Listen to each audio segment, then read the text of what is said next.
who have taken 2 B shots and the flu shot. So that's just a given, though. You know. Yeah, I'm just saying that the court apparently the last number was 17%. Yeah. So the last one was 17%. I mean, that's pretty low. I that's why I said I think the way that they can get everyone to do it again is they're going to claim that it's a brand new one that they finally figured out how to make it basically adaptive so it can change to whatever else changes. You know, like I'm being really coded for reasons, right? Like it can be adaptive, so it has different variations.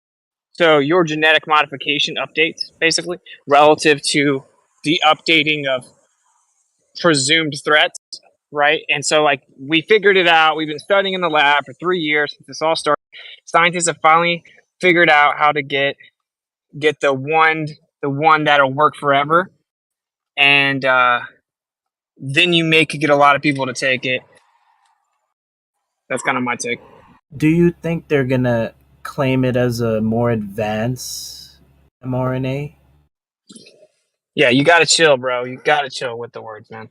Oh, I can't But even say yes, that, bro. Damn. no, I don't know, but yeah.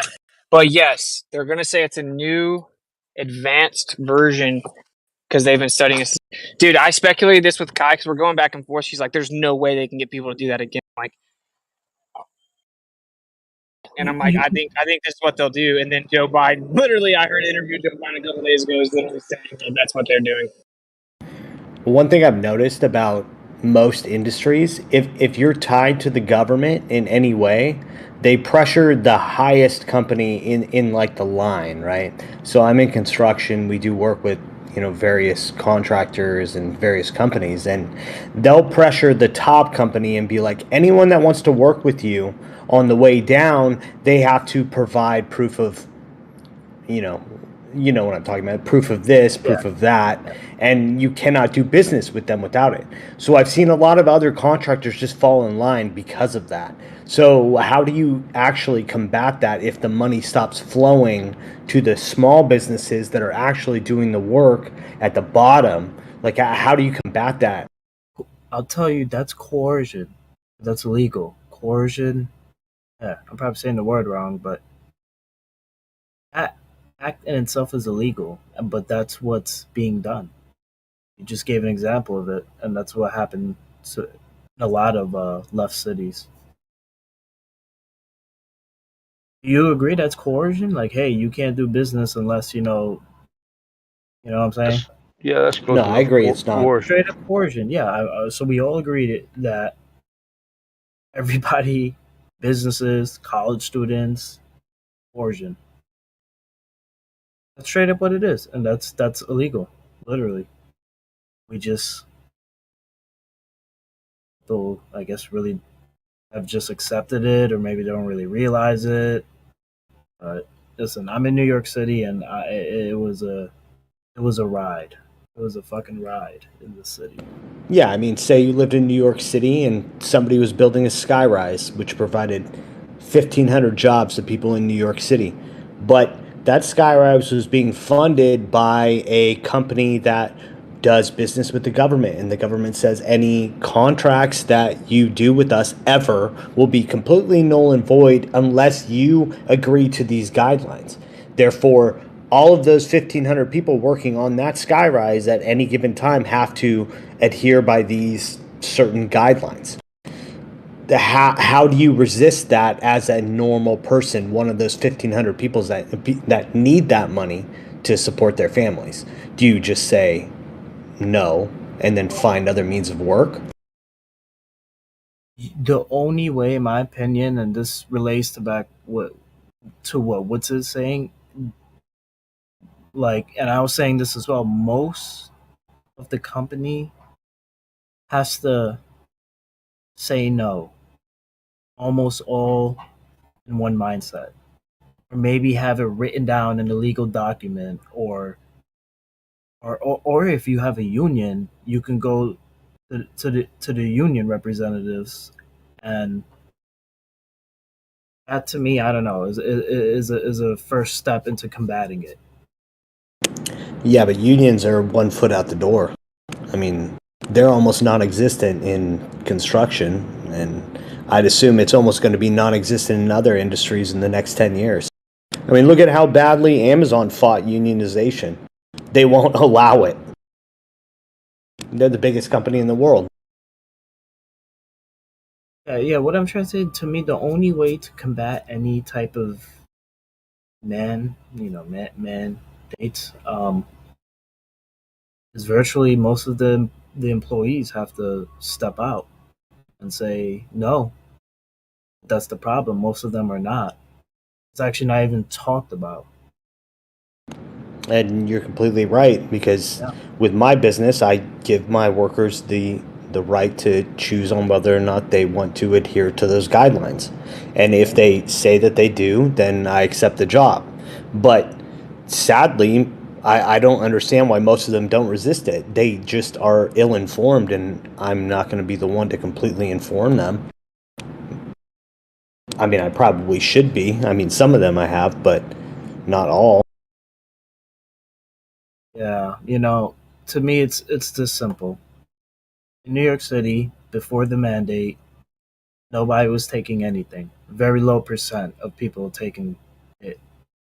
Mandates happen, coercion, number increases rapidly. And simple math, in my opinion. If there's no mandates, I don't think many people really are going to take it. But mandates, then, what choice do they have? Sadly, it's not even the mandates that at least did it for the businesses in Texas and the people in my industry in Texas. It was just coercion. It was just pressure put on businesses, put on contractors. Wow, that's different than New York. Wow, yeah. You're saying there were no mandates, but there was just pressure. You see what you were telling me.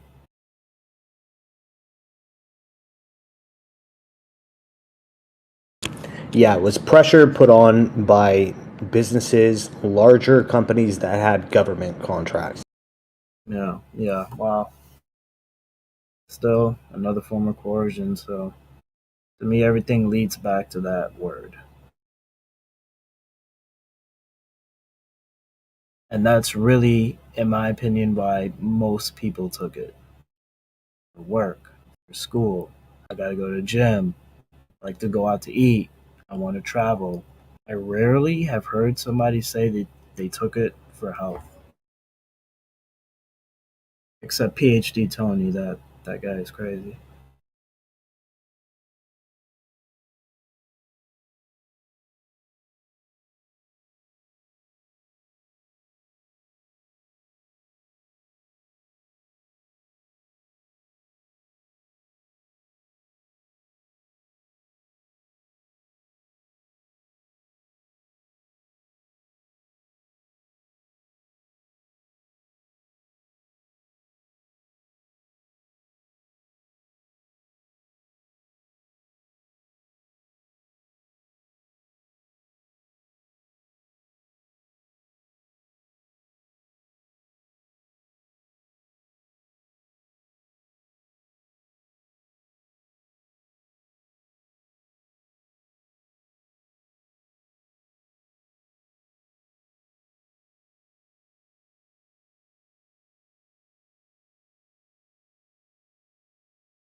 Yeah, I was gonna say, did any of y'all see the blue moon last night? It's just pretty much a full moon. Yeah, it's amazing. Looked at my telescope. Big, white. Yeah, yeah, pretty much. Clear as it's been in a long time too. So the biggest moon we'll see in the next 10 years, I believe. Next I blue think moon it's is what, 14. They say. 2035? Oh, I thought they said it's 14 years from now. Ah, maybe I'm wrong.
Hey, Slow, are you around?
Are people talking on here? I can't tell. Maybe my head's. Hello? Yeah, we're here, but Oh, okay. Good man. Good man. Thank you. this is nobody's talking. I mean, unless those what shall I say, effeminate young men in the chat, if they want to come in and chat with us here, like a big adult person, use your I mean, voice. like lady boys? I'm just kidding. Well, sure. I don't want to talk too much shit, but they just bring it upon themselves. So y'all should y'all in the text chat, and a lot of them have us muted because they can't stand to even hear about the truth, right? While they're trying to chat skank, it interrupts their concentration in hating on us in place of globe evidence. But anyway, I digress. Y'all should come in here and use this downtime to really just nail it home that Earth's a globe, right? What's y'all's best smoking gun? Everybody and their cat knows it's a globe because of what you just presented. Yeah? Let's see it. Yo, I got a quick question. Are you saying that they can hear us talking even though they're not in the VC? Yeah, YouTube. Oh, that's right. This is Oh, okay. That's right. I keep forgetting that. And Uh, the they other can- side, other I'd side like of to the see globe just too. one of them. Just one of them come in. Mr. Bendy Light. Who else is in there right now? Extremisist comes in from time to time. He doesn't talk too much, but at least he has half a testicle, I suppose. Who else is in the chat? I don't even know right now. Quiet Riot. Any of these characters, right? They're playing a character. Who knows what they really believe? But they're going to LARP as anti-flat earthers and globe supporters. They also LARP as people who defend popular narratives. So it doesn't matter what it is. You as long as you're going against what the news says, they're going to go against you. So anyway, enough about them. I just want to know where the globe is. That's it. Jerry. Half a testicle. You didn't mention my name, and I misrepresented it with that last boastful statement, but it's okay. Well, you want to Zanuck, continue to repeat things that are not. Hold on, Zanuck, you provide a lot of effort here. I will say that you've definitely got at least 2 testicles. You got balls of steel coming in here the way you do, actually. So bravo. Yeah, thank you. Yeah, I don't believe in a lot of the narratives. In fact, most of it I disagree with. I think our politicians are corrupt, mislead us. I think puppets. I think they grandstand. Media just takes things that gets eyeballs looking at them because the more dramatic they make things, the better ratings get for them, or people watch them. It's all a bunch of bullshit. Mainly referring to climate change, obviously. Wow. Spending trillions of dollars on something that's not going to do it. So sometimes you actually don't believe what the mainstream says? Quite often, I don't. That's good. Holy man. And I know shit. they're doing it for shock value. I These are believe shock everything facts. I'm told. Everything. The hurricanes, Oh, the blue world's car. You going to don't? be destroyed. The whole country's going to be wiped out. And then Blue it's car. just a big Blue windy car. day. Did you make that username after the Maui fires, or was that always your name? Who? Blue car. Because now here we are Hmm. talking about blue, that color blue. No, that was his name beforehand. Oh my god! Wow. It's one of them synchronistic thingies. What does Basically, blue yeah. car have to do with anything? Maui fires? I'm confused. Maybe because Okay, when so fires burn cars, they're blue. you're not in the known here. Who knows? People are finding a lot of evidence that things that are colored blue don't seem to be incinerated or burned in those in the Maui Really? event. Yeah, and there's Yeah, certain really. there's certain lasers that do not burn blue, the color blue. So you can have a laser that, like, you could have, like, let's say a yellow T-shirt, a green T-shirt, and a blue T-shirt. You shoot the laser at them, it'll light the green and yellow ones on fire, and then the blue will not be lit on fire. The laser will not affect it. And there's even people, like, digging through the rubble, like, where there's nothing left of the house. Like, the entire house is just literally, everything is annihilated, and they're digging through and finding, like, blue T-shirts. they're not finding yellow T-shirts or green T-shirts. They're finding like things that are blue that seem to have mysteriously survived, as it were. So it's another anomaly, as it were, that seems to indicate there's something more going on. So yeah, that's Could be what somewhat analogous. Be a little bit. You know, I try to keep an open mind, but that seems a little far fetched. I'm not saying it's pretty, you're full dude. of Houses crap, that were like, blue, didn't burn. Cars that were blue didn't burn. Cars right next to them. Show me a blue car that didn't burn. Do you have a picture of one of those? My Smurf didn't burn. yeah, I would love to see I think that. a lot of this anecdotal evidence should not be much further than just that. Well, do whatever research you'd like to do. So that's up to you. Well, if you've done it, I'm giving you the information. Yeah, I'm giving you the information and the. Well, if you've seen it, let's see it. Let's see a picture of a blue car that didn't burn amongst the park. I'm not. So you're saying that you're saying he's imagining it? Is that what you're saying, Zanuck? He just imagined there was a blue car that didn't burn. I can't imagine a parking lot of cars where the only you don't have car to that imagine. didn't burn. Just go look it up. Figure it out. You hear me talking? You do this all the time. Stop it. I can't imagine seeing a whole parking lot of cars and only the blue car, 3 or 4 blue cars are not burned. And everything's fine with the car except for the fact that it's blue. Okay, well, whatever you would or wouldn't like to imagine, what I would suggest if you wanted to is, I know you're not in Maui, and I doubt you're going to go there and start digging around in the rubble, but there are a lot of good videos out there that people have been documenting, like with drones and flyovers. They've been digging through rubble. They've been doing, there's some good documentation out there. So if you're interested in seeing whether there is a consistency of items that are blue not being burned, I would recommend doing that. Because I'll check, but I thought maybe you had, since you were bringing it up, I thought maybe you would have a little bit of the information or data to show us. Well, there's tons of information and data to show anyone that would like to be shown. Another example where they'll be like a blue, they'll have like, you know how your trash cans, they'll have like a blue recycle and another color that is for trash.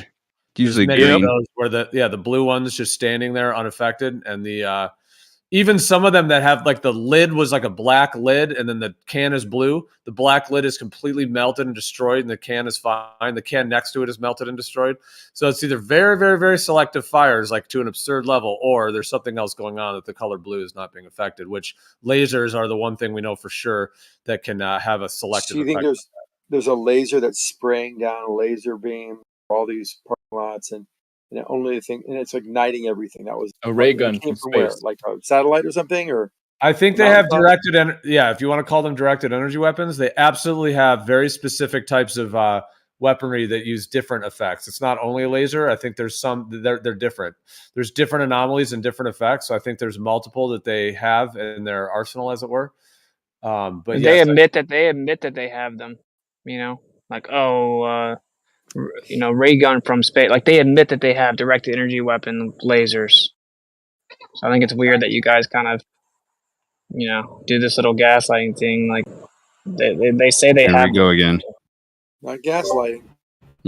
When I talk to people, I just stick to the facts and ask questions. I don't get emotional or personal.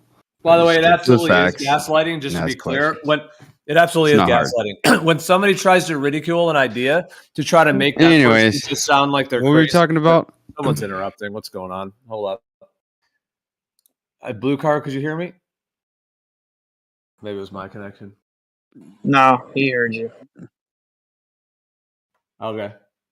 No, I was just saying it is gaslighting. If somebody says an idea and then somebody else says ho ho and tries to do some public ridicule of that idea, like what Matthew just did, the intention of that is to try to make the person who said it look insane and kooky, crazy, whatever you want to say, while trying to make other people think that they're insane. That's gaslighting. It's a definition of gaslighting. It's a manipulative technique to try to make other people look crazy or think that they're crazy or have other people think that they're crazy. Instead of actually addressing the information, offering an opinion, giving some data, giving something of authentic value, that would be... I think we all know what gaslighting is about, what you just said. I feel like I just asked Siri this. Well, and then, what's funny is my whole point was that you can address the information is that they admit they have them. So instead of kind of doing this non sequitur gaslighting thing, we could just talk about how they admit they have this technology. It's not even right. So whether they're using it or not is a deeper question, which is why it's interesting to look at the actual evidence, the information, and exactly rather than because they admit that they have these types of devices. Like the implication was like, oh, a ray gun from space, as if that's just like an insane idea. Like that's what they claim they have, right? So we can kind of move past that idea. You know, I light my farts on fire. Although they Is may that not, they may gaslighting? not admit though that they have them quite to the level that, like. Would you say that they're No, not you may be necessarily? surprised. You may be surprised. I'm going to send you some information. Okay, so they, but in 1987, there was a news story that said something about this happening on accident with accidental firing, and it disintegrated a lot of stuff. But either way, I have they have this huge platform with laser weapons that they move around with a boat. Have you heard of this? I'm gonna send you some information. It's pretty crazy the stuff they do admit they have. Yeah, I but mean, it's not we gaslighting. probably don't know the full extent of it, but it's not gaslighting when we ask.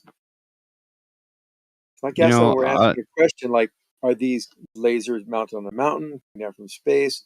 I mean, it's not gaslighting. If I was gaslighting, I'd be actually trying to make it look like they're ridiculed, make you look silly, make you look stupid. All right, we were talking about Matthew, dude, what not you you, are. dude.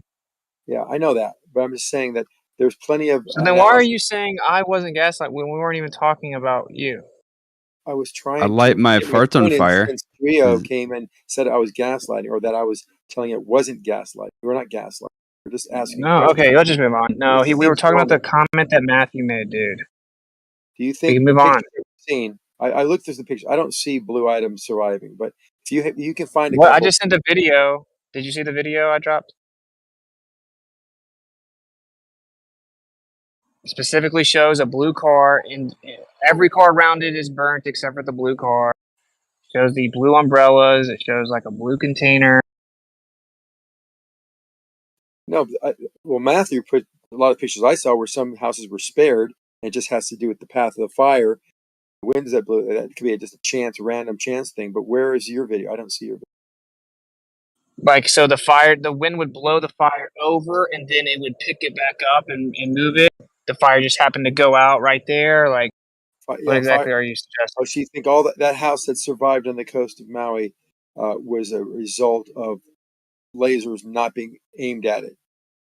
Not the fact that maybe the winds, by the time the fire got toward that house across the street, shifted more to the north, and there was nothing on the left of it either. If there were entire sides of the street, I would agree with you. That's not how this is, though. Like, there's two cars that are liquefied, and then all around all the houses and yards are completely untouched, and the fire was almost a mile away. Yeah. So your conclusion, because of that, you think that it was lit up by a laser? No. That's a potential answer, but you're ignoring what I just said. I'm right? not. Which is it doesn't make sense to say it's a fire if there's two cars that were liquefied. You can literally see the metal that was liquefied as a trail leading up to the car. These two cars were liquefied, and all around it, the houses were untouched, the yards were untouched, the palm trees are untouched, but the fire was supposedly like 0.7 miles away. Yeah, sure. I mean, there's a lot of randomness to fires. Plus, heat has to be moving from one object to the next and moving through the air, and that air can be very hot. That can ignite things if it's hot enough. It can be a little bit of randomness there too. There's a chance it wouldn't ignite certain things. Certain cars will ignite because there's certain materials on the car that can be lit up first that are highly flammable. So and that will just start the spend rest of time the car thinking on. of excuses. It doesn't matter if there's cars in between that didn't go lit. That's not the reason why the middle car is not lit up. It just, you can't Zanuck, say. do you just sit around and think of ways the middle car is go not lit up against for what we lasers. say? The middle car is not lit up. The middle car is not lit up. So would you quit doing that? Dude, I'm speaking when there's silence. I apologize. No, you're not apologizing. You keep on doing it. I'm speaking when there's silence. When you stop, I keep trying to say. I was in the middle of a sentence. Clearly. All right, let's talking now. And here Jesus Christ. Yeah, let's move on. You know, it's Zanuck, just so you know, when someone interrupts me, a large percentage of the time, I just pull back and let them go. That's what you do when you're polite. Every time you fight back and create a shit show. So we're moving on. Go ahead. I mean, so there's a lot of sketchy evidence about this whole situation, right? Like, if someone can't acknowledge that that FEMA didn't let private citizens come in with food and water. FEMA literally wouldn't let them come in. Then FEMA gave water that got a bunch of people sick. They built barricades and barriers around the burnt areas and don't allow you to go in there. Like, there's a lot of suspect stuff. It just so happens to be the very areas that that's called like royal land. They refused to sell their land for many, many years, despite being offered like 10x the property value. But now all that land's being bought by the government, right? Like, all of this combined with the inconsistencies of the fire and how somehow metal cars are liquefying while a tree beside it's untouched. It just doesn't really seem to add up, The resident testimonies of residents saying there was no warning, their alarm system didn't go off. They were trying to leave, and some of them were being told to go back. And also, not to mention, right now, they're saying there's 2,000 missing children. Yep. And then the school bus. Have you guys seen the drone footage of the parking lot with all the school buses? The school buses are untouched, but like 15 of them are missing out of the parking lot.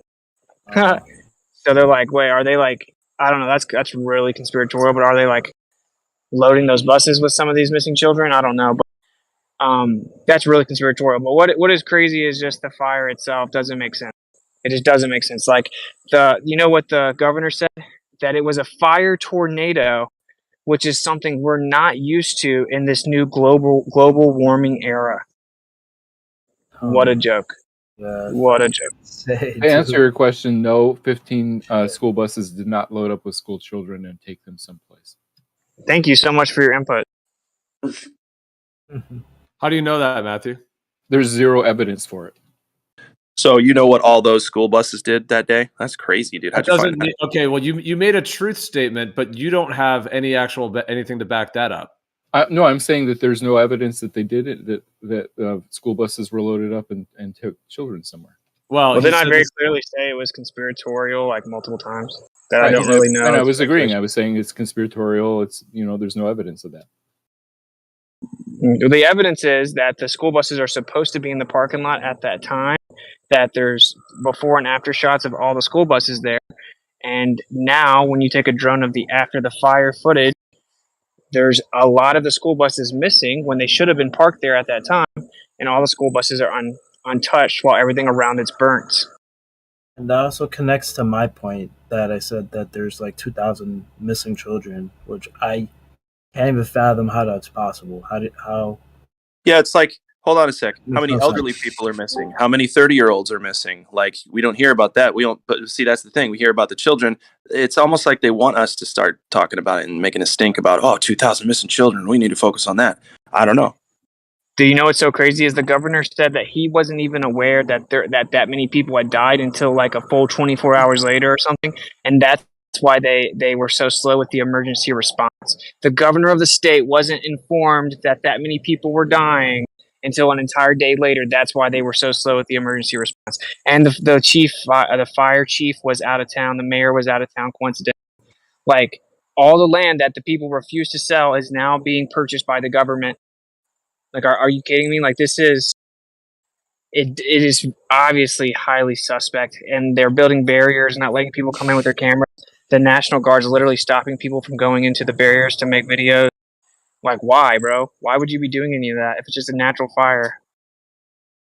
Because there were dead bodies and ashes that they wanted to carefully account for, so that's why they didn't let people in. That's one good explanation. And then that's another good point. Sorry, that's another good point. Is that all these people in these cars were like disintegrated? Like, oh yeah, people are gonna know a fire's coming. They're just gonna sit in their car and be like, oh well. Like, to fully disintegrate a body in a car. How does that happen? Well, it's because whatever it was fast. And again, we have witness testimony saying they were not warned. Their protocols and alarm systems were not executed. Gio, I'm gonna get that video. I want you to see this technology. It's crazy. They can actually move it around. It's like 6 huge freaking laser weapons, and they move them around. There's a huge platform, and they literally take the boats will move them through the water to different locations. It's really crazy. And then I'm gonna show another video. They're all Instagram. You have to have an Instagram, I think, or you might not need one Instagram. I don't know. and another guy really like concisely breaks down a lot of this information in like 60 seconds. So I'll drop those 2 videos if anyone is interested. Nice. Yeah, I'll check them out for sure. Yo, another crazy observation was in one of the videos, there was 2 conjoined houses, a blue one and a red one, and they were unburned. And it just so happened the red one was connected to the blue one. Just another observation I saw with blue. They also said that the morning of, like, everybody lost all internet and cell phone. Oh, Yep. not surprised there. You don't want people live streaming, documenting things or whatever that reason. And they're still out, apparently. It's like a huge blackout. Yeah, exactly. Dude, the only person that's been doing it has like Starlink. There's the video that kind of. I think you broke up there. What's it? Yeah, I got a call, sorry. I was saying there's the video I was saying. He like kind of breaks down a lot of the sketchy parts really quickly. So when they say the death toll stands at 115 and that there's about 1,100 people unaccounted for, where are these thousands of children missing? If you want to look at an article I put on the show chat. See, all he's here to do is come against what we're talking about. He doesn't care. Matthew, we know you don't care. Every time we say something or bring up a new topic, all you do is come against it for the sake of it. We can hear that in your voice. Right. I'm just bringing up facts to help counteract some of your. No, you're not. You're bringing your attitude in because you don't like what we have to talk about. Exactly. Hold on. Exactly. If all you're going to do is come against what we have to say, leave.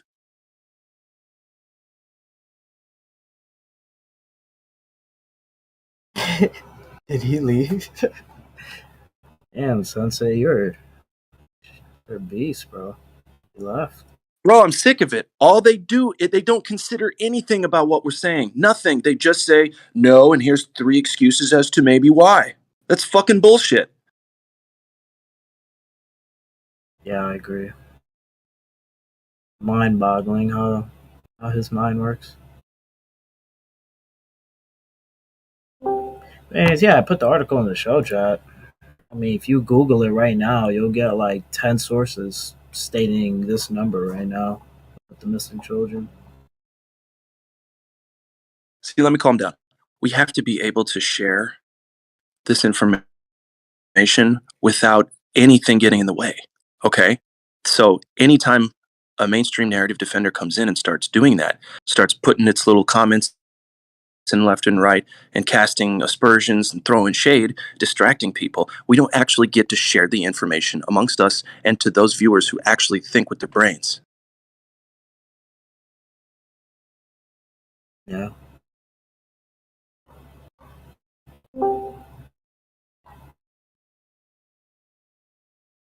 Well, yeah, I'm it trying can be to said that find- there's like different modes, you know, like you could have like information sharing kind of podcast style mode, and then you could have like debate mode, and then it often kind of blends, you know, in terms of unless we do like a specific event or have like a specific, you know, sanction it to be a particular type. Like if we want to do a whole discussion on this and don't want to have tons of opposition because we want to actually just explore the ideas, then yeah, we would, you know, do either have an event or be able to host it for that, you know.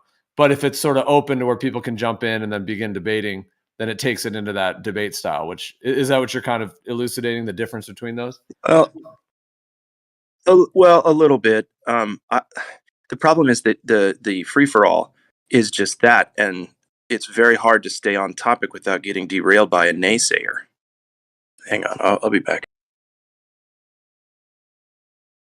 That's really all my point. Basically, is it's naysaying. It's not, you know, we just want to sit and talk about this issue without having someone come in and be like, well, I can't agree. Well, that's okay if you don't agree, but stop interjecting and saying that what we're saying is absolutely wrong. There's no evidence for whatever. If you haven't looked into the things we've looked into, you rightly can't come against what we're talking about.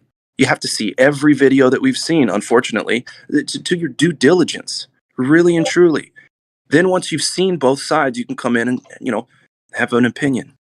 It is weird that they're not really interested in being like, oh, wow, let me research all that.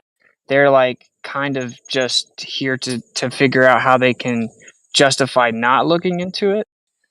But I mean, that's just kind of the way it goes. I mean, it can be argued that it's kind of a good thing because then you get to hear kind of like the apologist take, and then you can poke holes in it, so people can hear like, okay, well, that doesn't I work. agree. And listen, there's Globers are necessary. People who come against us are necessary. I just think it happens too often, and that's I think, to me, that's part of the angle, is to, for the most part, not get us to come to a coherent, people agreeing, and then there's some silence and everybody's thinking about it, and some gravy was dropped. That's the last thing that the people who come against us want. But yeah, so the Globers are necessary, though, because you're right. They do stumble and fall often. They do a lot of our work for us. So it's a blessing and a curse. Yeah, I mean, I did drop like 3 links in the show chat talking about, Color Blue, the missing kids, and everything like that. I'm not sure if he clicked on any of them. I looked at it.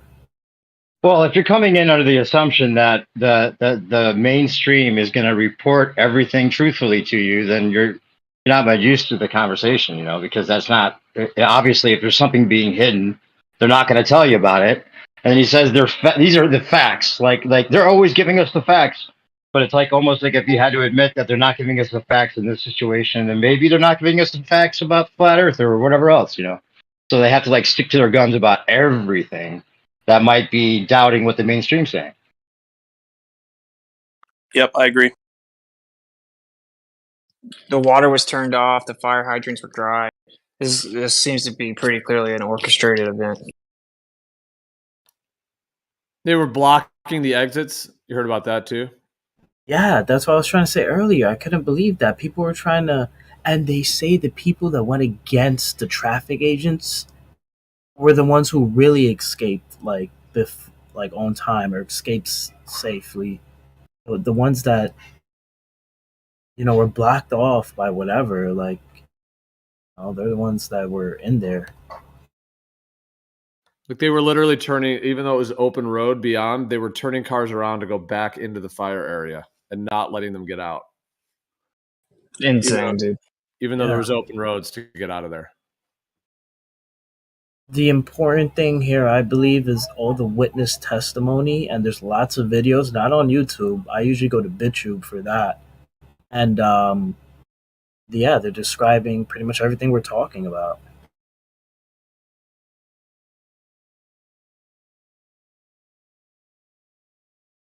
Not to mention the article that I keep talking about. I'm sure I don't know, maybe some of y'all know. It's an article that came out in 2020, and the title is "Can Maui Rise from the Ashes of..." I can't say the word, but yeah, that was the title of the article, and it came out in 2020. I can understand being skeptical about the idea that they are, purposefully using some kind of weaponry or some kind of device to actually, cause an event like this. I mean, that is a very kind of horrifying thing to even consider that they're doing that, and the destruction and the death it's just like, it's like anyone's worst nightmare. Like everything's lighting up on fire, everything's being incinerated. It's like out of a movie. So I can understand like one's resistance to wanting to consider that could be the case. However, to just so quickly denounce it and to so quickly try to like just defend it and then try to like gaslight or call other people crazy for even considering it, to me feels like anti-human, because first of all, if it's false, then it's just false. It doesn't matter, right? If they're not using any weaponry and it's not an event at all, then who cares if somebody thinks something that's false, if it's false. But to shut it down, to use all these tactics and to do that, to me makes me question like their actual humanity, because if it's true, then it's obviously an incredibly huge travesty and tragedy on multiple levels, and something that having awareness would save lives. Like we're talking about actually saving real people's lives potentially by having more information out there, people becoming, at least to the extent that we can, more aware of it. And it doesn't mean that it's going to stop them from doing it, but at least that's the first step. So it would be surprising to me that somebody who doesn't really know for sure would just so instantly defend it. Like it would make more sense, like just on a human level, to be like, okay, well, I'll look at the information. These are interesting ideas. maybe to be Right. skeptical of it for sure, but just to deny it and to play the role of sort of the naysaying, just suppressing kind of agent, as it were. I mean, that it's like you're potentially supporting criminals and mass death and murdering on a multiple level just by naysaying it. If you're just on the fence or just listening to the information and being skeptical, that's one thing. But to actually actively suppress it, like, what is the result of your karma if you're wrong? Yeah, man, it's so people are going to struggle with being able to admit that they're thinking that it might be sus or not. The problem is the truth is somewhere in the middle instead of something we can grasp onto and be like, yup, there it is. It's not like the earth measurably not a globe, right? That's provable, demonstrable all over the damn place, the whole world. But with something like this, all we can do is speculate. And like I said, the truth is somewhere in the middle. Maybe some of it's directed energy. Maybe some of it is fires that are started somehow, and they're like, oh, this is our opportunity. Let's blow it that way. Maybe some of it was wild. Like, you know what I'm saying? There's just to sit around and say, well, we caught him, and that's, wipe our hands clean of it, and let's go to the next thing. I can't do it. Yeah, like Gio made such a good point. It's like just the mere possibility that some of the evidence isn't adding up and something could be malevolent at play. Like, what is your role to actively and preemptively try to suppress or shut it down? Like without looking into it. Like, that just seems like a pretty low intention. Why would you deny that the government would test things out on their population when it's been done in the past more than several times, and they don't deny it, right? They apologize for it, but they don't deny it. But now when it comes to the next thing, there's no way the government would do that. Well, they've already done it. Like, I'm not saying they're doing that or not, but I mean, to deny it is craziness. So where is the psyop then? Because these people wouldn't make it this obvious to us. They must be including something to mislead us and to make us look stupid for, posting or talking about some of these things. I think just talking about direct energy weapons in general would make us look crazy, and that's why that guy, he probably thinks we're crazy just because we're talking about it. I don't know. I mean, we talked about manipulating the weather for a while, and people thought we were crazy, but then they come out and admit that it was done. I mean, how do you deny that when there's papers out there that tell you it's done? When Michio Kaku comes on and says, yeah, we're shooting these huge laser beams and all this frequency up in the sky and manipulating the weather, you trust him on everything else, but you call us crazy for saying they're doing it when he's saying they do it. I mean, it's all out there. You just have to go look for it. All right, Gio, this is the one. You guys should check this video out. It shows some of the technology that's just out in the open right now to give you a bit of an idea. Yeah, I'm saving all these that you're posting. Look, I'm opening them up on a tab, so I'll look at them all. Nice. I think the problem is that 99% of people don't even know that this information's out there and it's openly admitted.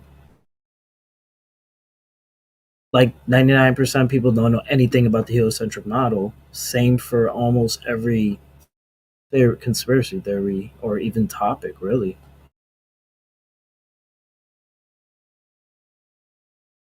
Yeah, I think most of those people would never look into an alternative source of information anyway. I mean, I feel like we all know those people. We have friends and family like that. As soon as you start giving them an alternate source where they can become informed on a topic or, research a different perspective, they immediately shut it off, which in my opinion is just kind of deep programming.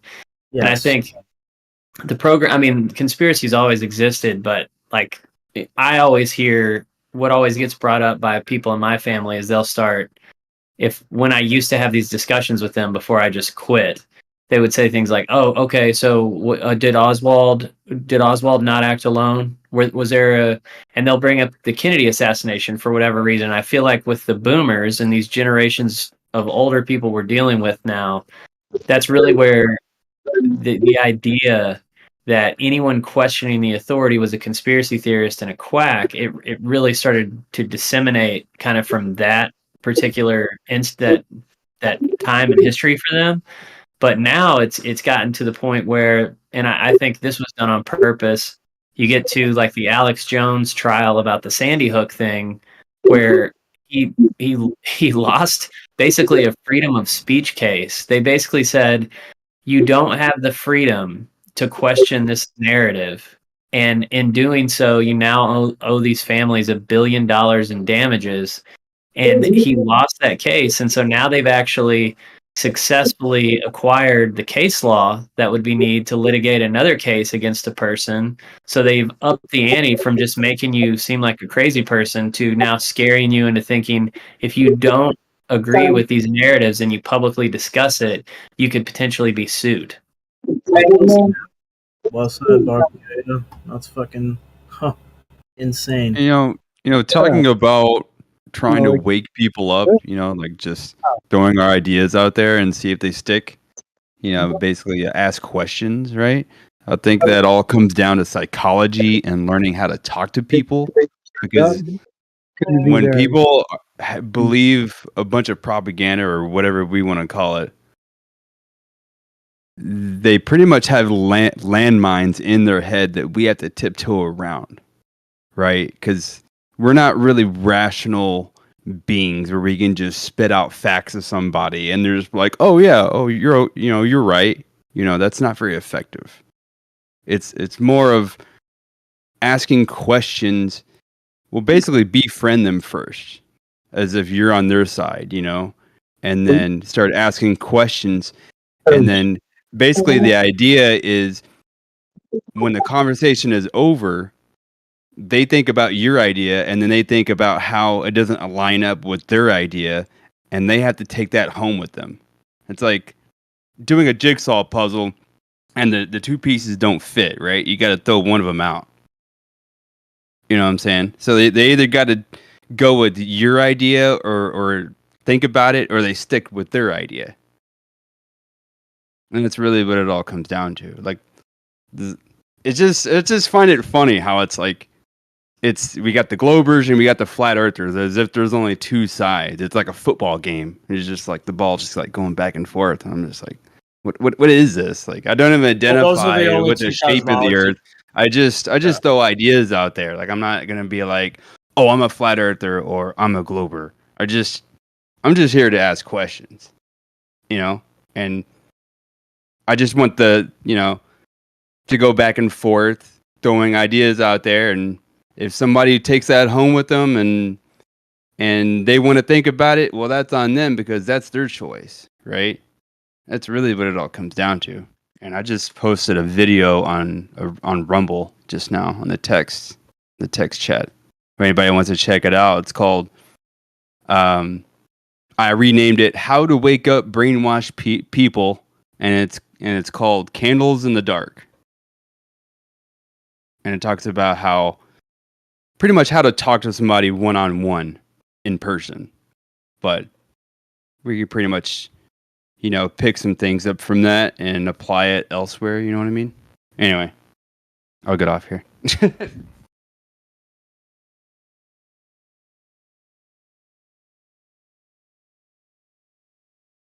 I'm with you, brother, 100%. All that.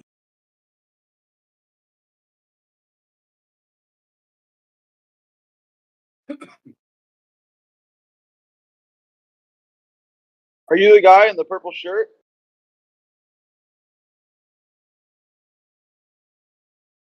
Blue car? Larkin Rose. Purple shirt. Oh, I thought the video. I thought that was like your video that you posted that you were the guy in the. Oh no, that's just my channel. I just found that on Telegram one day. There's like 5 parts to it, and I was like, screw that. I'm gonna mash it all together with Resolve and throw it on Rumble. Because I think they charged like $80 or $90 for this seminar or whatever, and I couldn't find it anywhere else. So I was like, let me throw that on Rumble. That might help somebody else. That guy's name's Larkin Rose. He's got a bunch of good anarchist philosophy and stuff like that. He's been around for a long time. Oh, you heard of him? Larkin Rose? Yeah. Oh, yeah, for sure. Interesting. Yeah, it's pretty much my introduction to him. Yeah, he's an anarchist, and he has many good videos. I don't know if you've seen the Jones Plantation one. I have not. That's If you got any resources, feel uh, free to drop see if them if you want. let me see if I can see if he's still on YouTube.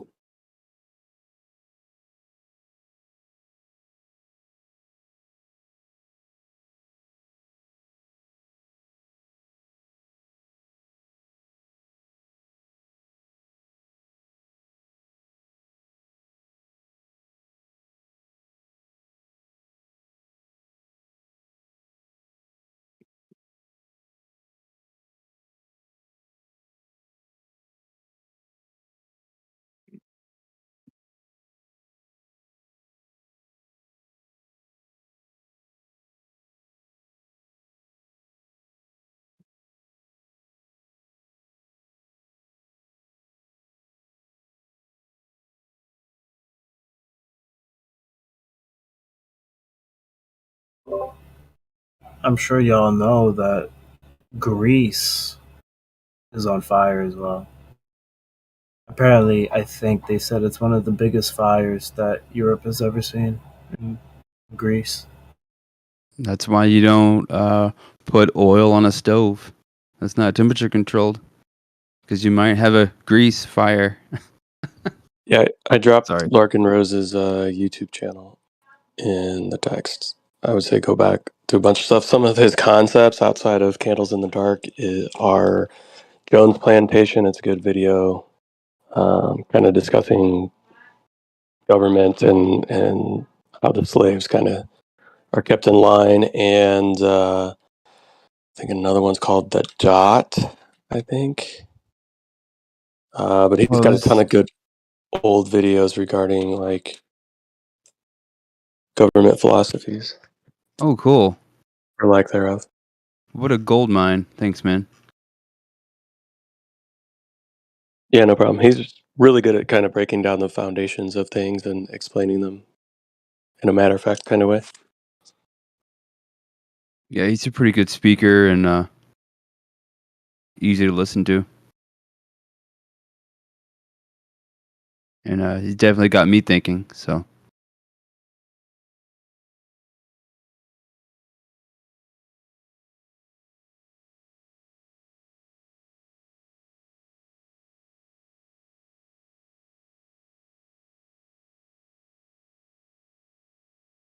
Is it I mean, like I haven't a? reviewed his information in a long time, but I would say you could go back, I don't even know, 10 years plus, probably Dang, on his he's been YouTube on and YouTube that long?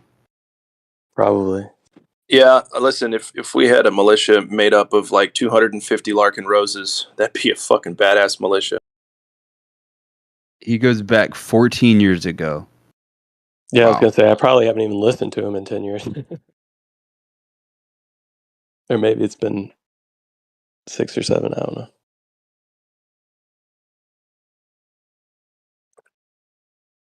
The third video he uploaded is called "You're Not the Boss of Me." Yeah, that's a great one, actually.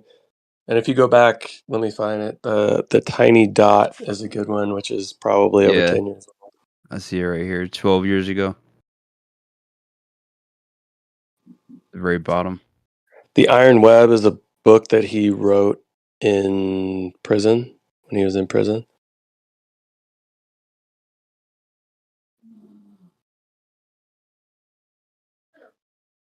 Yeah, the "You're Not the Boss of Me" speech is great. It's fantastic. He is well known in the anarchist communities.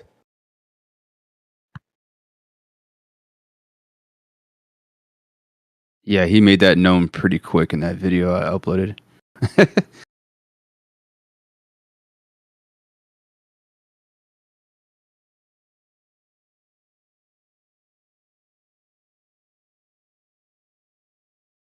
How to be a crook? What? I'm just reading some of these titles.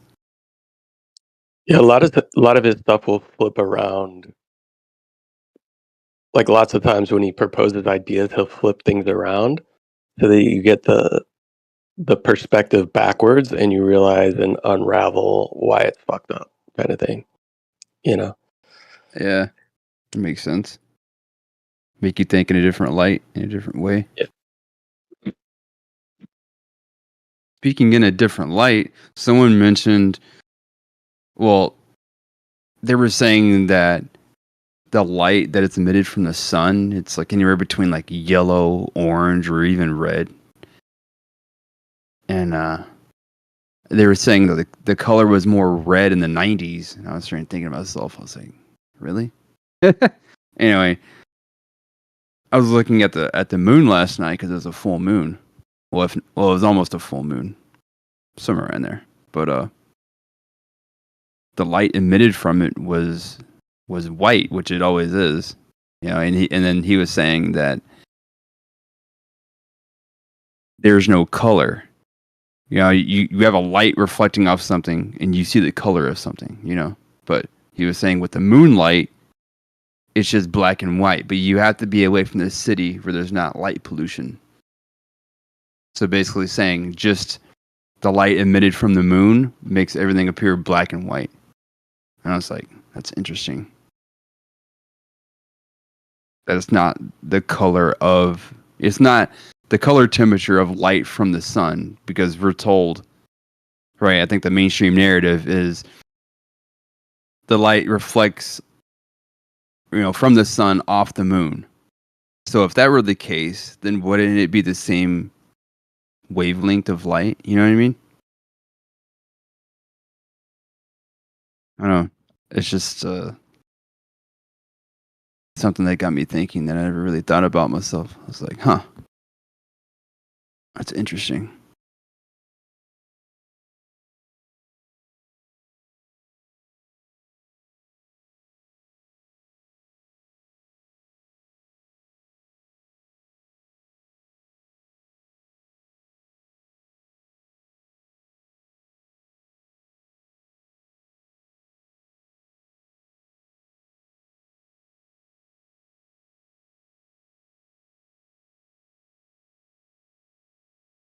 I was just thinking how earlier when Matthew tried to say space lasers, how like it's funny because he like perhaps he believes in space, like he's the one that actually believes in the outer space story. It was like gaslighting himself.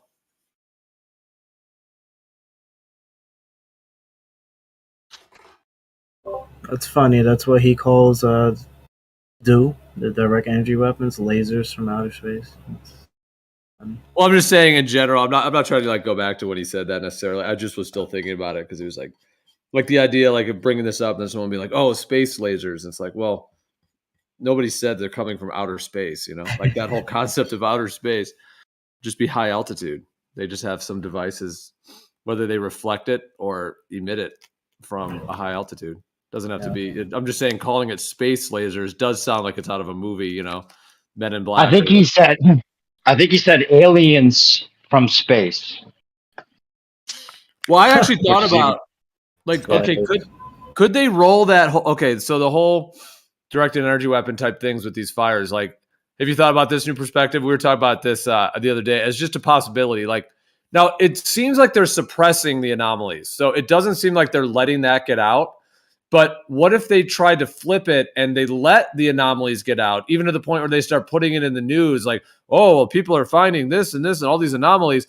And then if they were to roll that into a Project Bluebeam type thing, try to say, okay, there is some attack going on, there is something more to these, but it's actually some alien, technology, or we're being attacked. You're rolling it into a Project Bluebeam. But for now, it seems like they're suppressing it, so it doesn't seem like they're doing that agenda. But have you ever considered that like they might let the anomalies get out and then try to actually say it is some unknown tech and and then roll it into some agenda like that? Well, Yeah, then they could actually tie it into, of course, you know what I'm going to say, the outer ponders, and they have, the outer ponders. They're afraid of the outer ponders, so they couldn't tell us the truth about it because the outer ponders would be mad, and then maybe they just start shooting lasers everywhere, so like they have to capitulate to the outer ponder agenda to some degree or something like that. Well, thank God it's not directed energy weapons. Thank God our government isn't doing that to us. Thank God it's space aliens with lasers. Right. Well, no, outer ponders that Yeah. are just But you ancient know what I mean? ancestors of high They're tech. gonna make them. They're gonna make whatever may come in here or may not come in here look like an alien threat, right? They've been priming us for that. Right. But it's so much better with outer ponders because then they could say it's like actually like humans just like us that we had to reason with and we had to make deals with them. Because if it was just space aliens, then it's like, well, how would you talk to them and make deals with them? Or, how would you know what they want and don't want? You know what I'm saying? I was gonna say that I think that extraterrestrials, outer pounders, or whatever you call them, aliens, right? That they're part of the collective unconscious, whether we realize it or not. It's gonna manifest in our culture, in our art, in our movies, in film. And just because it does manifest in film does not mean that it's always a government psyop to try to condition us into believing in things from other worlds when that's just part of human history, right? Part of our collective unconscious. But I will say this, that I think that if these things start to increase, then I no longer believe that it's human engineering or geoengineering or weather modification or whatever it is, directive energy weapons. I think that it could actually be something supernatural that actually could be something from somewhere else doing this and attacking the earth and raining fire and brimstone from heaven. It doesn't always have to be bioengineering or geoengineering. Yeah. How will we know though? And then and then when it does start happening, the government might actually make it seem like it's human engineering, right? But it could actually be something extraterrestrial. You know what I'm saying? Well, the only Right. thing though, there's like a whole bunch of like practical things on the ground that they seem to be doing, like that link to these events, like all that stuff Witsit was just bringing up. There's all these things that make it look like a coordinated event. Like there's too many things that, you know what I mean? For it to, like, I hear what you're saying, but like if it was just something happening out of, whatever the controllers, just using that general term, whoever they are, as it were, if it's like totally out of their hands. But the thing is, like, they seem to be, there's like a whole coordination of actual things on the ground that they seem to be doing, like blocking the exits. There's a whole bunch of other, I mean, I do see that the motive in them buying up the land or taking the land. I see all that, and they could very well be government agencies that are involved with this psyop or inside job, whatever you want to call it. But I just think that eventually you can't just keep pointing the finger at the government, because things are going to increase. Things will get worse. There will be fires. The third of the earth is supposed to be burnt down. And how exactly it's going to be burnt down, I have no idea. But like we've already seen fires increasing all over the world. Now, the whole world could be killing its own population. But I find that to be, I don't think that's what's going on. I think what we're seeing is actually a supernatural, spiritual thing that's manifesting in the whole world. And, and I just don't think it's all geoengineering. That's all. The thing is, we know there's a huge push for this whole climate change and reducing our oil production and all that. So Yeah. isn't it they're doing this to push that agenda? So it's like they're the ones creating the problem and offering the solution. So like, and I understand because I've actually read some of the literature in Agenda 2030, the PDF, and Agenda 2021, and Lockstep, and they got all these PDFs. Clearly, they have an agenda at play regarding ecology and save the planet, save the planet. But at the same time, we know that scripturally, at least, I know that the sun is supposed to warm up. Like we know that the sun is going to heat up like 10 times more than it is or it was. And also that it's going to get so hot that people will blaspheme the name of God because of how hot it's going to be. And people will be scorched by the sun. Now there's prophecies in Hosea and Malachi that talk about how hot it's going to be and how how much fire there's, how many fires are going to be all over the world. It's gonna seem like the whole world is burning down. That's how many fires they're gonna be. There's gonna be volcanic eruptions and earthquakes, and now they're even talking about earthquakes are man-made.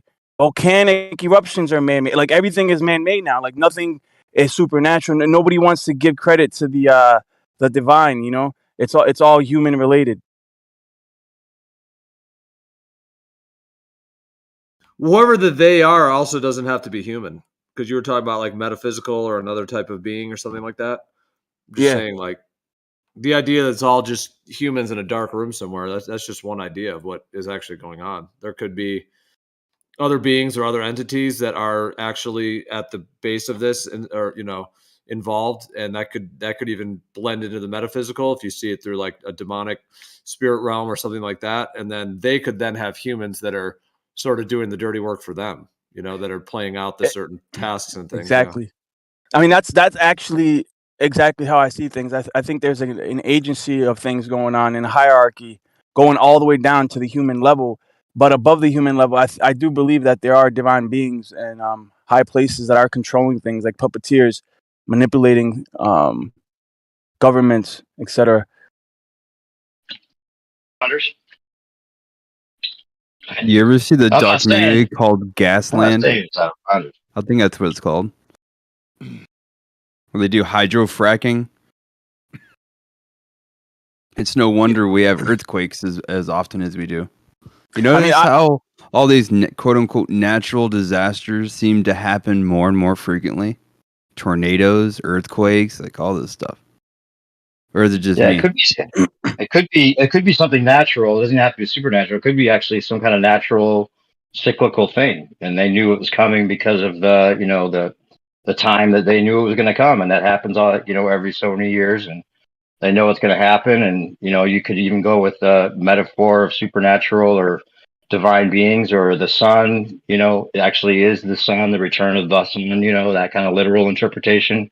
Which would make sense, because if the sun is going to be what destroys all the earth, and Jesus is supposed to come back and destroy all the earth, there's a pretty clear parallel there. Who knows?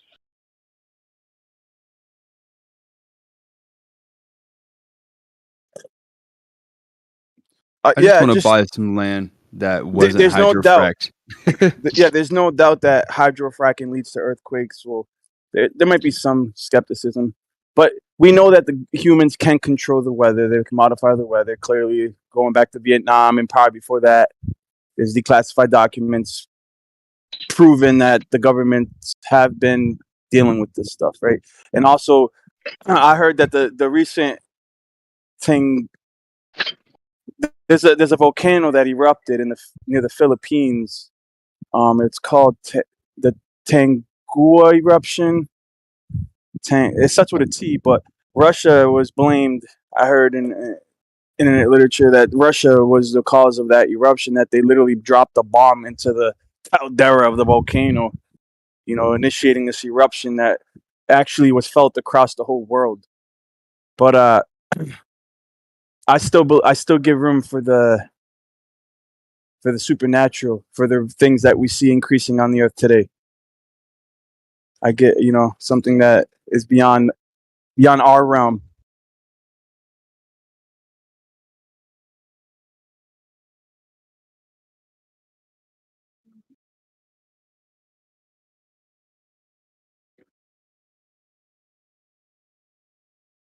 What can you do though? Other than try to throw your ideas out to other people and let them question what they believe, and also set an example of how you think, like what your idea of a perfect world is, or whatever you want to call it. You know what I mean? Whatever life you think is ideal. It doesn't matter what you think.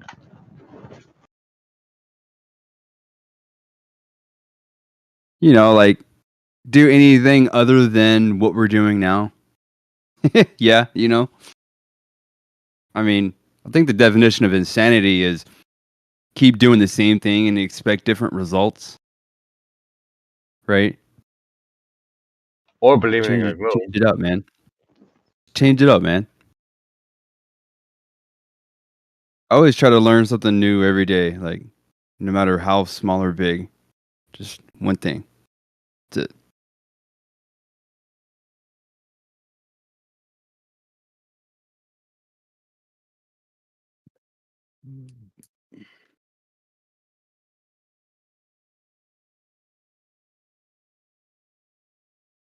Atmosphere upside down. Wow. Atmosphere Yeah, upside just start turning that ship around. You know what I mean? Because where it's headed now, I don't think anybody knows. It's like a ship with no captain, got no heading. It's called the Ship Lost of at sea. Fools. The Ship Yeah. of Fools has no captain at the moment. Captain Yeah, Black. that's what we're aboard. A ship with no captain, and we need a captain. If you We need a flip the direction. atmosphere, if you flip the globe upside down, what you got? We need solutions, not problems. I mean, we need to be able to wake people up and make them realize what's happening. Yeah, let them realize it. You know what I mean? That's The up to ones them. the ones that are worth our time, right? Because we should probably choose our battles. You know what I'm saying? Hang on, no. You got to get the information out to everybody because you never know. Even if somebody's the most adamant, I guess, against what you're trying to teach them, you never ever know when that seed might blossom. Exactly, because a lot of people will see someone else, trying to throw some ideas out there, and then they get all argumentative and just go off the rails or whatever, and we think, oh well, there's no use because that happened, but actually, that's actually a good sign because you just leave it be, you just leave them alone at that point. Let them think it through. However long it takes, a day, a week, a month, a year, years, who knows? But Well, I think it's interesting, like the idea of like the ecology of how information spreads, and even how truth spreads, or even how deception spread, and the actual ecology of mind when it comes to how that actually plays out. Like just one example from the whole pandemic thing from the last few years, it was pretty crazy how they got everybody to believe, and I'm not trying to take it into that topic, I'm just saying they got everyone to believe that the air was a threat, their grandma was a threat, and there were threats to their grandma. I mean, they got everybody to change their entire mindset and to adorn a new piece of facial clothing. Within about a week, they were able to do that through the news and the media and the fear and all of that. I'm not trying to get into whether that whole thing is true or false or whether it is a threat or not. I'm just saying that they were able to do that. It happened very, very quickly, that information. And of course, it's because they have the news and the media, this whole system that everyone's kind of hearing, tapped into on their phones. And so obviously they have that kind of thing. So, I mean, if they were to put the truth on with that type of coverage, how quickly would people come to the truth or to ideas that are have something more backing them, of something that has more strength, resonating with truth rather than deception. So but even outside of that as well, I would just say that even being aware of certain things in today's world, it may seem like there's that some ideas are in the minority, but the way that like information does spread, like that idea of the butterfly effect, where if you share information with one person, they then share it with three people, those three share it, they all share it with three people, they all share it with three people, etc. And I think that's already been happening for years. And I'm just saying, like, the kind of grassroots word of mouth, all of that. And even those of us that have brought it up to our family members and friends and family, even though some of them may seem resistant to different ideas, it's still sort of a seed in their mind. They might then hear it again from a different family member, or they hear it from someone else, and then they think about it again. So it's like this like cycling process. And I think there can actually be massive changes in that. It's like the actual, like, that's why I call it ecology of mind, like the actual like ecological balance and kind of spreading and all of these different components of how that actually functions. Like I think that the truth can actually spread a lot more quickly and more effectively than than it may seem on the surface, because there's a lot of sort of resistance, it seems, in today's world. I agree. Because the powers that be, they have the upper hand, right? Because they've built the infrastructure, the roads, and plumbed everybody with running water. Well, everybody is on, you know what I mean. Running water, electricity, all your amenities that you need, all your basic needs. Hang So on. we're all segregated. Go ahead. So We're all please finish. segregated from each other in our own little prisons that we call our home. And we all have a TV or a monitor, phone, or whatever kind of computer device that spreads the same narrative to everybody. So, I'm not saying anything new, but I'm just like putting into perspective, they have the upper hand versus, me and you, who's trying to convey a message, by, word of mouth, just telling somebody else like we are right now. It's like this. Because it's They such a have the upper huge hand. machine, It's a big machine. I agree. Welcome to the machine. But they have the upper hand, right? For now. But we are waking. But what I will agree with is we are slowly waking up. Like more and more people are realizing, they are seeing the cracks in the ground and in the walls, and they're going, hold up. There might be something wrong with the foundation. Let me look into this. Because they're trying to patch the walls, and then they keep cracking, and then they're eventually like, it must be the foundation. So they figure out, the root cause of what is going on. It's like, maybe it's the government, because we created the government to work for us, but something happened along the way, and we're being treated like a corporation because that's what we have in our name. Corporation. And that's kind of where I see that the issue with the world really stems from, is we've given up our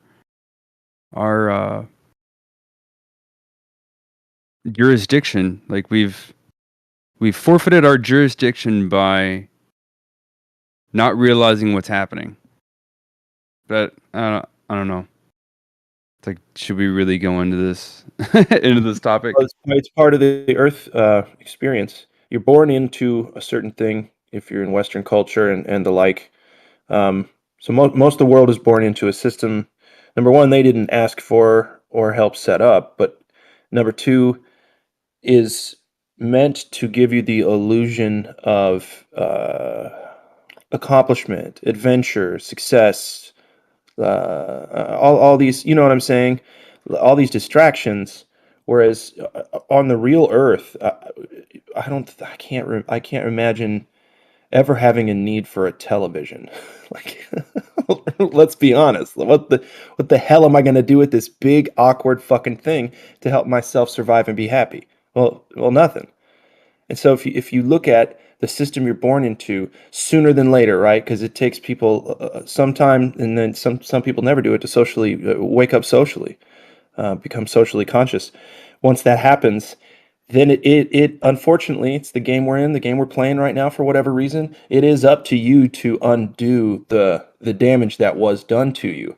But the biggest step is being able to admit that the damage was done, and you actually are believing a lot of nonsense that you can't prove. Right. Because it's all a perversion. What is But you right know what I is mean? wrong, You know and what I what mean? is wrong is right. It's like it's Yeah. completely opposite. So Right. when people start to question the narrative, well, what they see is completely upside down, and it makes no sense, and it's alienating. Right? That's how I look at it, because it's like, well, that doesn't make any sense because everybody else believes in this. We're talking like hundreds of millions of people all believe the same thing. It's like, well, obviously, thinking anything other than that is lunacy, right? It's like Yeah, a pretty much. numbers kind of. which I get I it. liken it to this. I played a lot of music as a youngster, and we would always make fun of each other for the bands that we liked, like guilty pleasures, like Limp Bizkit, right? So many people's I love Limp Bizkit. I think they're phenomenal. I think that they had just the right attitude, just the right stuff for the time. It was perfect. And that doesn't mean it's not totally douchebaggy too, right? But anyway, the point is we would make fun of each other for the bands that we liked, and that was so counterproductive to being close with somebody. Is taking something that in their experience, their empirical experience, right, is somehow wrong, somehow to be ridiculed. So it's the same thing with the truth, the true truth, not the stuff that people claim that they're chasing out there, making us look like fucking idiots, but the real deal, the logos. Um, it's the same thing. We just have to put up with that bully backlash this whole time. Um, until if it's going to come to like a climax, a pinnacle, a precipice, as it were, then that'd be nice. Like a worldwide, just like, holy shit, we've been lied to. But I don't expect that to happen. I want that, right? That's what I'm going to work for. That's a boy can dream. And it's good to send intention towards that. But I don't expect it, prepare for the worst, hope for the best. That cliche, but it works. I just want to spread this fucking information. I don't care how I do it. If you think I'm annoying, good. You're going to remember me. You're going to remember what I fucking say. And at the end of the day, we're all friends here. Yeah. We should be. See, I'm here for love. You're here to spread love, aren't you? Information and love. Right. Yeah, if I started off a conversation was all like, I'm gonna slap your mama, and by the way, the earth is, or the sky is green, and I put my hands up, you're like we're walking down the street, and you pass me, and I put my hands up and go, I'm gonna slap your mama, Yeah. And then you tell them, oh, the earth or the sky is green, by the way. You're obviously not going to listen to them because they're aggressive. It's like, right? We put up that wall. You know what I mean? So, yeah, I mean, it's a social fight or flight. Yeah. Hey, yeah, it's like, what is happening? To Napalm. That's Napalm talking, right? No, that's Sensei. Oh, I'm sorry, Sensei. You guys sound the same. How dare Whereas, like, you? a stray cat walks up to you, Little right, bit. and it's starving, its ribs are sticking out. Well, hold on, man. Looks like it hasn't eaten in a week. Hold on, bro. Lion was next. Hang on. I appreciate it. Yeah, so Sensei, you used the word precipice, which I like that word. And it made me think that we are at the precipice of a new age, the age of Aquarius. And Gio, I think we've talked about this, but we're entering into the age of Aquarius, which is it's going to be a very turbulent age. And I think that as we're entering the age of Aquarius, we're at the precipice of Aquarius. We've already seen 2 world wars, right? But when we're potentially entering the 3rd world war. And what comes after that, as we enter into the age of Aquarius, I mean, that's the water bearer, right? He's got this picture. Even Messiah gave an allegory to this water bearer. In the upper room, go find the water bearer, right? Well, he's pouring out water, and the pouring out of the Holy Spirit, or the pouring out of knowledge and wisdom, and the Holy Spirit is synonymous for wisdom, right? This is the uncovering that the scriptures talk about, the unveiling, the revealing. It's going to happen in our generation, in our sons, in our children's generation. The unveiling of all the lies of history are basically all coming to a pinnacle point. And the most people in history have been oblivious, illiterate, uneducated. For most of history, people didn't know how to read and write. Only the aristocrats knew how to read and write. It was something of a if you knew how to read and write, you were most likely of a fortunate family, because it was. And now we take that for granted, because everybody can, not everybody, but almost everybody can read and write in our age, which is something that is literally unheard of in the history of the world, right? So a lot of things are happening all at the same time with technology advancing that gives us advantages over studying material, comparing and contrast different truths, right? We've never had an era like this, the pouring of knowledge, which was predicted in the sky, right? But yeah, that's all. Hey man, listen, this place cycles over and over and over and over. That's my belief. I don't really even have any empirical evidence, right? I haven't sat and watched the stars for, years straight. To me, that's what it would take, just writing down everything you see every day for years. Then I could start to maybe glean what I think about it. But I do believe this place cycles over and over and over and over and over. I don't know how many times it's done it. It's going to do it again, I think, and that's all. That's it. That's about all I got with it.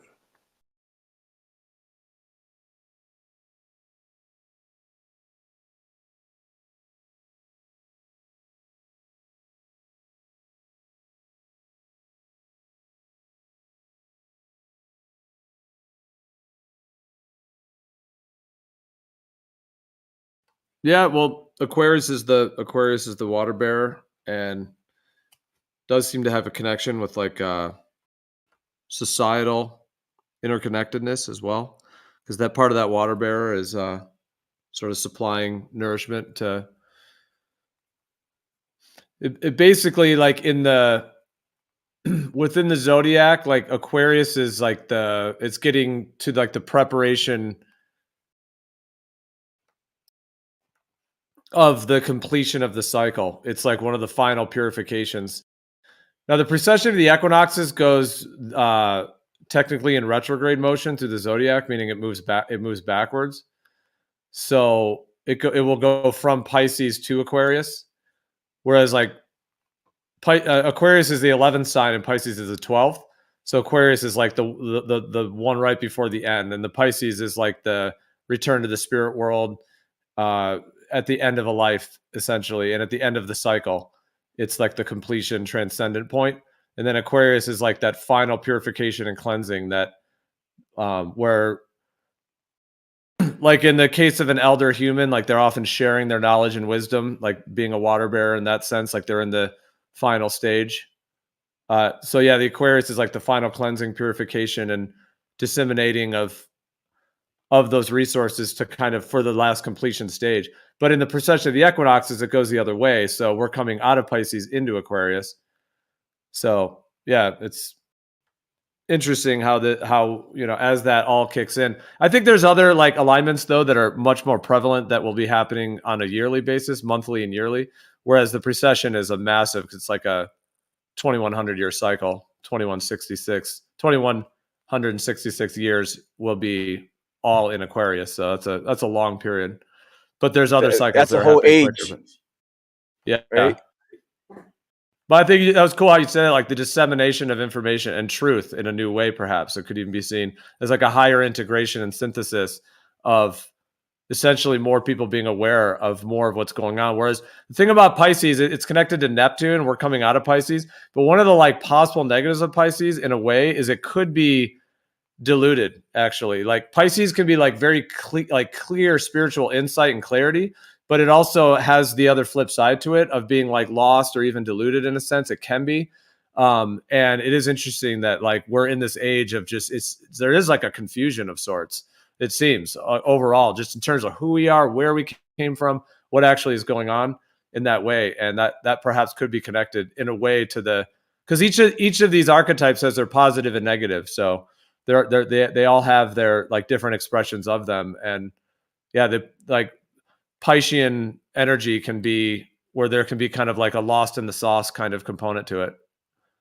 It's like one of the things people struggle with that have certain things in Pisces. It can be because it's ruled by Neptune. So it's connected to that like liminal kind of the liminal boundary between accuracy and inaccuracy, sanity and sanity, truth and deception, like that fine line and being able to accurately decipher that. Well, Gio, I've been listening for an hour and a half, but just taking care of chores. I just finished with a run. I appreciate everything you guys have been saying. And Gio, you and I don't think exactly the same way, but you have never attacked me for my beliefs or what I think. You've never said, "Nuh-uh." You've never said, "I wish you would just stop." Like with your actions, with your attitude, with your tone of voice, you've never tried to shut me down. And I think that it's very apparent in this room when someone comes in with an agenda, whether they know they're doing it or not, to shut down the conversation. Because honestly, if we're just having open Discord conversation, sharing of ideas, it should never be it should never should have drama. It's just listening and talking and sharing, unless we're in that debate mode. Now, last thing I was thinking about is, they teach us when we're little kids. They teach us about the universe and how big and vast it is. And what they don't teach us is that we all have kind of our own universe that we're residing in, like our schools of thought, what we're bent towards, what we like. We're all so different. But they want to teach us that we're insignificant and we're here on accident and we're not important. And they tell us about our fingerprints. They say, oh, yeah, no one else has a fingerprint like you. But what would be better is if they said, no one thinks like you do and you're beautiful, like you're amazing. No one will ever be just like you.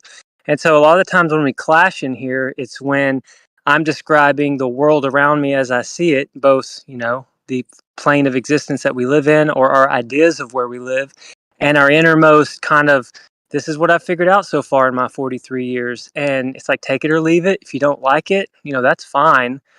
Just don't say you're an idiot, you're uneducated, because we're just sharing ideas. So anyway, I appreciate this room. It's one of my favorites to hang in, and y'all keep crushing. I mean, you said it way better than I could. I 100% agree. Yeah, cheers. It's kind of like a stray cat walks up to you that's starving, and you have food in your hand. And you go running at him. Here's some food. Here, you're gonna starve to death. Here, take this food. It's like, well, of course it's gonna go running away because it sees this big scary thing running at him. Whereas if we get on their knees and slowly go towards them, they decide if they take the food or not. See, that's key. Like, everybody decides what they want to believe or think or whatever.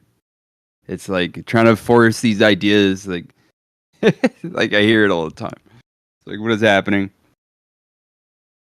We're all friends here.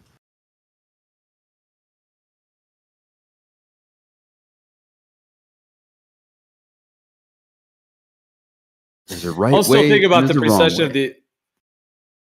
But what I was just gonna say too, yeah, what you said, JT, was right on, man. I just wanted to say cheers to that. That was beautifully said. And yeah. Oh, I was thinking too with the precession of the equinoxes, how like if we're in like the 11th sign of Aquarius, we're really at the beginning of an entire 26,000 year cycle, or we're about 1/12 of the way into it. It's kind of interesting to see things as the actual beginning of like the next 24,000 years is the rest of this entire cycle. Because sometimes it seems like things are so doom and gloom, like, oh, maybe like things that could be ending, and there is death, of course, but just the idea that like there could be some negative outcome, but just more like, but then just from looking at the precession of the equinoxes, like we're actually at the beginning of a massive cycle. And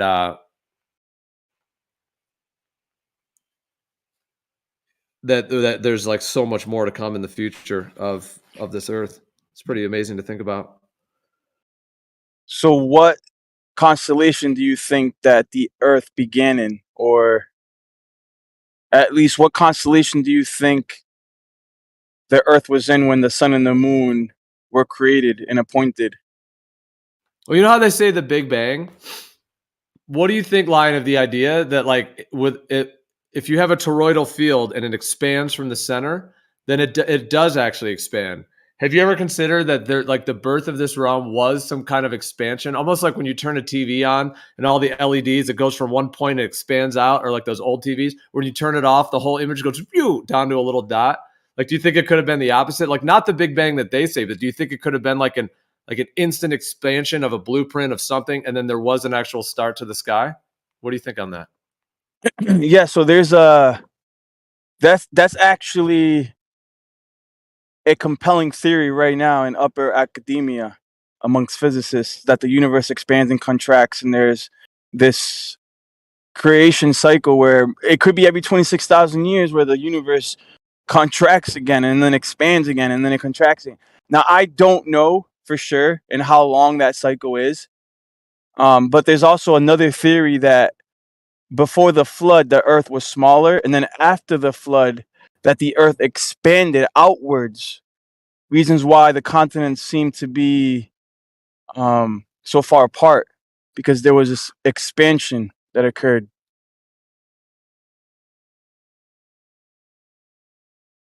Hold on. Well, it just made me think of that because you were saying when did the cycle start, or when did the sky start?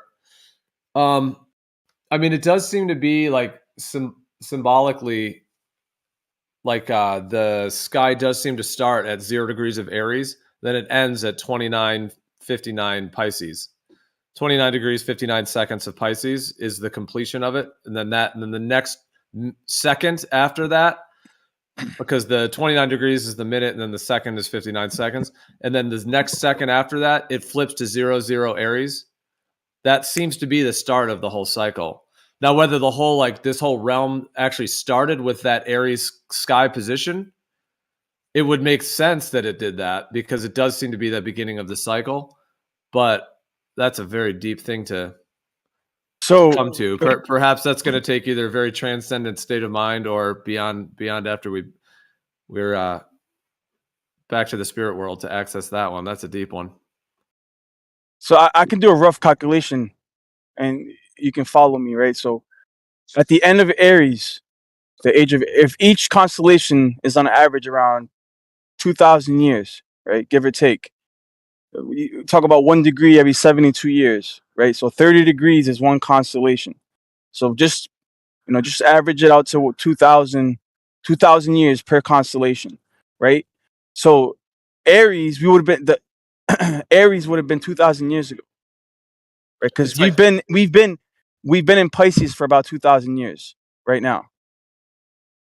Pisces is when actually Messiah was crucified and resurrected. That happened at the end of the age of Aries and the beginning of the age of Pisces.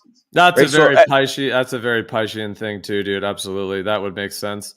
Having like a wise old soul, and I think there's many of them. I don't think that Jesus character is the only one, but he's one. Yeah, that you would have like that. There would be a. Because in the procession, you're going like from Aries, like that into Pisces, and having like old, like what you were just saying right there, like an old soul that comes in and has like, there's like certain metaphysical things occurring.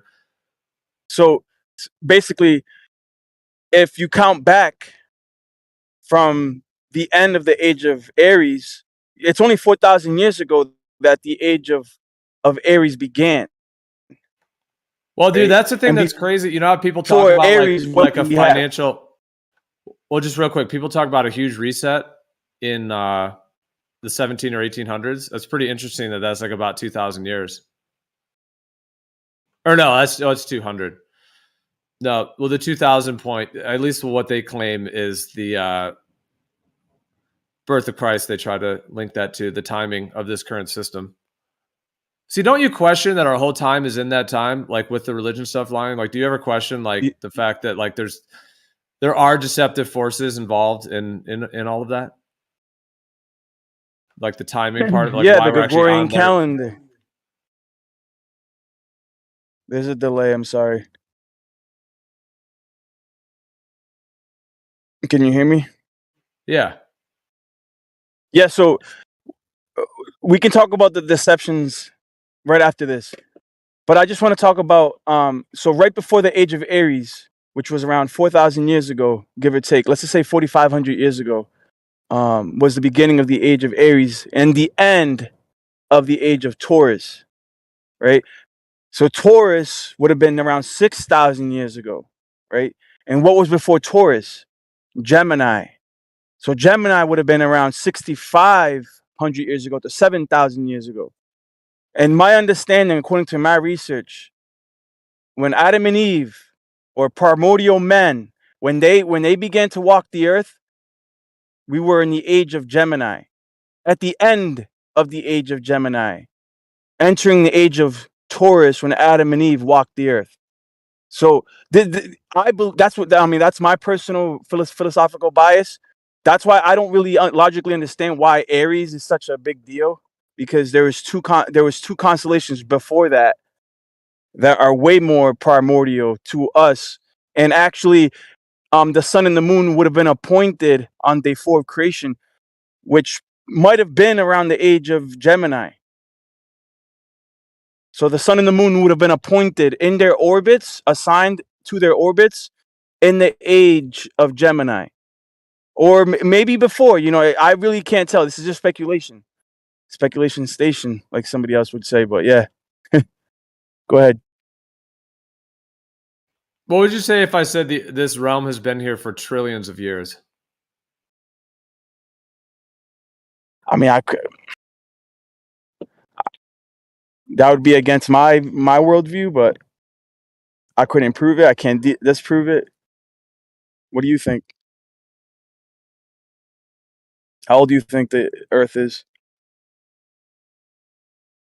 Yeah, that is a very deep question. I would like to hear everyone's response on that. That would be awesome to hear everyone's different ideas on that.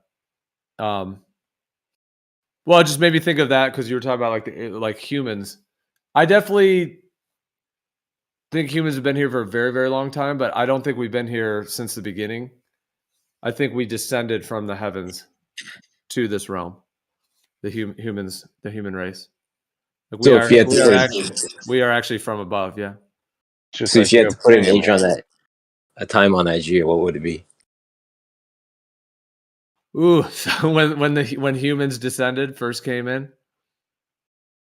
Because the thing about it is they've I mean, say they, like the watchers, if you will, have started to put like numbers to the entire thing, talking about the age of man being 7,000 years, and we're at the 6,000 year point, 2,000 years after he was put onto the cross. But the age or the time prior to that, the BC, getting into Noah's Ark in 2350 BC, speculatively, of course, and then 2,000 years prior to that, 4,500 is they're getting into the timing of potentially when Adam and Eve actually were around. But beyond that is an interesting question, because they started. There was one discovery that was made, if you will, where they decided to measure, I believe, the strength of the magnetic field, and how much. And I apologize if I make a dog's breakfast of this, but I'm going to do my absolute best. They measured the strength of the electromagnetic field and how much it had degraded over the last 1,000 years, let's say, or 500 years, whatever. And then they started kind of walking that number, and I guess extrapolating a number further beyond that to go backwards. And they're saying that there's putting a time on it of 20,000 years, basically stating that this creation, this enclosed system, is 20,000 years old, which is interesting. And that's what I've heard. But when it comes to actually scripture, I'm going with we started on day 1, 4,500, and man was born, and so on and so forth. Thanks for listening, guys.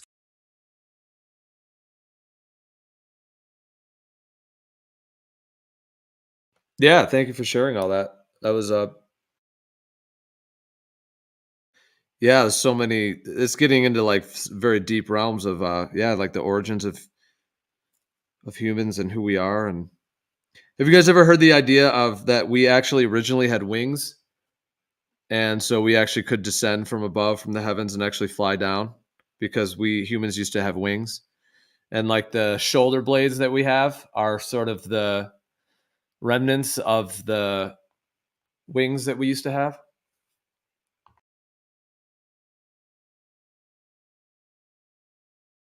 That's pretty trippy, man. I mean, it makes me think that since we were made in His image, and we see a lot of this Renaissance art with angels depicted with wings. And I went from thinking that angels don't have wings to now believing that angels do have wings, only because like these beings resemble people according to the scriptures, but actually do have wings according to the scriptures. Like they actually do have wings. Because I was told that, oh, that was just Renaissance art. Like that's not how angels actually look. The baby angels maybe ain't how they actually look, but apparently they look like us, except they got wings. So maybe there's some truth to our shoulder blades. potentially can have wings. You know what I mean? I don't know.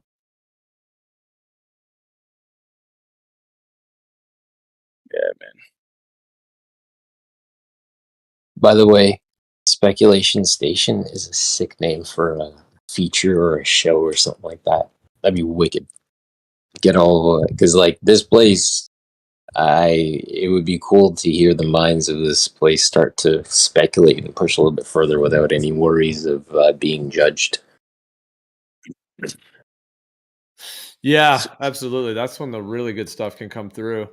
Yeah, because when everyone's on guard, it's a different style when people are on guard, and there can still be a really great meeting of the minds with that as well. But yeah, there's even like when there's an actual openness for everyone who's speaking to have their full 20 30 seconds, and everyone's listening, and there's not all kinds of contention and tactics and all that stuff going on, then yeah, the potential to, I mean, because I think ultimately, like, we are naturally essentially psychic beings, and we're all interconnected, I think, through the ether and through these information fields. So even what we think we're like collecting information wise, I think is only a small portion of the overall capacities that we have to tap into so many deep realms of knowledge and truth and information, and even direct like memory lineages of times in the past and the future. And even beyond this whole realm, I think is possible to access as well. Well, for this, let me just say real quick, the stuff that you may say, and maybe one thing that lights somebody's head on fire with an idea that sparks whatever. Sorry, please go ahead. I was just going to say, I said it before, but we talk about people that have childlike minds, or we look at a child and we say, man, they have so much creativity and imagination. They can just really dream up some things. And we call that beautiful. But an adult that thinks, with imagination, they say, no, you need to put that away. You need to put childish things away and conform and sit still and clock in on time and do your 9 to 5. And I'm like, bro, I'm 43 and I still feel like a kid at times when I enjoy a run, when I mountain bike, when I seek adrenaline or have conversation with friends, when I laugh. I'm still trying to do all these things as a child would, because truly that's more beautiful. They're trying to extinguish that childlike spark in humans, right? We've already discovered all the animals. There's no other animals out there. We've already just explored the whole earth, right? The last frontier is space, right? And don't question the narrative. Don't speculate. Don't hypothesize. No speculation station, because if you go against the popular consensus, right, the scientific consensus, then you are considered a whack, right, a nut job. And we're not allowed to hypothesize anymore because everything's already been established. So why even bother hypothesizing about any new alternatives? And this is a problem, like, because like I don't like speculating unless I have like a trail of evidence. But what's wrong with hypothesizing? What's wrong with speculating new alternatives, especially when it's part of the scientific method? It's step one of the scientific method is hypothesizing. And what we're doing now, philosophy, is part of the scientific method. It's how science came about, by theos, men of God, that were hypothesizing. They were, that they were speaking philosophy. And that's what good traditional old men do. They sit around a table, they drink tea, and they talk about life and existence. You know what I mean? And if you got math to if you got the work to back it up, then pull it up. You know what I'm saying? If you got the empirical evidence to back it up, and pull it up.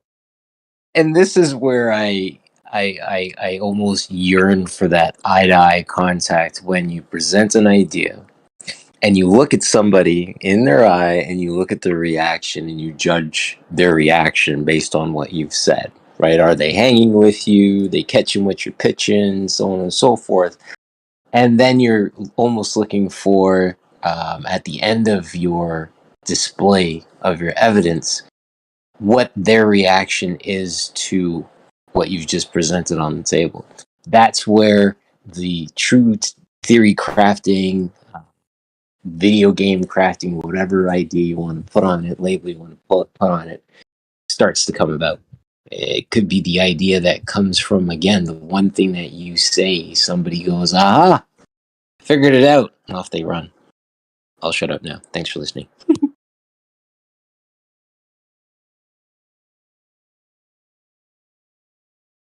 Yeah, I mean, I'm surprised how much can be accomplished just on voice, but I hear what you're saying. Being in person would be awesome. Absolutely. That deepens it so much more because your actual like etheric fields are your aura and your ether, your electromagnetic fields all are actually intersecting and actually overlapping physically in that sense, metaphysically and physically when you're physical. Although I think a lot can even happen remotely, even just through voice, the way that we do here. Like I think that there's a tremendous amount that can still be exchanged. But if what you were saying there about being in person, yeah, and like Lion was saying, yeah, just being able to sit around, whether it's like out, at a bonfire under the stars with a beer, or whether it's like inside on a beautiful rainy day with a cup of tea, whatever it may be, and being able to truly allow each person to fully explore what they know, what they have discovered, what they're thinking on all of those levels. And I think it's so age old that humans have been doing it since the dawn of time in so many ways. And it's such an ancient thing. And I think a lot of it's been lost in our culture today because of all the distractions and the social media, and being able to actually like vibrate and resonate and actually try to access like either higher knowledges or higher truths or some kind of transcendent understandings of things. And that we each have that potential to perhaps shine a little glimmer of light in our own way that can be gleaned from others, and we all have that spark to share.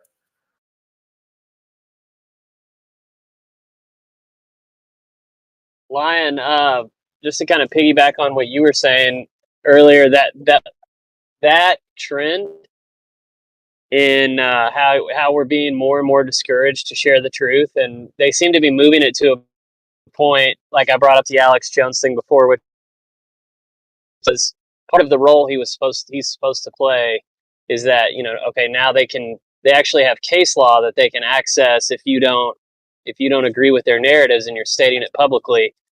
All of these things to me give credence to the scriptures, because that's what's prophesied to happen in the end through those scriptures. Is eventually it gets to a point where you're not allowed to question the agenda that's being moved forward to the point of death. If you don't comply, then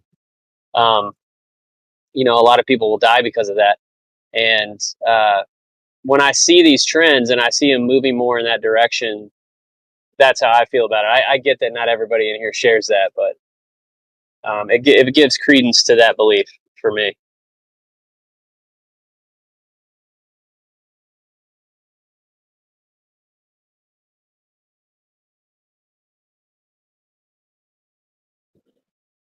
Yeah, barbecue. It's like in our Constitution, we're supposed to have freedom of speech, and that's kind of going to the wayside, or that's what they want. But they don't even want us to have freedom of thought. So, as Gio was saying a second ago, I find it beautiful thinking about sitting around a campfire, sharing ideas, and even the what ifs. Like, what if it's this, or what if it's that? And there are people who are bent towards thinking that that's no good. I mean, I know people personally who would say that's very dangerous. You shouldn't talk about what ifs. But I mean, got to do what you got to do. I'm going to stay true to myself and keep operating in the fruits of the spirit. Love. I'm going to just keep trying to enjoy every moment because you don't know how many more days you have. And I'm not going to spend it in drama.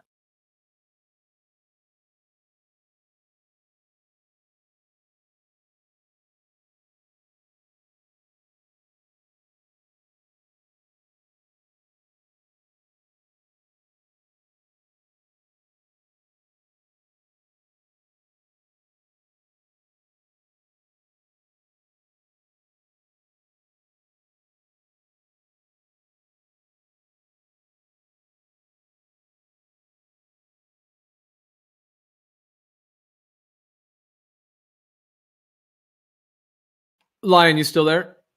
Yeah. Yeah, dude. I was gonna say anyone's free. We could shift various different topics, but just tapping back to one. If anyone has a new topic, feel free to bring it up too.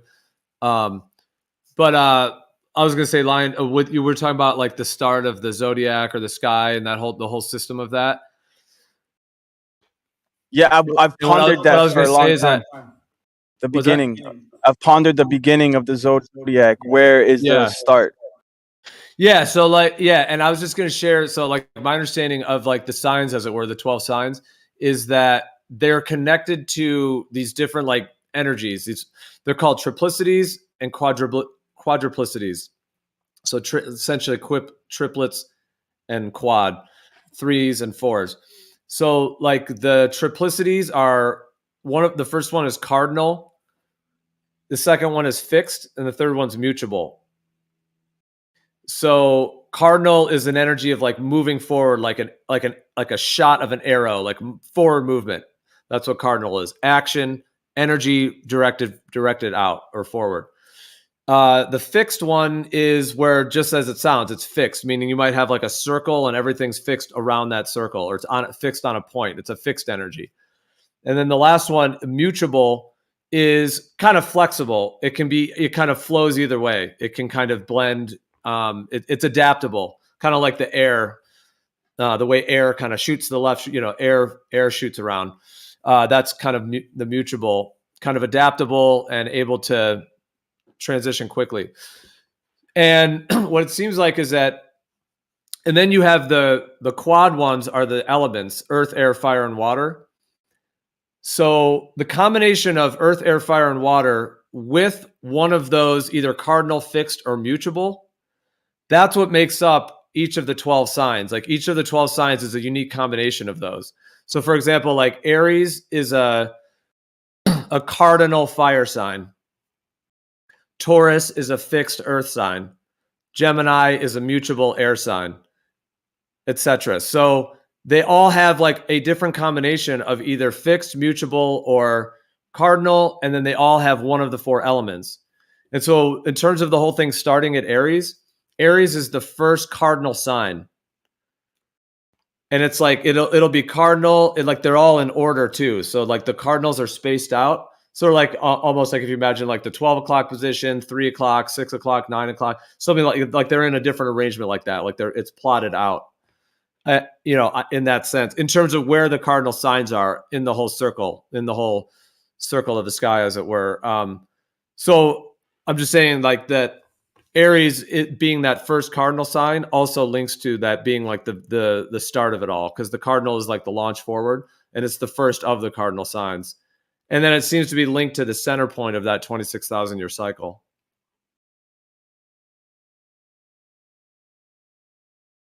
Yeah, I wasn't aware of the cardinal signs and the other two words. I'd have to study that a little bit more.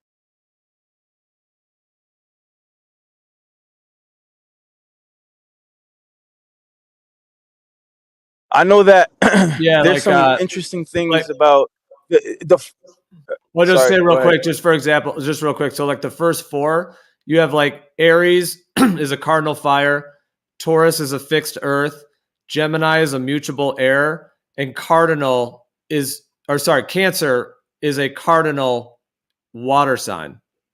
So it's fire, earth, water. No, sorry. Fire, earth, air, water. Fire, earth, air, water. Fire, earth, air, water. So there's three of those that make up the 12. And then the first one, Aries is cardinal, for example. Taurus is fixed earth sign. Gemini is mutable air sign. Cancer is cardinal water sign. So the next sign of cardinal is Cancer, and it's 3 signs away. So that's how they're kind of spaced around it. So you have 3 total. So it makes a triangle, 3 cardinal signs. And Aries seems to be the first of those 3 cardinals. And it's the fire sign, which is like it's the cardinal and fire. You know how fire is like inventive, like spurring forth, and fire lights. It's like boom, it lights up. And then cardinal is a forward moving energy. So with the fire and forward moving, it's got that real spark to it.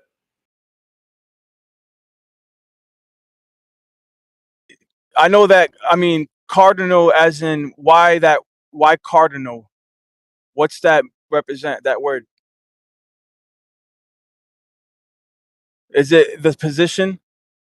Is it in a specific corner, or degree from another sign? Is that what makes it cardinal? I'm just wondering. I'm driving, so I can't look it up. No, the cardinal is the forward moving energy. Imagine like a dot with an arrow coming off of it. So you have cardinal, fixed, and mutable. And cardinal is an energy of a forward moving energy. Fixed is a fixed energy, and then mutable is kind of adaptable, could flow either way. So the cardinal part of it is it's a very forward moving, action oriented energy structure. Whereas fixed All right. is fixed on itself, like Earth is fixed. Like that's why Taurus is a fixed Earth sign. So that one is like, yeah, like the bull. But anyways, yeah, it's like it has its own kind of component to it. But yeah, so cardinal, it's called that. That's interesting though. You're talking about like the etymology of why they use cardinal for that forward moving energy. Yes, I was curious.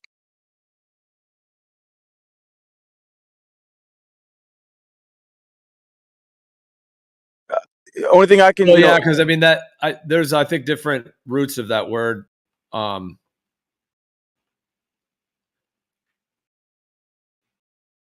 Because there's like the Roman Catholic Church thing kind of took that term cardinal for one of their things, but I think the use of it, like in terms of like astrologically and looking at the signs, the use of it, like you know how they talk about like cardinal winds, for example, like when the wind, like exactly. Yeah, I was about to bring that up. See, this is what I'm saying because, in my understanding, that word cardinal points to a specific corner of the sky, right? Like a cardinal sign, but well, it comes from the word. It comes from the word hinge. Yeah, so the etymology. Because I just looked it up. Because I use the word cardinality comes up sometimes when I'm dealing with data, and the cardinality. They're just dealing with the order of columns that appear. But I guess the origin is the word hinge. So, or arisen from the notion of important function. Or something around which something pivots.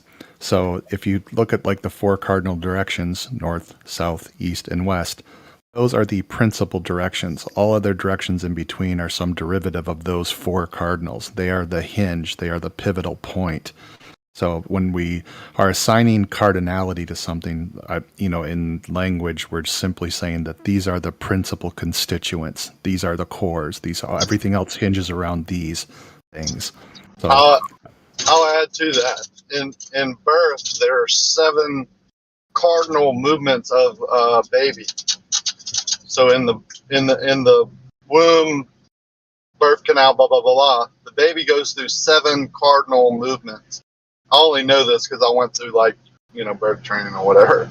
But they call those cardinal movements. Also, it has to do with birth also. Yeah, the movement of the baby. Absolutely. Yeah, there are like the 4 stages, and absolutely. Well said. And then I was going to say too, with the zodiac, so the 4 cardinal signs at 0 degrees of those signs is when the solstices and the equinoxes happen. So the pivotal points of the solstices and equinoxes, those 2 solstices, 2 equinoxes a year, those fall on the 4 cardinal signs in the sky, in the zodiac. Nice. So it's that launching point forward, that pivotal point where it shifts. Yeah. They call that in Hebrew the tekufah.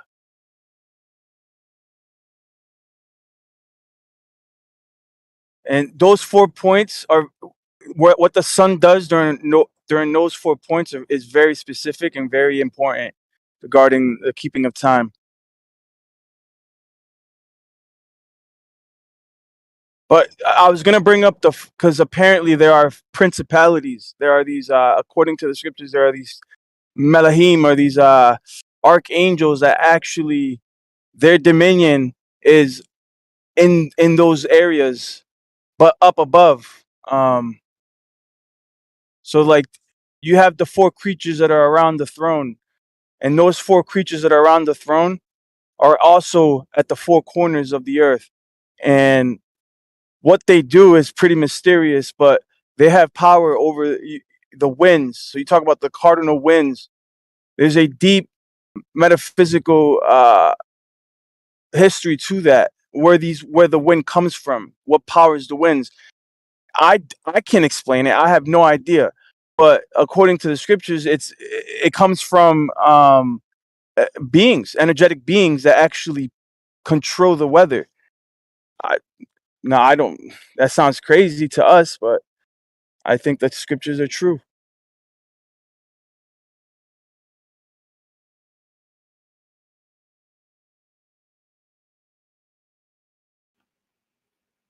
I go back to where people try and down the writers of scripture and all that, how they make them seem dumb and all that. But how did they know all this? Like, these are pretty in-depth knowledge things that we're just now learning, or we're teaching each other, right?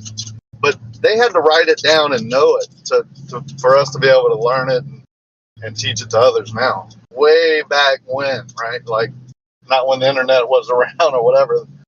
Seems like they're pretty smart guys, and when you put it all together, that book is they call it a book, but those writings, that literature, those scriptures are pretty amazing. How they're written by different men at different time periods, but it all comes together to make sense.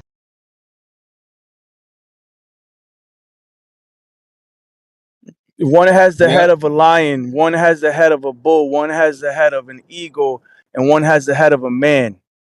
And there are 4 entities at the 4 corners of the earth, at 4 cardinal points. Now, I'm not sure that constellation, if they represent those entities or not, but we do have a which would link to 4 southern star rotation points as well. 4 quadrants, 4 corners. Then the star's focal point. The star's focused at each of those 4 corners, and depending on which sector we're in, we're going to observe one of them. Yeah, it's usually 4 when it involves direction or movement or cycle, and then you get into the 7 when it involves I don't know what to call it, like how we see these things, how they come together in reality. It's strange like that, right? Like almost everything is like that. You put them all together, it doesn't go away, right? It doesn't not make sense. It all just comes together where you can understand it fully. Not to shift this topic too much, but what if you did some ayahuasca, right? And you seen an entity that came to you with the head of an eagle, right, and spoke to you, or an entity with the head of a lion, right, and it had 6 wings, 3 on each side, and you had a full-blown conversation with it, theoretically speaking, and then you came back out of that trip. Would you consider the entity that you spoke with an actual entity with a mind, or was it a product of your subconscious and a manifestation of your imagination? I think it's distorted view, honestly. You would have to have that experience to even know. I think when you naturally get in touch with the spirit world, that's when you can fully experience it. When you use whatever you said, or mushrooms or whatever, to enhance it or to speed it up or to put you in that trance instead of naturally going into it, I think it's distorted in some way, so you have to be careful. Doesn't make it not true. I think my feeling is that it was distorted because it's not natural. It actually is natural. Every chemical in ayahuasca is actually found naturally in your brain, believe it or not. No, I didn't say that. I didn't say it wasn't a natural substance. I'm saying maybe your body produces it under certain, ways, or you can intake or ingest it in certain things. But when you do it to go into that state, I think you have to be careful. You might be distorting it a little bit. You get my point? Are you talking about ayahuasca in particular? Like, are you just making baseless claims, or do you have any knowledge base to come? No, I said that's just how I feel, because when I go into dream state, like when I'm in dreams, it's so realistic, right? But I think when you induce a dream, or when you induce going into that realm, you have to be careful. Maybe, my feeling is, I said that again, that it may distort it a little bit. So just be careful. Well, but ayahuasca does the exact opposite of that. That's why I'm asking if that was coming. If you're talking about ayahuasca, I don't know if you're familiar with it exactly. You mentioned mushrooms. Maybe you're talking about something different, but I don't know. Are you familiar? I mean, because you're saying that about ayahuasca in particular, because ayahuasca does the opposite of distort. It actually enhances and focuses and brings tremendous, very, very high frequency downloads and healing to an individual. Like the movie Limitless, kind of. I understand what ayahuasca is, but you still don't know for a fact that that's enhancing it without like fooling you or deceiving you a little bit. Like, how would you know?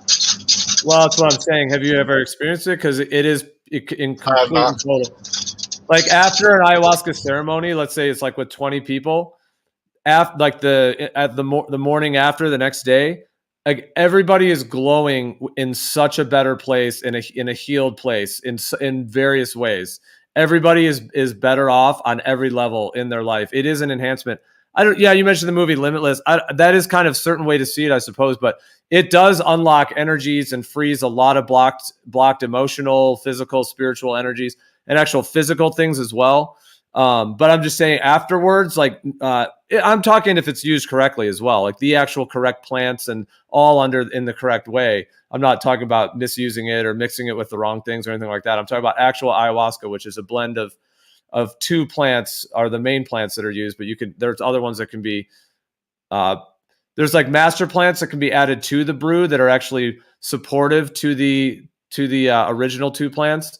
But then there's also like other plants that people could blend in with it that are not the real master plants, the real shamanic plants. So the other ones that people might mix, and they could be using that to distort actually what you're saying. Like that actually is like real ayahuasca is not distorting at all, but actually some of the places that are doing it incorrectly or deceiving people, they're like sorcerers basically instead of real shamans. So there are some that are using that term ayahuasca and they're actually essentially more of a sorcerer, and they're mixing like datura and other plants that can be very demonic and can actually cause a lot of harm to someone. So that's not real ayahuasca though. That would be like but they might be trying to use that name for it. So that is distorting. Yeah, datura is profoundly distorting. It is a plant. It is a quote unquote natural plant, but datura can be an absolute nightmare for people and can be an absolute awful and can open people up to demonic entities and all kinds of things. But real ayahuasca, the real deal ayahuasca, is totally protective spiritually on all fronts and levels, on very, very high octaves, to where distortion can't occur and where there can be like a fully healing type experience. And like I was saying, after a ceremony, like everybody's just glowing in the best place they've been, from that point forward. You mentioned datura. That's an alkaloid, and I don't think anyone has ever had a good experience or trip on datura. It's like I don't know why anybody would use that recreationally, but yeah. I think it's funny you brought that up. in Puerto Rico, they drink it. In the Caribbean or in South America, that's where you get scopolamine from, and that's where you get dragon's breath from. It's the same kind of a chemical, pretty sure. Oh, it's from the Right? nightshade family, like tobacco, tomatoes. But they call it té de campana, and it's like a flower that hangs upside down near the riverbeds or riverbanks. Yeah, the trumpet. And Yeah, there's the trumpet. Yep. Yeah. Yeah, so this is not ayahuasca. You're talking about datura. Yeah, totally different plant, totally different thing. But yeah, yep, the angels' trumpets. Okay, so I wanted to add to what you were saying because, I'm very skeptical of things that I hear, and I let it simmer for a while. But I remember you talking about like certain plants being demonic and other plants being good, and I found that kind of like a little bit odd how you could say something like that. But then after listening to a testimony, there was a guy who wasn't a drug addict, and he had his experiences, his spiritual experiences throughout his life, but he did ended up becoming a Christian. But long story short, he used to dabble with all kinds of psychedelics, including mushrooms and DMT and all of that. And he had like guides through life that were, angels. He considered them angels or guardian beings, right? Guardian angels. And he met them on his mushroom trips. But long story short, he had an incredible encounter and he has an incredible testimony He talks about his testimony, and in his testimony, he's actually being brought before the court, before the judge. And it's not like a. In my understanding, there's a place in near the navel of the earth called the Valley of Yehoshaphat, or the Valley of Yahuwah's Judgment, and this is where certain principalities, they will go there to present their case and accuse mankind. Right? There are malevolent angels and entities that are against us, right? And they go there and basically rat us out. Now, why do they do that? I don't know, because Yah knows all things anyways, but there's actually a place where they do accuse the brethren, and they scheme against the brethren. And there's been examples in scripture where even the creator himself was like, all right, let's do that. And we see a scenario in Job. We see a scenario, anyways. Long story short, bro, I forget where I'm going with this, but where was I going with this? Oh, the entities were presenting a case against him, and how he was undeserving of being part of his family, and he was being accused of eating off their table. Right? He was being accused of eating off their table, as in eating the mushrooms, was eating off their delicacy, right? That's part of their creation here on earth. So I'm like, wow, like we understand that there's things on earth that are poisonous and against us, and there is evidence to support the idea that not all living things on earth are actually pure and created by the creator, that there could be entities still on earth that are perverted, genetically perverted and against us, right? Viruses, bacteria, who knows, even mosquitoes. Now, I'm not saying that mosquitoes are. I'm just giving you an example how there could be plant life and psychedelics that are against us, and others that aren't. I'll give you that that benefit of the doubt. Well, I mean, the term you use the term psychedelic, that came around in the 1960s. Humphrey Osmond actually coined that term, which means mind manifesting, and is kind of how it's translated, like mind manifesting, and so on. And then that term was also kind of used like psychedelic, like in the 60s, and the psychedelic music and all that kind of stuff, and tripping and all that, kind of on a very surface level. Usually with like mushrooms and LSD is usually what people, LSD is just obviously semi-synthetic and synthesized in the 1930s, etc. But and then mushrooms are naturally occurring, but LSD is basically just a very fast action, direct access to LSA, which is lysergic acid. And lysergic acid is found in certain plants and seeds, like morning glory seeds as well. So LSD is basically like, it's similar to what's found in plants. It's just a kind of a very potent, very cosmic, like light-filled expression of it. It's very just fractal and expansive in that way. And then mushrooms are mushrooms. But the thing is that even like in the 1950s and 60s, like they were just starting to go and actually like go to the jungles and actually reconnect with the shamanic traditions that were there, the shamans. And actually, like that's where kind of mushrooms first came back in the 1960s.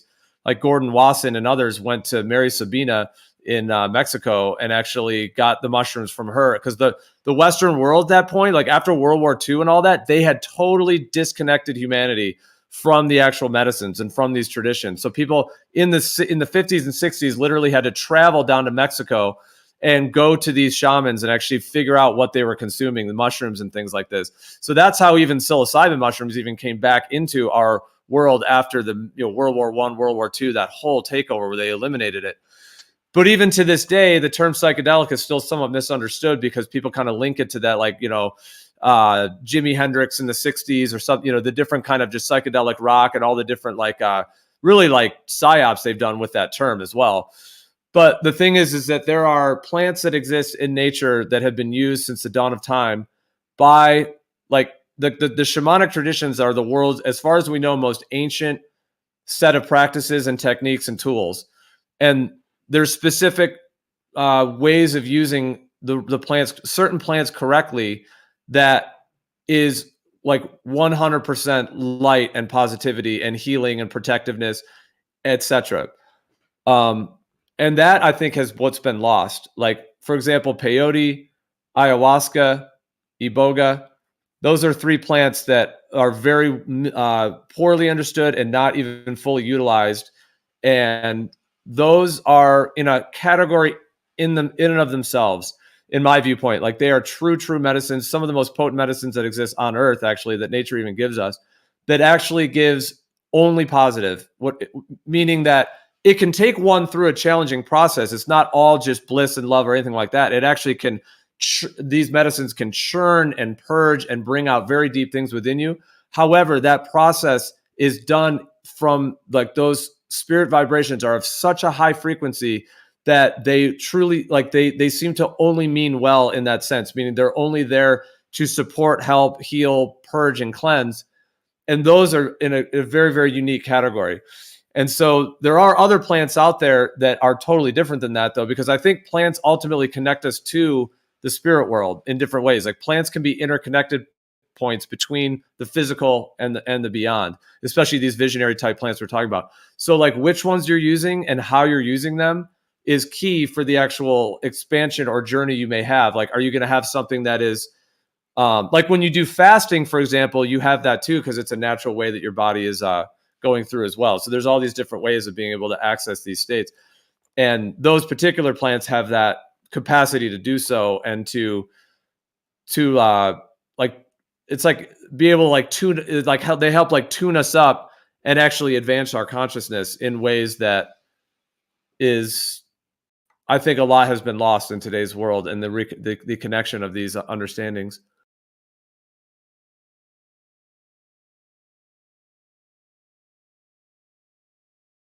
Sorry, that was a lot. That was kind of long-winded, my bad. But I was just kind of on a flow there. But yeah. No, man, no, it's all good. Psychedelics provably cause neurogenesis, right? This has already been established by the medical community that mushrooms can indeed grow brain cells, something that was known to be impossible for most of medical history. Same thing with heart cells. They say that heart cells are irreplaceable, that you can't really, once your heart is scarred, it's scarred forever, and that you can't, it's a detriment. But these things are starting to be reversed through modern medicine. But psychedelics, like, it's a big topic, because you have, like you said, plants that seem to be against us and plants that are not against us. And this idea that certain plants can be demonic, I wasn't sure about it, but now I see it. I'm starting to see it. I'm starting to see that there are plants that are strictly like they're against us for whatever reason. Yeah. So, well, just like even on the example I was saying, so like ayahuasca, for example, it's a blend of Banisteriopsis caapi, which is a vine that grows up these huge trees in the Amazon. It's this huge, thick, woody vine that grows up the tree, and it's got little leaves on it as well. And they hack the vine off and then cut it up, and they put it in a liquid to cook it. And then there's a leaf, which is called chacruna. The species name is Psychotria viridis. So when you mix that particular leaf with that particular vine, you mix those two and blend them together.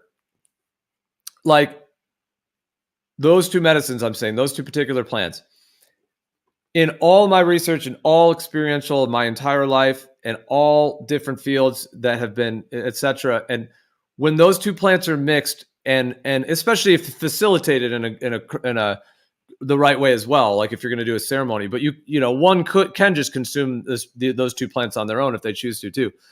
Those two plants, when blended together, like, the absolute hands down, it's, you know, consistency across all boards, when used correctly, of course, I'm saying the right plants and all of that, is that those two plants tend to take someone into a state. It can be a visionary state. It's a state where there is a process occurring, where there seems to be very, very high octave healing and cleansing going on. Like I was saying before, physically, spiritually, psychologically, emotionally, on all of those levels. And there's this supportive spirit that people feel when they consume that plant that is, like, they call it like the grandmother spirit. Like, many people report that it seems to have like a wisdom and intelligence far beyond any comprehension of what a human could even have. And it seems to know, like, so many things about your life and your soul and your lineage. But it means absolutely no harm in that sense, and only means, like, that's what I think of like a true medicine, is that truly is all benefit, in that way, meaning there truly do no harm. Like that's that the idea of the original Hippocratic oath, do no harm. Is mainstream medicine doing that today? I mean, that's the whole question. But with ayahuasca, it, like, that medicine truly does no harm, meaning it supports one's journey on multiple levels, in all of those ways. And there's so much more to it, but I'll just kind of put the book in there to say that. So that's just a quick kind of briefing, just real quick, just in terms of with ayahuasca in that sense. So when a whole group does a ceremony and it's facilitated by a shaman and by a really good group, like, everyone is coming out of that just glowing and feeling improved in various ways in their lives. So that's what I mean. It doesn't mean they're all healed or everything's complete or anything like that, but there is a piece that was accelerated and brought together. So that's just showing how different plants can be. And ayahuasca can actually, like, protect from demonic entities and purge them. So it seems to be able to create like a space around you, like in the ether, that protects demonic entities or anything like that from even being able to affect you. Like, it has that actual protective thing to it. And then it also seems to have the ability to purge demons out of someone, as it were, or dark energies, or things like that. It can actually extract and pull out energies, which is why people purge. Like, when they vomit, it's not like purging from being sick on alcohol. You're actually like releasing, sometimes like lifelong depression or lifelong anxiety or an addiction problem. Like, there's a physical link to it, and psychological and spiritual. So, yeah. So with all that being said, like, but then I'll stop here, but I'll just say that, because I guess my original kind of point, well, I was partly going to share that, but actually the original point was more to say that, showing how though that plant has its results, as it were, when people consume it, versus like we mentioned datura earlier, and these datura is a totally different plant, and when people consume that at very high levels, I mean, I could go through the experiences that people have and have had. It is very, very different than what I just described ayahuasca. Like, people can have very, very fracturing and horrific experiences that can be actually very essentially, like, well, in the case of okay, I'll stop here. I've said a lot there, but I'm just saying that, like, just the main idea that different plants seem to connect you with profoundly different experiences and energies, and I would say even access to the beyond. It's like if you were to take like a the idea of outer space. If you were to take like a protected rocket ship that was like solid to actually venture, that was like protected in that sense, versus a vehicle that's just like actually taking you into like the descents of hell without any regard for anything positive for that person, because datura can be incredibly fracturing, like to frightening levels, actually, like to the point where, like, this one guy, like, this is an extreme one, but I guess I'll say it just to give you a sense of it. There is like these certain stories, like that, sort of reports out there where people that have consumed like a really high amount of datura seeds, like way beyond what and they'll go on like rampages and like try to kill people. They'll like try to like cut their own limbs off. Like, I'm talking like seriously like messed up stuff. Wow. Kind of like bath salts. Yeah. However, like, some of these datura plants actually in low doses have been used in certain ways. So, and there's actually a bunch of different ones. So yeah, there's different species of it as well. Scopolamine is the alkaloid in that one. Like, yeah, that's scopolamine. Those are those Dragon's alkaloids. breath. Yeah. And have you heard devil's mainstream breath, medicine something back like in that. the mainstream medicine back in the 40s and 50s? Actually, how a lot of us were born, which I think gave way to a huge amount of addiction in the world, is that in the 40s and 50s they were using scopolamine-based drugs when women were giving birth. So, like, now they have like epidurals and all this other stuff. Well, back in like the 40s and 50s, like during the World War II and all that, they implemented this new thing in medicine where there was a drug that they would give women who were going through childbirth. And actually, a lot of us right now, our grandmothers or our grandmothers that have since passed may have been given this drug because it was very, very common. They were giving it to many, many women in America and a lot of first world countries. And these are like scopolamine-based drugs. So scopolamine is the alkaloid that's in the datura, which is one, some of those datura species that I was just describing that can be very demonic. Mainstream medicine extracted God knows what and made these scopolamine-based drugs, which is the same alkaloid that's in the datura. So it's that, use that alkaloid, scopolamine-based drugs, which essentially like, if effectively it would knock the woman out when she was giving birth. So like a lot of like our parents, depending on how old you are and whatnot, or were actually born from mothers that were like not really gassed out, but like drugged out on these scopolamine drugs. And that was like their solution if women were like in pain or whatever it might be, like give them that drug. And then, but that was like one of the drugs, those were the drugs at the time. And those are like literally, I mean, datura, the connection that scopolamine.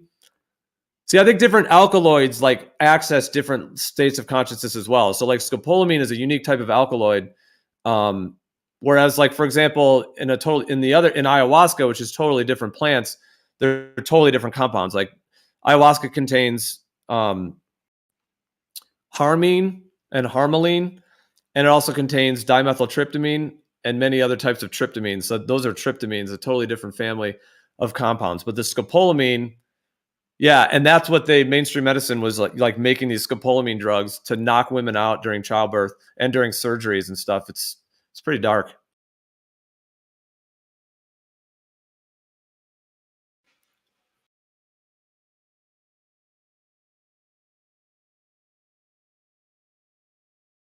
So yeah, I'm just saying like different compounds seem to access different realms and different states of consciousness, and I think different spirit worlds ultimately. So I think it would be very key to not lump them all in one category because yeah, they're dramatically different. And like that's why like even that separation between a real shaman versus like a sorcerer, like even that polarity, like a shaman knows the plants, knows the medicines, knows how to facilitate that plant to have the protected physical space that it needs to do its protected work.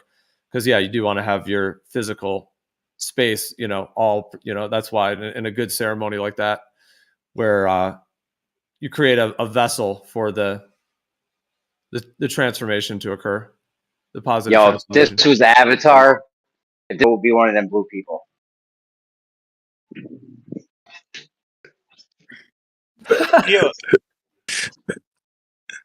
Praying to the But tree. hey, talking about Dragon's Great Breath World Tree or Devil's. Yeah, dude, I'm down. Let's go pray to the Great World Tree with the blue people. Gio, I've heard you talk about the ayahuasca things quite often, and it sounds extremely interesting and all that. However, for myself, I'm scared. I don't know how to get over that fear to actually go do it. And now listening to you guys talk about this, I looked for a local ayahuasca retreat here in Cape Town or in South Africa, and I see there is one. And it does appear to be one of these ones that you talk about, these proper ayahuasca retreats, and they're getting their medicine from Peru. But how would I get over the fear? The fear I have is for the DPDR, the depersonalization, derealization. It's almost a psychotic event, if I'm not mistaken. How would I get over that fear of getting into that hole? Well, okay, so I would say there's a unique category of plants and substances that activate. Okay, I'll say it this way. So we have our minds, our psyches, our emotions. We have all that. I do think trauma from the past in various ways can play a role. I even think I've had to process for myself like memories of past lifetimes and actual traumas that happened to me in past lifetimes to really get to the root of my traumas in this life as well. So many people do find that there's that layer as well. But then we also have our lifetime here now and everything that's happened to us. And if we're talking about something like ayahuasca, that is because like mushrooms are one thing. Like mushrooms do have a spirit to them, but they're a little bit wild in a way. They're a little unbridled. They're unique in their own way, but and they're beautiful. And there's different types of mushrooms too. But I would say ayahuasca is in a whole nother category where like the intelligence that ayahuasca has is on a whole nother octave, in a sense, in terms of like the actual process that's going to occur when you consume that plant, meaning that like in my experience of it and many others as well, it appears as though we all have like our own inner healer. Like we all have some part of us that is able to actually integrate and heal ourselves and the different parts of us that we have, whether that's like you were saying, like disassociation or depersonalization issues or anxiety issues or depression or addiction. There's all these different deep things people have. Fears, fear of control, fear of losing control, wanting to control others, anger, guilt, chronic guilt, sadness, chronic sadness. Some people have manic depression, where people are like overly hyped up and kind of, there's that manic depression and bipolar. So there's all these different things that people have and can have. But in something like if as long as it's the correct plants, that you know for sure that, because that's the thing, like what's out there today, people doing ceremonies, you never know really what they're blending, what they're doing, what they're all about. And like I said, there can be sorcerers that are in these realms that are not in the good realms, but they're in the ones of advertising or marketing for. Like for example, you definitely, like somebody could research what they think is real ayahuasca in South America and go there, or even in their local area, and it's not even the real deal at all. Like they're getting totally either different plants or different things going on. But as long as it is the correct plants, for sure, in that sense, and ideally brewed correctly, brewed with love, the right balance, all that good stuff as well, and of course in a good set and setting. If you have whatever, like you said, a depersonalization fear or anything like that, that is going to be eventually addressed if you were, if you were to continue working with the medicine. It's hard to say whether it would all be addressed right away, the first time you do it, because there may be a lot there or whatever it may be. But whatever someone has that is that a blockage, or that could be healed or worked through in a higher integration of a way, the ayahuasca is going to it seems to, for people, facilitate that. Now, I don't think ayahuasca is the only way. You can even do fasting, you can do meditation, there's plant medicines, like we're talking with ayahuasca. There's actually a bunch of different ways to access this, because we all have that innate inner healer within breath work is another one. So even like non-plant or non kind of quote unquote drug, if someone calls it that, or non-substance based, you can actually access these things as well. But they're all just different. Ayahuasca has a very, very potent way of working, because it has the DMT, so there can be the visionary aspect of it. And then it has the physical things that allow for a much deeper physical healing. And the ayahuasca spirit is of a profoundly high octave that it's able to really integrate and to restructure like even cells in the body and regrow the body and resolve like infections and deep parasitic infections. Like ayahuasca is a profound medicine on those levels. So you're getting that in addition. Like if you were doing fasting, you wouldn't quite get that additional medicine that the ayahuasca brings, because it's like a doctor. It's like doctoring your body for real. Well, it's bringing medicine. I don't like that term doctor, but you know what I'm saying? Like it's an actual it's bringing the medicine. It's medicining you. It's in that sense. Whereas the term doctor sounds like to doctor something. But anyway, so whatever fears, for example, you were sharing there, or if you feel like you may have some part of yourself that you don't want to lose control of, or you feel might be fracturing or dislocating. The thing is, if you're working with the right plants and you're actually working in that way, then whatever occurs for you is going to be assisting you further to integrate and to get to the root of it and to move it through, rather than worsening anything or creating any scenario that would essentially leave you worse off at the end of the day, summarizing it like that.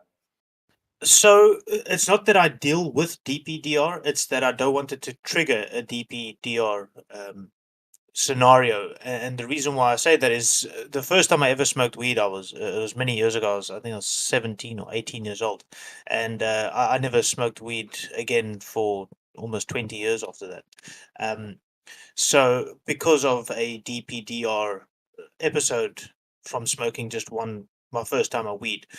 So yeah, anything that the way the ayahuasca sounds it's almost reality changing.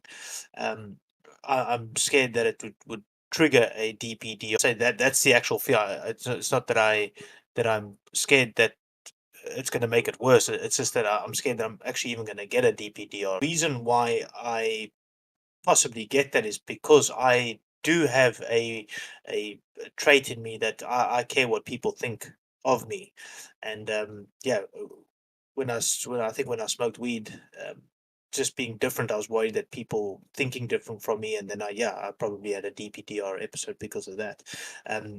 Possibly the ayahuasca can sort out that issue that I have of me worrying what people think of me, that I'm aware of. Yeah. What's someone What else you going to say? brought, yeah, what he brought up, depersonalization. Like you become antisocial, you get disassociative. I've had those experiences. That's part of the psychedelic experience, is going through ego death. Now, some people have never had an ego death, and if you haven't, you don't really need it. But for those that have had it, it's a life-changing experience, and it can happen on multiple psychedelics. It can happen on mushrooms. It can happen on LSD. It can happen on DMT, salvia. You can have these ego deaths where your identity ceases to exist.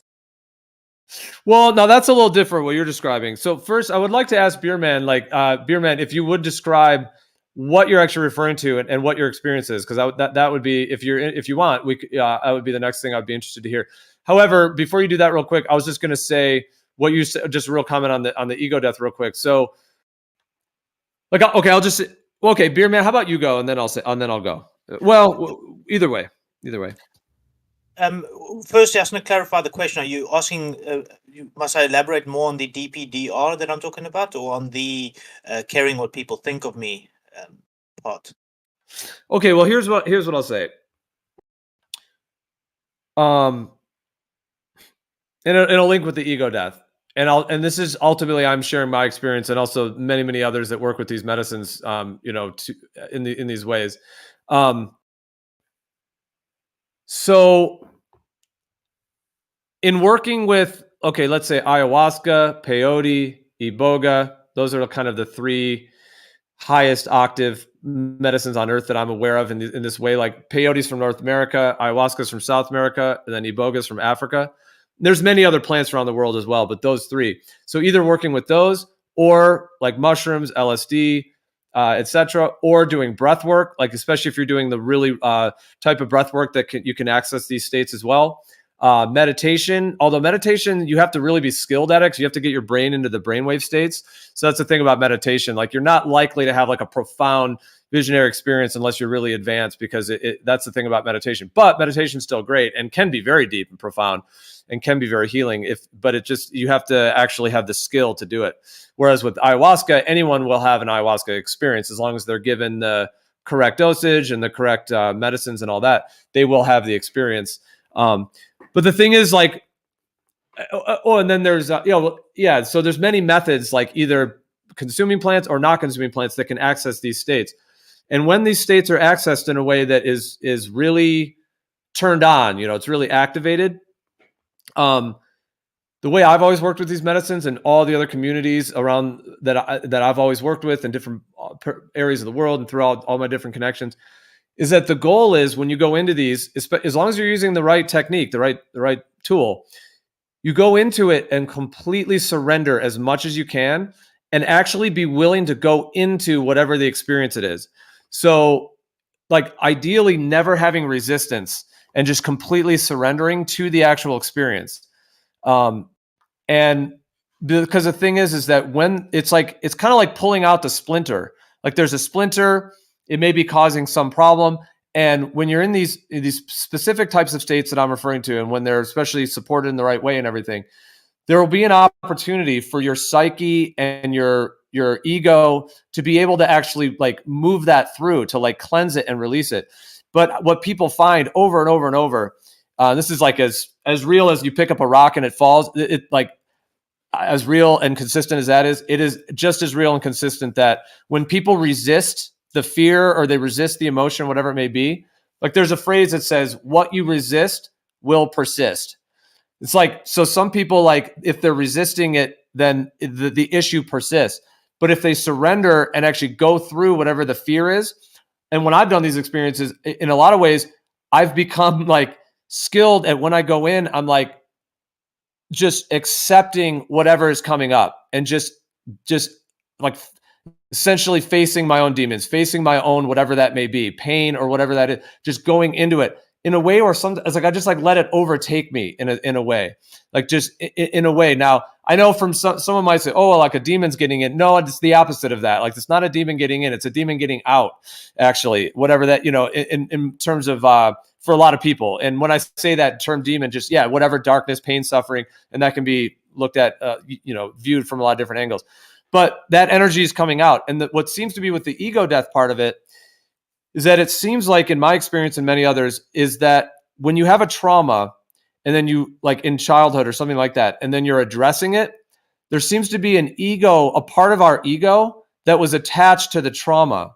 And that usually like is linked to like an insecurity or a fear or anxiety, because the ego is still sort of trapped in the trauma in a way. Like we're almost like still stuck in the trauma. And so when you surrender to it, surrender to the emotions and allow yourself to actually experience it, because we shut down during trauma. And so if you're doing this trauma healing work, you may need to actually experience those emotions for the first time because you didn't get to experience them then because it was so overwhelming. And so that can be the case. So by having, let's say you're in an ayahuasca journey, you're now experiencing these emotions. And then there's also the ayahuasca sort of guidance and healing, and there's the whole process.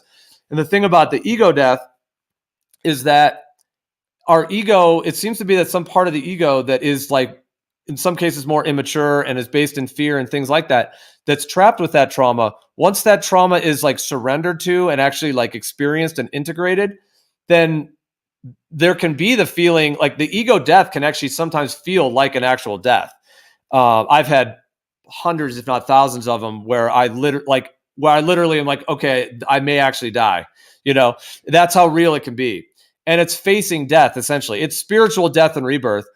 Like there's that phrase, like he who dies before he dies does not die when he dies.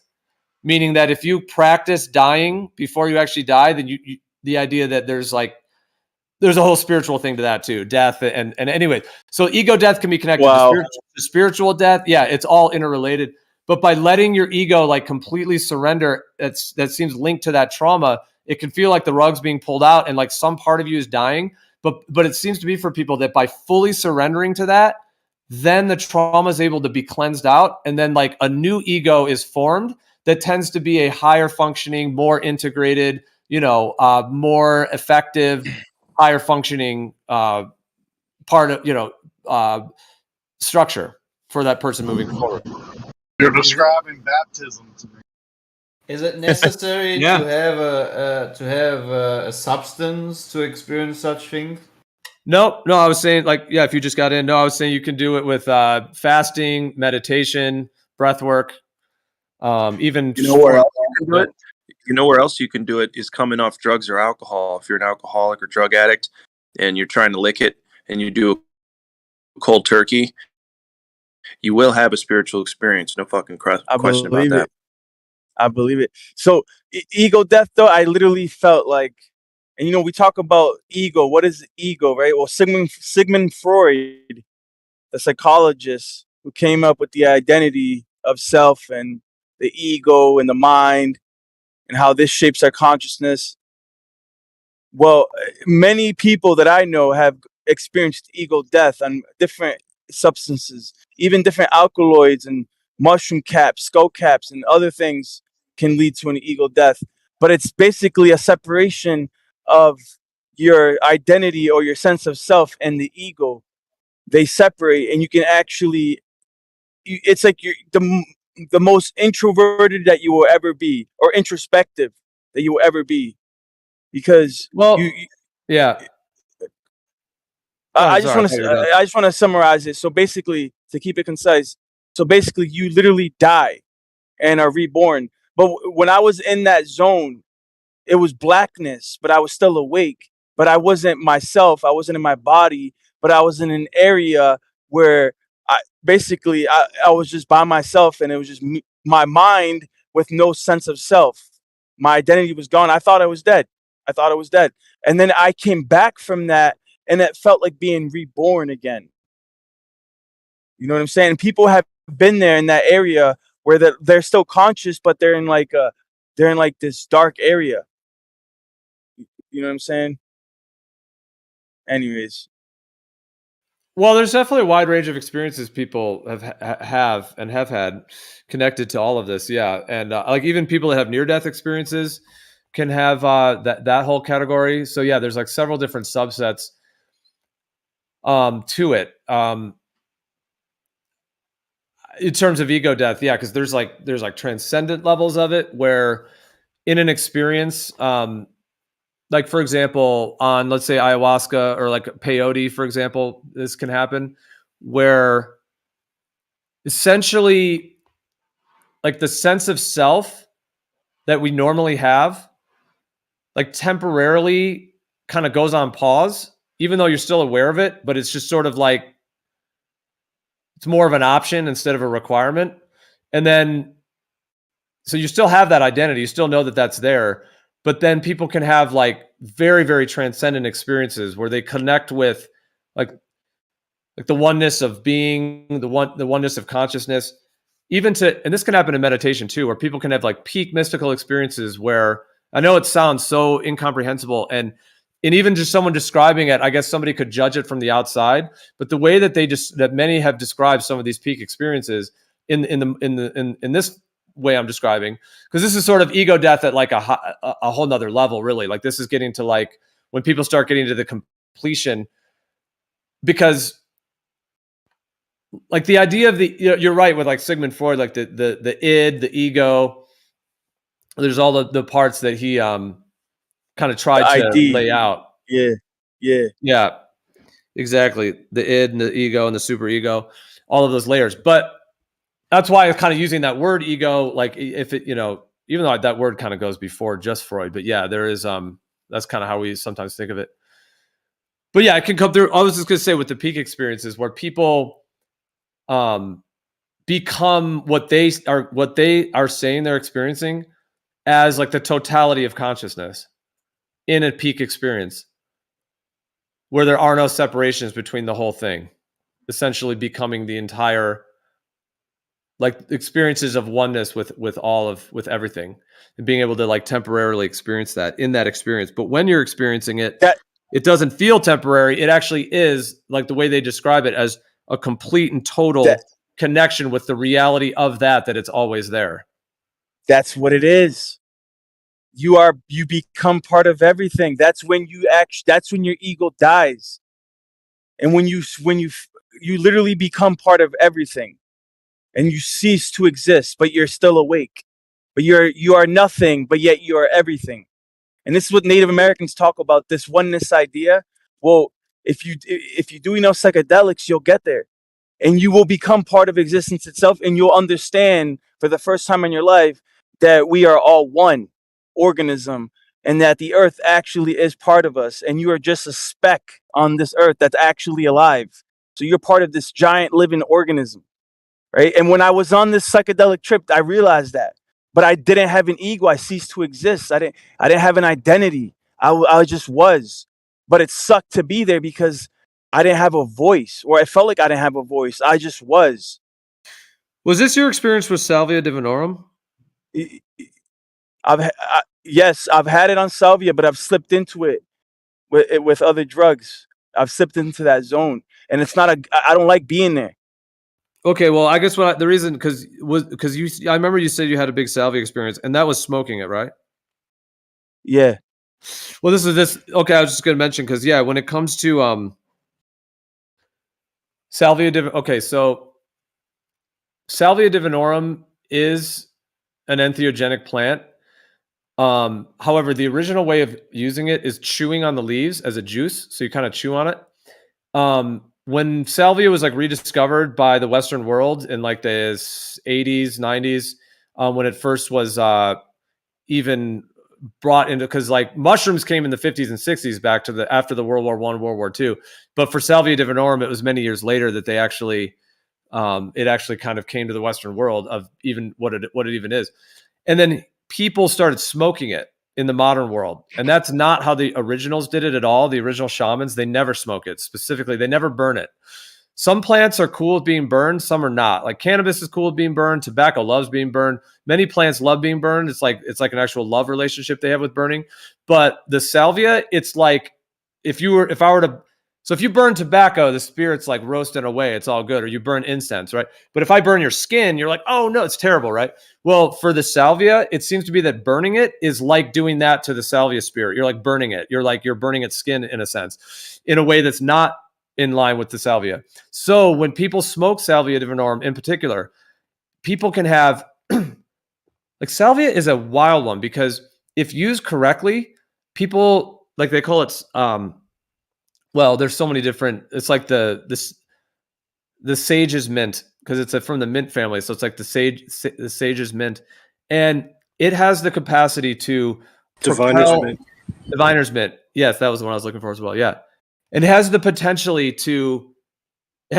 to like take you on journeys of consciousness that are so beautiful and profound and multi-leveled and incredible. The people's experiences when used correctly, but when people smoke it, it's kind of like a mixed bag. Sometimes people do have positive ones smoking it, but or they have some, in that sense. But dude, as some of the stories have gone, like, and it might be like also your relationship with the plant as well and burning it. There's also there's different ways of extracting it as well. So that's another thing because it just can't be heated. So there's people that have actually done like vaporizing it that have actually had profound positive as well. So it's like there could be some to the heat quality of it. Anyways, sorry, it's a long-winded way of saying that people who smoke salvia in a high dose, in some cases, can have very unpleasant experiences that are not the case for like peyote or ayahuasca or anything like that. It's like the burning of the salvia can create experiences that people have found like profoundly fracturing and terrible and in some cases like dangerous where they're like falling over. Some people like in crazy cases like run out of their house and like run into the street, or like it could actually be dangerous. Like so that's a whole anyway. So if you had like a fracturing, dislocating, ego death type thing on salvia, smoking it, I'm just saying you may have actually had like maybe even more of like a trauma-based type of ego death thing because of the fact of smoking it with the salvia. Because salvia can strike. Like it seems to be this like diviner's gift that can open up incredible if it's used correctly. But some of the stories I have read and experiences that I've been aware of that people have had that are like validated real experiences are absolutely horrifying in some cases and very unpleasant. It was horrifying. Horrifying. I got it from a Native American.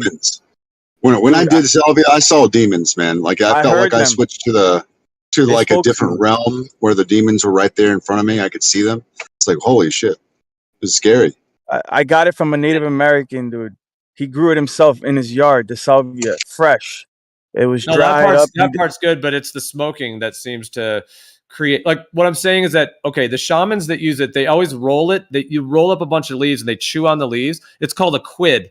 QUID. So take like a quid of leaves. It almost looks like a cigar, but it's just a roll up of leaves. And you put one in your left cheek and one in your right cheek. And you just kind of gently you don't have to do much. You just kind of gently let your saliva and then you just kind of swallow the fluid. And then you might take those rolls out and you put 2 more rolls in it, whatever your dosage is. That's how they use it. And they use it similarly to the way they use mushrooms. But sometimes when they don't have mushrooms or it's not the season or whatever, they'll use salvia. In that way with the rolling up and chewing on it. But like I said, people in the modern day have come to smoke it. And when you smoke it, like I said, it can bring very, very challenging experiences for people that are not of like the healing, loving, positive type, but are actually like in some cases even like traumatizing or, distorted, as Rakia said before. So yeah, it's very important. Like which substances and plants are being used and then exactly how they're being used. It can be that different of smoking it versus, not smoking it can be the difference between heaven and hell in that way, with that particular entheogen. Same thing with the kava leaf in like Fiji. They'll chew on it all day. Or you can mix it in a drink. It kind of looks like mud, but like muddy water, but it's called the kava plant. But if you smoke that, you better hang on. Basically, Gio, you're saying this shit's super safe as long as you're with someone that knows what they're doing. You need like a you know, a blue avatar person or a shaman or some shit? Well, that's well, okay. If you're talking about salvia, like smoking salvia is never safe. I would never recommend really anyone even do it. It's totally at your own risk in that sense, because I'm talking specifically smoking salvia. That one, because it can strike and it can strike heavy, and it's not the right way to use the plant. So I would say no on that all around. Even if you have people around you, still don't do it. I would never recommend it. It's misusing the plant, and the plant can strike like a vicious. It can really get you because you're misusing it. So yeah, not that at all. But in terms of using any of these, in terms of like ayahuasca or peyote, or if using salvia in the correct way, then is that what you're asking? Like having some support there? Yeah. Yeah, just whenever you're doing these things, whether it be a salvia or ayahuasca or whatever it is, like do it with people. You know, is it relatively safe when you're doing it with people that know what they're doing? You need a trip sitter. Well, yeah. Exactly, if you know what you're doing with the right, compounds, the right environment, then yeah, absolutely. That in terms of if you're saying like safety in that way, yeah. I mean, they do like spirit walks with peyote in the Native American, where you go out in the desert by yourself at the completion of it.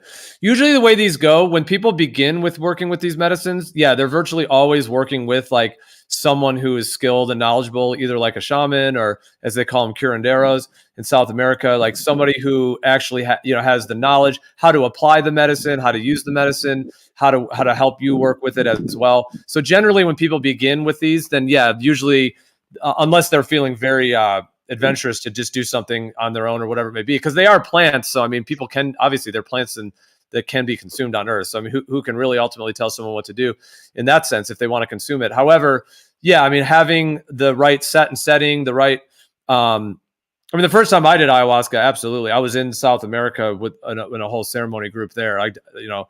For myself in this lifetime, and so but generally, they're at the same time. After people work with them more and more, they may choose to at some point work with them on their own. And generally, the shamans themselves, they always do they've always had like someone who is, like, say, a shaman who's actually supplying the medicine in a ceremony, let's say, like that shaman themselves has been in ceremonies themselves and then has also done it on their own. And in some cases it was like part of their like final initiation process to like be with the plant in nature by themselves, at high doses and fully facing and connecting what they fully needed to kind of download everything that to get them into a place where they can support the ceremony, because they drink the ayahuasca too when they do the ceremony, and they need to be very, very stable, and they need to actually be playing a role of the protector and the kind of guiding the group in that sense, energetically. And so they have to be able to manage the medicine and really face their own traumas and their own fears and their own processes so that they can be stable and solid, for everyone else. So yeah, there's usually working with people at the beginning is often how people go, and then depending on their later journeys or choices, they may go on more of a solo quest. How about this? As far as the Nazca lines, you think they could have been on one of those peyote walks or something? You think that's how those lines could have been made, or do you know of anything of that like that? You mean where they can leave their body and look at the earth from above and then make designs on the earth?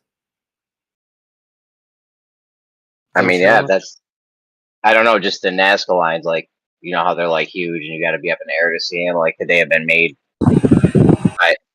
when they were on some shit or something like this? Could be, yeah. That's a fascinating thought, but I think it's definitely within the realm of possibility that you can project.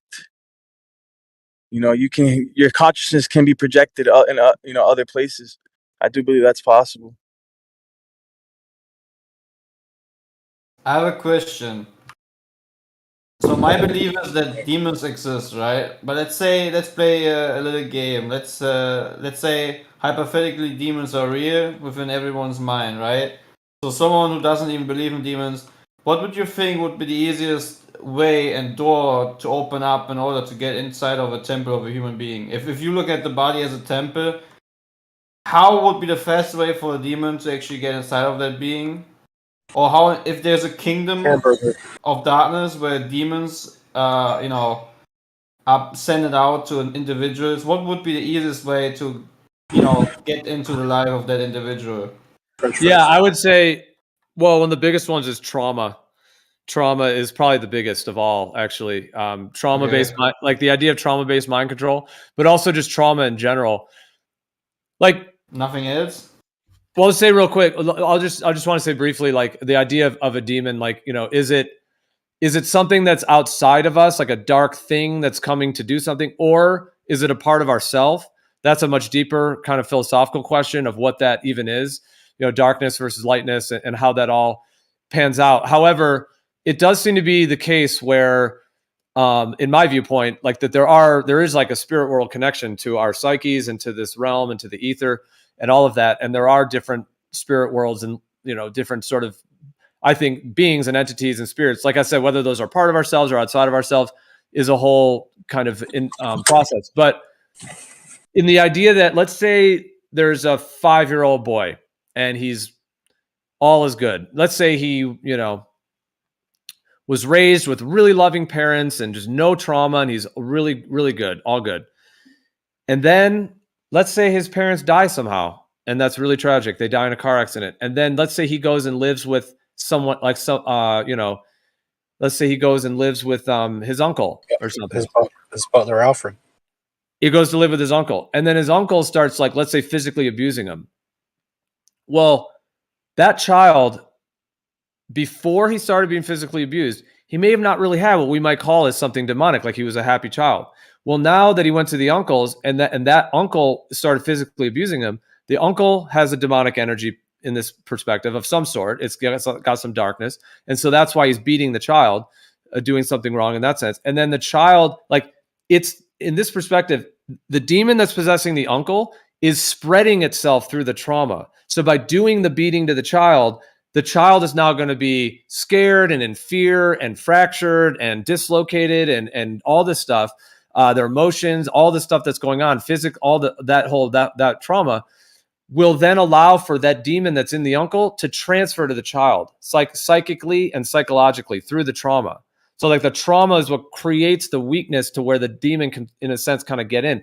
And then let's say, ever since then, from the child's age, from 5 years old on, maybe he has issues, he has insecurities, he's getting in lots of fights with other kids, like all these different issues were created. And then one could say, like, okay, did that demon transfer to the kid? And then now the kid has it. And then maybe when the kid grows up, he's going to transfer to someone else. So you were just asking, like in human life, at least, like in this world, like where I see the biggest channel for demons coming in, as it were, I would say it's in trauma.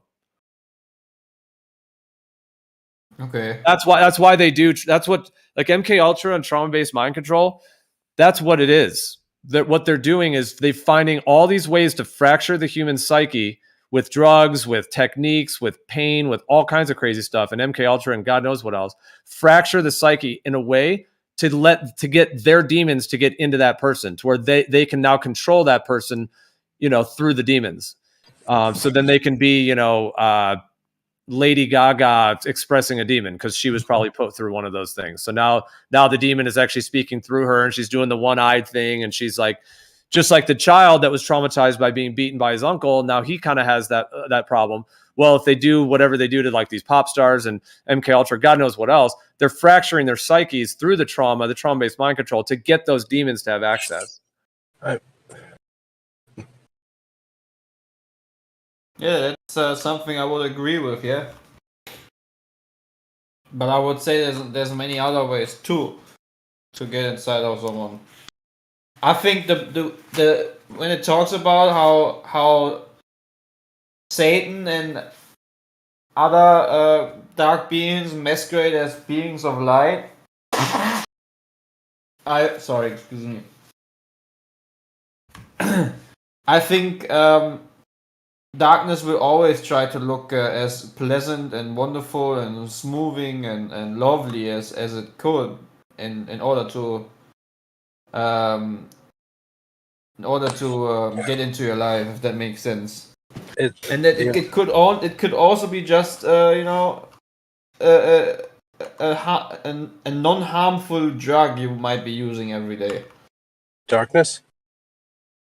Yeah, I think darkness or demonic I think entities. darkness and light have this unique bond in a way. You know, like one doesn't really exist without the other. You know, so it's a pretty vital bond actually for their existence.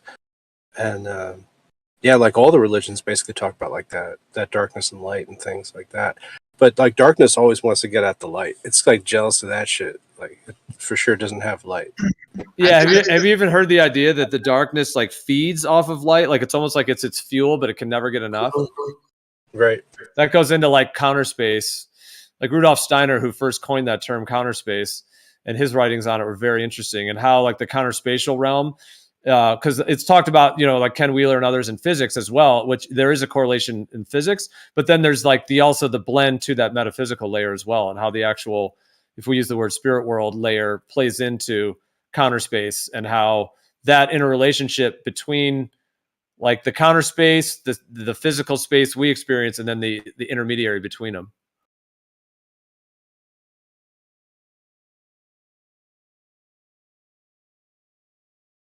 Like the counter spatial, you could also make that link with the light and the dark.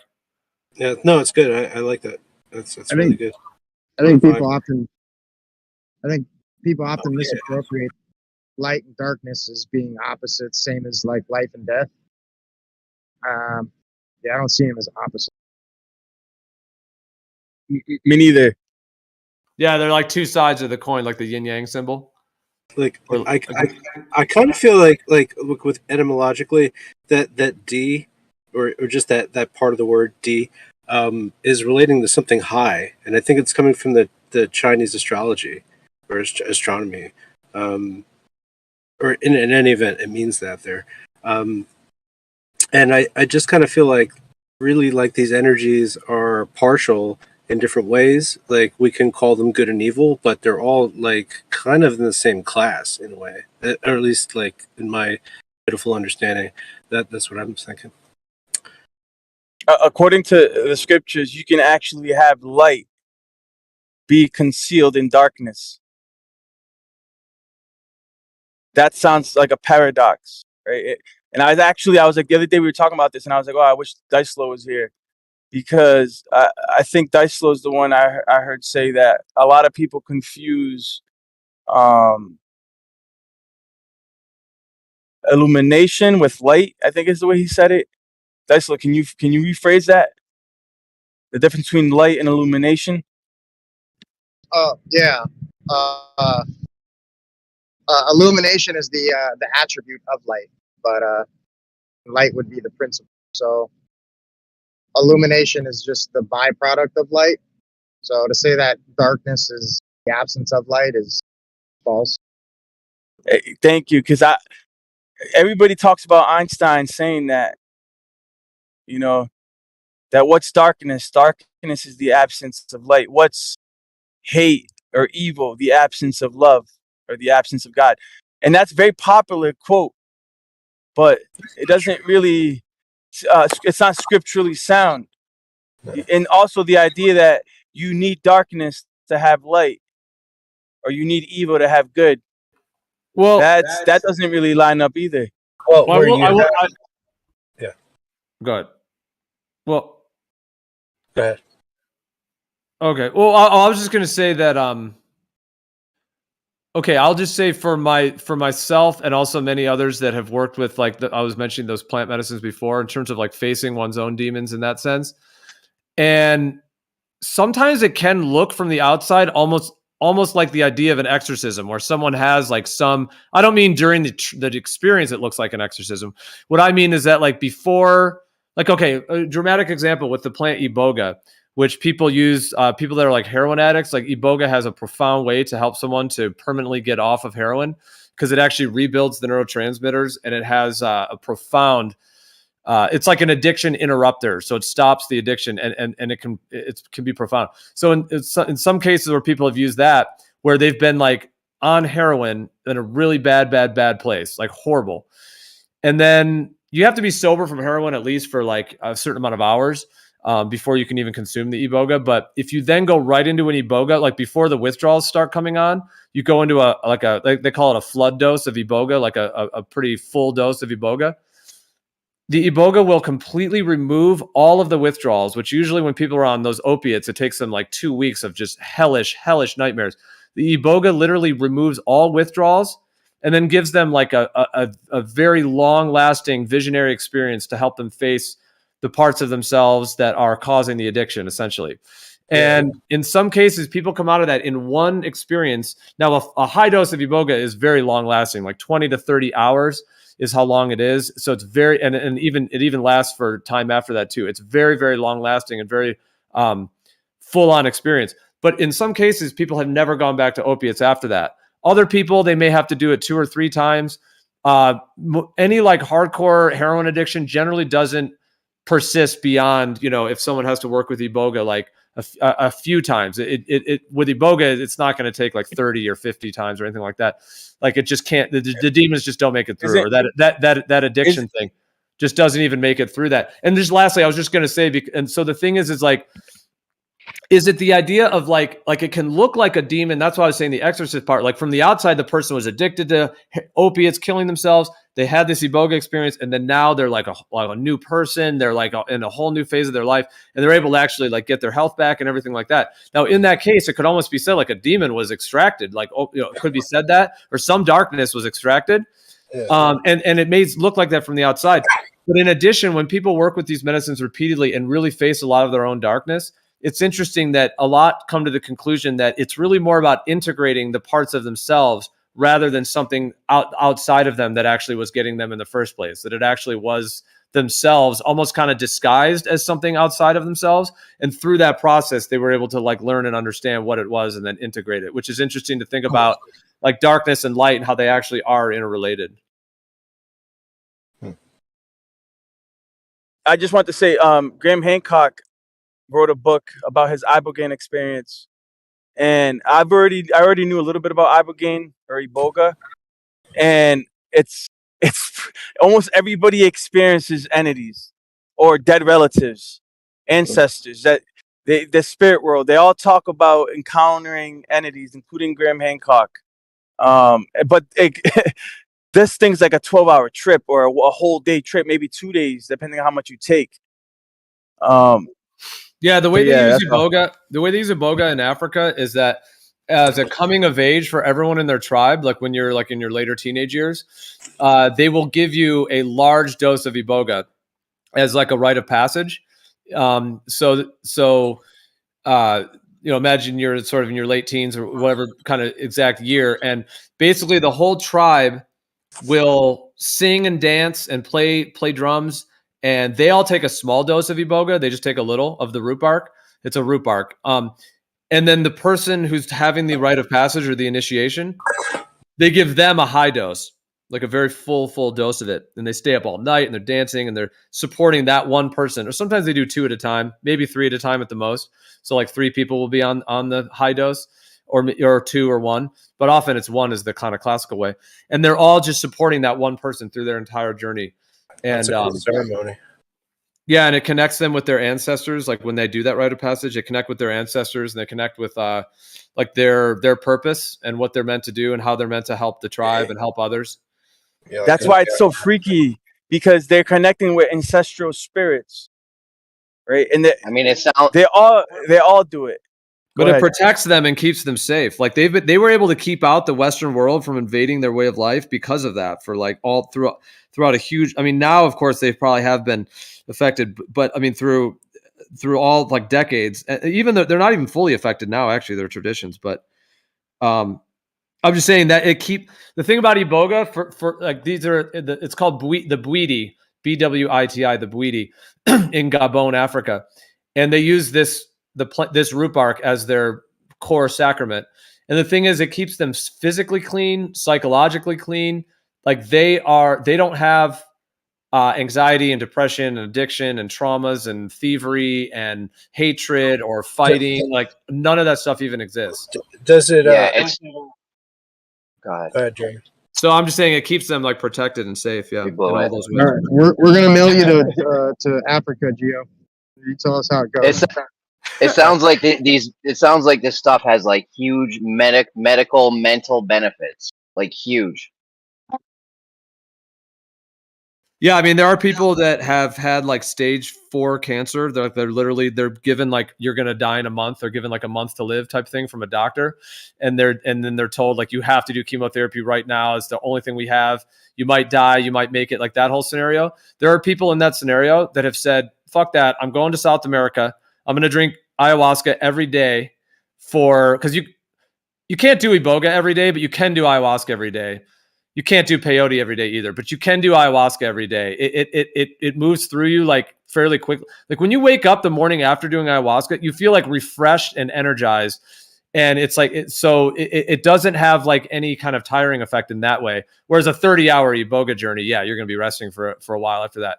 Anyway, so people that have had like stage 4 cancer, like literally about to die, have decided and they go to South America.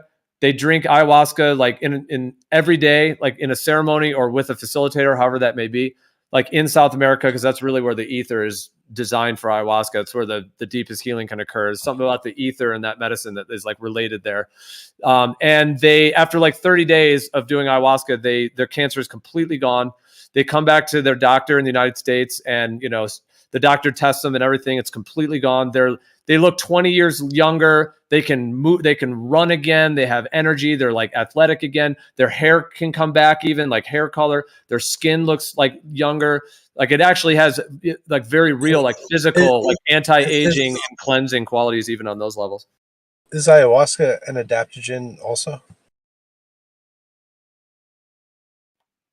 In the strict use of that term adaptogen, perhaps not, because that's kind of although that would be, I would say it probably isn't, because an adaptogen is like usually like ashwagandha, like that, where like an adaptogen can adapt. I mean, ayahuasca is very adaptive though, but I don't know if it fits into the exact category of adaptogen. But yeah, but in a way, like it's helping your mind, right? So it's almost like a psycho adaptogen, if you will, or like some other class of shit that we wouldn't classify it as such, but like it's almost like a whole.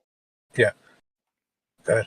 Oh, sorry. I interrupted. I was just going to say it's almost like a whole nother octave of an adaptability feature within the plant, because like, for example, somebody could take two people could take the same dose of ayahuasca, and one person has a really calm, gentle experience where they're just being kind of like almost kind of just being like almost like hugged and nourished in a very calm way or something like that, or some kind of like subtle insights are coming through.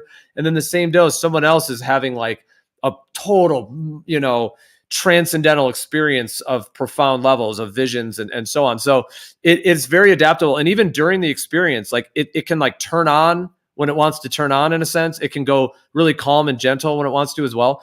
So it seems to always bring you what you need. And so like Beerman was saying earlier about, with like he would be afraid in that sense. And the thing with something like ayahuasca, it has so much intelligence that like it seems to only bring people what they need and what they can handle. And if what you need is a really gentle, nourishing experience, like some people might have like their first 5 or 10 ayahuascas are like really chill. Like they're actually not like mind blowing or totally visionary. Like they're, for some people, like the first 5 or 10 are just, it's like it's like the plant medicine is just kind of starting to work with them and kind of bringing them. Say like one thing. It's like unless they just like always give the same people like the same craft supplies, it's like it's the same kind of like rainbow hallucination of another, like seeing into like some portal of some other place or something like that. Like it's always like when people try to like graphically depict like their experience or whatever, or just draw. You know what I mean? It always seems to be that general. Like layout, there's like rainbows, Well, DMT is very, very colorful. Like ayahuasca does contain DMT, and when you're getting a good dose of it, you're going to have it becomes orally active because you consume it in the liquid. So it's basically, instead of smoking DMT, which is only like 10 or 15 minutes and it's kind of abrupt, with ayahuasca, you're getting like 3 to 4 hours. And you can extend that to even 5-6 hours if you take more doses. Like if you drink like 3 cups throughout the night, let's say, you can extend it even longer. And the DMT visuals are colorful. They're very deep colors and like the fractals, and yeah, there's like the actual visionary quality of like the aesthetic quality of DMT in terms of the fractals and there's almost like it's so many different ways to describe it, but it's like plasma electric field clouds of like fractal infinite consciousness creative capacities of like holographic layers of like truth. And but then even those colorful type those levels of it can then transition into what could then be called like even other visionary experiences of like either like other even like of a wide range, like from that level of it, from that kind of fractal consciousness, the kind of those that from the aesthetic quality can then expand into even like full visions, or even out of body type experiences, or even interdimensional, or connecting with other types of like sources of knowledge or different beings that are offering knowledge, and or even like memories from childhood, like all of the different that like from the kind of like if somebody first starts coming on for the first time, they might be like just lost in like, oh my, like not lost in a negative way, but just like seeing these like fractals and the colors, like the way DMT is. And then that might then expand into some more meaningful, deeper type visionary experience. Yeah. I've just never seen anybody like, have a drawing where it was just like black and white, or, sepia toned or whatever. It's always like this full spectrum kind of color. They want to play with every crayon in the box, kind of situation. And, yeah, I just think that's really interesting. Getting that kind of like healing aspect, and this like full spectrum of like a more full spectrum of consciousness or something like that.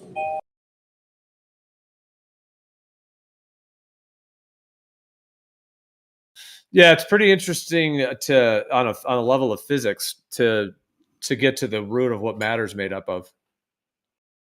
Because at those levels, like you have access to be able to actually transcend the physical world and to actually see it from the outside, essentially, and see how it's actually constructed.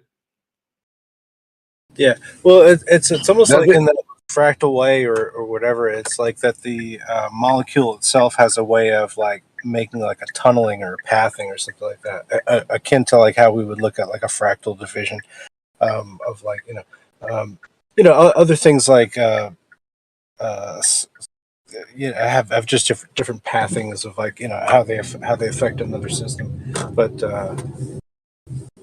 it definitely is like utilizing some kind of very basic like code that like all things are kind of made of. Like a lot like DMT does seem to like cross the boundaries of many different organisms. From like frogs to us to trees and to other things. Yeah, exactly. Because DMT is like it's a human neurotransmitter. It's very similar to serotonin, so it's used in our brain and in our bodies in a whole bunch of different ways. Like it's an actual like a base neurotransmitter, because it's very closely related to serotonin, and it's made in our bodies. It's cycled through our pineal gland. It's in our lungs. It's in our blood. It's in our tissues. It's in our organs. And then it's in secreted specifically through the pineal gland, and then the melatonin connection, because melatonin and DMT and serotonin and dopamine and norepinephrine, a lot of cortisol, so many different compounds that all function through the pineal gland, and then so then if you add additional DMT to your body through a plant source or through ayahuasca or something like that, you're actually just you already have DMT all throughout your body, but you're just in a way you're raising those levels or kind of introducing it in a way that can be more like thoroughly saturated in your experience, perhaps like when we're dreaming, lucid dreams as well, because DMT I think is definitely linked to that. Whereas with something like ayahuasca, in the case of ayahuasca, then you're able to access like a waking potency experience with that direct part of because ultimately it's yourself. Like DMT is the neurotransmitter in your own body, so you're not you're not really adding anything external. You're just sort of modulating the system with something it already is. Right. Yeah. I look at it as like your hairs are kind of like mycelium or like a mushroom, right? Because they pop out of your skin everywhere or whatever, like you got them all over. And then like if you look at the dirt, it's got the grass and then the mushrooms everywhere, right? But then the hairs that you see let you know that the, you know, static and shit, like you can feel through them, right? The same way the earth or the other things can feel through the mushrooms and the nerves that go down from the mushroom. Same thing, like the roots or whatever. The spores, and they go everywhere. They go really, really deep, just like a root of a tree. Some roots of a tree can be as deep as the tree or deeper, right? But so then, like when you take them, the liquid that it takes up, it seems like you're getting the plant information. So you're getting your ancestors that soaked up through the plant that the plants feed off of, like when we pass away and go like the natural in the natural area. So you're getting information from what could be like the energy of your ancestors, but you're also getting the information from the mushroom or the plants, that, like the liquid itself. And that's what your brain, I think, that's why you have a lucid. It's like while you're awake, you're experiencing the dream of a plant or like the information of a plant in you. So it's weird to decipher, and that's how it all comes together. Is that, I don't know, it's just the way I think of it. Yeah, for a bit of time, like, you know, the chemistry is such that like you and it are like the same thing for a minute. Right, you're not really just seeing a human dream. You're actually seeing information on what the plant has to go through or process. Like you're getting a little bit of that info through the liquid, like however you know, yeah. Or the material, liquid or material, like by eating it or processing it, yeah. Well, it's been said that like DMT is like the interface between the physical and perhaps the metaphysical or the spirit world to the beyond, meaning that could DMT actually be like the if you want to say molecular vehicle that actually interfaces between what we would call the physical world in terms of, you know, picking up a rock and dropping it and the, you know, our physical bodies and the whole experience of being a human and whatever is beyond, just leaving it that in that sense, you know, the beyond in that sense. And so if it is that intersection point, then when we sleep, if it's being secreted, it's been apparently like when we're born and when we die, there's high amounts of it secreted. There's like a surge at death and there's a surges at birth, and a woman goes through them at birth as well. So is that also transferring to the baby as well? And so if it is that interface in that sense, then the way in which it would then be able to interface between those, and even further understanding the physical world, I think there's tremendous implications for that, because it's like if it's that vehicle, then what could be gleaned from being able to kind of access that interchange and that interface. Everything. You see how the plant grows. You see the magnetism in real life. You see the information that the plant has to do to make itself grow and to do what it does. Like the toroidal field will talk to you in the DMT rather than just show you its design. And then you'll hear the little archons or the people say, yeah, yeah, or whatever, right?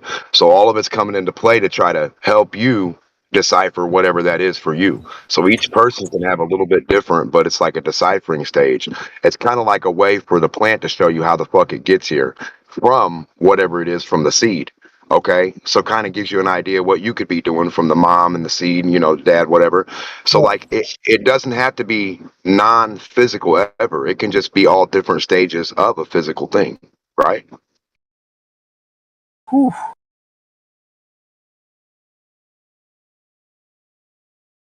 Can I just go real quick? Yeah, it's like there's a variety of like different like biological compounds like that it might come from like plant that are plant based, you know. But like, you know, just in the acacia tree, it's in the bark, but I think it's also in the blossoms as well, and it's like in the Sonoran desert toad, but it's like a product of like when it is sleeping. Basically, it's doing like a whole bunch of hibernation. Well, so the Sonoran desert toad is very interesting. Yeah, so that's 5-MeO DMT. It doesn't like NN-DMT is the like the neurotransmitter one, but 5-MeO DMT is a tryptamine that is similar to DMT, but is slightly different. That's what the Sonoran desert toad. It also contains bufotenine, which is Right. it's like 5-MeO and bufotenine come together in these certain plants, and in that case, it's a toad. Yeah. Yeah, I just mean like it seems to be like accrue within the organism itself, and it's like a result of like these rest cycles, or if you want sleep, for lack of a better word, but like we encounter it in the sleep cycle as well. So it's like in this sort of other side of the the diurnal, the negative part of being awake. yeah, just the things that can be awake. The cycles.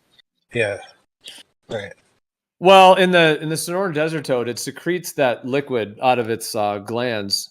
There's like these glands on it that it secretes, and it uses it as a deterrent. Like if something eats it, it squirts it out. Oh, right. Like, do you think they have crazy ass dreams? Like, if you were Sonoran desert toad, would you be like, man, I had a crazy dream last night, man? You don't even want to know about it. Well, dude, I mean, taking that milky substance that comes out of the Sonoran desert toad, they sprayed onto like a kind of squeeze the gland, and it comes on a little piece of glass, and then you can dry it, and then you take a little knife or you take a little blade and kind of scrape it up, so you end up with this like powder. It's like this milky fluid that ends up drying, and then you can scrape it and make a little powder, and then you vaporize that. You don't smoke it, you vaporize it. Essentially, it's like freebasing, because you kind of just heat it, in like a little glass pipe. So it just heats up a little. And the thing about that one, it's the bufo medicine. You only have to take like one inhalation. That's what's so wild. Like you take one long toke, just one long toke, and then hold it for as long as you possibly can if you want the full dose, And then, what envelops in the coming time, it's absolutely incredible. Like the fact that toad secretes that, I could only fathom what the consciousness of that toad is. The fact that that's what comes out of it. Unbelievable. I mean, it is surfing on some high octave frequencies, without a doubt. Well, it's also a deterrent for things that can like totally destroy the toad too. So like if you're a big ass dude and you could hurt the toad real bad, if that stuff gets on you, or you get it and you're sitting there having fun, then you're not going to really chase the toad down or hurt it anymore. You know what I mean? Well, I think it secretes that for, like, let's say like a bear ate it or something. If a bear ate it, it would secrete that liquid, and then the bear would spit it out, and then maybe the bear would have an experience. I don't know, or the bear would probably be a little bit, kind of stunned in a way, kind of just sitting down. It's probably not going to keep chewing on the cocaine bear. It'd be the frog bear in the movie. Tripping bear instead of cocaine bear, frog bear. Well, the original movie, The Bear, I think featured a bear that was tripping on mushrooms that it had just naturally encountered. But some people say that, they'll just naturally encounter mushrooms in the wild. Yeah, so mushrooms, like psilocybin, can break down into DMT. There's 4-ACO-DMT. So even psilocybin mushrooms have a total connection with the tryptamines, because it's a tryptamine as well, and the alkaloids that break down into DMT as well. So it's it's not directly the same. It is just fascinating, like between sleepy things too, right? They've got to like basically sleep for like two weeks or something like that before they start sprouting. So I'm just saying there's some kind of connection with sleep and just the DMT molecule itself. Like it's like the left hand of the right hand of the like active organic molecule chain. Right.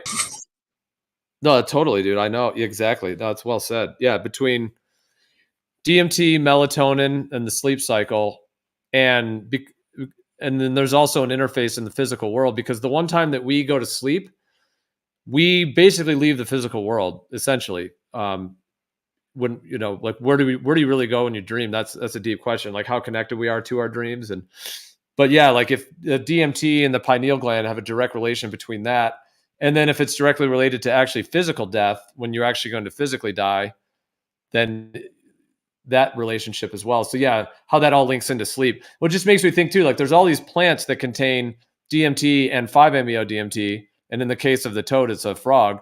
but there's many other plants that are used. Like you mentioned, the acacia tree. There's also these they're called snuffs, and a snuff is actually blown into the nose. So it's not snorted in the nose. It's actually blown into the nose. And then you don't breathe it in though. It just holds there, as it were. It's usually the medicine little medicine powder. And there's ones of those that contain DMT as well. The yopo seeds is one in particular that contains 5-MeO DMT. So that's another way to administer it. So yeah, there's all these like different plants and that contain DMT and 5-MeO DMT. And you remember that and then just real quick lastly, and then when we're in our waking state and we consume them, we have like what seems to be like could be described as getting, overlapping into those realms of the beyond, the metaphysical, the spirit world, lucid dreaming, the dream state, the sort of spiritual states when we're in our waking state. So I was just saying how, like, because you're saying how it's connected to sleep, but it's like I'm saying when you consume like a plant or one of these, that it's like you're getting a higher amount of it when you're in your waking life, and then you have like more of a waking conscious experience of that perhaps you otherwise would be having when you're sleeping or in a beyond sense. Right. Yeah, you get like a flood of like both channels of being or whatever. So is a form of eating this like the way to communicate? Like how would you communicate with like the fungi or the mushroom or the frog or whatever? Like besides teaching an ape, I know it might seem like it's not on the same thing, but like it's the transfer of information. Like how do you communicate with nature other than like take the leaves and, take what they are and put them into yourself and process it? You know what I mean? Just like the different things that you guys are talking about to make you trip different ways. Yeah, I mean, it may not be everybody's journey in a sense, but it does appear for sure as though nature seems to create certain plants and medicines that allow for like a direct access to like the earth and the spirit world and the beyond. And many people who have chosen to use them as like even as a spiritual journey in that sense, and using them for their own benefit and healing, but also to be at peace and in harmony with nature.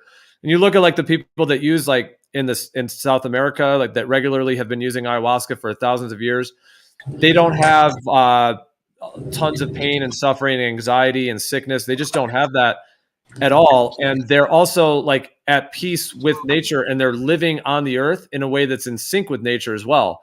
So it could even be said that like the ayahuasca spirit itself is like in an alliedship with the earth to actually promote a healthy integration and balance with the earth, in addition to like healthy minds and healthy spirits within the humans that are consuming it as well. So it's like nature gives its own medicine through its own channel. I also think it tries to help with information on like building and stuff. Like when you talk about a master mason, or like you get the bees and the insects and the ants, how they like build their stuff. I think through the pollen and the flowers, I think that's what helps them, do their thing. Like for them to know stuff too. Like so they inherently really don't necessarily have to talk per se, but like it's a way of communication. You know what I mean? So like it actually gives you the idea how the toroids, the magnets, structures, how on the bottom with a bigger base and a small top, like a mount, you know what I mean? Just actual masonry, like how the earth is structured to be like more, to go with the earth rather than against it. That design of nature. Like how a vine has to like wrap itself around the tree to climb up it. You know what I mean? It's not going to go straight up.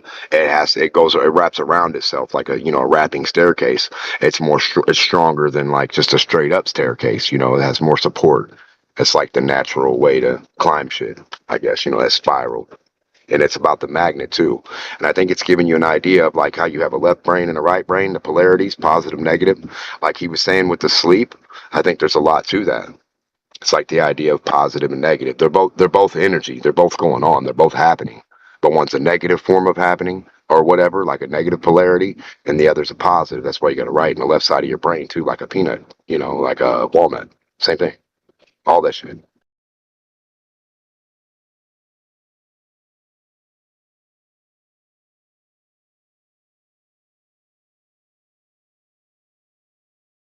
Because if you think about it, Yeah, I like a mean, candy cane, yeah, the colors and everything, Gio, like the red and white, how they're perfectly like a yin and yang, all that shit. I'm done. Go ahead.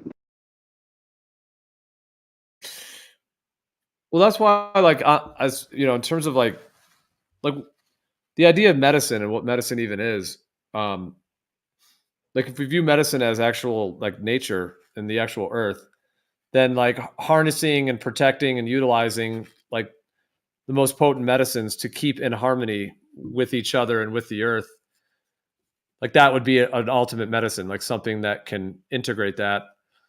Because I know like in some of these tribes that work regularly with these medicines, like if someone is having some kind of issue, they generally would go to the shaman, and actually the shaman would apply the medicines that are needed to help them get through that. You know, so if they're having like some kind of darkness or some kind of anger or fear, whatever that may be, that can actually be like healed and resolved before it turns into a problem, before that person ends up doing some harm to others or something like that. So it's like nature seems to provide, as long as you know which plants and which medicines and how to use them. It's like every area on earth seems to have medicines in this local area that allow for this. And it seems like in our world today, it could be said that by removing those medicines that nature provides to keep ourselves healthy in all those ways, we now have just things of just running amok to the point to where there's all kinds of darkness and people are hurting each other and stealing and robbing and are afraid of each other and doing crimes and all kinds of stuff. And we don't have the medicine. We're not even the medicines that would help them are actually made illegal to make it worse. They're actually Schedule 1 drugs by the absolute psychotic, insane kind of governmental type system that we're in. They've actually, the medicines that would be needed to actually help people to resolve from their mental derangements and these the issues, whether it's like hurting others or hurting themselves through addiction, those actual plants have been made illegal. And then they just sell us pharmaceuticals, you know, antidepressants and all these insane pharmaceuticals that we just have to be addicted to that don't even solve the problem in the first place and actually just make people worse. Like I've seen many people in my lives, like I've seen people's lives like semi-ruined by these antidepressants where they're just not the same anymore. Like they're not even who they were. It's just sad. Like talk about something that's fracturing and dislocating. Those pharmaceutical drugs do that, you know, to people. Whereas somebody who's done worked with ayahuasca, they are not, they're doing way better. Like they're actually doing a lot. I mean, I was going to say that they're not like all fractured and broken or anything like that. Like to work with ayahuasca, they're actually more integrated. They're a better family person, more loving, all those kinds of things. So it just shows that like nature does provide what we need to actually be psychologically, physically happy and healthy on the earth and in sync with the earth. And in this modern day, they've eradicated these medicines and then given us fake medicines and toxic medicines. And then through trauma, through the lack of people processing their trauma or having these tools to even help them process their trauma, they're never going to process it. So no matter how many like rehab centers someone goes to, they may still have the issue. So it's like they've removed the medicines that let us get to the root of these things and then replaced it with tons of trauma and fake medicines that just poison people. It's a pretty, and I think that's what's partly why we're in this state right now. Like the actual connection to the earth and the medicines the earth provides have been so disconnected that there's a whole, one could even say kind of demonic deception going on, or like a demonic takeover almost, where now there's a whole different thing that we're not in. There's a lot of people that are not in healthy states.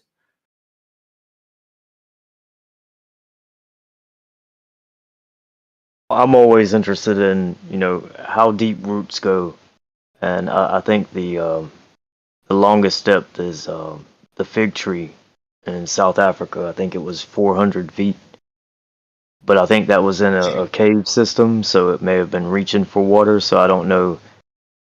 It's just real interesting to see how the plants, how deep they'll actually go, and how far they will reach for the water. Yes, sir. They can dig further and better than they have, like a chemical or some kind of leak or something going on with the liquid or chlorophyll that is, or the magnetic whatever, and they can, yeah, those roots dig. They dig deep. And is that true? Like, what is the actual deepest for like a fungus? Because they like the fungus's little hairs connect to everything. So if they need to connect, you know, and they go 400 foot, just like the fig tree. Or is the fig tree the only thing you've heard with the deepest root? Is that the deepest you've heard? You're breaking up. Yeah, that's the deepest, man. I think that's like a record. I don't think they found any deeper than that. And perhaps it's because it's in a cave system, so it it has freedom to reach for the water. But I don't know of any other tree. A lot of trees don't go as deep as people think they go with their root system, such as oak trees and some pine trees and things like that. Things I'm familiar with. They don't go as deep as people think they go. Even look at a palm tree, right? But some trees go really deep, and they can go really deep. It would be interesting to kind of do a test and see how far the root can actually reach. See what the deepest cave you could get to, and see how far it would actually reach before it stopped, or if it would stop. Or what the toughest material to go through also. I'll try both of those things.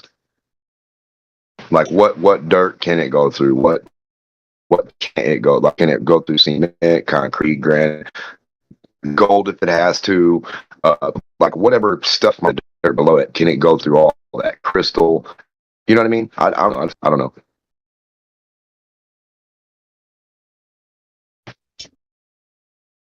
If you could have a root cut through diamond.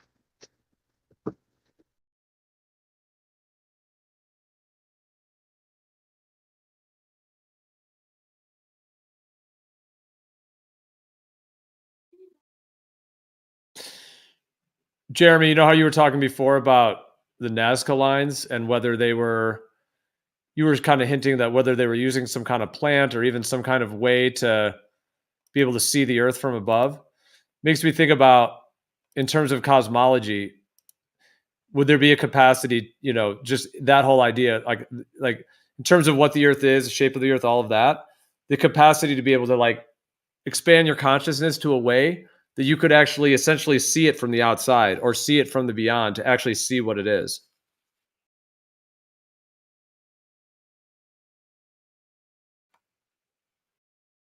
I'm not trying to boast or exalt myself above anybody here, but when I did the Salvia Divinorum heroically, that's what happened. I was sent to the edge of existence. I believe the scriptures call it the edge of darkness.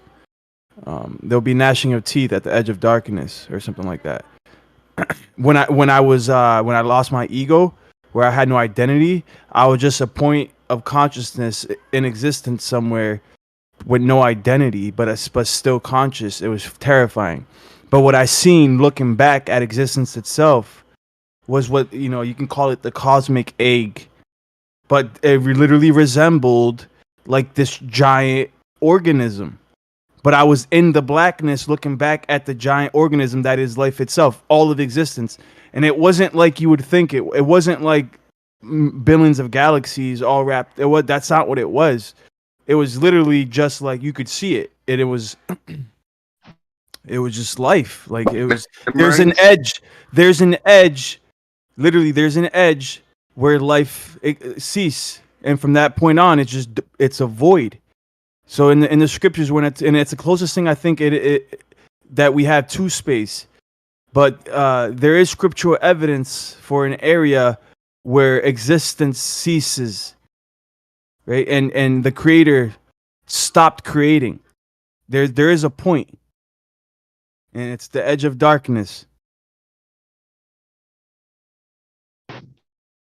That's but everything exact minds. You guys have read dreams that like you're flying over the desert or you're flying, you're above stuff, you're just flying. You're like, what the hell am I doing flying? I don't remember, but you're in a dream, right? So maybe the dude's flying, Geo and Jeremy. Maybe they thought, hey man, if we do something real big on the ground and if we're flying in our sleep, maybe we'll be able to fly over this and see it. And if we can see this, and if we can see this picture as a big picture in our dream, we know we're actually lucid dreaming for reality. Maybe they were trying to compare and see what was going on, just like we talk about, never, or maybe. Yeah, dude. I mean, when you look at like the history of a lot of these traditions that were, using plants and having ceremonies and connecting with, very deep, states of consciousness. Like, it seems like even a lot of the history of them, where they seem to focus a lot of their time on harnessing these plants and using them and having specific settings and ceremonies and types of ways of using them.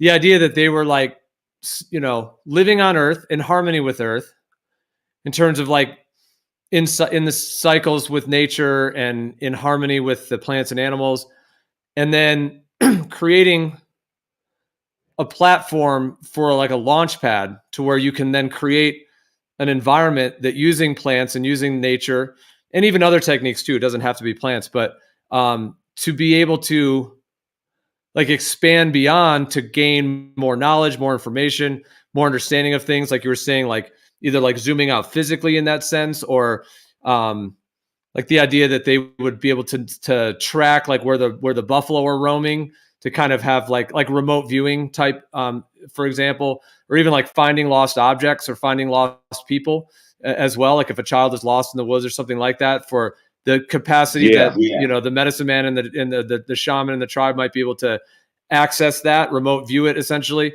But then that plays into like remote viewing the whole earth, whether you want to like, that part of it as well. And then even like beyond the physical, expanding in terms of like even downloading, like getting like technologies or knowledge or information of how to advance things as well. So like the idea of like using the earth and these different techniques and your life on the earth as a launch pad to kind of be able to expand and access these like higher knowledge and higher realms like that.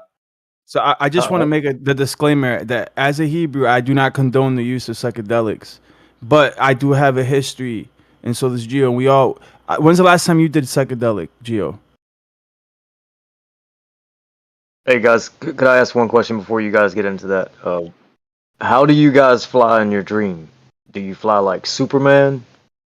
Do you push off the ground? Do you go backwards, forward? How do you fly in your dream? Think about that.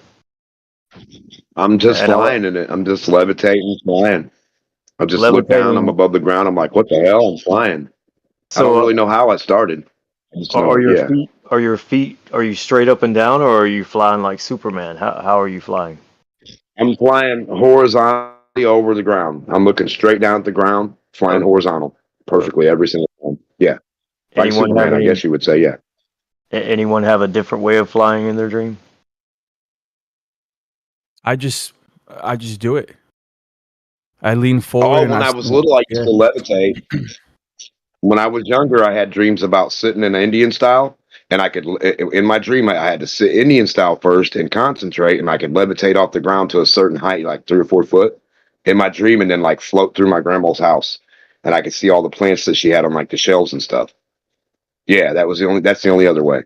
Yep. Yeah, think about those things like when you were young, how you dreamed, how you flew, and think about it how you think about it now and how you dream now. And other people, I'm sure, have other experiences, as mine is very different from yours. So yeah, I wouldn't fly like Superman. I could just push off the ground, and it was a very different way. So I'm sure people have different ways of how they do it. So yeah. Did you have to concentrate or like think about it like, oh, I'm going to fly, or you just knew it was going to do it every time you pushed? Oh, I just knew. I mean, and I could look down, and I could kind of go backwards and up and kind of take in everything like a full. It's incredible. Yeah, full view. So it was. Yeah. I have so in my personal relationship with the Creator, I know when I'm living righteously or I'm in good standing with Him, and when He's proud of me, because He allows me to actually have these very vivid dreams where I can fly. And I know I just have a feeling. I mean, I'm not saying I know for a fact, but I feel like it's definitely a blessing from Him, because this is something that I really like doing in my dreams, is flying, bro. And the fact that you're bringing it up, I mean, it still happens. It hasn't happened to me for a few months, but I'll have dreams occasionally where, yeah, man, you could just fly around and it doesn't take any special effort. You just do it. You just lean forward and you start floating. What about the idea that insects and things that do fly? Have you ever wondered what really gave them the insight of the ability to not be afraid and to be able to fly And like during a baby, were they dreaming about flying? So were they taught in the fucking dream world how to really fly, and then they just have to like catch on like a bird?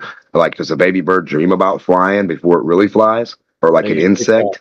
out. They get kicked out of the nest, bro. So, well, eagles No, I do. know, I but don't know about others. So yeah. no, I'm just thinking though. But while yeah, they get kicked out of the nest. But I'm saying like in that bird before he gets kicked out of the nest, the little bird, does it have dreams of flying before it could ever fly? I always I'm thought that about sure. bees and Yeah. shit. Like, how do they know? Yeah. Yeah. I'm sure, like a dog, when you say, that's a coon dog or that's a rabbit dog or a deer dog, it's in their blood, right? So I think you inherit memory even with the other traits that you inherit, and I think that's what deja vu is, this inherited memory.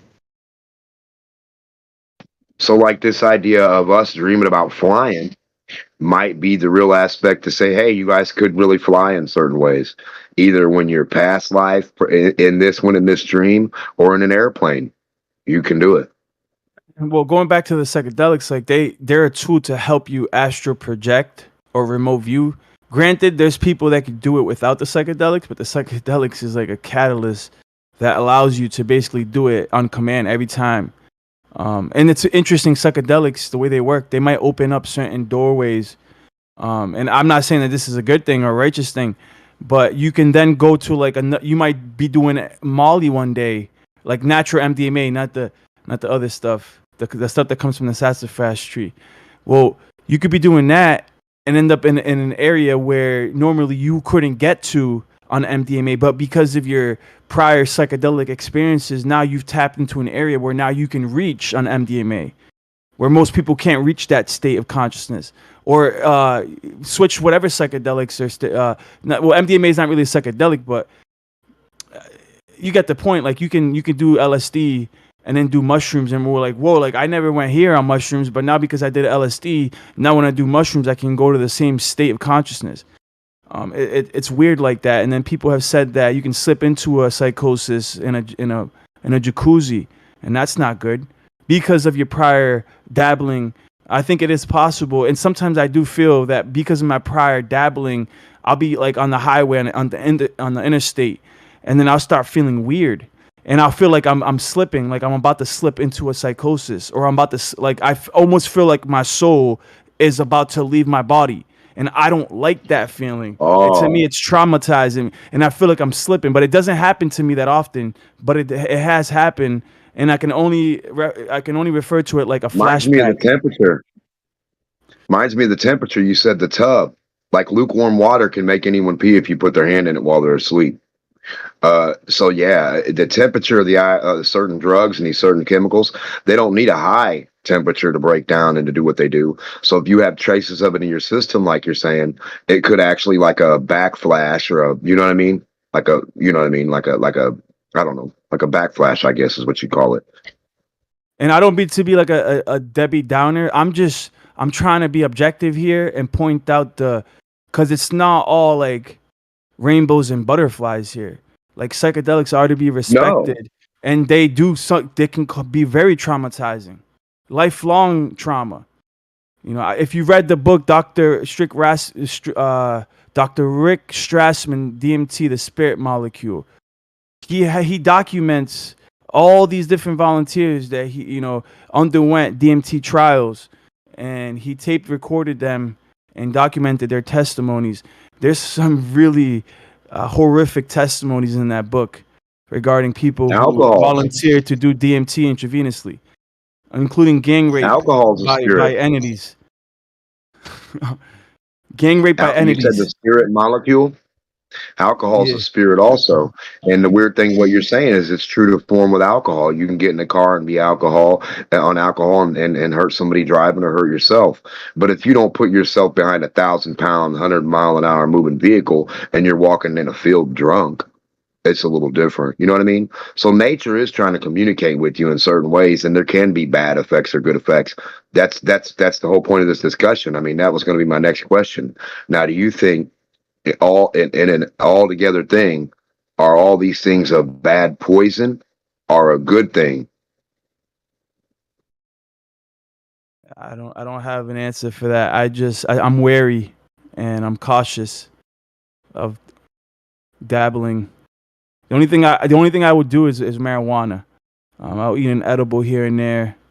I might hit a vape, but no, honestly, that's all I would do. Alcohol, socially, that's it. I don't touch anything else at this point in my life. I think that's what they did to marijuana. I think they took out one of those spirit molecules, and they're telling you it's THC, DMT, whatever, all this other shit. Syllabus or CBD, THC, you know, all the different things, right? I think what they did, because before I remember a strong hallucinogenic property to marijuana that I haven't really noticed yet. I noticed the high, I noticed the sativa, I noticed the whatever, but I don't notice, like back when I was a kid, there was more of a fucking hallucinogenic property to it that I don't, it seems like it's out of there now. I don't know. Might be me. The Native American at the shop I walked into, he warned me before I purchased it. And he told me he grew it himself, but he strictly warned me, you sure you want to buy this? You sure you want to try this? I don't know. I don't recommend you try it. Because honestly, I was a novice. I wasn't like a psychonaut. This is what you call as a psychonaut. People who dabble in psychedelics and I actually respect it. Like shamans, like people who are training to be shamans, and they explore consciousness and different herbs, right? And plant medicines. These people are in the hobby of traveling in their mind, like inward, right? So instead of going to outer space, to the moon, they take these molecules and they travel inwardly, 100%. right? Right, but they're going outwardly at the same time as inwardly. The only way to listen, all NASA, and this is another thing I was going to get to. When you go to the room, the mushroom, that's when you can leave this place, right? Now, what the government's trying to do is they're trying to leave it mechanically instead of mechanically through the body and through the way of nature. See, there's nature's mechanics, right? And then there's man's mechanics of a rocket and this and that. They think they're going to be fucking traveling somewhere in a rocket. Ain't happening. The only way to travel is to pass away or to do these things. That's the natural way. Now, in the idea that man can get to a form of artificial intelligence or fucking with light and messing with the idea that you think non-physical is, which it's all physical. It's just this thing converted to that thing, right?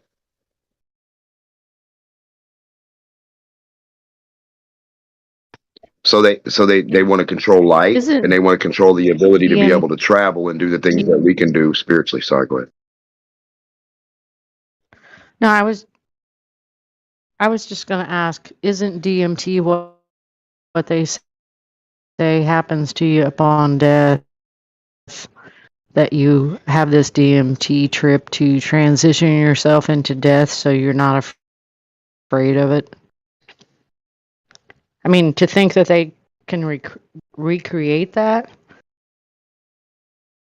I have questions about that. That they there's more than one way to that effect. Right, but you have to understand CERN, LHC, all this stuff. There's more than one way to skin a cat and eat a Reese's, right? So listen, we can't say whether. Listen, you can be like, okay, man's doing this and it's artificial and it's bad and this and that. How do you know? How we can't say. We can't say if nature doesn't want you to do that. I'm not saying it's bad. Right. No, I'm saying there's different ways to reach it. I'm not saying that at all. Yeah, no, you're right. No, you're different. saying they can't do it. I'm saying they might be able to, but it's just not the right way. I don't think it's like an unnatural way to force it. Yeah, it's an unnatural way. That I guess that's what I was getting at. I mean, I was listening to all this conversation. I was just doing other stuff or whatever, but I mean, I had a trip. I don't know, it's been many years ago actually, on a few hits of weed. And but I was searching for answers, right? Of how this place worked and all the other stuff or whatever. And I ended up in like 7 seconds of stop time for me. Like the clock. I knew what time it was. And when I came out of this thing or whatever, the time was the same. But anyway, I felt every emotion you could possibly feel. I felt every experience you could possibly feel. I heard people crying, people laughing. I heard animals, dying. I heard all this stuff, like every polarity you could ever imagine. I felt it all, and it brought me to my knees. And then when I came out of it or whatever, it was like 7 seconds went by. That's about it. Because time, I mean, the clock was still the same. I don't even know if any time passed. It was the weirdest thing. But I'll never forget it because after I sat and thought about it for a couple hours, because it just like took me aback, right? It was like, oh my gosh, these are all my emotions too from my birth. Because I It's felt like all your this stuff. I perception. saw all this stuff. I saw the beauty of nature. Yeah. It was like, oh my gosh, this is like unreal. And I mean, Was it? that's what put me on the spiritual journey that I'm on. Yep. Is it like it vibrated you at a higher rate in a way to where you're Oh, like, you know what I mean? yeah, I, Your perception, I mean, yeah, I like think for that time, yeah. so. But I mean, oh yeah, from that time forward, I can never go back now. I can never go back to the way that I perceived things before, ever. Same. Just a second. Think about chemistry too, and the way certain gases have a vibratorial rate. Like if you suck in helium, it makes your high pitch, and you have other gases for a low pitch. Is it harder to maintain the lows or the highs? You know what I mean? It's weird, right? These things do actually have an effect on Yep. physical things. Like the physical perception mechanically sped up faster than the idea of seconds. So much so that 7 seconds happened within no seconds or 1 second. That's cool. Yep. It was a wonderful experience. But like I said, it brought me to my knees. I cried a little bit because it was like the first thought I had in my head was, oh my gosh, if the creator has to experience this every day, every second of the day, this is overwhelming, right? It's overwhelming to have to experience all those emotions and everything else and all the wonder and beauty and all this place all at once. I was like, no wonder we can't see it all the time because we couldn't take it 24/7. Guaranteed we could not. And it was like, but I got a little taste of it, and it's like that was cool. Very cool. I always have a traumatic experience when I trip. I don't know what it is with me. I'm very sensitive. Even when I first smoked weed, it wasn't until 20 blunts later where I finally was like, all right, I think now I'm having a good time. But for the first 20 times I smoked weed, it was horrific. I don't know why. Everybody else seems to be fine, but I was like very sensitive. Like I would literally sink into the couch and everything would be exaggerated. Like all the shadows would be exaggerated. Music would be loud. Lights would be bright. It was psychedelic. I remember it was extremely psychedelic, and then it started to wear off, and then now it's just it's just weed now. Doesn't really. Well, maybe sometimes I would get like a little bit paranoid, right? You get a little anxious, but other than that, nothing like when I first Yeah, started but it's smoking the weed. kind that you smoke. You have to get the good kind because there's several types out there that take you into the negative vibes, and you have to watch out for those. None of them will reproduce. It's like, yeah, it takes when you I was to first, like when you first smoked, darker like you can't reproduce that. place You that know what I'm you saying? really don't want to be. Just taking a couple hits of it. Yeah. Oh yeah, and it's also your attitude and everything else going into any of these psychedelics or whatever, which I don't do those, but I'm just saying you think of it. Your mind has to be right.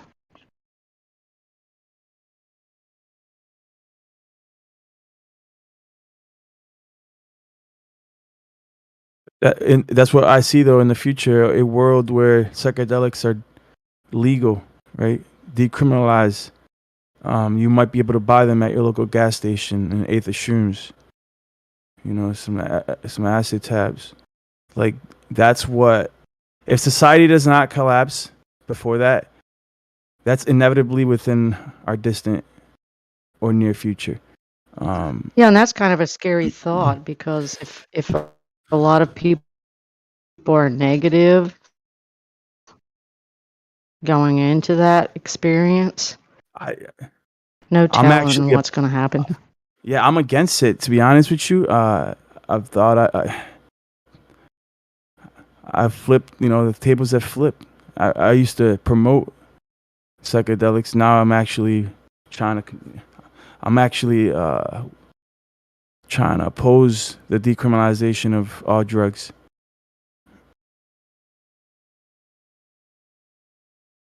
I know prohibition doesn't work. I understand. But we got to do something. Yeah, it never will. It never will. I mean, the pharmaceuticals are the worst. I mean, that's what's destroying the country. The war on drugs was a failure. Is the pharmaceuticals. Like the Oxycontins and all the other stuff they put out there. It wasn't a war. It was a war to get people on drugs. I mean, if you get people on drugs. It wasn't a war to keep people off drugs. So for those anarchists or libertarianism, right, that promotes the decriminalization of all drugs, anybody, what do you guys think about that? Should we just allow drugs to be, uncontrolled? So no such thing as a controlled substance. Just let everything go. Let people do what they want. Maybe cop some coke. Like in Portugal. I mean, when did we put people in charge of themselves? Right? And them being accountable for their own actions. I mean, that's been a issue with me for a long time. It's like everybody wants to blame something else for their own mind that's within themselves, that is.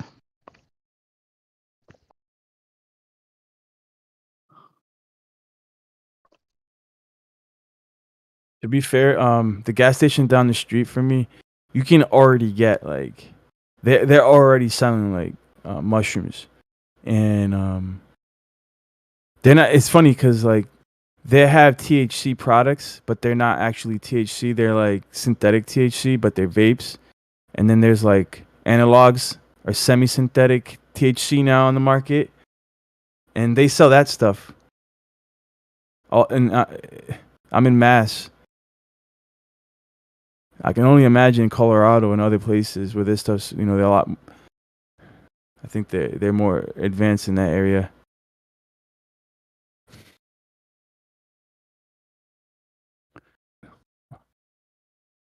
And people talk about Silicon Valley, all those nerds over there.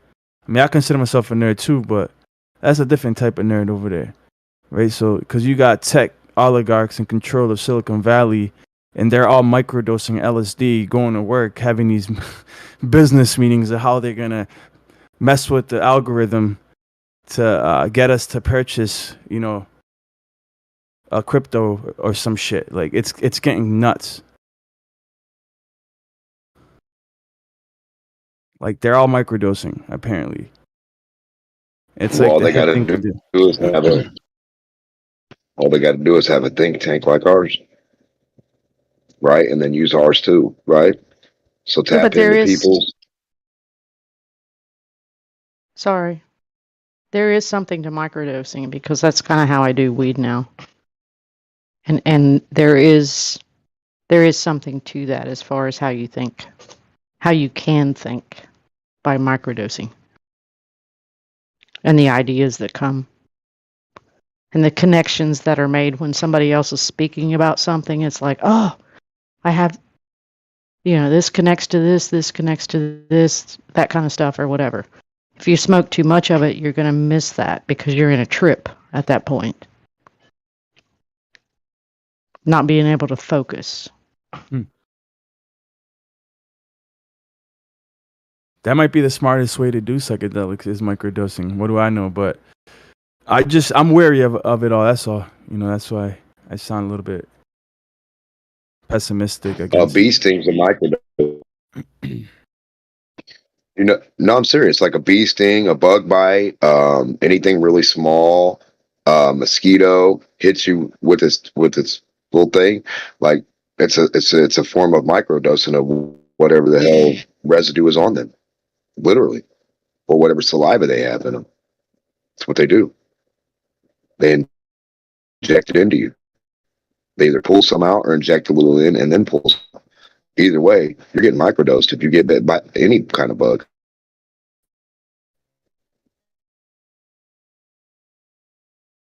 Yep.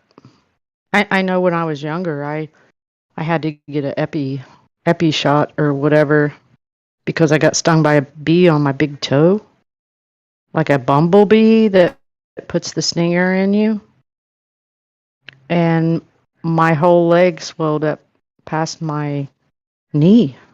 I mean, I was allergic.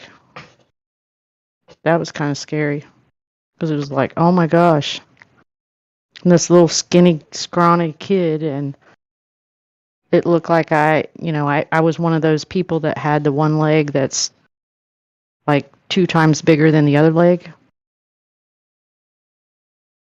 I don't know what causes that, but that's what I look like. Have a steroidal reaction or something. You swell up. Yeah. It is crazy. Like you can swell up by plants, bites, all kind of stuff. Yeah, poison ivy. I mean, some people are so allergic to poison ivy that, they have to take a steroid shot or something like that because they can just touch it and it just spreads all over. It's crazy. My sister's one of those. I always think it's weird when you talk about certain things that like are cures for stuff. So like, oh man, this thing cures everything, right? And then you're like, man, I'm allergic to that. What the hell? So am I the same as the disease? If this thing cures everything and I'm allergic to this thing, what the hell does that even mean? You're the Right, problem. and we're all individuals. We're supposed to figure it out on our own what we can tolerate and what we can't. I think our bodies tell us.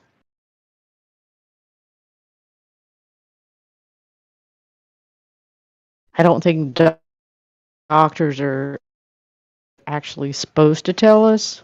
I think we're supposed to figure it out on our own.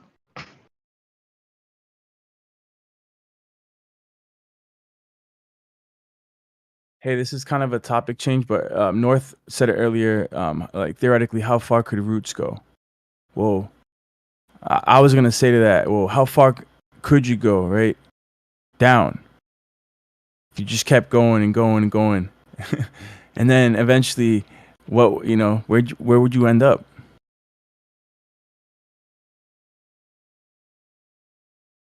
And then I also want to add to that is that apparently too that there's pillars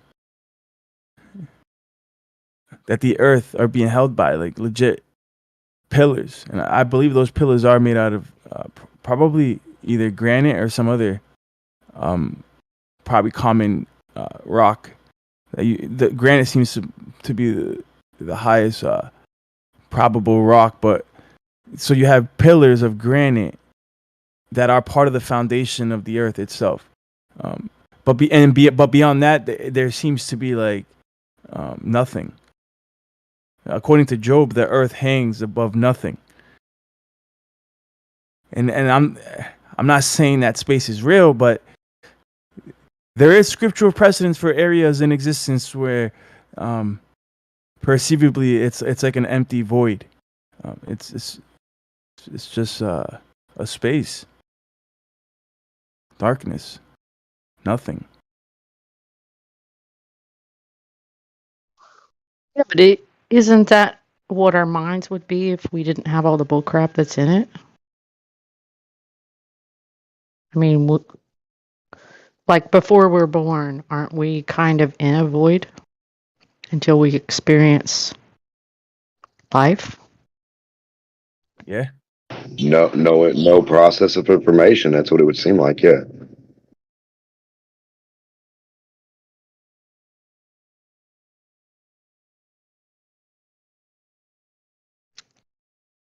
And wouldn't we go back to a void upon death? That's an interesting question. There's multiple deaths. According to my understanding, somebody from a Hindu background or a Buddhist background might think differently, but clearly, if they want to speak up, please feel free to compare ideas here. But I believe that you have a first death and you have a second death. Right? Fear him. Don't fear him who can kill the body. Fear him who can kill both body and soul in Sheol. So you experience your first death, and you're still conscious for quite a bit after that, until Judgment Day, where all the souls or the consciousnesses are collected and thrown into the lake of fire. You know, the wicked ones. Yeah, but I see that whole story as different, I guess, because I think our first death, I think that happens when you're alive, because you kill off all the aspects of yourself that you know to be not true after you realize they're not true. So that's your first death. And then your second death is your actual physical death. But that's my perspective.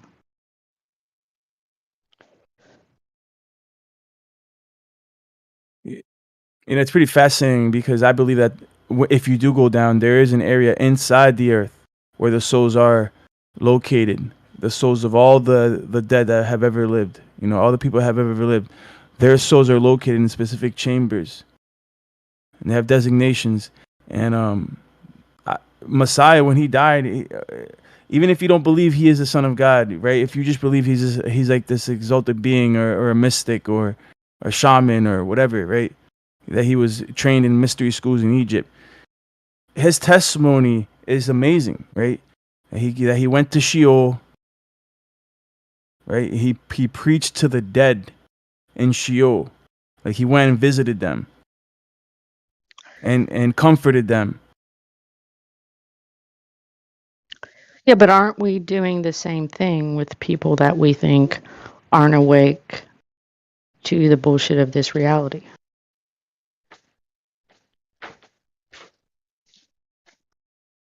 Dead souls.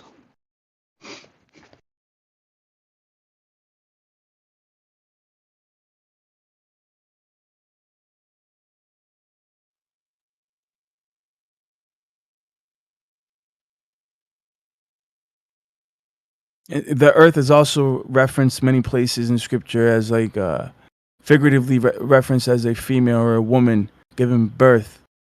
And it's giving birth to souls that are being contained in its womb. And its womb is the heart of the earth. and that is where the souls of the righteous are also located, in the heart of the earth, which seems to be a specific place in Sheol.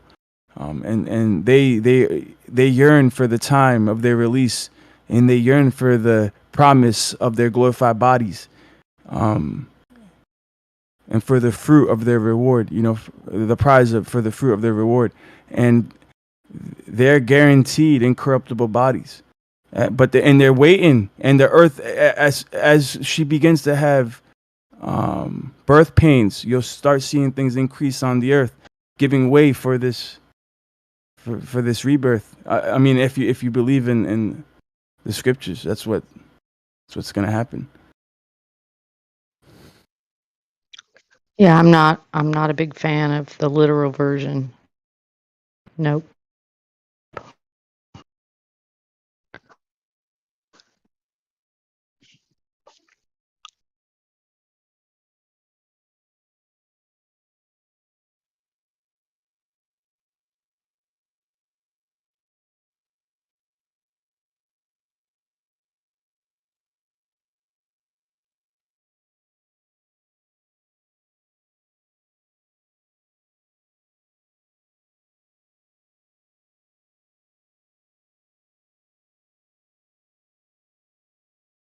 I even thought at the beginning that uh,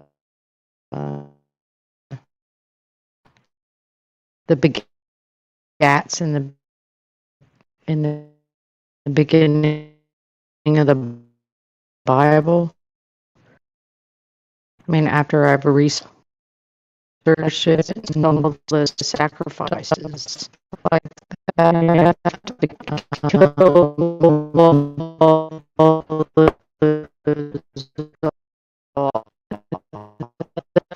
Jeez. Bloody hell. Hello? Roboty, Linda.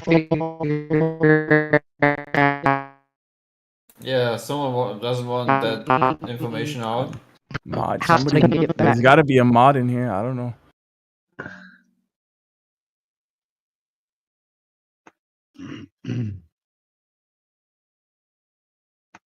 Jeez, that was painful. What happened? What happened? I think Linda was roboting. Oh, sorry. My Wi-Fi's in and out. You're back now. Can you hear me now? You're back now. Yeah, we yes. can hear you now. Yeah. I Oh, was no. just okay. Out again? Yeah, you might want to just write it down. I'll send it to Jeremy. Just unplug it and plug it back in. You'll be fine.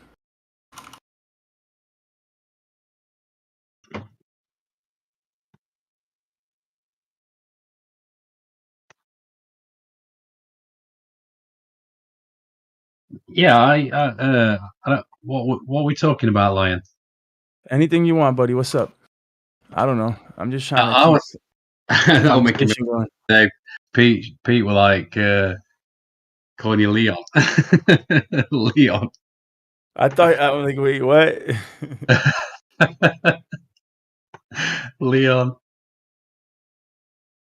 And who was it? Somebody else, JT. I think he called PJ or something. I don't know. No, that was the other way around, wasn't it? He's a character, that guy, right? Peter, man. He's one of a kind, man. Yeah, I don't. We're all one of a kind, but something about him, man. I don't know what it is.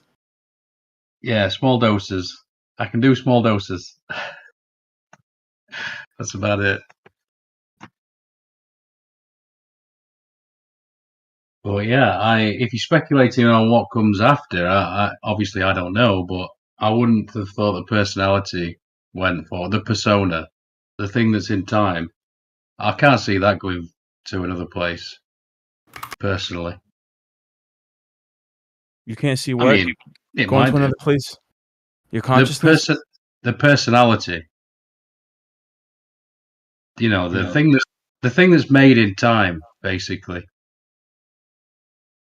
Yeah, I thought the same too. I believed in soul sleep, but again, the scriptures continuously reassure me that that's not the case. that Well, actually.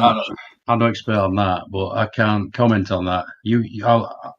I'm happy to hear you guys talk about it, but I'm just speculating from, I'm just pulling it out of my ass, basically. Apparently, there's recorded encounters of people that have encountered each other in Sheol. Well, yeah, I mean, I talked to a guy on here who said he had Jesus on his passenger seat. So, It's possible. What am I supposed to say to that? But it's very possible. Well, I'm not. Look, that's his experience. I'm not shitting on I it. know. I'm just saying that's his experience. It's not my experience. Reality is a lot stranger, bro. As soon as that childlike spark comes back, you start realizing that the idea that there is life after death or consciousness after death, it's not so far fetched. No, I don't think that's the end. But I just think that the persona, it will, that goes with the flesh. I would imagine that's. Well, yeah, there's the idea that the personality or the persona is like partly created by like our genetics and our family line, whether we're a male or female. A lot of us talk like our parents and like our grandparents, and whether we're obviously male or female is going to make a difference of our voice and all of that as well, and our persona and our personality. There's the idea that like in any one life, you're kind of plugged into that system, basically, that voice and that brain and that kind of genetics and all that. And everything that makes that up. And then there's the idea that when you die, that doesn't or that well, see, I mean, I don't think it really goes anywhere, because I think that all of in my viewpoint, all of our lives are contained eternally. So like me as who I am right now will never really like leave forever. But when I die, like my direct experience is not going to continue to be this persona or this personality that I'm in now with this voice and all that, because obviously the body's dead. But my whole life still exists eternally, and who I am and every word I've said and my whole style, and even someone who's already passed away, like their whole life exists eternally. Like it's all beautiful, even if they died early, quote unquote, as it were, because they didn't live till they're 90, they died when they were 30 or 20 or something like that. It is still tragic and sad that they died like that. And we call it dying early, but really like that was actually their moment, and every moment they lived was like perfect for that eternal expression of that life. But then there's the idea that when we die, that immediate persona passes, kind of shifts, but that our soul, as it were, or just to call it that in general, that then we continue on as it were, that actual soul also has its own kind of persona to it, even though it's not like a human persona with like a human voice and I'm English or I'm Australian, or it's not that, but that our souls actually do have like a certain kind of uniqueness in terms of our like vibration and style, and kind of, if you want to call it like a soul persona or something, or like a soul personality. There's that idea. Yeah, I think it just goes back to the source. I don't know. I always like that analogy of like the the signal where the sort of receiver, or like the radio, it just picks up that signal, and So you don't think you exist separately after you die then? No, I think it's whatever that is. I think it's part of us here. But it's weird because I've been thinking, because before, I always thought like, and I still think I feel it's this way too, but I was thinking about monism, and it was throwing me because it was like, it's just this idea that everything's just one and there's nothing outside of that. Whereas before I thought, well, everything's one, but it's also outside of that, which is a bit of a paradox, isn't it? So, yeah, I was getting confused on it all. I was thinking that whatever that is, it's outside of this place, but then it was also feeding into this place, like into every facet of it, if you will. So I think you can get lost in all that, thinking about it too much. So you might have noticed that I usually don't try and define God. I mean, I don't mind that word God, but I could definitely see why people would, because it carries a lot of baggage with it. So I quite like the word, to be honest. But yeah, I can imagine the audience would be a bit, as soon as you mention that word, they start rolling their eyes or something like that. Well, yeah, I hear you on that. I was gonna say just like with the soul as well. So, like when we were born in this life, it could almost be said like this is coming from the idea that we did sort of come from somewhere in a sense, that we didn't just, because some people might think their life only started in this body of a more materialistic viewpoint. But if you view it that there was something greater that came into of ourselves, that then came into this body, and then now we're living this kind of individual experience where we don't have all the knowledge, we don't have everything, we just are picking up pieces and trying to put it together, trying to figure things out, as it were.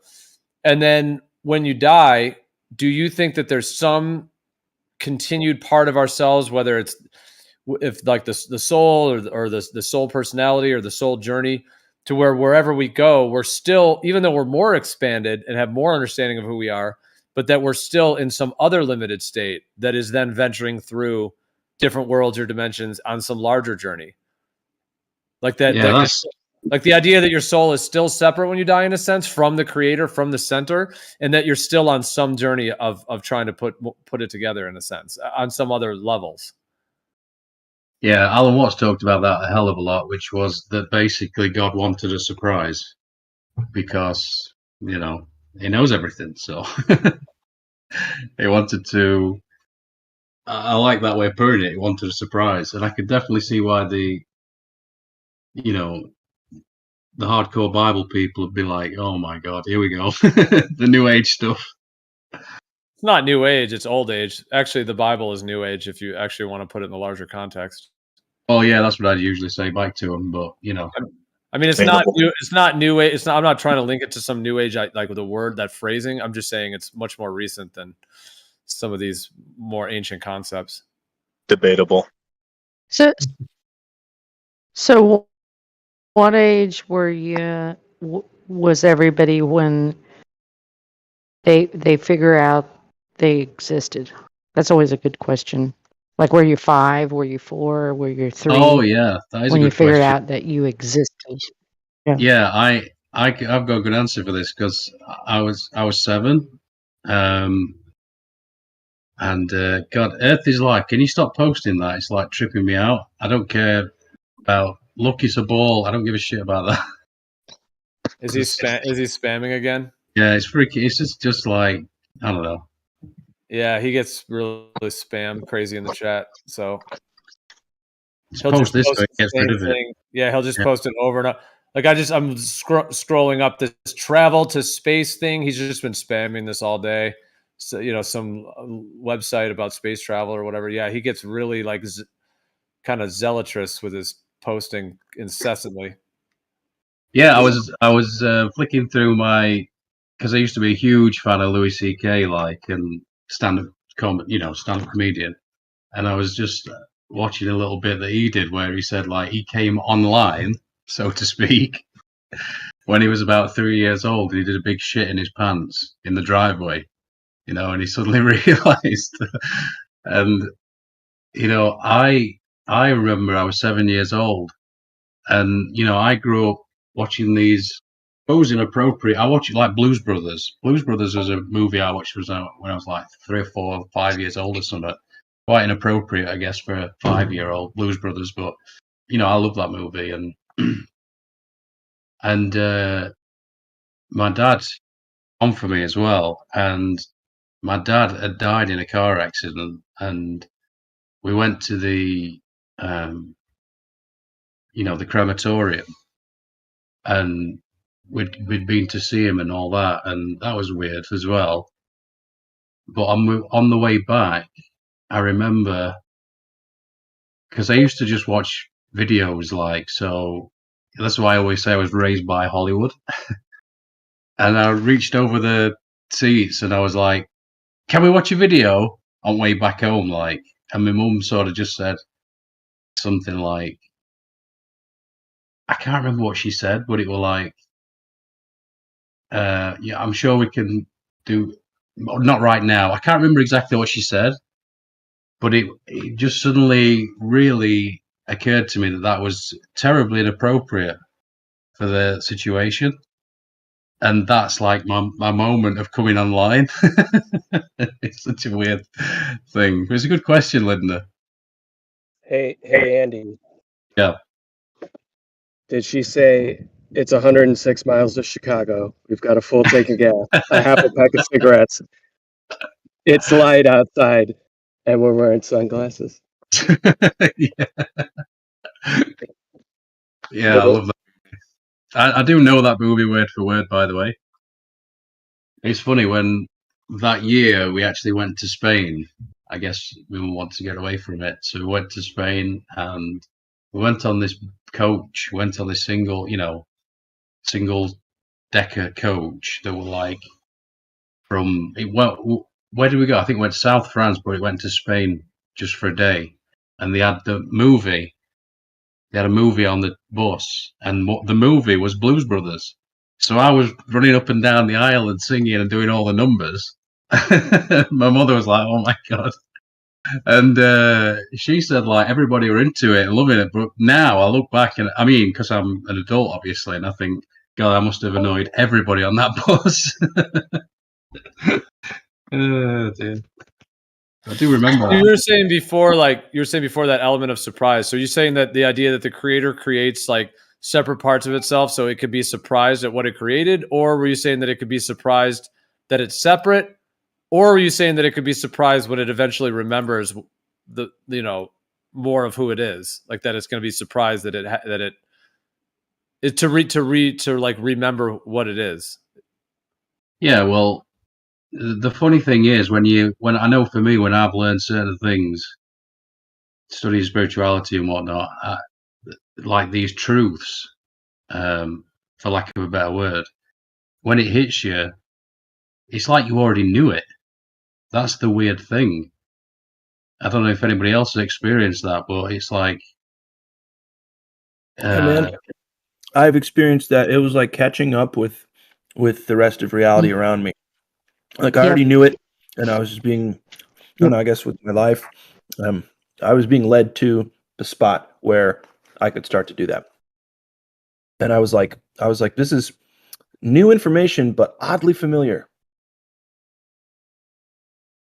so could it be that we're an aspect of that, the creator, and obviously, again, that's an amount. That's I can't even imagine that kind of whatever it is. It seems, I think it's probably beyond me, beyond my imagination. So I don't like to try and define it, but yeah, perhaps there's like we're a piece of it. Yeah, or but I something. think we're all. Yeah, I think we are also entertainment to the creator, which has no word. I mean, it has no description, right? I mean, it's beyond our comprehension what it is. Like me, like you don't know shit, right? What makes me think I mean, that oh, go ahead. Go ahead. Well, I was just gonna say that video game, the Sims, where you kind of it's like a life simulator, like a human, where you have a house and a wife and kids, and you're like controlling all their So it's like just like you're saying, entertainment. Like people play that game to be entertained, and they like work a job in that world, and they in the game, or they mow the lawn and stuff. So yeah, kind of like, are you saying like from almost the idea that like the creator, that we are in a sense like a massive entertainment video game of sorts that the creator is wanting to experience through all of these different things? Yeah, and I think we are the AI to the creator, if that makes sense. The quantum, we're the Because we quantum. create our We're the own quantum. stories, right? Yeah. Yeah. And this is why they came out with AI, because they're telling us that this is what we are to the creator. We're just stories. We're just personas of it Experiences. per se. Yep. Maybe an experience. So each individual experience is like a second. Boom, boom, boom, boom, boom, boom, boom, boom, boom, boom, boom, boom, boom, boom, boom, boom, just sparking through, sparking through.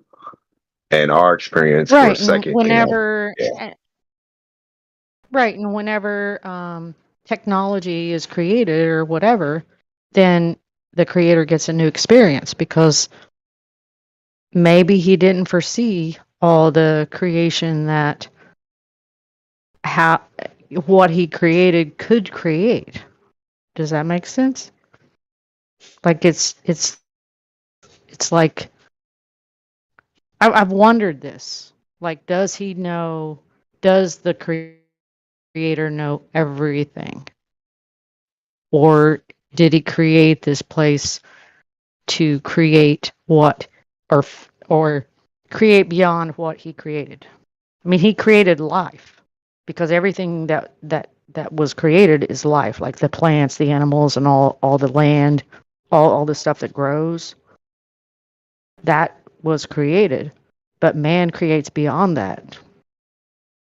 So that's a new experience for the creator. Possibly.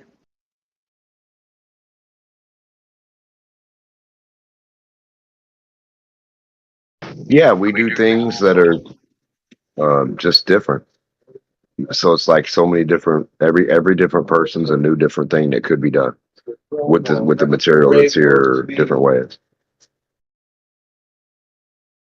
My Well, question men, is, if the creator has created all types of feelings, pleasure, excitement, or curiosity, like everything we experience, why would we even think that it's anything necessary to the creator? Why would we ever think he is limited in a way where it's necessary for him to feel a certain way? What if feelings don't really have any need for him? We can't really know that, right? His ways are not our ways, right? So if we think in terms of feelings and experience and so forth, it could be a complete opposite to the creator, if that makes sense, right? Not saying that he doesn't understand our feelings. I mean, he made them, but Okay.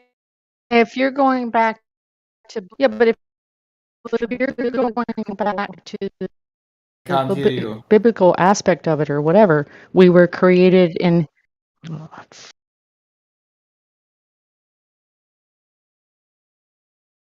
I would just wanted to come in and say men don't create necessarily.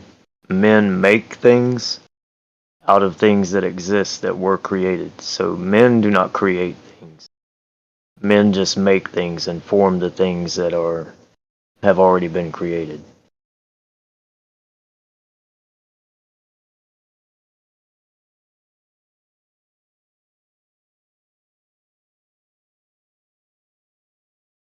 So yeah, but we always think like in these terms of, isn't it boring if a creator knows all things? Or like, why would we even actually think that there's any type of these things that he needs or thinks about, if that makes sense, right? Like, just because we Can you feel a hear me certain now? way. Yeah. Okay, I was going to answer your question earlier. I mean, we are all creators, basically, right? And sometimes we get entertainment. And sometimes we laugh, sometimes we cry, sometimes we have all these emotions. We were created according to the biblical story that you believe in his image. So why wouldn't he want to experience all those emotions? We don't create. We are created in.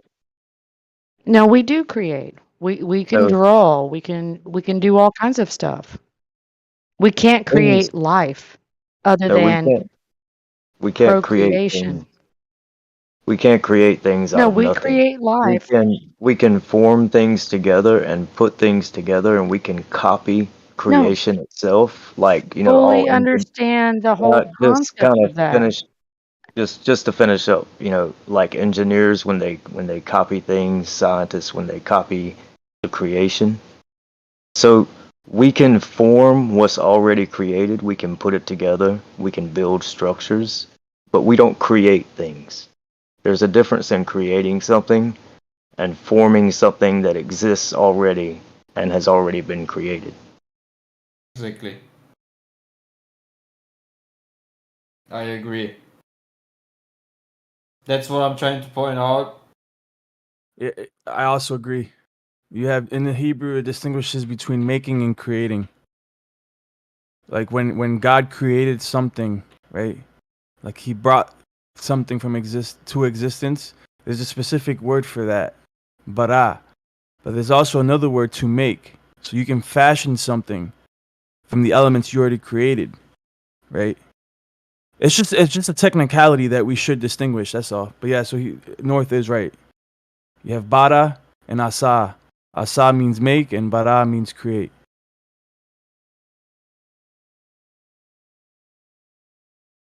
The thing is, the thing is, no matter how we think about the creator, his ways will never be our ways. So in a sense, at the end of the day, it's just pure vanity if we think we have any clue about like his private thoughts, right? Everyone has private thoughts. So I think so does the creator, right? He unveils certain things about him and his personality and who he is, for sure. But still he also tells us that there is ways that are not our ways, which I think is quite telling. Well, this came up yesterday. Like I believe we were talking about, because it sounds like you think of like what you're calling the creator as like it's like a entity or something. It's got a persona and it's different than you, right? Is that how you're describing it? Well, he is indeed an entity. Yes, he is um, the author of all things. Yeah. Right, but if it's the author of all things, then it also would be the author of you who thinks it's separate, which means you would then be it, because it authored What? you, and it is you. It had to create you out of it. Therefore, you are it. I don't get that. I mean, he's right. Most people don't. Yep. I don't understand what you're trying to say with that. Okay, so you're not separate from God. So basically, you're a piece of God. Where that's kind of like if I would be like him, I would be able to create things. Like I would be able to make like something that hasn't been Okay, existent hold, yet, hold right? on, hold on a sec. Hold on a But I sec. can't do that. Hold on. So my finger can't make anything. It can do stuff, but my finger can't make another finger. Can't do really anything without me. The God of my finger telling my finger what to do. We got cell phones. We make stuff. You're talking on stuff people made. Well, this gets into the discussion of, what was before with God and, before the beginning, but before time as man knows it, before creation as man knows it, right? Because we're told about the place we live in, but here's some other things to think about. Are we talking about when he blew the breath of life into Adam's nostrils and he was made from the dust, and where did that dust come from? Or are we saying that he blows that breath into every child's nostrils, or is it an inherited thing? And this is how we procreate, so to say, but we don't create.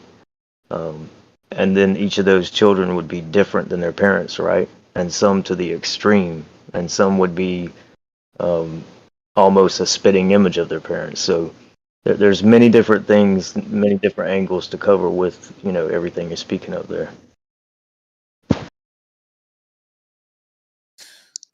I kind of think that humans are creators in a not like the creator is a creator, but you used the Bible I think it was Noah that was using the Bible. He said that there are two words. One means create, the other means to fashion or to form something. See, what you do is you just take that Bible, you believe that everything written in there is the absolute truth. And then you even go so far as to take the words which were written in foreign languages thousands of years ago and extrapolate from there to prove your point. Really, I don't think that, that's like, and I think we're kind of discussing things here that are kind of like that argument that was going on this morning. Is the earth flat or not? Someone might say, oh, yeah, people create things. I mean, you can take all these materials and you can make a car. A person created a car. There was no cars before man came along. No, he took things that were already created by the creator, but I mean, it's sort of semantic to say that he's not a creator. A lot of times I say, we know there's a creator because all things have a creator. Everything has a creator. I mean, you take the natural world, and that was all created by the creator. And then we take what is in the natural world, and then we use those things and create other things. We copy it, right? We copy No, we creation. don't copy. No, Oh yes, if we I do. make a Oh car, yes, if I yes. make a car, yes. so are there cars in creation? Are there cell phones in creation? Oh, every kind of part in your car is a copy of creation. Everything from the tie rod the outer tie rod, to your ball joints, to everything, man. Yeah. Everything, the combustible engine, everything in your car, the tires on your car, everything on it is a copy of creation. Yes, indeed. Yes. And the way it goes and the way it's efficient, all of those things are a copy of creation. Yes, indeed so. Well, it seems like we'd have to maybe, like, each person that's using these words to really get to the core of it may have to define what they mean by them in certain ways, because like it's like in my thought, what you guys are talking about, there's like the idea of like nature the way it is, meaning the way like nature doesn't seem to just make cars, what we might call nature, just the natural, just the water's flowing, the rain's falling on earth, being a human, breathing, eating, etc. A car is not going to pop out of that. But we are, by taking all these materials and making a car and using our own inventiveness. Same with like music. Like you could make a guitar and then make a song and sing a song. And like, have you created that song? Well, in a way, that song never existed until you sang it, or until you wrote it, or until you got it in your mind, or however you the way people talk about creativity. Sometimes they feel like they hear the song. Sometimes they're writing the song. There's different, so like, are they a creator within the creation? That you can create an authentic song or something, a piece of art or something that never existed before. But like the idea of being in the image of the creator, though, like it would make sense that like on macro, micro levels, like that the ultimate creation is creating it all, but then we are all like sub creators within it, kind of creating from the larger creation, if you want to use those terms. I can see Each that. individual can take from creation, and they can form their own individual thing, right? Out of creation. But not outside of creation. Everything is already created. And it all has a use and a purpose. Now, you can, form your own things out of it, and that is the purpose for it. It's for you. It's not as if you have come up with something and you've created it. Every way in which you put it together to work together, you copied that from creation itself. And every engineer and people who do these things understand, they know this is what they're doing. This is exactly what they're doing. They're copying the efficiency of creation itself and how this system works. And so it would get into very intricate details, but you could go on for hours about it. I mean, I can see where they're copying the efficiency, but they're actually creating something new by copying the efficiency that actually works. So, I mean, we could argue over that also. So like theoretically, right? You can Okay, so Bob Lazar, right, apparently discovered or had access to element 115, right? This element was theoretical until like 2003 when they were able to actually create it in a lab, right? So did man actually create element 115 for the first time ever in 2003? Or was it also produced in nature somewhere in existence? We just don't know about it, right? But yet man is getting credited for creating the 115th element. You know what I'm saying? Like we might be just talking past each other here. No, that kind of stuff is that kind of stuff is bullshit. I'm saying a radio. The first radio, right? A radio did not exist in nature other than the birds singing and, all the animals making sounds. But man turned it into a radio to where other creators could actually sing songs on it and everybody would listen to it. Well, then, of course, there's that way of then. Yeah. There's a way to do that without even having, a knob to turn or to push or to say radio on or anything, not even audibly. So you could talk about each individual and how they could communicate with others and animals without audible voice, without that. So we all have that is in creation, and it's in many other places in creation also, not just what I just mentioned, but it's you're not going to outdo the creator. Everything that is for you that you use to be efficient No, I'm not was created for that purpose. So all I'm saying is outdoing. you have to distinguish between create and fashion or form or make. You have to distinguish between those terms because they're different, and they should be. I was gonna say real quick. Sounds like you were done, man. Sorry. It's all right. I guess. Sorry if you weren't done. Go ahead. All right. Well, I was just gonna say real quick, Linda. Yeah, it reminded me because the thing is, doesn't it break down like even if the human created the radio, but then you could say that we are nature and that we are nature creating that. So in a sense, the radio is nature since we're nature. I was just saying there's that idea of it. Sure. Yeah, sure. I mean, I'm not against all of that. I mean, I'm not. But I think we still are creators.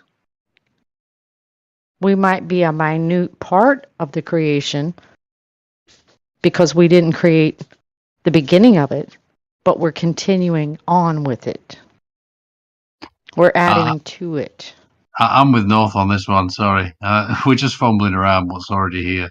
And then somebody might delude themselves into thinking they're some kind of creator, but they're not.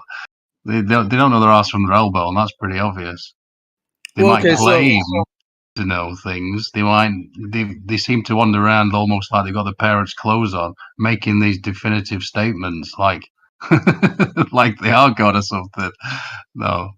All right, but from the perspective, okay, we're saying the word creator, so that means like they're like one, as it were. Now there are maybe some ideas or traditions where there's like multiple creators or subsets or something like that, but in the idea that there's like one creator, the ultimate God, different terminologies that can be used, but like the concept of the creative principle at the core. I mean, all the different terminologies, but if we're talking like the Most High, all these different terms, if we're talking about that, if it created everything, as it were, then by definition, it's like an antecedent relationship that we are it and it is us because it created all that exists. So like let's just say for a moment that like whatever that creative center is, let's just maybe just like just infinite light or some kind of infinite expanse of light or however one might even start to even comprehend that. If it then at some point was like, okay, it wanted to quote unquote create, water and rocks and dust and all these things, and humans and bodies and all these things, then it's creating that out of its own capacity to do so. Like it's using perhaps energy or consciousness, however that might even be described, to create the physical world, to create the rocks and the water and all of these things. So if it is doing that and sustaining it with its energy somehow, creating the waters that are the tides and the oceans, like all of it is it's here today, and something had to form that energy into being the water in the first place. So if it's forming its energy somehow through the creative process to create water, and then the subset just goes down from there, it's creating us and my personality, my soul, your life, your memories, your emotions, your ideas, your heart, your love, all these different things would have to ultimately be that creative energy creating that from within itself, which then ultimately would break down that at the end of the day, from that perspective, we are it is us. There really isn't a creator out there that did something and created me, and then I'm just a separate thing. From that perspective, I am it within itself, experiencing a limited part of itself and not remembering what it is because it created that separation to perhaps remember, or in some kind of interplay between itself. Because if there's one creator that created it all, then it is us, we are it, and it would then be part and parcel to itself because it created it all. So everything that is coming out of it is also itself, since it used itself to create it in the first place. That feels right. That feels Yeah, and right to me, I Joe. think However, one sec, Linda. yeah, and I think Alan Watts Alice, put real that. quick, just I have one sentence. Sorry. One sentence. I apologize for interrupting. Just one sentence. Alice in Wonderland got bored. She made a Wonderland. Alice from Wonderland got bored, made a Wonderland. No, she's in it. We're her. We're dreaming up this place. Feels real. I mean, to me, there'd have to be a higher mind. Not, you know what I'm saying? There has to be a higher mind to it. Well, I don't know. It's like, else we end up in this infinite regression. Right? When you Sorry? build a car, right? Yeah, but the I car think doesn't have a Alan mind of its Watts own, put it. does it? The car doesn't have a mind of its own, right? But you built it. You quote unquote made it. You created it. Let's let Linda get into. Go ahead, Linda. Sorry, go ahead. I was just gonna say Alan Watts put this in a You're breaking up, unfortunately. a really good perspective that You're breaking up. Unfortunately, if you can hear it, yeah, we can't hear anything. So glad you were saying the car doesn't have a persona, but then like if we were to say the car doesn't have an individual persona, it's just a car. Were you trying to like elucidate like that the creator does like that, like what I'm calling the creator? Like what are we to the creator?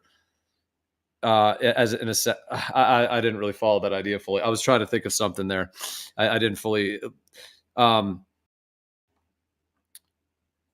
Like, okay, if the ultimate creator created all of these things, including like the idea that our soul, our persona, our consciousness, even who we think we are, the sun, the moon, the sky, if everything is created within it, then wouldn't it then break down to where like the car is just that perfect creation of that car? Now, whether it took humans and ingenuity, whatever it did to make that car, however, that car is like, it's something that that humans would manipulate to then play around with. But that car is still creation in being a car. Whereas I am creation in being me. I'm my persona. I'm a human. I'm a man. I'm all of those things that, at the level of the creator, like on that level, it would all be like one field, just different expressions of it, of the different modalities. I think that also to add that the creator is in the process of creation, and he paused, right? On the seventh day, he paused. But what's going down now is a process. It's a metamorphosis that it has to happen for his ultimate will to be accomplished. And we're actually in the middle of a metamorphosis that, according to his timing, does involve around 6,000 years, but 7,000 years. But this metamorphosis is like, that's what people don't understand. Like right now, we're in the middle of a transformation that's going on, and he's not done.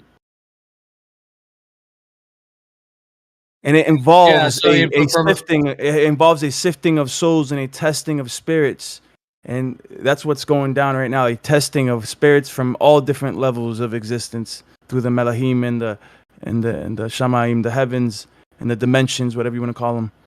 This is what's going on.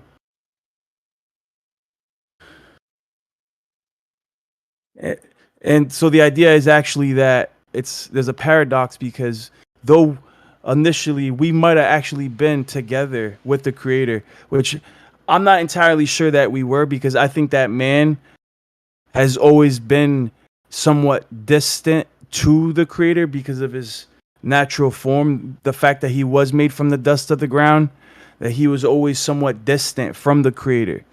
Because ironically, I understand that according to your concept, the creator is everything, right? The universe itself. But the creator seems to have a quality where you can actually reach out to him, and he can manifest as a singularity or as a single source, right? But As how do you know that's single not mind. just yourself or the creator doing that, having that experience? You're right. Like it's having the experience of feeling like it has a relationship with itself, for example. Whereas an atheist is having an experience that they feel like there's no relationship. There is no God, absolutely zero. That's like that idea that like an atheist is God playing hide and seek with itself, meaning that it is God ultimately, but it thinks itself doesn't exist. And that's the trip of that, as it were, the journey, the experience, the consciousness experience of feeling like there is no God. And then maybe someone else has an experience of, okay, this God talks to me, or when I pray, he has this for me, or something like that. But that would then be that's like a consciousness experience that the creator is experiencing to have that type of experience. So, like, it wants to experience what it's like to be the atheist, wants to experience what it's like to be the Buddhist, the Muslim, the Christian, the atheist, all these different spiritual path, that whatever it may be. That's why I don't think there is any like one that is the way for everyone necessarily, because I think it's expressing itself through many different avenues. Although I do think there is truth and there is spiritual truth and things like that, but I think they can be expressed through a multitude of like lineages and kind of expressions, but all kind of still sync up. Could it be that God is experiencing itself subjectively? It's kind of interesting to think of the atheist, actually, because to think of a person being spiritually blind. I mean, that's kind of interesting, because I remember in fact, Sean, I remember when I first talked to your missus in chill chat, and she said something, and I can't remember exactly what, but it just seemed so bizarre to me that you're a flat earther and an atheist. I was like, what? And like, it didn't occur to me. I don't know if she mentioned that to you, but it didn't occur to me until afterwards that it was quite rude. And so, yeah, you know me, I don't want to be rude, but it just seemed so bizarre. Like, Sure. do you see what I'm saying? I do. Yeah. I mean, she's the most interesting, beautiful, and smartest woman I've ever met. Yeah, and, she's awesome. but we still don't agree on a lot of stuff, which is healthy. And it at least helps keep me on my toes. She's told me a couple times she doesn't really want to be considered a flat earther. She doesn't really have a label for it. I think she still agrees that the Earth is not a globe, but I don't want to speak, for her necessarily. But yeah, I mean, I don't want to call her an atheist or agnostic or anything. I don't want to call her anything. I don't want to call any of you people Christian or atheist or whatever. I don't want to do that. But the point is, to understand what we do about the world, to me, it's not necessary to know that the Earth isn't a globe, and also have the opinion that a creator thus made the world. Yeah, I kind of feel the same way, by the way, just the fact that I don't know what the Earth is. I just don't think it's a globe, basically. A spinning globe, a spinning ball in a vacuum. But yeah, and if anything, I'd be a reluctant agnostic. Like, yeah, well, that's an honest position to take, I guess. But just FYI, I went, and KJ's awesome, and shout out KJ. But I did. I won't be surprised if she was. I didn't mean to be so. I don't even know a word. It's all good, brother. It's all water under the bridge. He just took me She's by. so, I was just like, what? oh, man, she's so chill. But I get it. Like it's a weird thing to hear. Not only from maybe like a Glober's perspective or someone else's perspective who's not really in these circles. They'll say, well, wow, someone who supports the not globe idea, but also they don't believe there's a creator. It's flabbergasting, and to me, I mean, I don't think she took offense to it at all. I don't think that's even what it was. It's interesting to see people, their reactions to her understanding of the world and what she says. Though I love it. Yeah. One sec, Gio. The other thing is, she's also very young, and so there's plenty of time for things to happen in her experience that might change your mind a little bit on that, because it's very typical, I think, certainly today more than ever, younger people to be completely, how they go in. It's just a secular world. This is what they're doing. In fact, I think we could argue that the philosophy of heliocentrism perhaps plays, I would, when people start talking about motives, that's perhaps one of the biggest, if not the biggest. Yeah, right. Like flat earth or not, like any of that. Maybe a little bit like we discussed earlier today. The earth is what it is, regardless of flat earthers. What I was going to say, the idea of being an atheist and also having a stationary planar, if someone uses the term flat Earth, etc., cosmology. I do remember there's one guy who had said that he doesn't think there's a creator because he just thinks it's always been here, that the Earth has just always been here and it's all kind of cyclical. So I thought that was interesting. With the idea, instead of the idea like necessarily pinning it on a creator, but that it's like always been here, and in that sense, there like it didn't need to be created because it's always been here, like it's eternal. I thought that was kind of an interesting, sort of like atheist, but it's not really atheist. It's more just like it didn't need to be created because it's eternal. You could call that eternalism. Well, I mean, you never know. But I was going to say too, like there's the idea. Well, I was going to say this before. In my mind, this is all that would be needed to create what we experience.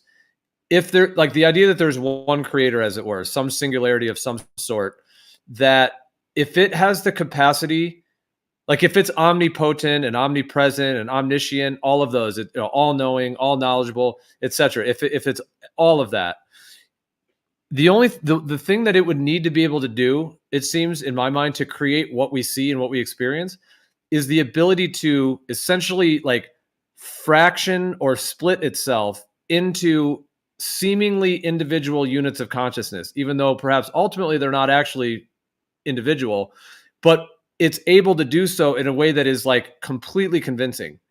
That is so, like, the creationary ability to split itself in this way would have to be so convincing to the point to where you could have an atheist, somebody who doesn't even know that they created itself, or that there is the creator that created it, that it's so unaware of itself in that sense. So if it can split itself in that way so convincingly, then it could split itself to be a dog, and the dog is very convinced that it's a dog, and it's just totally being a dog, and it has all its things. I'm convinced that I'm me, that I'm this human in this body, and etc. And if it can do so in a fully convincing way, like not just like a virtual reality headset or something that you kind of know is, but that there's that it can do it in that enough of a way that is, like, I'm using that term convincing, but is like real, as it were, or it can separate, like it can actually do it with reality, like it can actually make different realities within itself. Like my reality is slightly different than someone else's, and a baby's reality is different than a 90-year-old person's reality, etc. If it can do that simple creationary thing, well, it's not simple, but what I mean, that one thing I'm saying, then anything is possible at that point, because that means that it could then split itself into any myriad of different states of consciousness that could seem totally separate. They could have an individual opinion. They could feel any number of feelings and experiences. And then that plays into religion, spiritualities. There could be many, many different avenues and way that could be expressed. So if it can do that, if that one singularity can separate itself very, very convincingly and in a very real way with reality, then from there it could the possibilities are endless as to what it could create, and for either whether you view it for its own entertainment or its own surprise or its own whether even enjoyment or its own just interest, like curiosity, like what's it like to be this? What's it like to be that? That it wants to experience all those possibilities, even the painful things, like what's it like to be blind? What's it like to be? It's kind of intense to think that the creator wants to create that. However, if it's able to split into all these things, while simultaneously it knows that it isn't any one of them, like it does, like the homeless person, the whole entire creation is the creator is not just that homeless person, but the creator is experiencing that through it to what it's like to be homeless in that sense. And it sounds kind of brutal that the creator would want to experience painful things, but if it's able to separate itself in a way that is very real, then it would be like the ultimate video game of sorts, meaning that it can create a video game like Grand Theft Auto, but it can be real, and it can be experiencing all those different entities simultaneously, all interacting with each other and all of their individual emotions within those people and in those experiences, while also having some transcendent connection to it all as well, and kind of having like the joy of kind of the dance that it's creating. Yeah, I've come into these in this server in particular. In fact, when they banging, I've heard a load of people talking about, well, if this thing knows everything and knows, what's going to happen and all that stuff, then why bother? Why even bother? And then they start, everybody's like, it's a dogfight. And, I just simply said, why do you paint a painting? Why do people dance? Why is Harry Mack out there spitting bars off the top of the dome, as he says? And in that creative space, it just feels so good, doesn't it? Like there's no real. Why are things funny? There's no mind active. There's no thought stream. You're just in that moment, and it just feels so good. And time can just disappear like really quickly, and like that, or that conversation you've had, the best conversation you've ever had in your life, or something. It just feels That's so your good. emotion. So yeah, Yeah. Once your emotion gets going. Well, that's why I was even like the video game relationship. Like people love to play games where they're running around shooting people with machine guns. In real life, that's a horror show. No one, you shoot someone, it's bloody, it's a mess. It's there's all these ramifications. You kill someone and all this stuff. But in a video game, people love it. Just blasting away, and the people, So if the creator is beyond all of the individual, then could it be said that the creator is actually wanting to create that? In that sense, like let's say a car accident where somebody's brutally killed. That's absolutely awful from a human's perspective. It's painful, and the person misses their loved one and all that. But that was created, like the physical matter, the physics, the person driving the car, they fell asleep at the wheel, whatever happened, that all happened. It was all orchestrated within consciousness. And I don't think the creator does anything it doesn't want to create. I think it's all intentional. So from that level, it is wanting to create a car accident. For what purpose? That's a deeper question, because like a human would say, well, why would you ever want to create that? But from the idea that we are everything and you can create anything you want, and that your life is not ending, even the person in that car, you're not really like, yes, that person's life, as long as we can tell, like in our physical reality, they are gone, like they're dead, as it were, their body is perished. But if the creator is everything and is creating all of these things, then it's just different modalities of itself experiencing different experiences. There's no death at that point, and there's no like eternal pain, because I think it's eternally in bliss. Ultimately, the pain is all temporary as well, for the experience of what it would be like to experience pain. And I think those experiences are interesting enough that the creation, as it were, wants to experience them for, I guess, just to try everything it can in a sense. Like, what is it like to be dying of cancer? What's it like to be having a beautiful orgasm? What's it like to be in love? What's it like to be divorcing someone? All these different experiences. If it's able to split itself, then it's like an ultimate video game designer, and it's not really dying. It's not really ultimately those painful things, but it's able to experience them for its own. I'm telling you, its own gratification, man. I'm telling you, creator got bored and created a place, and we're the victims of that. Yeah, that's what I'm talking about. With a few words, right, and a thought and a one-liner, you can move more mass than a bomb from Oppenheimer, right? Words, right? Emacs rapping. The creator needed a Demox, so here we are. Yeah, Why not? It needed a Geo too. It needed a Geo. It's fun. It's fun to speculate, but this is generally why I don't do that, because it's a bit silly, really. But I was the other day, we were talking about this line from the Bible about, and I contemplated that a little bit. You know, where it says something like "turn the other cheek" or whatever it says, or something like that. And well, I'm not sure, of course, but it seems to me that it's talking about living in a non-reactionary state of existence. That's what it seems to me. And the next line, I think, backs that up, where it says something like, if somebody wants to take your, if somebody wants to take your shirt, give them your cloak as well, or whatever it says, something like that. That goes along with it, doesn't it? Because, as I said, then sometimes letting things go is a greater act of strength than trying to cling to it. If you look into all these Eastern philosophies, they're obsessively talking about clinging all the time. So this turn the other cheek is a to me is a direct shot across the bows of the ego, because the ego lives in this reactionary state constantly, blaming and complaining, reinforcing itself by blaming and complaining. So it's living. What I think what that's talking about is acceptance of what the now, of what is. Anyway, I'm gonna make a cup of tea. Yeah, I mean, could it be said, like, in the idea that there is a singular creator that is actually creating, like, the idea that we're creating in the image of itself in some way, like a fractal holographic image, and that could it then even be said in the idea that, like, we are all in some process of integration and cleansing and purifying to come back to the source, like the idea that that you would create something that's limited, and then there would be a whole journey to come back to the source, like, separate a part of yourself to go out and then come all the way back.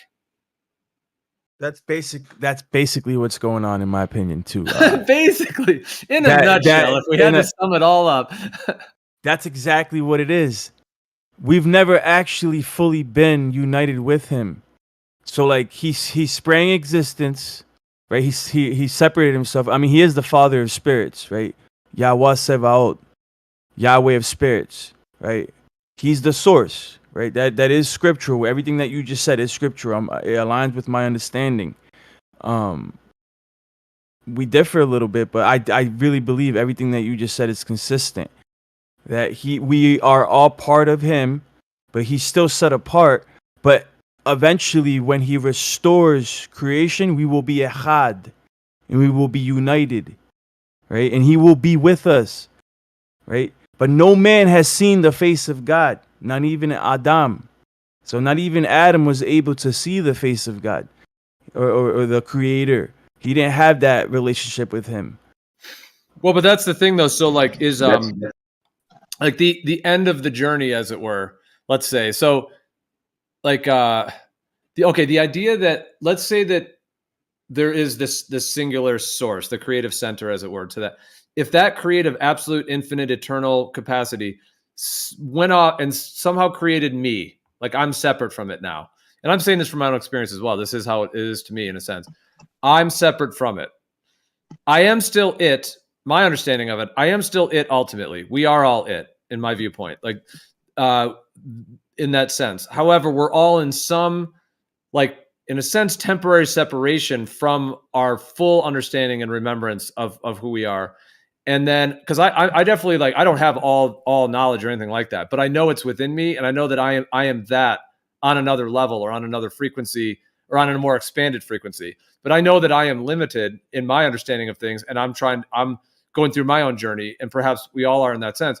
But when we then, and from that perspective, if we do get to the end of the journey, wherever that is, whether that is in thousands of lifetimes and other realms or whatever, however one may view that, or even just after the death of this one life, whenever that occurs, because if we were separated from the singularity at some point and we are it, then if it's a whole remembrance process of going back to it, once we get back to it, is it really is it, at that point, it seems like the duality of being separate from it would break down back to the singularity.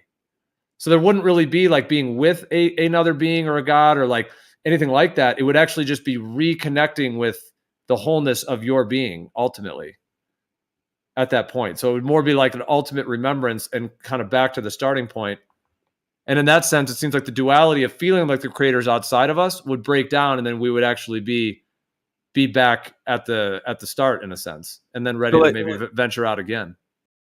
Yeah, so like scripturally, right now he's trying our spirits. He's actually in the process of fashioning us. He's forming us, right? Or forging us. So there's many scriptures, like in Zechariah, there's a verse that talks about that we are tried like silver is tried in the midst of a furnace, purified 7 times, right? And he only wants the cream of the crop. So this right now, the reason everything seems like fallen and corrupted, it's because it is. And this is not the way he intends creation to be, but this is a necessary process that creation has to go through and undergo for him to filter out the righteous souls, the deserving souls, for his final, his actual will, right? Like I'm sure you understand. So basically, and yeah, you get it, bro. I'm not gonna monologue anymore. You get it. How many times do I have to learn?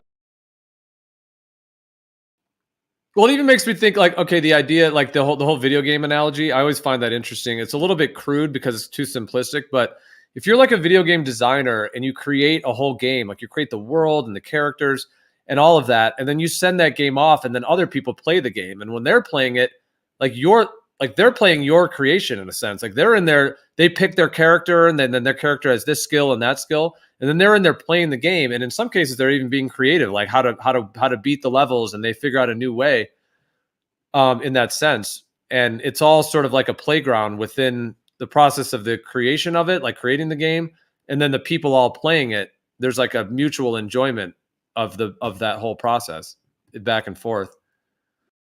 Also, so like, are we then kind of, to put it crudely, like the entertainment or the enjoyment of the creator experiencing these limited experiences, experiential realities, to then do things like play a rock concert where you've got this band, they're up there playing, and everyone, all of these experiences that are able to be created once that the separation and limitation happens. And then you get into like the spiritual knowledge and wisdom and some of these things, like now there's like this, like the idea of a spiritual quest, or like the reintegrating to wholeness, or just discovering what it's all about. And then what happens when that journey completes, or like, what's the resolution of that?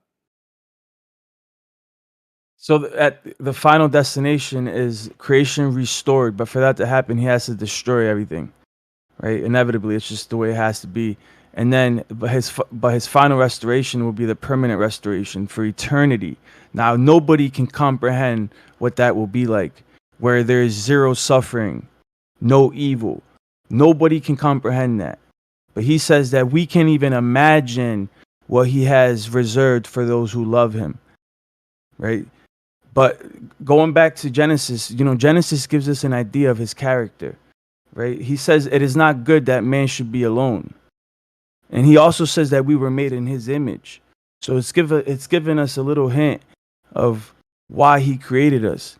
And I believe it's because he himself was alone. If the creator lacks nothing, but he was lonely and he needed companionship. So that's why I'm saying, like, he's an actual entity. Like he needs companionship, friendship. Well, that would, yeah, that's the, so yeah, the idea that there is like a singularity, like a single one consciousness type at the core of it, then yeah, it in a sense it would be alone or perhaps lonely. And actually, people like it that have had like a lot of like very like transcendent mystical experiences do report that kind of concept in a sense that there is a certain form of a type of loneliness that isn't necessarily at the same level of when a human's lonely. Maybe that's a subset of it. But if it is a singularity, even though it's omnipotent, omnipresent, all of that, but it is at the same time alone, would that then be the idea that then is the impetus to create, or at least one of the impetuses, because now there's me, there's you can have a dog or a cat as a pet, you've got family members and lovers and friends, and it's like there seems to be this incredible like ecological connection that we all have to the interplay between each other that do seem to be the foundation of creation, that there's some way in which like all of these separate beings are now able to experience at least the reality of companionship, even if it isn't the ultimate. Like if we are all one at the end of the day, then maybe that loneliness could never fully be quenched because there just really isn't another, because there's like that singularity. But exactly, through the gets me there. But through the creation, it can experience the realities to the extent of its ability of the companionship and the hugging someone, loving someone, kissing someone, all of these connections as humans we have, and the animals are even relating in their own ways. And then if there's the idea that there's other dimensions too, that all those are interrelating, it's like a massive creation to experience all of these, like, yeah, perhaps companionship, or to have kind of the experience of the other. So, man, you hit it home, man. That's the very profound thing that you said, is that there's nobody else, there's nothing else that compares to him, right? The creator is alone. In all of existence, there's nobody comparable. Nothing. He's alone. He's literally alone, right? Imagine that loneliness. We can't even comprehend that loneliness. That's why he's in need for those to love him. That's why he wants free will. He actually, people say, oh, that we're programs, that that there's no such thing as free will, that's all. Listen, he doesn't want programs. He doesn't want automatons. That he could have done that in the beginning. That's not what he wants. He wants legitimate companionship, friendship. Okay, Troy, so let me add something real quick. Yeah, go Troy, ahead. I'll just say short. Choice proves love. Free will is what proves your love for him. So that's what he said. That's the way he set it up. You make the choice to love him. He knows you truly love him. Choice proves love, even in your relationship. Exactly. So, Lion, are you suggesting then that the idea of someone having a spiritual path or a connection with what they may define as God or the Creator is actually a way in which the Creator is, like, one of the ways that it's quenching that loneliness is to have what can feel like an experiential connection between these beings or these other souls, as it were, that it kind of was able to create, that then is in love with, kind of trying to quench that in a sense and having that exchange of the love? Yes. That's our purpose. Kind of like if you were infinite love and then you create a human and a dog, and you have those dogs where the dog's really affectionate and loving, and the humans, it's sort of like the love created the human and the dog, and then now the love can be exchanged between the human and a dog in a way that is pleasurable, satisfying, exchanging. Just like when we have sex, we love to have, romantic, when humans have romantic connections, that there's like having another creates for that kind of dance or that interplay of I'm not trying to be crude, right? But it's the difference between being married to a sex doll and being married to a woman, right? With the free will and a consciousness.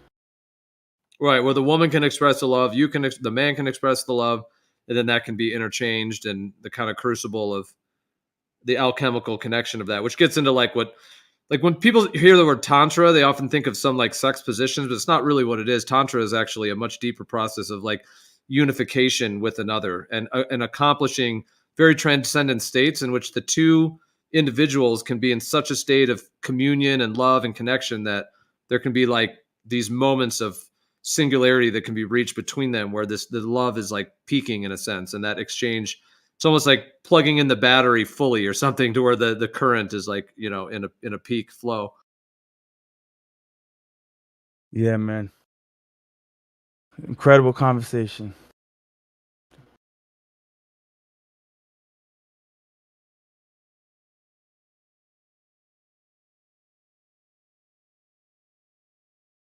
I won't put. I don't know. I don't feel comfortable putting human emotions on that for some reason. I don't know. Don't feel right.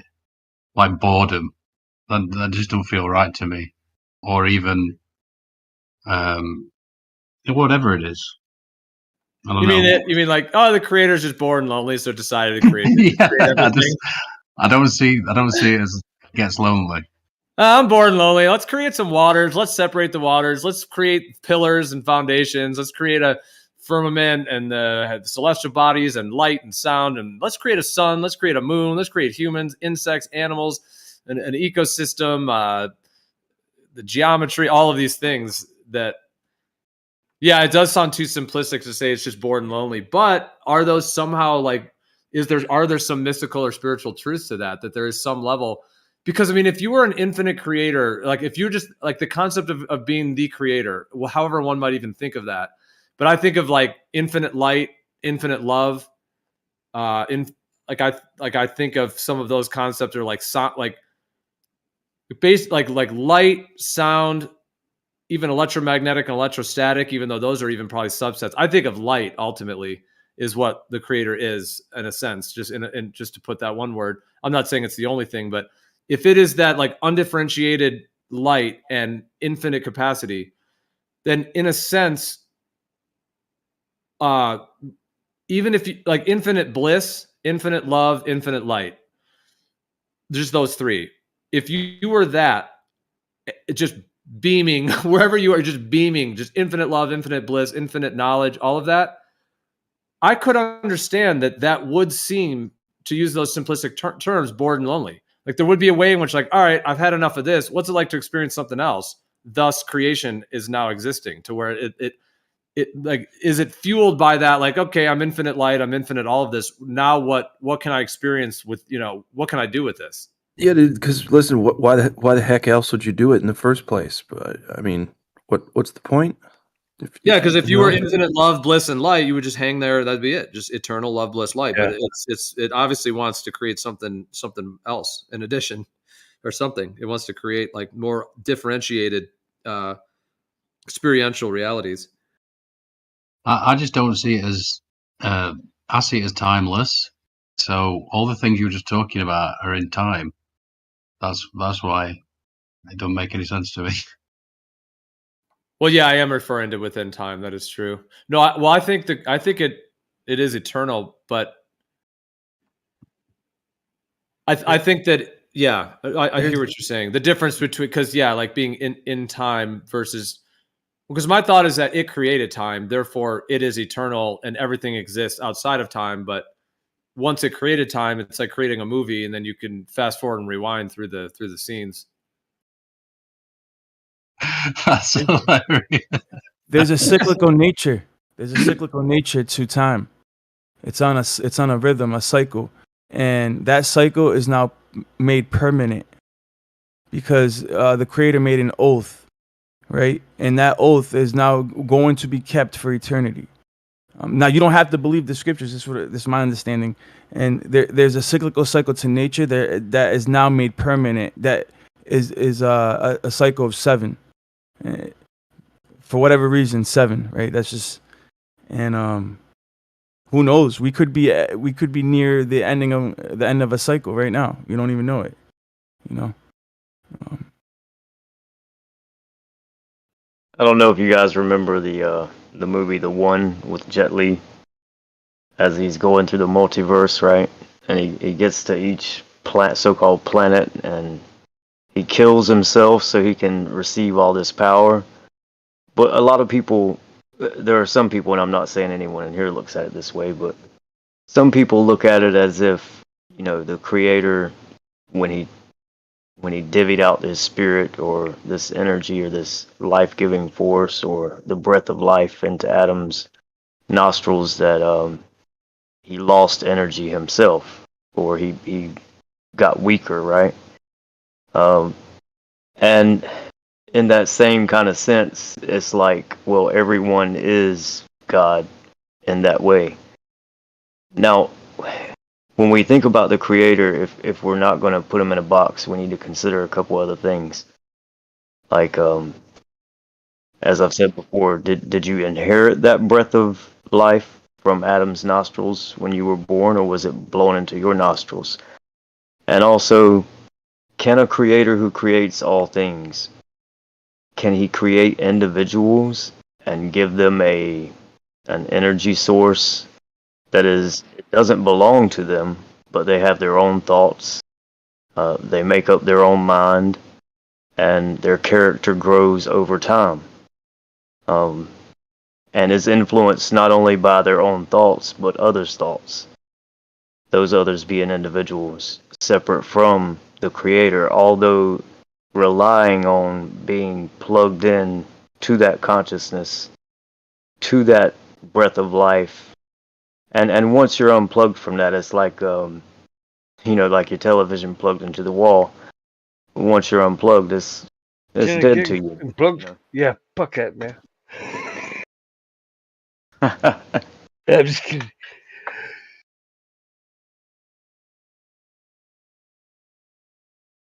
Fucking hell, man.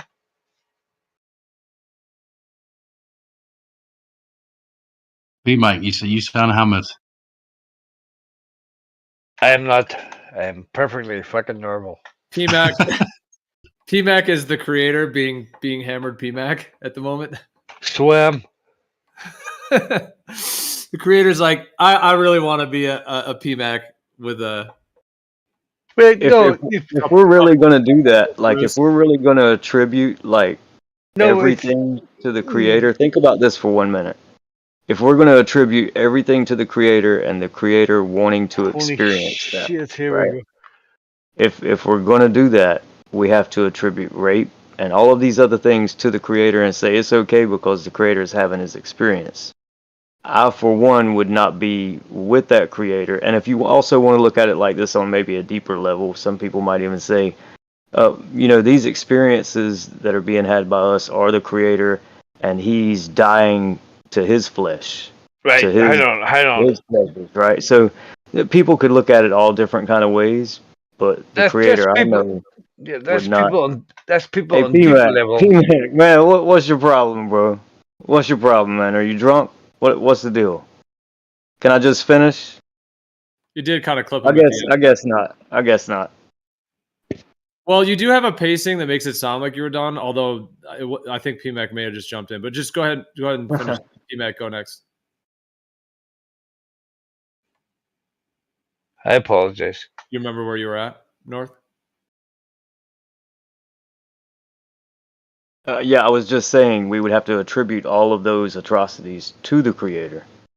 And then some people would take it even further and say, if all of these people are the Creator and he's just having the experience he wants to, maybe he's just dying to his flesh, as the Christians say they die to the flesh, that's the first death, and then you have an actual death, and so on and so forth. But what I would like to say is, if we're saying that, and that's the only possibility, we're putting the Creator, of whom we know little about, we're putting him in a box, and we're saying he cannot create individuals who can form their own character that can be influenced by others, but also, the choice can be made by themselves individually, separate from the Creator, although they rely on the Creator to be animated and walk around. Holy shit. So there are all kind of things to consider when speaking about these things. We can't just say it has to be this way or it has to be that way. I'm sorry, man. Are you in a goldfish bowl and is it full of alcohol? What's the deal, man? Is it just with me? No. All right, go ahead, No, P-Mac. no. I think he's No. done. Go ahead. Okay, sorry. Don't be so silly, man. Well, it's like, I'm just thinking, if God has a thing to do with things, and he has things, and he has really heard things to do with things, it's just like, what? Why I don't understand the. What is the point? You're right there. Well, if you unless you had any, we've finished PMAC because I was going to respond too. Of course I was. Yeah, I'm finished. All right. Well, I didn't know. Okay. I just want to say to North, like I'll just share my viewpoint on it. So, because I was talking about the creator wanting to experience all these different things. I would say this, like in terms of like the idea of rape or something like that. The way I would see that is I would say that the creator did create rape for its own experiential capacity, that it did create that.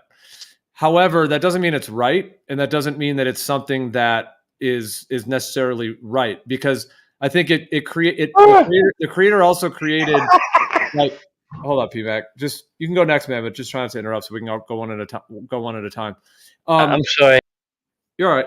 I was just so like I would say this. I would say, in my viewpoint, the creator created the moralities of what's right and wrong for humans.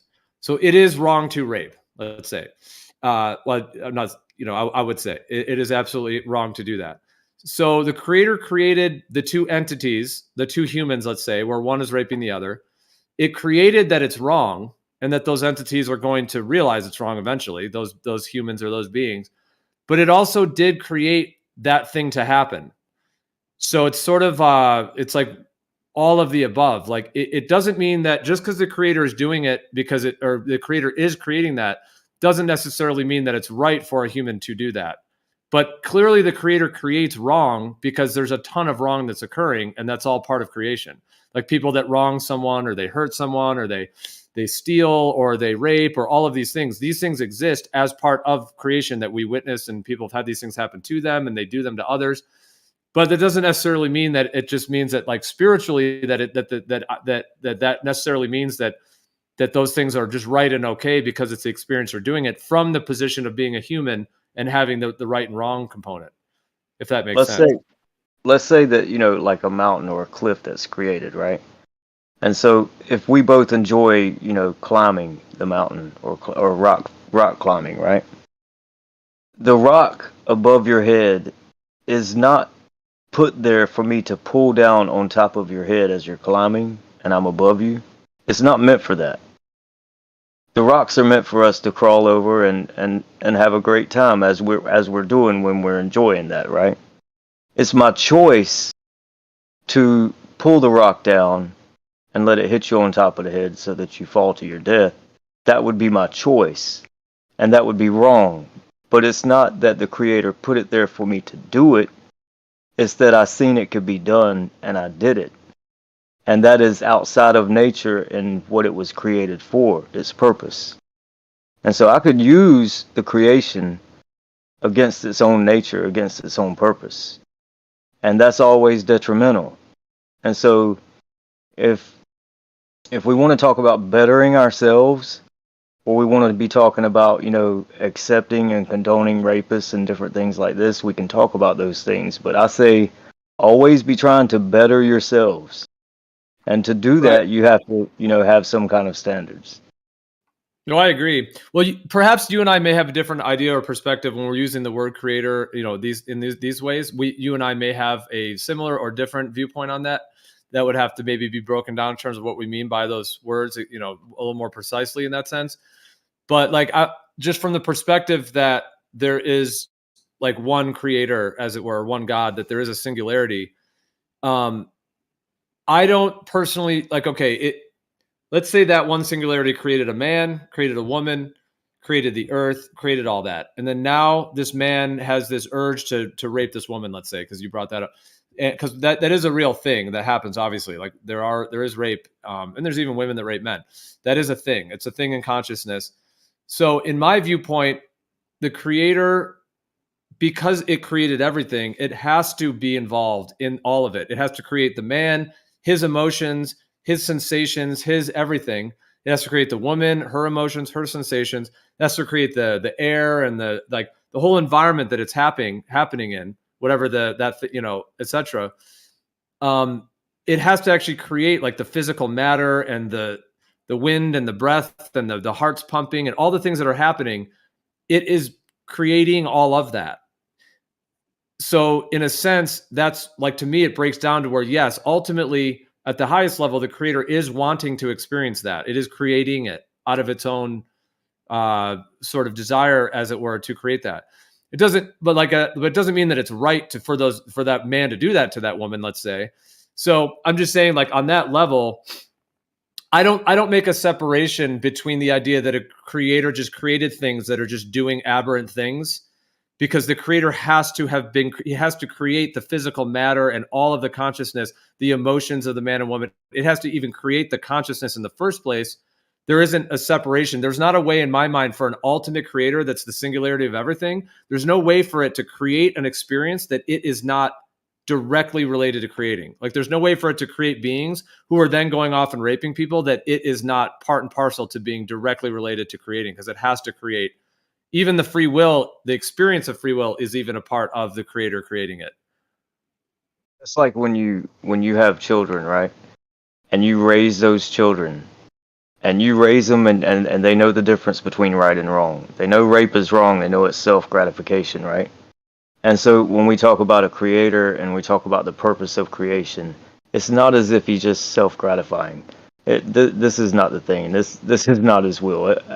This is so simple. So even in creation itself, we see as parents, when we have our children, we raise them to know the difference between right and wrong, and to help others in need, right? And to help the weak, right? And support them. When we know those things are right and they're righteous, when we know that and we teach our children that, and they go off and they do that, or they rebel against that and choose the other side, right? And they start doing the things that are wrong. Do we hold the parents accountable for the wrongdoing?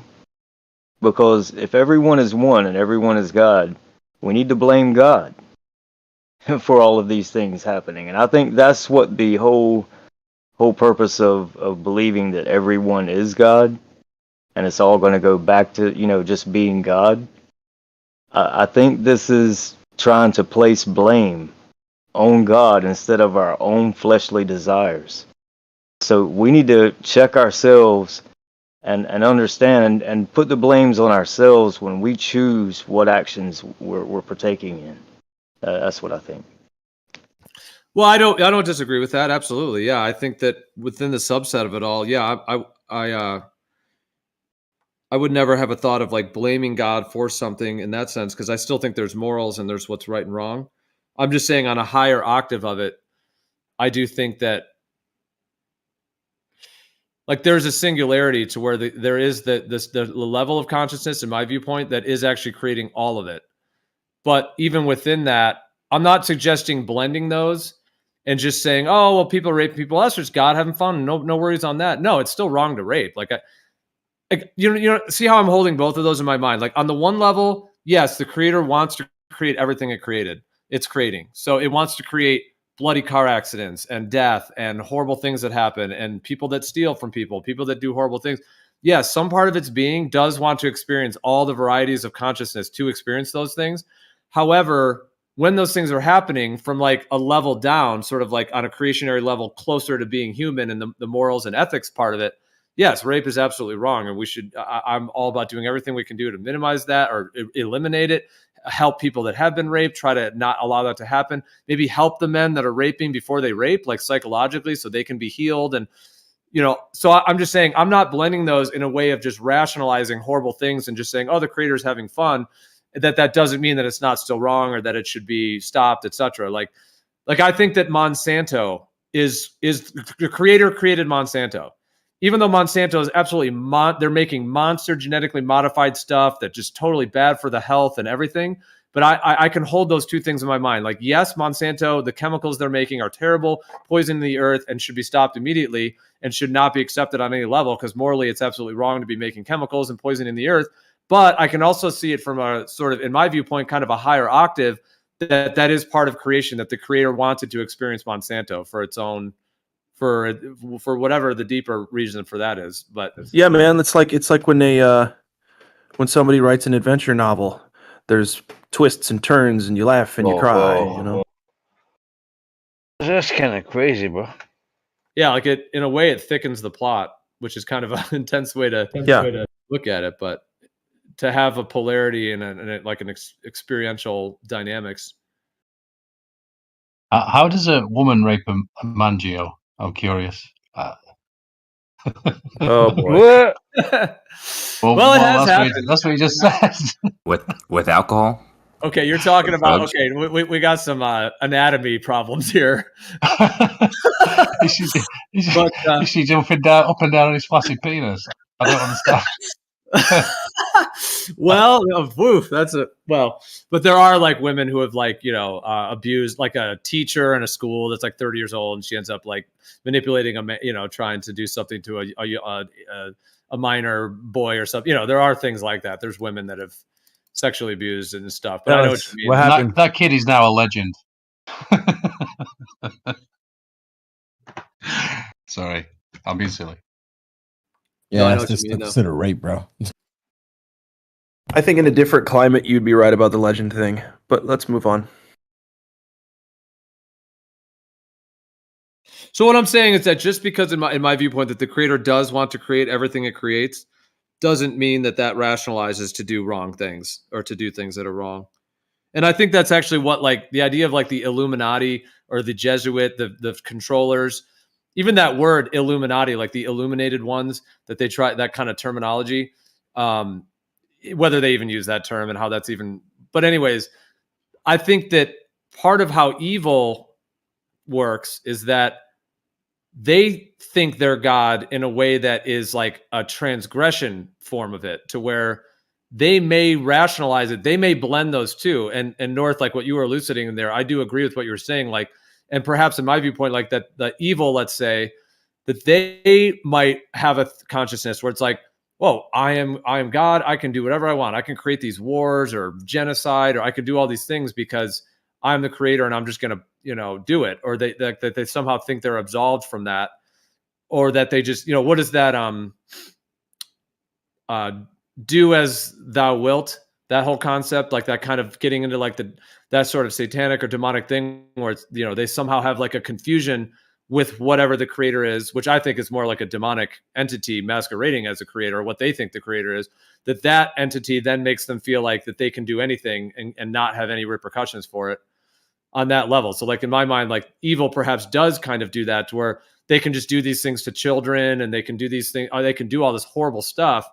And, in that sense, that they somehow have some confusion that they are the creator on a corrupt level, like not on a level of like a transcendent understanding of the mystical oneness of everything, but more in some kind of fractionated way, or like fractured way, that they are somehow better than others, and they can just manipulate, control, kill people, poison people, do all this stuff. And, that it's like a twisted version of it. It's like a psychopathic delusion that they are above, morals or something, or they're outside of karma or something, that they can just do these things because they are.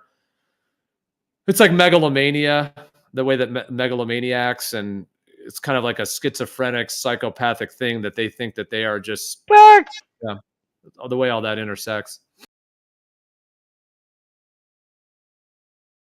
I would destroy them.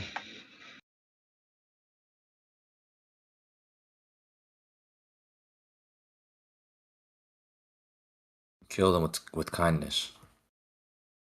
I wouldn't wait for kindness. Just Yeah, Gio, there's a lot of intricacies, and I don't think there's some people in here that would put up with the time it would take to speak about all those.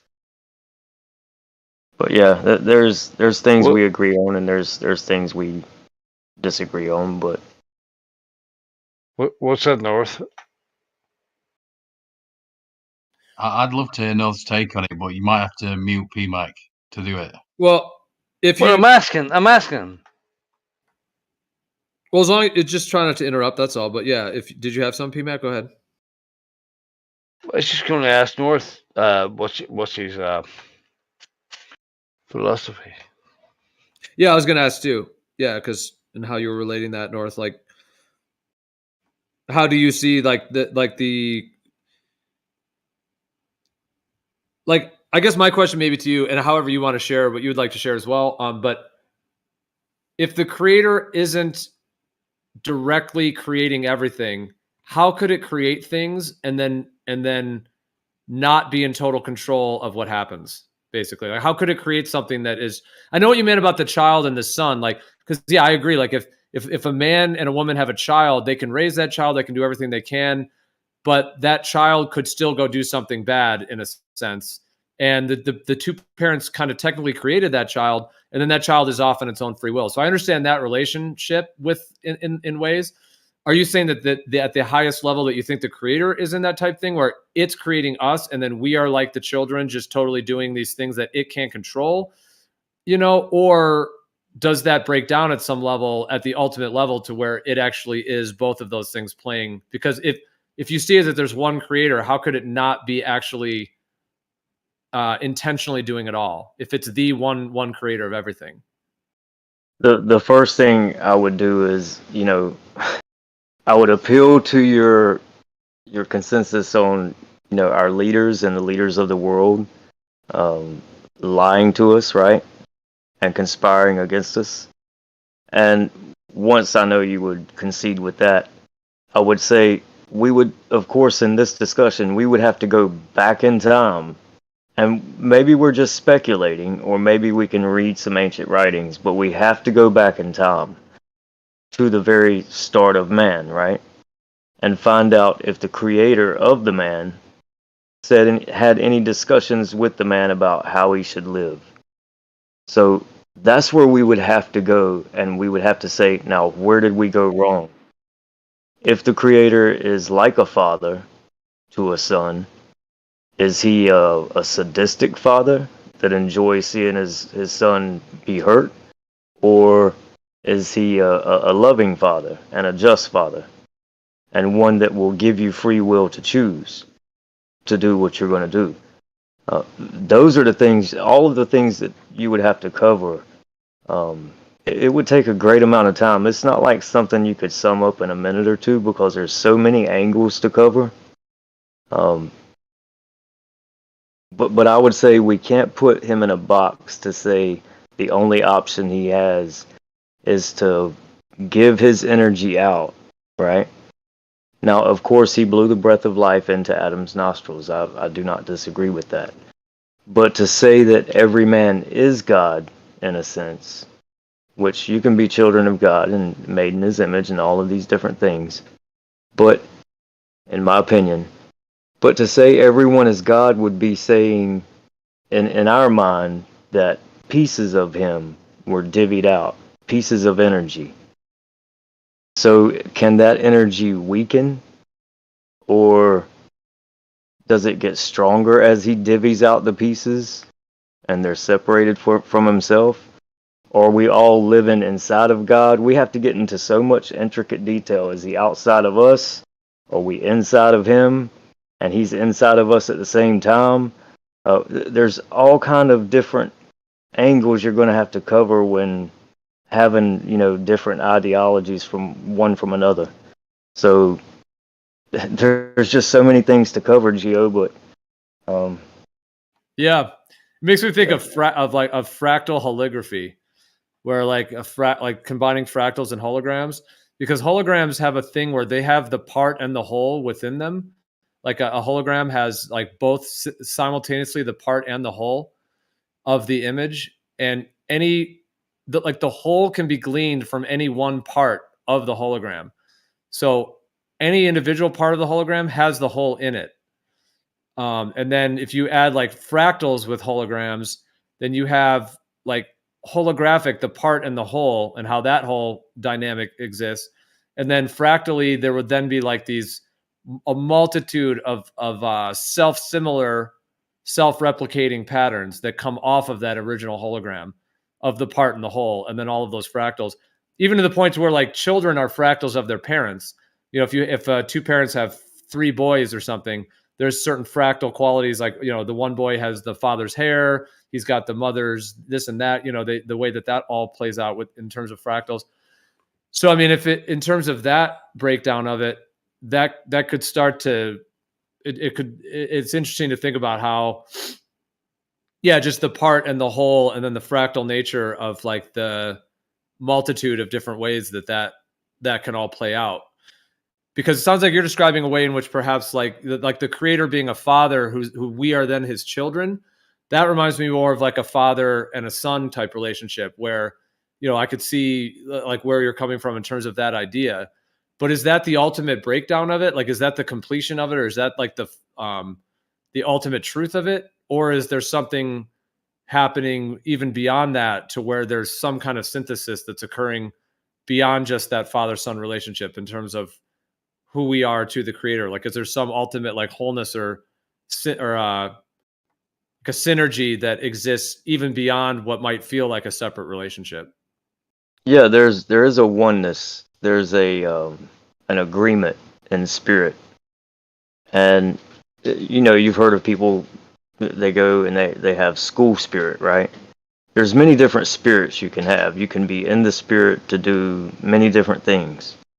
And everyone's been to a pep rally and had their school spirit. So I would say that at creation, just like going back before, at creation you had the creator create man. Now, if he's like a father and these are like his children, you know, he's going to teach them ways to go by, which would be his ways, which would be good for them and beneficial and would not cause harm. So we could speak on like the intricacies of scripture and what it teaches. You know, it's much older than I am, and so there's a lot more knowledge, you know, in those writings than there is in my little mind, or perhaps not. I don't know. So when we look in there, we can see that it's not his will that any man should die, and that there is an adoption to sons of God, right? He's adopting people to be his sons. So it's not only that you were created, you were given a choice. Some of you rebelled against him, and now he's bringing you back into the family. And so that's kind of the way I look at it. It's a family. It's not a self-gratifying creator who creates things, you know, as toys. This is family we're talking about. So this is your father's father, right? So when you look at your father, and those of you who love your father or love your grandfather or your great-grandfather or your uncle, and think of your heavenly father also. That's what I would say, the creator of all the fathers. And don't just think about the bad, wicked, evil fathers that hurt their children. We should get rid of those kind of people. And in the end, that's what's going to happen, because he's a just father.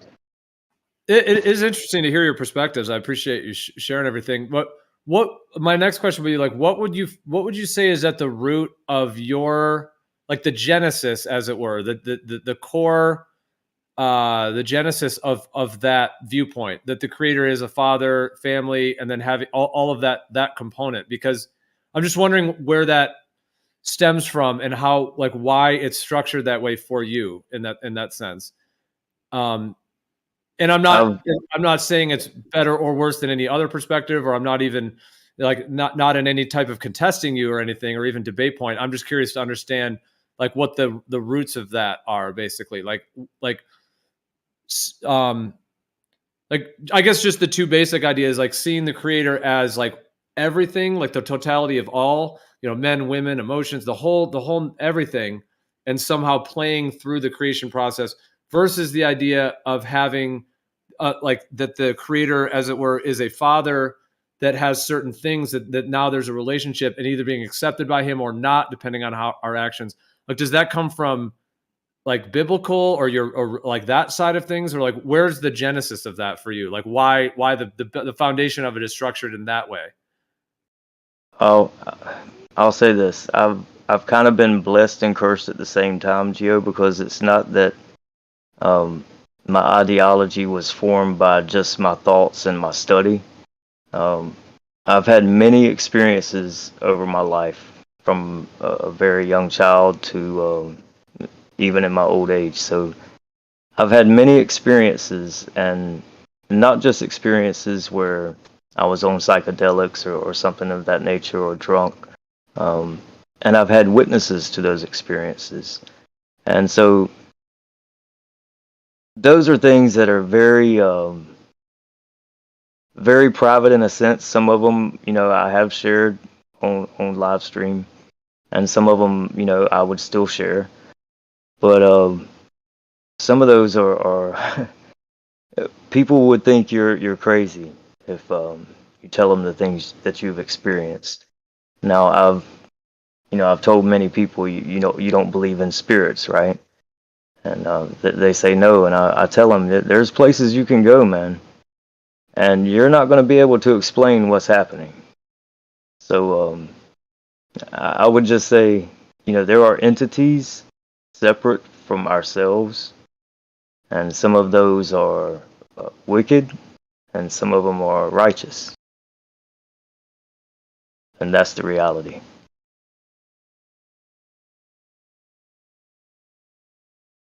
But also, going into scripture, I'll give you my experience on the scripture, okay? So it has never been by my own study. Like I studied the scripture for many, many years.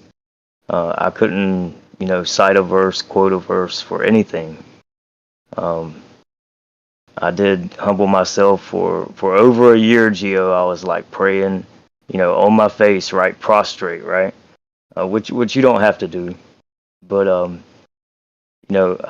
I didn't want to mislead others about what that book says, if it was the truth. And in one night, I got more information that I retained than I got in 20 some odd years from my own research. And I retained it in one night in like 1 hour. So that's my experience with those writings. Now, I'm not saying everything in that book is true and it's infallible. That's not what I'm saying. But there are many truths in that book. And there's ways to see where the things were put in if you have that relationship with the creator.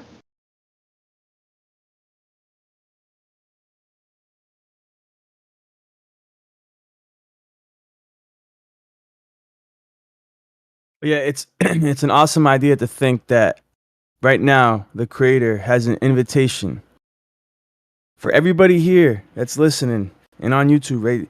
He's inviting everybody to the marriage supper of the Lamb, right? You don't have to take the invitation, but it's being offered, whether you believe in him or not. If you take these scriptures serious and you study them out, the creator is looking to adopt sons into his kingdom. And time is going to reach a point where the seats are going to be dwindling, and then boom, time is up, and there's no more reservations. Okay, so that whole idea you just shared right there, are you presenting that as like a truth that is active for everyone, or are you presenting that as just your take on it, or like your own kind of spiritual landscape for yourself? That's my question. Because if you're claiming it as if it is universal for everyone, like that, like for example, if someone were to say God is a father, as it were, like the father in that sense, and they were to purport that, does that mean that that's what it is for everyone, or is it just your way of seeing it? That's my question. What I'm telling you right now, I hold in my heart to be the truth, right? So it's available to anybody. You think it's a universal truth? Then you're saying, yeah, you think that's like whatever what you just said right there of like God waiting for us to all that stuff. Like you think that that's relevant for me, yes, and everyone else. You're saying you're anybody, asserting everybody. that this is that you think this is the truth for everybody. Yes, anybody is invited, and I hope to see all of you there. I hope to be part of. I want to make it there. That's the purpose of this, is to make the team, and unfortunately, many are going to be cut from that team. And it is a sad truth, but it's a necessity that people get cut, that the dross be removed, impurities be removed. Yeah, I mean, respectfully, I'll just say I don't see it that way. I think every human is unique and individual. We all have our own purpose. We all have our own, I think, kind of journey and relationship between everything. And Tuck, to me, what you shared right there, and this is not to attack you at all, but that sounds like more like the way a cult works, where it's like I know, you I have know. to do these things for this other being, and if you don't, you're snipped. You're out of there. You don't pass the deal. You're going to be, something's going to happen to you. That's kind of how cults like control people and control their minds by making demands and then having some kind of repercussion in that sense for it. And if you don't abide, then you're out of there. And then usually cult energy like that kind of has that trying to get everyone else on board with it as well. I know. Unfortunately, it does have similarities to cult characteristics, right? People that try to gain followers or gain members, they have a certain way of manipulating people, right? Cohesion. Because like, guys, I just think of coercion. it like as the creator is expressing all of these parts of itself, and I do think there's a right and a wrong, and I do think that everyone's going through that process of figuring out what's right and wrong. So I mean, I do think that there are repercussions and all of that for sure, but I don't think that there's like another being that's going to cut anyone. I think everyone's kind of in their own process of their own purification and cleansing, their own kind of Yeah, it's all yeah. good. Yeah, we don't have to agree on that. But I also want to add to that, when Adam was first created, he was created from the dust of the ground, and he was created a little lower than the angels. But that, part of the gospel message is that we will inherit, incorruptible bodies that will be higher than the angels, right? So when Adam was first created, his body was lower than the angels, even though the angels were supposed to be subordinate to him, which is it's kind of ironic, but even though Adam was lower than the angels were supposed to be subservient to him. But anyways, the new bodies that we are to inherit are supposed to be greater than the angels, the bodies to come. That is part of the promise. I'm not saying you have to believe it, but I wanted to add that. That's pretty cool. What do you think of the idea of spirituality being centralized versus decentralized? Like the idea that if there's a centralized concept of it, that it's these particular scriptures, it's this particular God, it's this relationship, it's this narrative, that one thing, which I kind of think of as centralized, in our world today, because spirituality or religiously, there is such, if we just look at the histories of humanity and all the different thoughts when involved in spirituality, religion, all of that, the whole stretch of it, there is such a wide range, ranging from in so many different ways. Everything from, I suppose, atheist to agnostic, all the way to, the Vedas, the Chinese, the Egyptian, the Aztec, the Mayan, the Inca. I mean, the list goes on and on. There's shamanism, there's sort of the pagan stuff, there's all these different categories. And what I was trying to bring is like the difference between, like, if it's centralized, then my kind of usage of that is to say that of all those I just mentioned, that there's one that is the one. It's the truth. It's the actual one that's correct, as it were. Maybe one particular religious or spirituality or something, which would be sort of centralized in that sense, because of all the options that there are out there. You can go to a bookstore and go to there's the religious spirituality sections. There's a million books and all these different ideas. So in my thought, like if it's centralized and it's this one thing, that one narrative, that one figure, that one God concept, and then, like you were saying, some of those things like that will either be accepted if we make it, or will be clipped out, and then being, etc. That it's centralized versus the idea of it being decentralized, like that there still is a universal truth.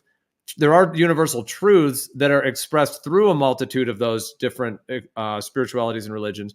But if it's decentralized, then there isn't necessarily one that's the one that everyone has to get everyone on board with or whatever, but more that it would be that there's many pathways. It's like a decentralized open source type of scenario where there is still truth and there is still how to, being a good person and morals and ethics. It's not like that's just out the window, but just the idea that if it's decentralized, then there's many pathways, and that would allow for someone to be a Buddhist and to explore that, someone to be a Christian and to be in that, someone to be, and to if it's decentralized, then they can glean truth and they can have their own style and their own uniqueness and still be authentic and not have to be forced to be into the centralized one, and that it's decentralized, that everybody is a unique expression and on their own kind of pathway, however that expresses itself.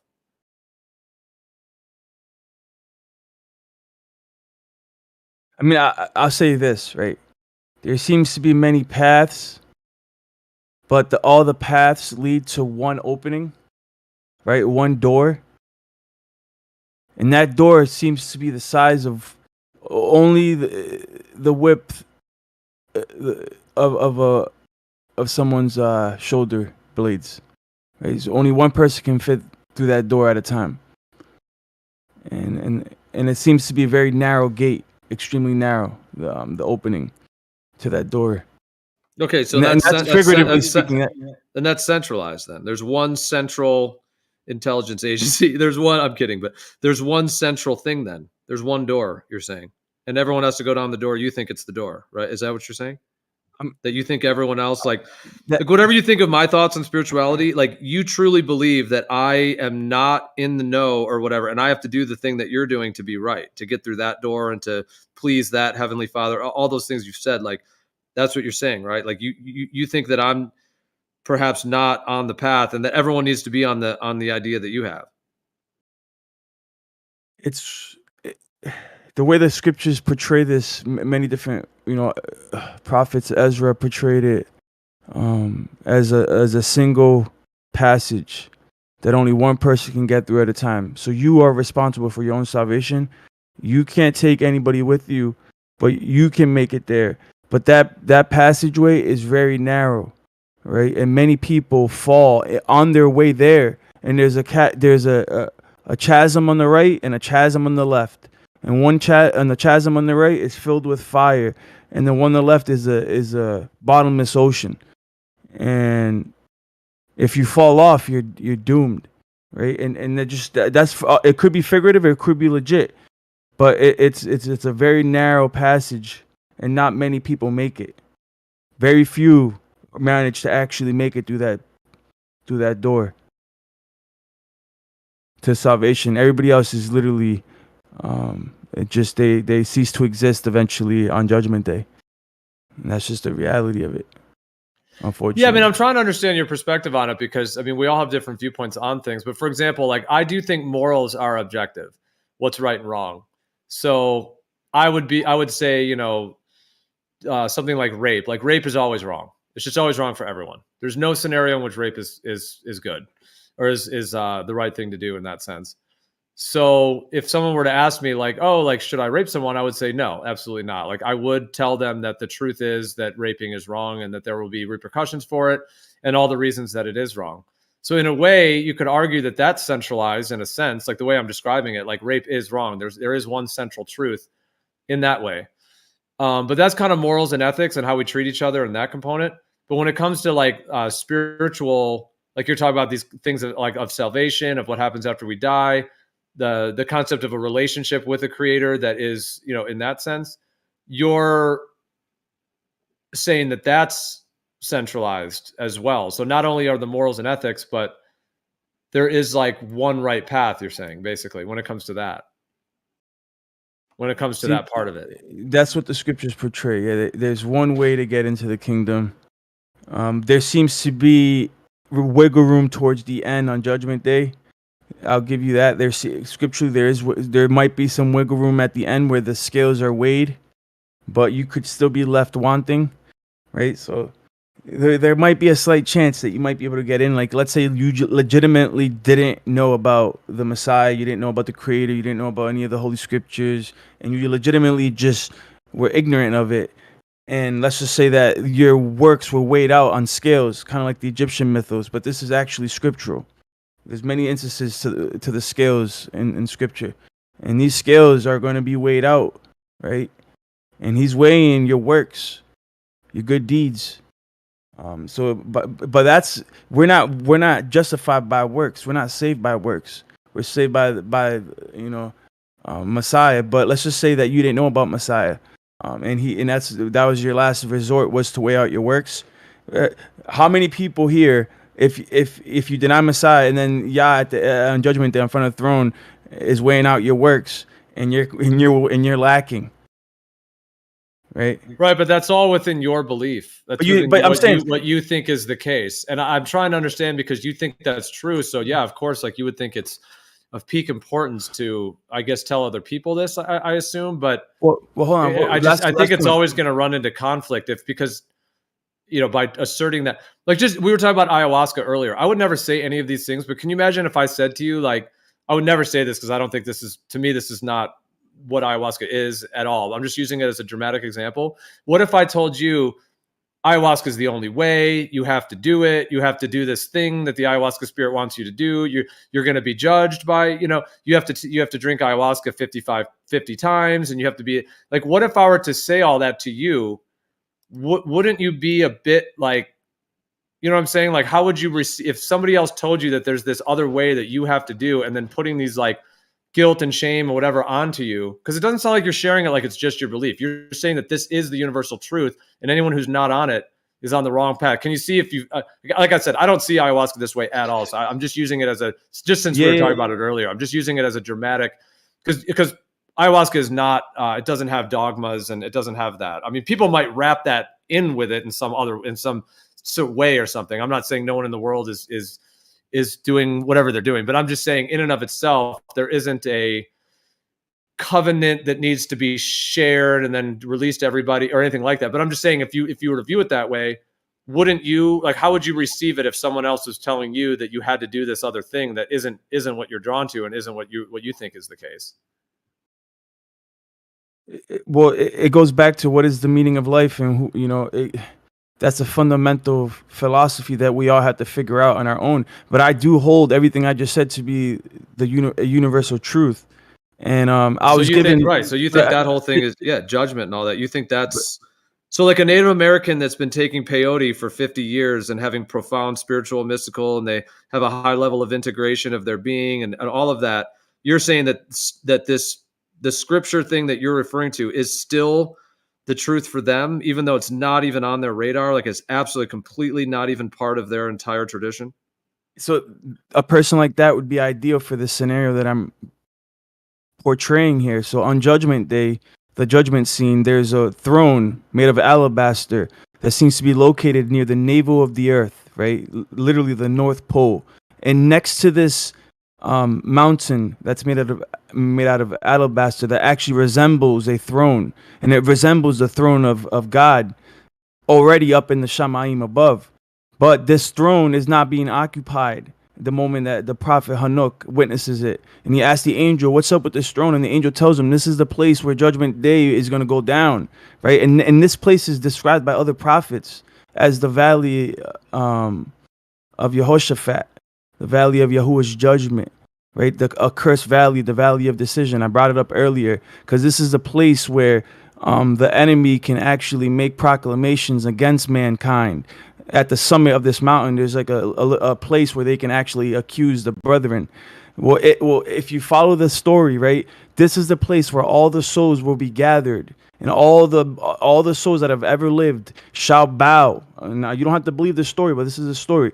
Every knee shall bow, right, and we will be weighed, right. And by this point, most of the righteous of the first resurrection will already be present in their immortal, incorruptible bodies. But there will be some wiggle room for like people like the man that you just mentioned, who were legitimately ignorant of the gospel, legitimately ignorant of Messiah, and they will have a chance to get in. But that's not how you should live your life, though. You know what I'm saying? But could you consider that? Well, see, I guess I'm trying to understand it from your perspective, because you think that stuff is the truth. So I guess that would be like if somebody said, "Hey, the Earth is flat and it's flat for everybody," or it's a stationary plane for everybody. If that's the truth, then they're going to say that. Now that's kind of a physical claim of the Earth or whatever. But you're saying that, like, everything you just said right there, you think is the truth for everyone. So a shaman in the Native American traditions that are utilizing peyote, and their spirituality is linked around the using peyote as a sacrament and having, the journeys and connections and healings and everything that they're having with that, you're going to come into that guy and say, well, hey, this Messiah, who's this kind of story of this like deliverer of these Jewish people from this particular time and this particular book and this particular scripture, this is the real deal thing. Your peyote thing is just kind of a side deal or whatever it is. And when you die, there's this judgment. You're going to have to bow to this other being, and you're going to have to. Can you see how that's very like presumptive and could even be like spiritually offensive to go to someone like that and assert this concept of this Jewish story and this whole thing is what their reality is, and that they're going to be that like to assert that. Like, even if you think it's true, can you also see how it's like potentially like even like spiritually offensive to like assume and presume and assert that onto someone else? Depends on how your mental fortitude, if you're easily offended. But I would just say that the truth doesn't need to be defended because the truth will always bubble its way to the top. You know what I mean? Like it's just gonna manifest regardless. I'm only sharing a message here that I do believe to be the truth, right? But the truth can only be the truth. There can only be one true God. You can't have all gods be true. So Well said, Jew. It's our job to try to discover who the one true God is, and that might be a lifetime quest that might never. I've already figured it out, but some people might never figure it out and be agnostic till the day they die, and that's unfortunate because I've found the true God. I mean, you don't have to believe. Again, I'm not forcing this on anybody, but I'm just testifying of my faith. That's all.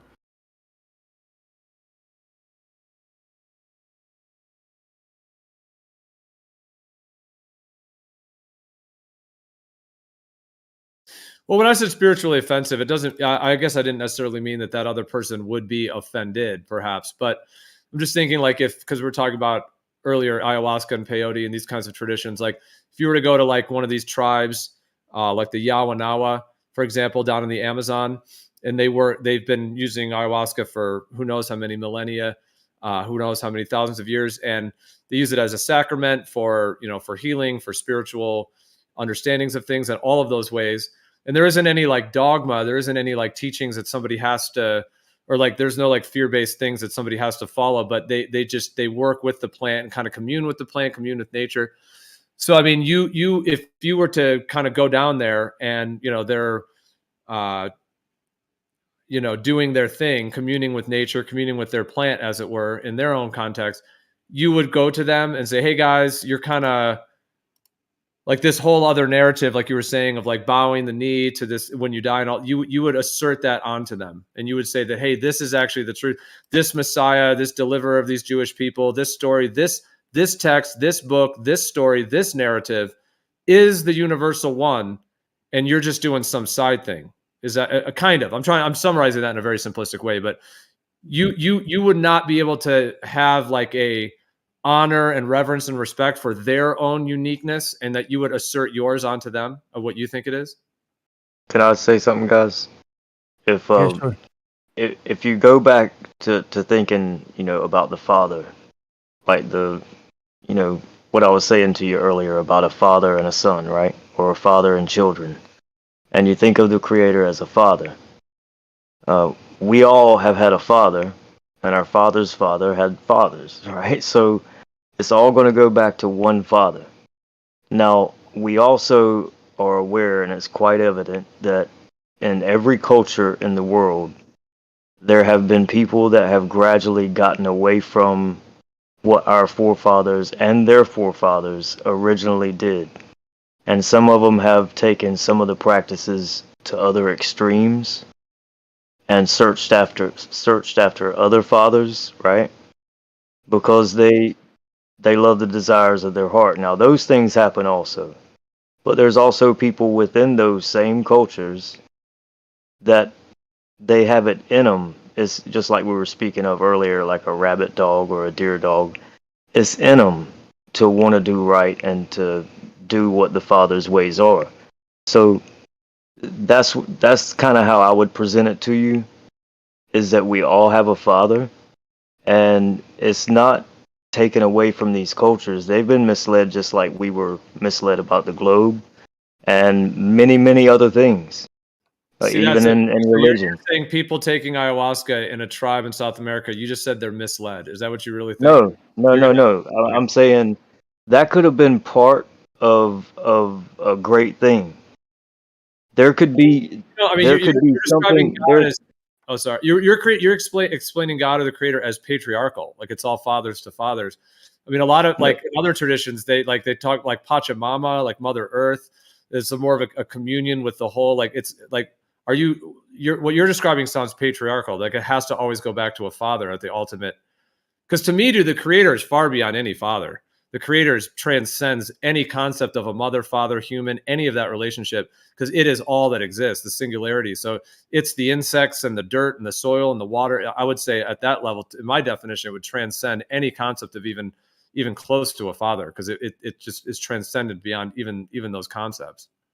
Yeah, but just for the sake of the discussion now, because if we get into that, we're going to get back into attributing atrocities to the father, like rape and murder and different things like that. If everything is God, right? If everything is creator, then You're we blending different attribute. things there, because you're saying that God is now a father that we have to attribute things to. You're pulling it back to that concept within, because If creation resembles anything like who created it, or if there's any facet of truth within creation, like offspring, a father, a son, a daughter, all of these different things, um, then that's what it would be. And so that's why no man has an excuse. We see by the very creation that there is a creator. We understand that.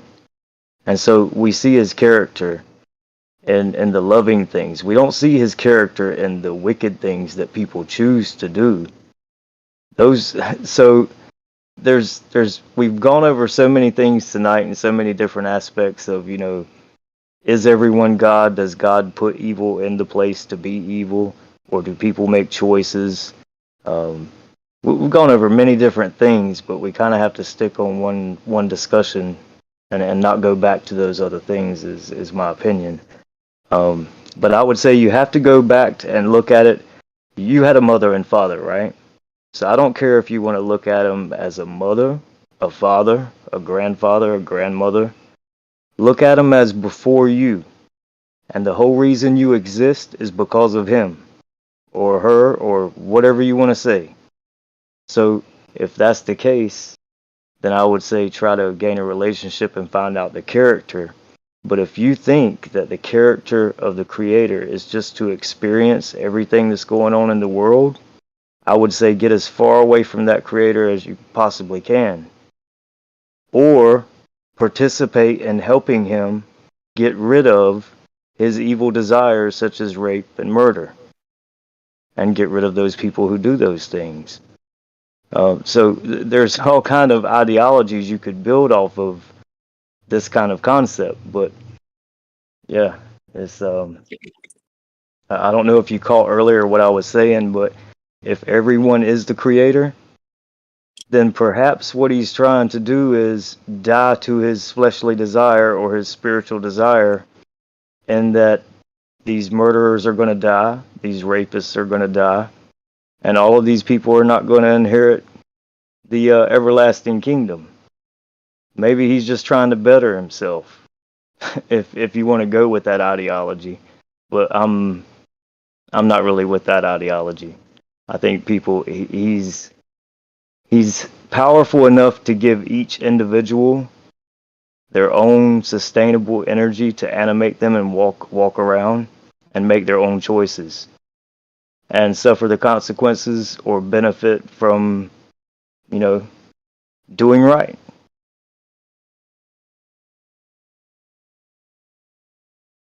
Who said earlier ignorance is bliss, or they were talking about bliss? Was it Gio? I don't think I said that exact phrase.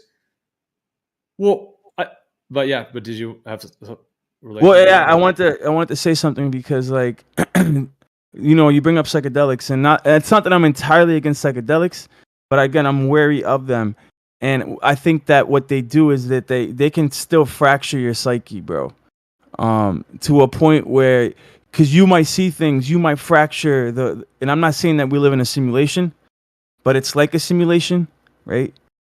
Now, it's hard to draw the line from where the Earth is alive to where the Earth is not alive. Like, are viruses alive, right?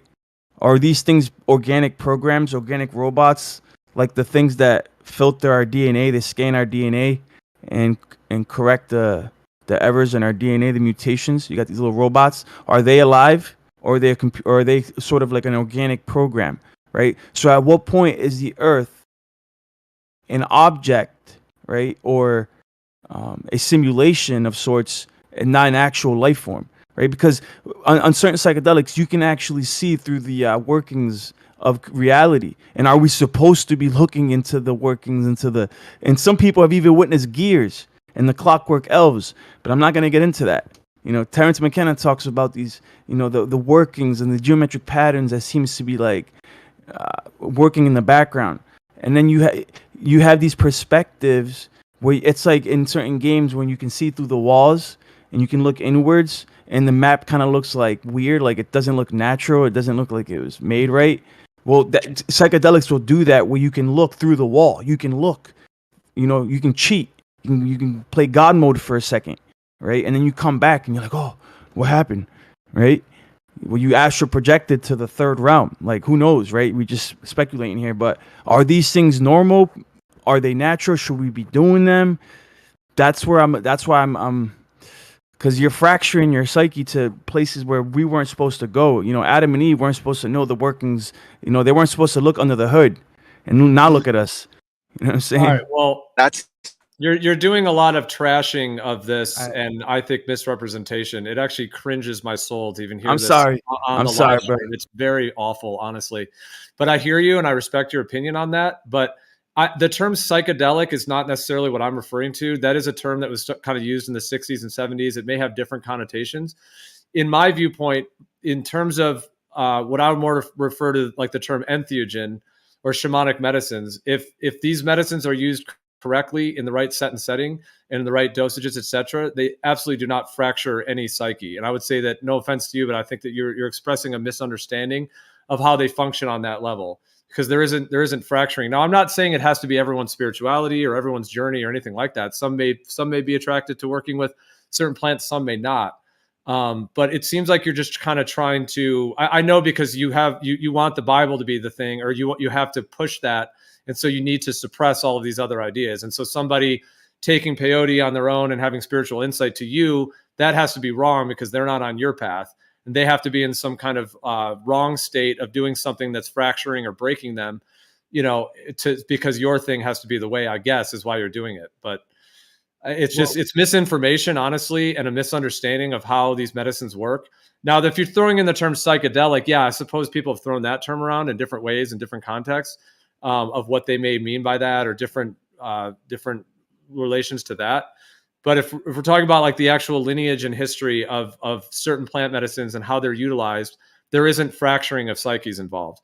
If you go look at the Bwiti in Gabon, Africa, that use Iboga, they're not fractured. They're the opposite of fractured. They have a profound level of integration, connection with their ancestors. They're very, very healthy spiritually and emotionally and physically as well. If you look at the tribes that use ayahuasca, in South America, etc., these are not fractured peoples. So for you to say that and to link those in together, I just think I don't know if it's poisoning the well, you're trying to disparage it or put it down, but ultimately it sounds like a misunderstanding of how those traditions function and how those traditions actually function and how they work in terms of the plants and the kind of healing and integration that people utilize those plants for when they're used in that kind of in a healthy type of set and setting in the correct environment. Let me rebuttal that real quick, and then I'll summarize, and then we can move to another topic. I'm not trying to get into an argument, because this has actually been an incredible conversation today. I don't want to ruin it, but I'm just going to say this, right? From a person, and I'm going to ask you a question, because I want you to be upfront, because there's documented, credible, empirical evidence that psychedelics have hurt people, right? You do agree with that?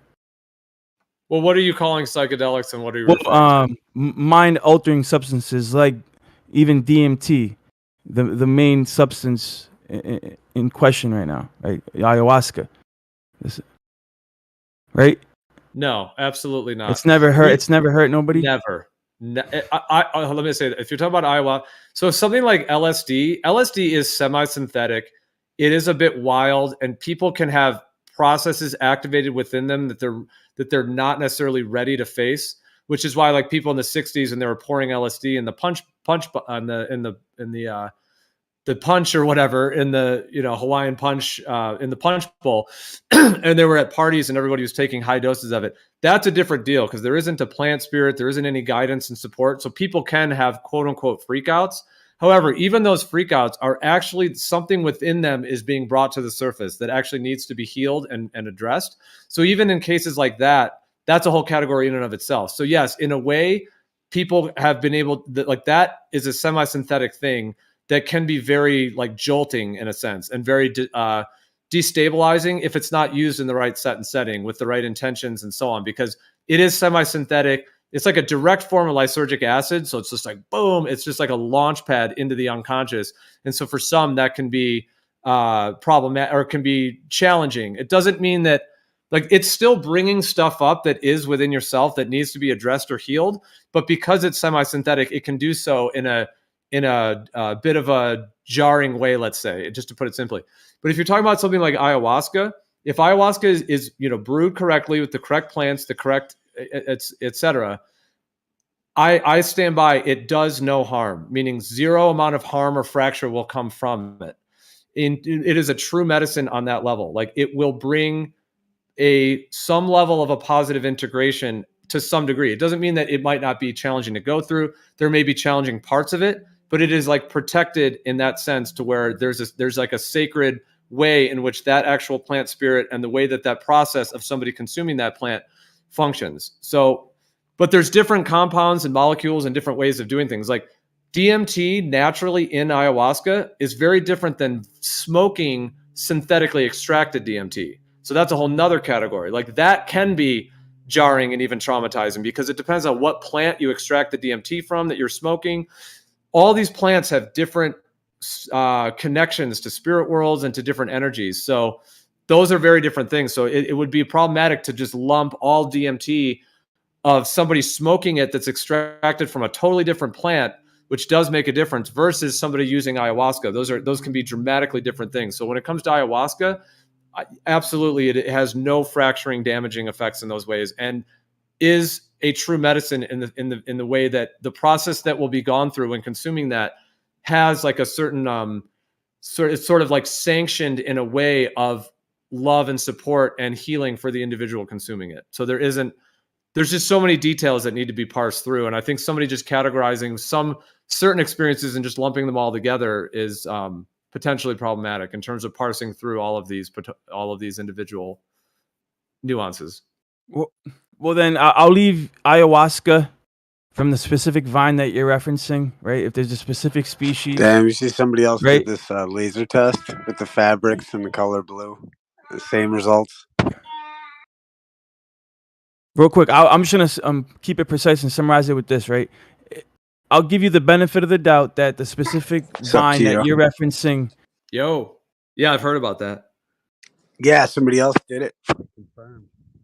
You do know someone's talking, right? I don't know. I don't know. No, you know what? And I was wondering, I couldn't hear shit on the other side. I couldn't hear you. Yeah, maybe drop out and come back.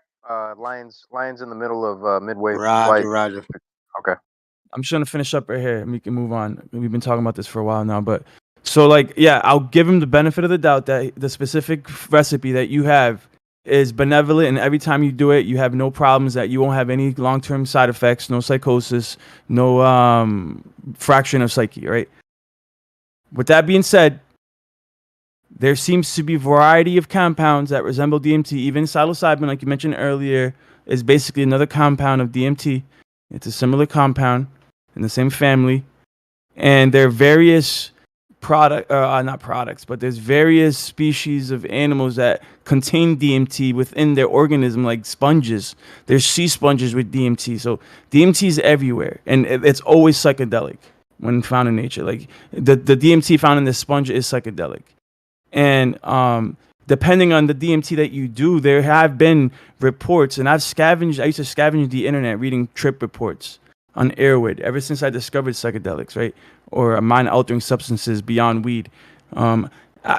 It's fascinating. Once you have a trip, it's fascinating. And all I did was all I did before Discord and Facebook was read trip reports. I was part of growing communities that grew weed, people that grew mushrooms, and people that tripped out. And they were called psychonauts. Terrence McKenna, huge. Everybody always referenced Terrence McKenna and Alex Gray's artwork and this and that. Well, long story short, you come to find out that once you start researching this stuff, there's tons of people that experience permanent psychosis. Maybe not from DMT, but from psychedelics, and experiences where they resemble alien abductions, like they're being probed, surgically messed with. Some, even rape has occurred. Like these things molest you in this hyperspace realm and all kinds of crazy stuff, bro. That's why I said, like, to the idea that it's like completely harmless and this and that, like, that was just a little too disingenuous in my understanding, at least. But it sounds like you don't have an understanding of the different sources and the different, like, viewing it as like any sort of, if you want to say, mind altering type compound has a certain connection to certain things, like in terms of what it is and what it creates. So people that are using ayahuasca are not fractured and have psychosis. Like it's the opposite of that. Like ayahuasca heals psychosis and helps to integrate those things. However, what you're referring to, for example, like with the DMT thing, if you extract DMT from a plant that is not like a shamanic master plant, like is not a true shamanic plant, and you extract it from that other plant, and then you make it into a chemical form and then smoke it in a high dose, yes, there are people that have had very fracturing experiences, like you're talking about, feeling like they're being raped from entities and stuff. But that's not like an actual shamanically protected type experience. That's could even be in the category of sorcery. It's a whole different category. So what I'm saying is to lump those together, I think would be a problematic limited viewpoint, because there is a difference in what you're consuming and how it actually, like the actual spirit energies, the actual components that are involved. It's like viewing it as like a launch pad and these different launch pads. And so, like, in terms of the shamanic traditions, they know which plants to use, they know which ones not to use, and they utilize the correct plants in the correct set and setting to allow for something like an environment where, like, for example, if someone were running correct ayahuasca ceremonies, let's say they're in South America and they're doing it all correct, they're not going to be engendering people of, like you're talking about, like psychosis and fracturing and anything like that. People are not getting raped by entities on ayahuasca. That isn't happening. But there can be very powerful experiences that can be had. And I'm not saying they're all pleasant, because there can be cleansing, there can be certain purging of traumas, there can be things that are challenging to go through. But even within the challenging that's being gone through, there is an integration, like the fractured pieces are being put together with ayahuasca in a way that is of a, like the idea of like a true medicine, like do no harm. Now, it doesn't mean that there's not compounds that are in a similar category that could have harmful qualities, like injecting DMT or smoking DMT from a synthetically extracted source from a totally different plant that is not used by the shamanic traditions. That is a whole different deal. And so when you're reading trip reports and things, it would be key to look at like what experiences they're having, what they're actually consuming, and then how that plays into it. And I will say as well, like psychosis is a natural part of the human psyche. It's actually a part of like this one, like it can be part of people's spiritual journeys, because psychosis can be activated without any substance. It can happen endogenously, meaning just naturally. And it can also happen like either with like meditation or even breath work, things that are natural in that sense. So psychosis is an actual process that is like a spiritual process that actually, if addressed and if the person's able to actually go through it, they actually will integrate to a higher level of their being. Sort of like if you have a splinter in your skin, you need to get the splinter out. Like you need to pull it out. And you might bleed a little bit while you're pulling it out. So in that same kind of idea, like psychosis, because it can happen naturally, it can happen without any substance at all. And sometimes it does happen and then they don't know what to do. But if so I'm just saying, like in terms of some of those states, like that's a whole nother perspective on what those states even are. And in terms of those being activated by, just without any substance or with meditation or breath work or something like that, it's not necessarily, related to a substance. However, ayahuasca uniquely, because it has such a high octave spirit, the plant spirit itself,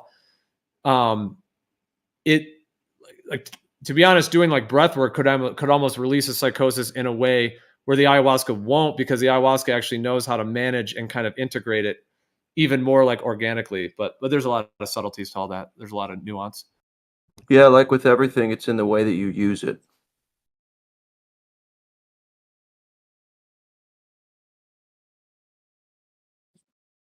Fair enough, man. Like weed obviously has never killed anybody, and I don't think that you can overdose on DMT either, or ayahuasca, and I don't think it's killing anybody. That's for sure. But I just don't, I just think that people can experience permanent long-term side effects from psychedelics or certain mind-altering substances. Maybe not specifically ayahuasca, but substances like ayahuasca. Well, here's an example. Like if somebody has an underlying psychosis issue, like to use the case of LSD, like ayahuasca is very, very organic and has a very a way of working with the human psyche that is very advanced.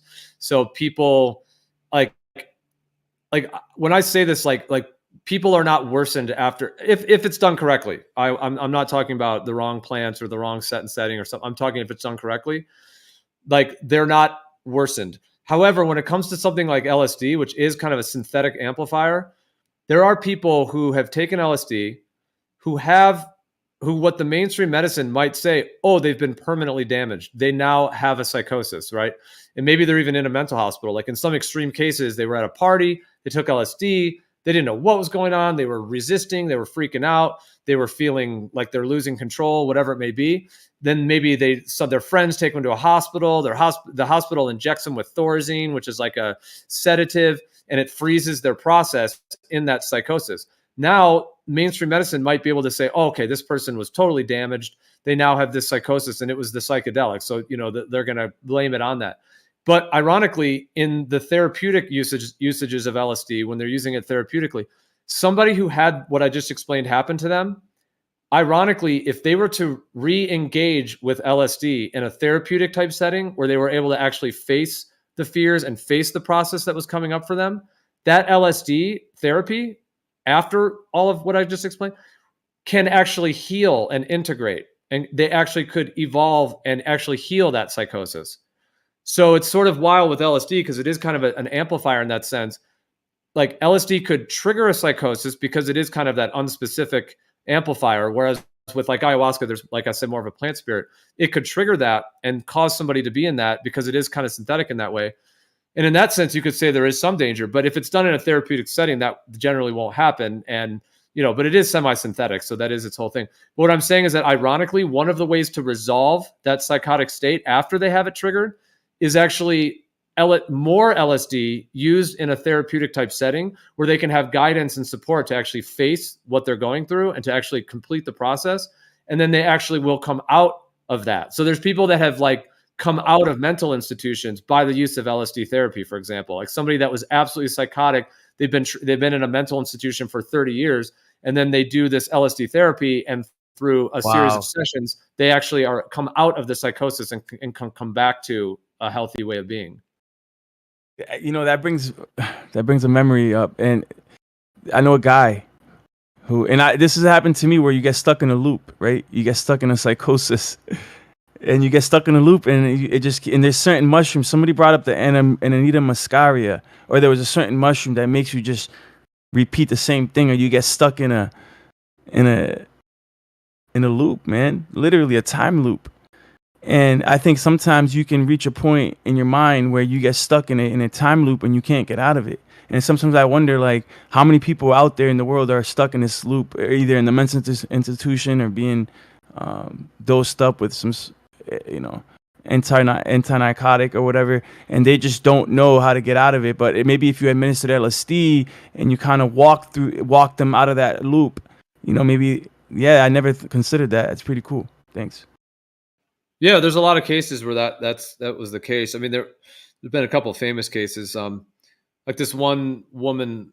Well, there's many different cases, but like severe mental illness to the point to where these people have to be tied up because they'll just kill themselves if you don't tie them up, if you don't restrain them. Like that level of psychosis, like absolute, almost like exorcist level stuff.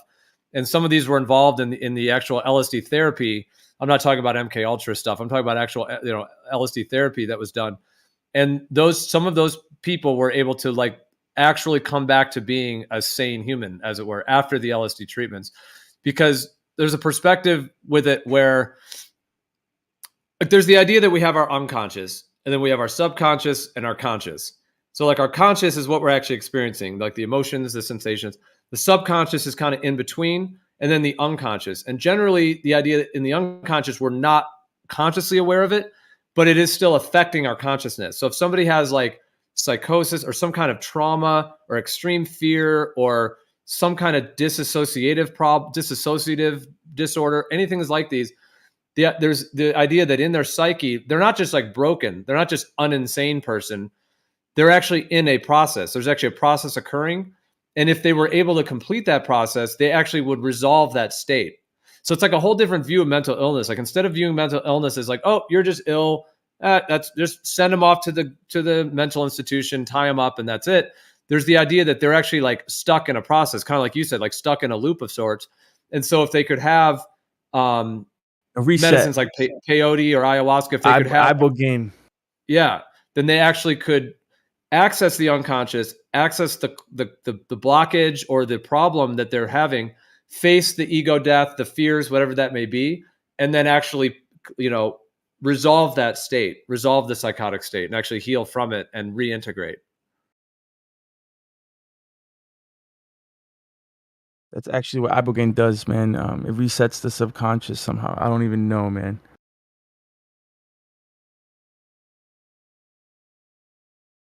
Yeah, well, that's the big guns. Yeah, what it's able to do. Yeah, in terms of those at those levels. Just to make a comment on what we were talking about earlier, it does seem weird to me that the spiritually blind, so to speak, they just don't stand any chance whatsoever. Like there's a guy I talk to on here all the time, and he's convinced 100% that we come back around. And I've got no idea, of course. I don't know. But it does kind of make sense when I think of that. When I think, because we've all met those people and they've got, you can't even begin to talk about anything spiritual. They're like, oh God, they're just completely closed off to it. So it just seems weird to me that those people they just get blown off. They just, I don't know. That doesn't feel right to me. I know, man. I know. It's sad, man. With much knowledge comes much suffering. I just don't see how it doesn't. I don't know. It just doesn't seem. This idea that we're going to be set apart and all this stuff. It just doesn't make any sense to me at all. And I could be wrong, so I'm not just shitting on it. It's all right. But it just doesn't make any sense to me at all. You're saying the idea of like, are you talking about like some of the biblical type or related to that? Yeah, I would separating and like being a judgment and then parsing through and then like having to meet up to some standard, otherwise you're eliminated. Yeah. I'm sorry, but it just sounded ridiculous. Even you just saying it in black and white. Man. I know. I agree. I kind of wish there was another way. I do. Like, why do so many people have to die? Like the God in my heart is all inclusive. Like that's the way I see it. It's just all inclusive. So I don't know. On my worst days, when I don't know, I can sometimes lean over to your sideline and be like, yeah, maybe this thing's a soul test. Maybe the hardcore Bible people, they got it right, and or whatever. The ancient Christians or whatever you want to call them. Maybe they got it right, and it is just a soul test. This whole thing. I do sometimes lean that way, and then other days I might think it's like a people farm for energies. You know, like harvesting. You know, That's what it's whatever. it's a vineyard. It's a garden. And he's only looking for the best fruit. And yeah, man, you know the story. It just seems weird to me that people the weeds get tossed into the fire, man. Yeah, I don't feel right to me for some reason. And maybe it's just because I'm my own selfish bullshit. It could be. Well, this is sorry. I know this is going to sound a little wild to put it in this context, but I will say because it was something that happened in this community, and I'm not even saying it's the same exactly what you're talking about, but I was just going to say so when that 24/7 Flat Earth Discord, the original one, when that got taken over, the ownership got taken over by this guy named Human Sheeple, and then there was a whole takeover. Basically, the ownership was transferred to him, etc. I only bring that up to say that like. And I'm not even relating it directly to biblical or Christianity. I'm not necessarily doing that. Although I just thought of it, how it just relates a little bit to maybe part of what you were saying there, where he was in some kind of, mind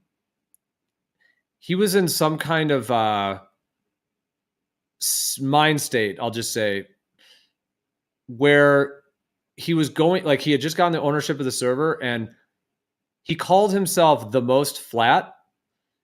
And he was kind of serious about it. Like he was the most flat. He was the top dog now kind of thing.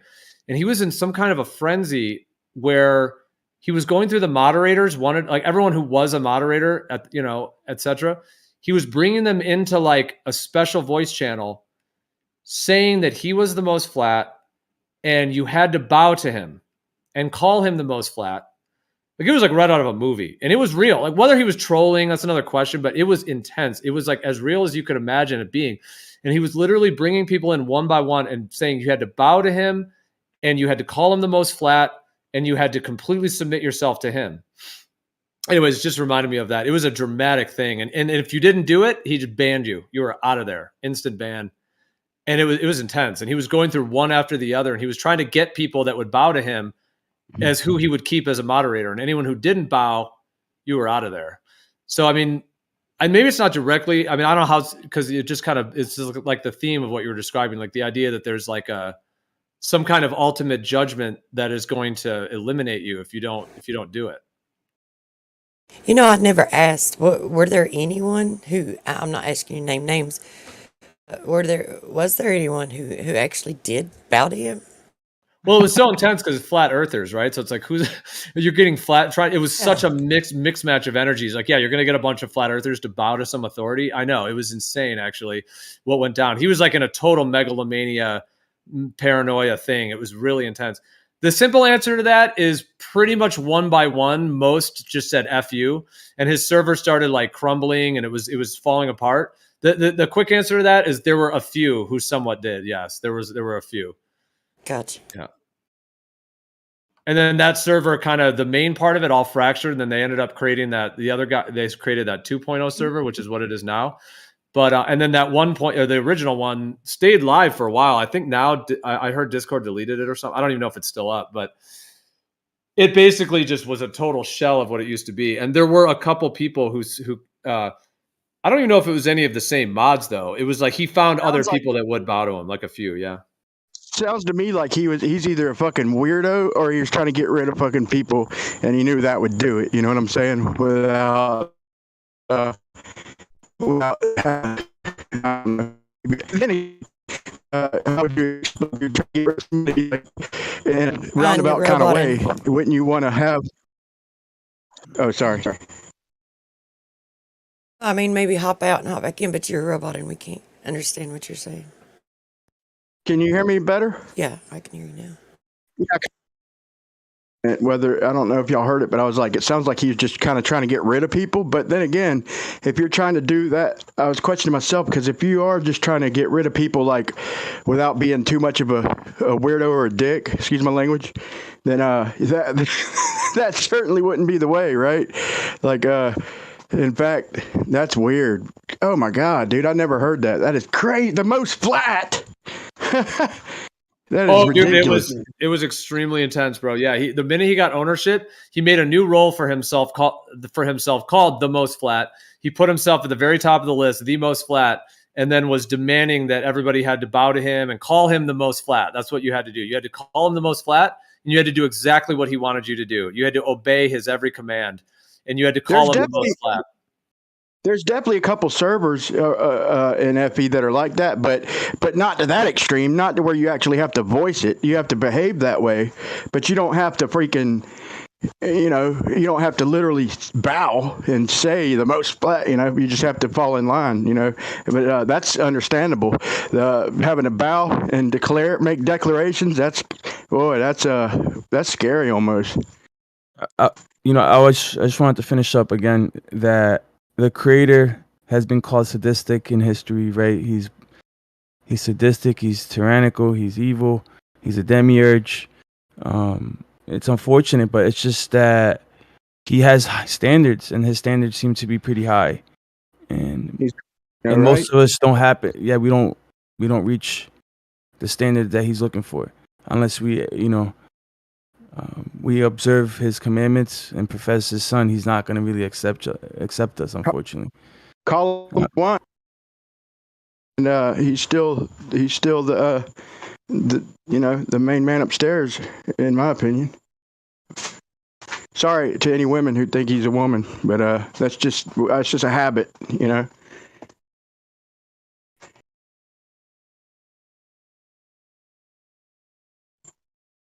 Would it even be a man or a woman? Yeah, I mean, does anybody think that God is something outside of like our image? Like I kind of view him. I mean, from what I've seen personally with one of my experiences, I couldn't really see that it was a man because it was too bright, but it felt like a man. Just that's what I sensed. But I just couldn't make anything out. But it was a crazy experience. I'll talk about it one day, but it was pretty cool. It was a good experience. It's when I conceived, the very night that I conceived my first child. Like he delivered her. It was weird. It was awesome, dude. Like looking back, and it had to be that night because it was the only night I was out of town, literally. And that looking back, it's so cool.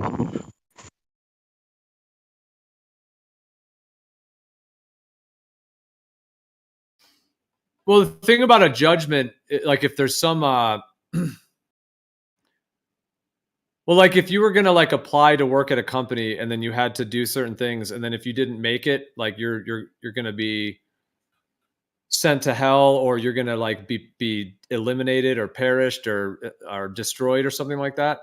That is a very intense thing, because when I think about that, like we're all, everyone's kind of in their own process, and I mean, you even get into like no one's perfect. We're all sort of, in I guess to use, like you could almost say like we're all fumbling around. I don't necessarily see it that way, but you know what I mean? Like we're all kind of maybe in some way like the idea that we're all a little lost and trying to figure it out. Almost like a child that's sort of lost and trying to figure it out. Like let's say, like even the example, like you're lost in a huge department store and the child's like, where do I go? Because we don't have all knowledge and because we are somewhat limited, it could almost be said that we're all kind of feeling our way through it. How do we treat people? How do we think of the larger creation or who we are? How do we treat the earth? Like all of those big questions. And when I think of someone who's like continually messing up, they keep making the mistake. My thought is to have compassion for them. Like, like almost like where they say, like when Jesus said, like, forgive them for they know not what they do. Like I have a thing of like forgiveness and compassion to the best of my ability, even though they keep making that error. And I kind of can see that they're making that error. And the idea that they would not be given as many chances as they need to figure it out, and that they're going to be snipped early, or they're going to be like, if they don't get it in time, that's just an intense thing, because that's like the destiny of your soul in a sense. And to say that like if you don't get it right, you're off to hell. See, to me, that sounds like, just with all due respect, I'm not trying to call anyone else this, but to me, that is like sort of more of like I'm not saying that Christianity is this or anything, but I'm just saying like that spirit of energy of like, if you don't make it, you're going to hell forever. To me, that feels more like the way that like a cult dictator works or something, or even like the idea of like in the Illuminati, like they have their like Freemasonry, and it's like if you tell a secret, you're out of here. We're gonna kill you. We're gonna torture you. Like it almost reminds me of that type thing where you have some like Illuminati. He's at the top of the pyramid, and anyone who doesn't obey is literally out. You're killed. You're tortured. To me, that comes from more of that type thing, like a cult kind of demands and like control, like controlling, rather than like love and compassion and understanding for all of these processes. You pegged it, dude, when you said soul, bro. I mean, I don't interpret it that way either, bro. And by no definition of the word, you said soul. It's like it's almost like a new soul. Like if you think of children and you think, you know, they're programmed to think for themselves. You know, you can't call a little toddler or even a little older. You can't call them selfish. They're naturally selfish. I mean, in most cases, you know, you might have some exceptions. Some old souls, if you will, but I think they're just kind of like there's some new souls with a lot to learn. To think that they just go burn in fire, I don't want to think that, man. That's crazy. I'm with you on that. Well, no. Well, children obviously don't go to hell and Sheol and burn. Like they're innocent by nature, right? Yeah, no, I meant like men that are kind of, you know, you could tell they're like, I just feel like the soul is a good way to interpret it. Like there's old souls who are more connected spiritually and more disciplined, more giving, you know, they're old souls. It's almost, you know, or something like this, you know, I was just using kids to compare it to. But yeah, like the scriptures are counterintuitive consistently. They're counter our own judgment and our own wisdom, right? The ones that we muster up. But like the fear of God is the beginning of wisdom, according to Proverbs 9:10, right? And King David doubles down in Psalms 25:14. It says that the friendship of Yah, right, is for those who fear him. And he makes known to them his covenant. Literally, the beginning of a relationship with the Creator is fear. If you do not fear the Creator, if you do not reverence him for what he is capable of doing, which is extinguishing your life force, right? Then you don't have a true relationship with him, because that is the prerequisite to even begin a relationship with the Creator, is to fear him. I agree with the fear part, man. I definitely agree with that. Like, it's got to come with some level of fear, not like trembling, but like a respect kind of fear. And then what would you do? Think about this. What would anybody do different if you don't believe in fearing the, you know, God? What would you do different if would you do bullshit? Would you just steal and get? We all know what's right and wrong. You know, it might not be that bad, throw a piece of trash down or something, but we still know it wasn't right. So, I mean, to follow the righteous path doesn't, you know, I mean, it's got to come with a level of respect type of fear, you know. Yeah, unless you have to. Different. Yeah, or like I would kind of think of it maybe from my perspective as like a reverence for the repercussions and the realness of that. You know, like if you go out hurting people, you know, that what may come back to you and kind of how that plays out. But like Lion, let me throw this out just as an alternative idea of what happens when you die. I just want to see what you think of this, because and you can describe more what you know, what your context of it or what you're thinking, but.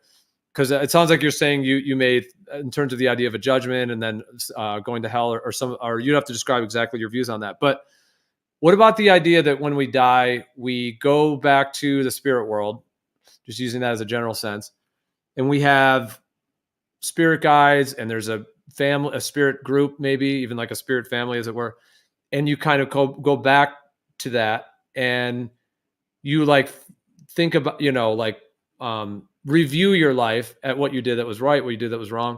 And you even kind of like the way that like a good parent would, like the way that like the idea of spirit guides, that like the way a good parent would kind of like, let's say there's a child that's doing something really bad. He's punching his brother. He's doing something really bad, like a young child, let's say. And the parent might take them, you know, and say, okay, well, you know, it's wrong to, you know, you can see how it's wrong to, you know, punch people or whatever it may be, if it's wrong in that case, or he's like, you know, knifing people or something, be like, oh, it's, you know, it's wrong to knife people or something like that. Like, have you ever thought about the consideration that like, that it's actually a loving place, the life after death, where instead of like a judgment and having to bow a knee and then being eliminated, have you ever considered that it might more be like loving parents that actually are going to help you reflect on your life, see what you did wrong, see what you did right, maybe help you plan another life where you could improve, like, you know, and work on things, like more in a way where there's like infinite love and compassion and grace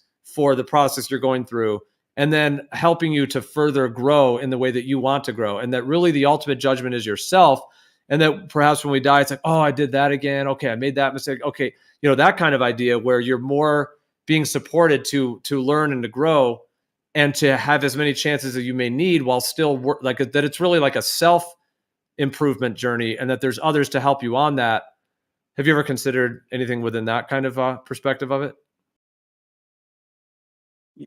Yeah, I mean, I've dabbled with different theologies and ideas growing up. You know, my early teens and my early 20s. You know, I looked into different religions, and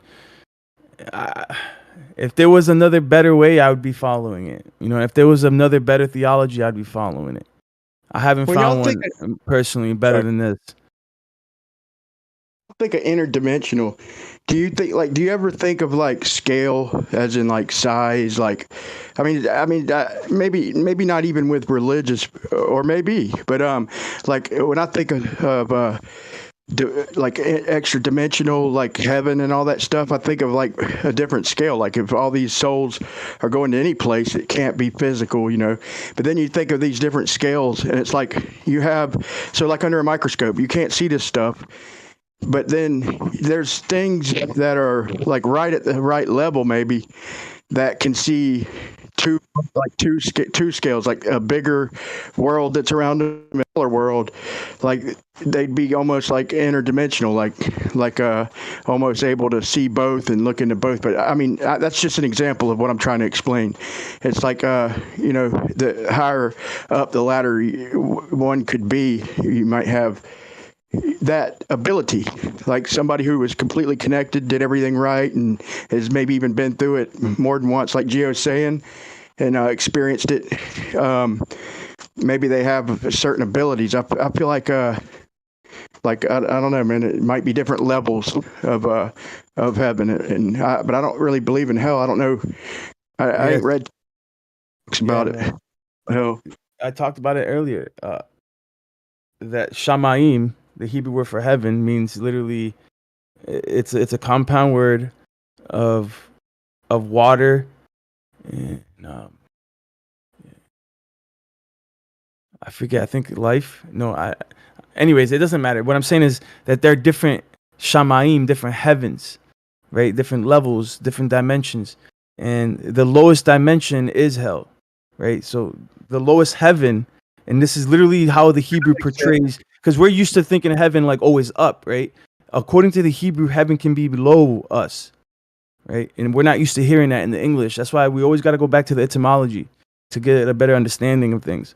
And the heavens start below us, right? And the lowest heaven is Tartarus, right? That's the lowest frequency, the lowest base realm the lowest base realm that exists is Tartarus. And like in a tardigrade.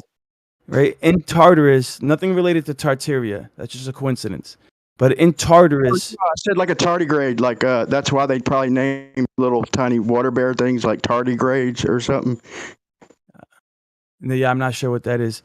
But real quick, so in Tartarus is the bottomless pit, is the pit, right? And then above Tartarus, there seems to be.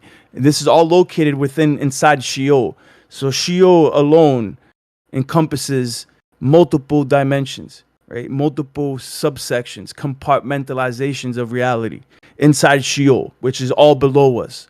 And in those realms, which I hold this all to be the truth, right? According to the Hebraic understanding of existence and the cosmology of things, there's an inner earth, and inside the earth there are these chambers, and Enoch portrays these chambers very well in his visual journey that he had. He had a visionary experience that was brought on by the Holy Spirit and by these entities that brought him into a journey through the earth and all over the place. And he witnessed the luminaries working and everything. Now, you don't have to believe it, but this is the truth of the matter.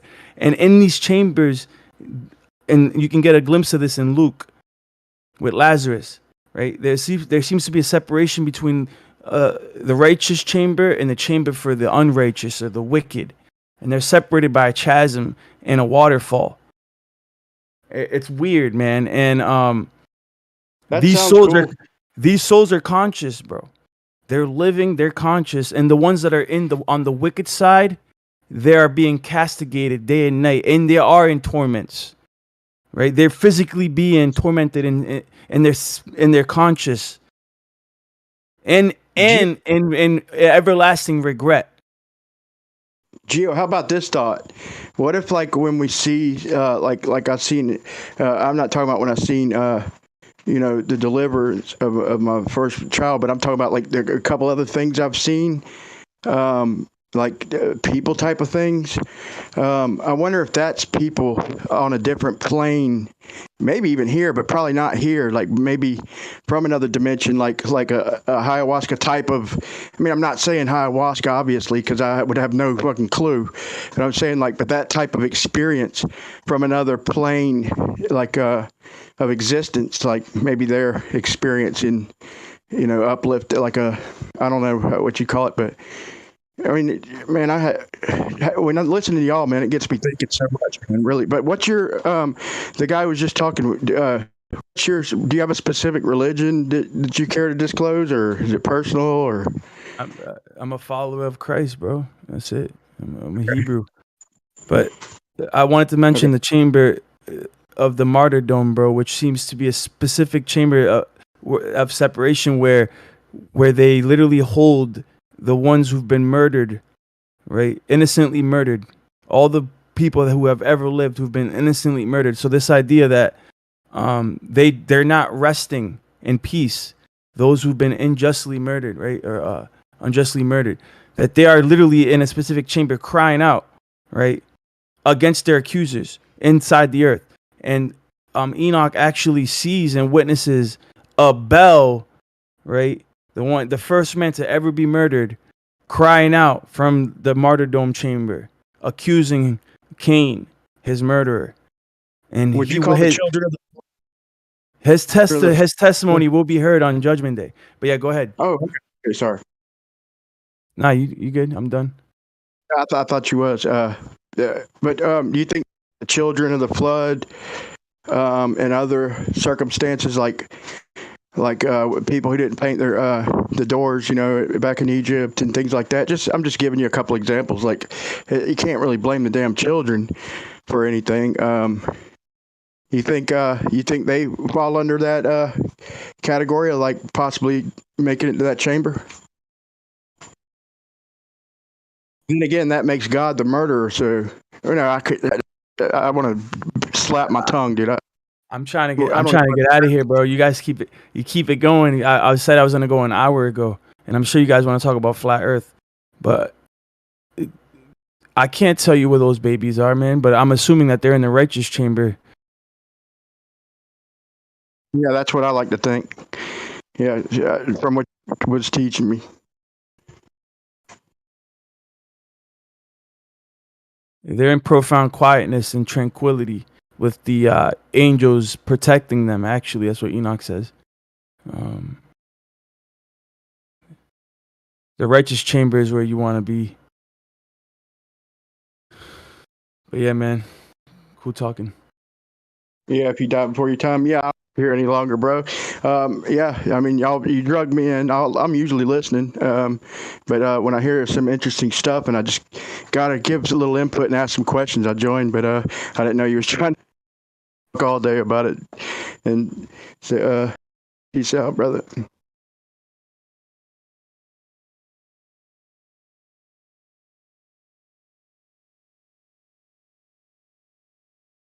About flat Earth, I'll kick it off, y'all. But so I'm corresponding with Jesse Gordon, and he's trying to, because Jaron went through my old videos, and he's seen where I pulled that 570-foot fishing line, because he had dealt with that line and everything, and they had tried to do something.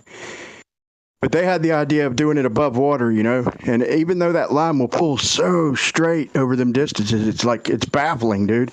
Especially if you've ever pulled construction line, like you got to put breakers, stakes in between if you're trying to go like over 75 foot or something, you know, or maybe even not even that much, because you can pull it real tight but it doesn't hold its own weight very, very far. And think of 100 foot. It doesn't seem like far talking about it, but you know, it's a good distance when you start stretching out ropes and, you know, strings and stuff. But that fishing line was, it held itself ridiculously good. I tried, 2 different, I think I did 3, but I did 2 of them like to the brink of almost popping, and over 570 feet, which was clear down the road. I did it on a live stream, and then I got my auto level. If I remember right, it was only like just under 3 inches of drop, and I could have tightened it more. And I had flags hanging off of it, like super featherweight flags, like the real, like a roll of flagging stuff. It's super, super light, but still I had them just so they could see it on camera. They couldn't see it. And it still only sagged like 3 inches, 2.5, somewhere in there, if I remember right. And it looked perfectly straight. I had to get my instrument to see that it was sagging at all. So that told me that, you know, this thing is worth doing in the water. So we talked about it a lot at Brandon. So I guess Jaron went and looked at some old videos, and he started asking questions. And I was like, yeah, well, there's a glober who's got the line, and it's just how we wanted it, like a little bit less than buoyant of water, where it gives advantage. And so I come up with and it's Jesse Gordon, for anybody who's wondering. We had talked about it, and he invited me up there. So I was thinking about going up there this spring. He said he'd accommodate me, maybe one other person or something. And he said he's got the place to do it. He's got the line, and we were going over what kind of winches to get. And the other day, after while we're conversing with Jaron, but this is all text. But anyway, so I mentioned that, and so we come up with so I explained it to Jaron, where look, we got to get some line that's real close to buoyant. We don't expect it to level out. We're not expecting that. We're gonna, though, the way we're gonna do this, Jaron, is because the way they're trying to do it is pull it tight above the water. It don't matter how strong it is, you're never gonna get it to do anything over that distance, over 2-3 miles above water. It's just that I can imagine. But in the water, we can force a result, and that is over 2.5 miles is a 12.5-inch sagitta. So we're 1/2 inch under on each shoreline, and we're 6 inches in the middle. So if there's a globe in a perfect world, if we could pull this line perfectly straight, it's going to go down 6 more inches. In a perfect world, and on a flat Earth, it's going to go up 6 inches. But, and Jesse even said, he said, man, we're never going to get it straight. He said, we're only going to be able to get it to straighten out a couple inches. And I said, perfect. That's all we need is a couple inches. Not even that. If it tries to, if it straightening out is up even 1 inch, we know it's trying to go up. We know that the water is level, right? Which I think intuitively, I think we all know this. And most globbers, I think deep down, are scared of this test because they know you pull a fucking line tight, it's going to go up. But it's not supposed to on a globe. It should go down. And so even if we can't pull it perfectly straight on the globe, if it does go down, let's say 6 inches, I mean, I'm going to have to be honest, and I can't see that. I don't see that happening. That's why I'm so anxious to do this test. But that's going to show that the water is not level. Anyway, it's going to force a result if we can get it to gesture up or down 1/2 inch. And I think Jaron liked that idea. And so I gave, Jesse wants me to connect him with Jaron. And I'm telling Jesse, get this line right here. I showed him like a better line that he's got. I was like, that'll get Jaron's attention. And I think he agrees that that stranded monofilament, he found a good deal. It's exactly 4 kilometers, which is 2.5 miles, same as like the LIGO shit. It's a 12-inch hump supposedly in the middle. said, man, dude, if we could get Jerry, we could get a little extra support and maybe actually finally do this thing. Do it a few times, you know, and really just pull the line until it snaps. Just tighten it up from both sides on 2 winches. And get it as tight as we can. And I mean, unless it gestures before it snaps, but it's really flexible. I got a 1 mile line, 200-pound test, and it's God, you wouldn't believe how much it keeps pulling in. It's like, Jesus Christ, it just keeps reeling and reeling. That's why I wasn't able to do it with just one guy. It's just so flexible. You know, if you're grabbing it in your hand, it's not that flexible, 200-pound. But over that distance, it's very flexible. It just keeps spooling and spooling when you're tightening it up. But so any thoughts?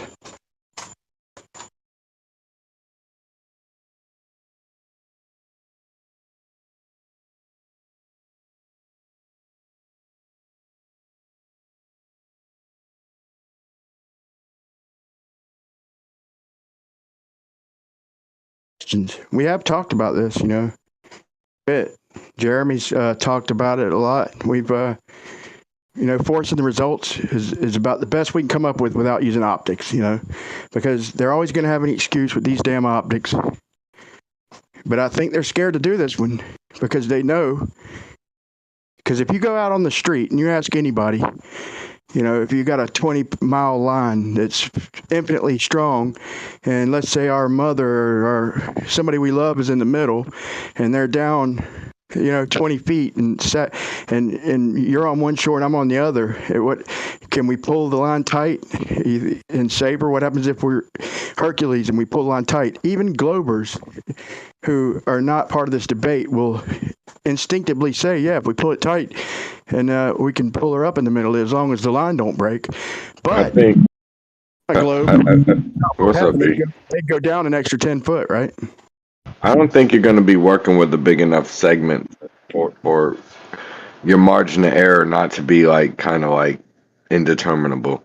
I think if you want to use like rope and water, like get thousands of miles of it and literally go make latitude lines in the Southern Ocean with rope and buoys. Like you literally start mapping the water, the big water that's in contention.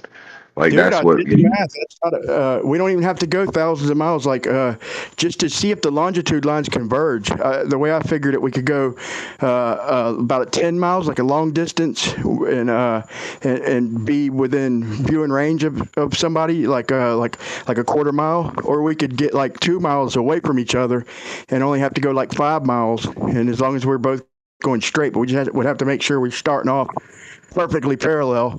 But no, dude, I think this no, man, because this line is almost the same buoyancy as water. But yeah, it would be a challenge making sure we got a perfect transition from a 1/2 inch on the edge to 6 inches, 6.5 inches down in the middle. It would have to be a near perfect transition.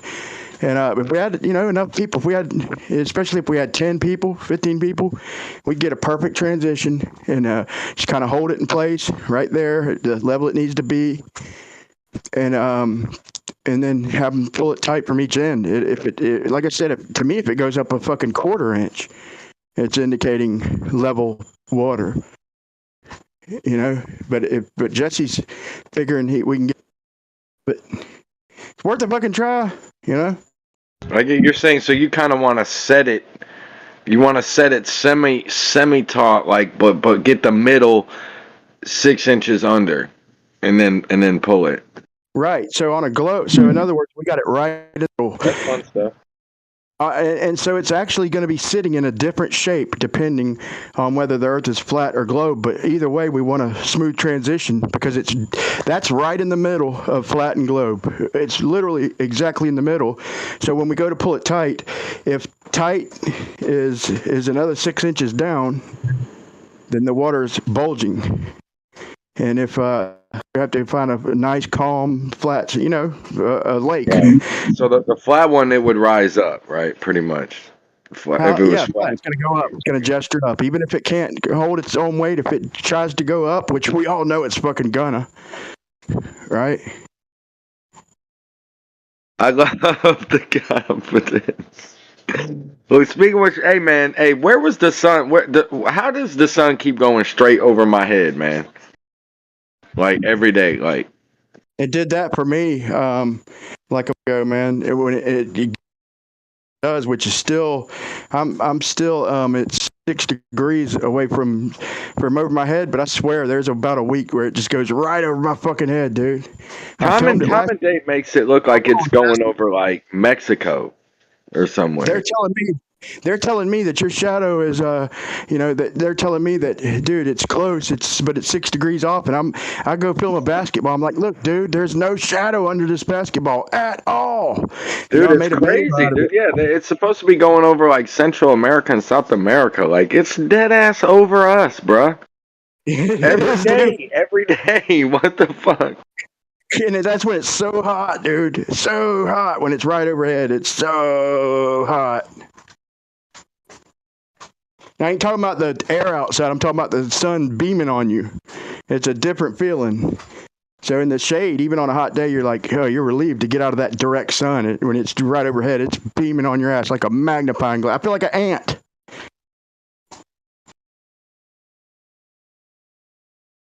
Yeah, it's touching you directly for sure.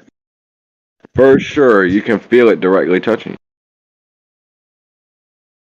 That's why I say it's almost got to be a focal point. I mean, the way I imagine it's got to be a focal point, or else the map needs some serious reconstruction. I mean, I believe it already needs a little with the longitude lines, but and maybe Australia too. But as far as I mean, and there's a big discrepancy, man. I don't want to change the subject, but we can. I was hoping there was going to be like a Snowden. Even when we was snowed in, wearing diapers on our face and shit, man. But like, even our number one hope, like Kosho and stuff, he still hasn't given us the secret knowledge, bro. We might have to go out there and actually use thousands of miles of ropes and map it ourselves, because these inside boys ain't cracking, man. Well, I got one of them ballsy enough to try one of these tests, he's not, to me, he's not a toxic globe, as I would consider some of them. I wouldn't consider Jesse Gordon toxic. I know he gets on some other people. I guess we all kind of have our nemesises, but he's not mine. He seemed all right, reasonable, but he's willing to try this, dude. And the point I was making when you joined is that anybody who doesn't believe in never even heard about flat Earth, just you could go up to engineers, surveyors. You ask them over 20 miles if the line's 10 foot down, and like I said, somebody's hanging on in the middle, and we pull it, and the first thing they're going to ask is, because I've asked a few people this, who never heard of the debate, and they all asked, is the line, the line will break? And I'm like, no, the line's infinitely strong. And they're like, yeah, duh, then pull it tight, and you'll save her, you'll save your loved one who's in the middle. You're going to have to pull it tight and it not break, though. So while simultaneously living on a globe, because in a globe, even if you don't know the exact science, that's like it'll go down 56 more feet on a globe, because it's 10 miles. 10 miles. Yeah, 10 Listen, miles. I didn't mean to interrupt you, but You're good. were you giving some hypothetical about saving a loved one? What did you say? No, I'm just saying, my point was this. My point is, even people who think they live on a globe but have never been part of this debate, okay, they're going to think that if you pull the line tight, that it's going to straighten up and the middle's going to come up. So while simultaneously living on a globe, but what would happen in reality if we lived on that globe is it would go down 56 more feet. So you'd literally be dragging your loved one down deeper. So people all around the world, I'm talking about the people building our reality, are saying people exist with counterintuitive ideas about water and curvature and all this and that. In other words, we all think with reality and how it reacts, how everything we do in reality reacts. And we all know that we tighten something up, it goes up. And so they'll simultaneously in their mind be thinking they live on a globe, but knowing in their mind that if you do something in reality like that, that it's going to be flat. I get your point. I get your point. I guess you're just extending it to like a very urgent, practical example of where like their counterintuitiveness could fuck them up. Or you don't want Exactly. to set you up when you're pulling the line. It's like, no, you need to. Yeah. So when they Yeah. say everybody knows we live on a globe, no, they don't. In their mind, they might, but you test them, give them a practical test in reality, and see if they answer in favor of a globe or flat. If you use practical reality, they're going to almost always answer in flat practicality. That's a good point, man.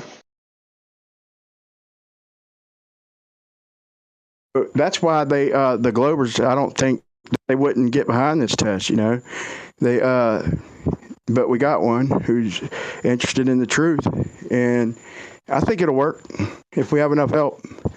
You wouldn't believe how strong this line is, dude, and how good it does over land. Like, I never tried it over 570 feet, but I mean, that's just double that's a fifth of a mile right there over land, you know. But anyway, the point was it supports its weight really, really good. So you put it in buoyancy where sag's not a factor. It's gonna try and go one way or another. It might not make it, but it's gonna try. Gonna try and go up or down, whichever way straight is compared to that body of water.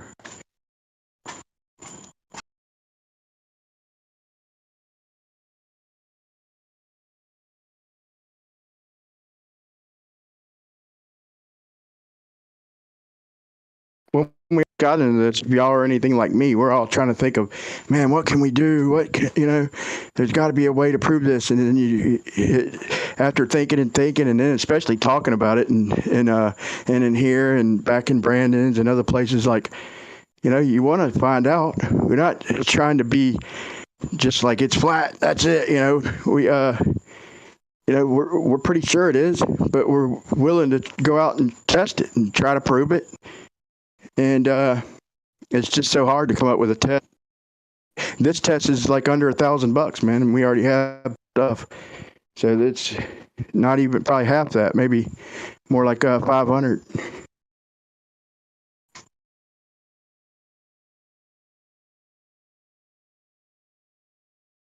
Don't you think? Do you ever think that it's like borderline treason, like to be saying like, "Oh, they're lying about the maps"? Like, it's like you got to be like, "Yo, they're all just dumb," or they're trace compart. It's assumption because, bro, when you start saying they're lying, bro, they be wanting to look at like it's war. They were talking war up in this motherfucker earlier.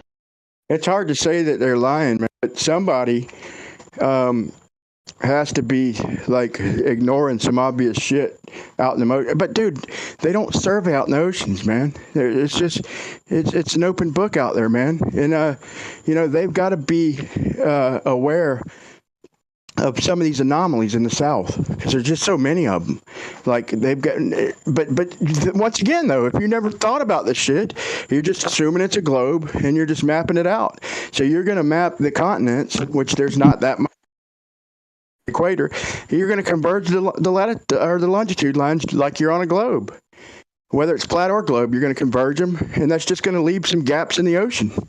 I mean, that you could easily make that mistake. Hey, is Kosho, are you AFK? Your mic's open, but change it. I heard you about hours ago.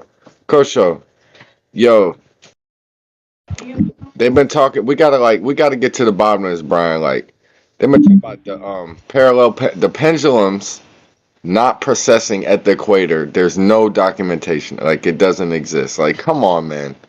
Yeah, I don't Bro, believe that. you get to smash them with this. Like, smash them. What the fuck? It's Think over about right it, there, man. bro.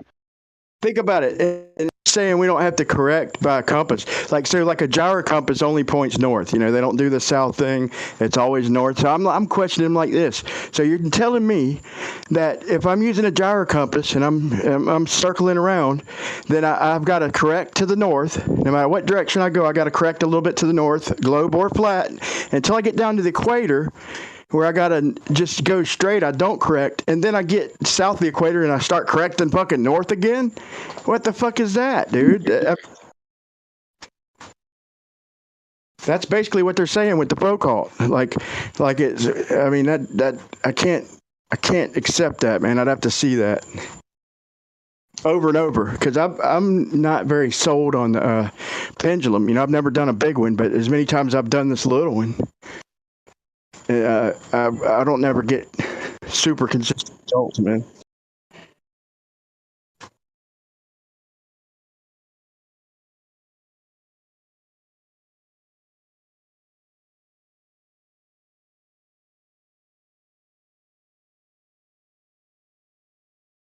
Freaking Mitchell from Australia did one of the big ones, indoors in a case for 4 hours, and it didn't budge.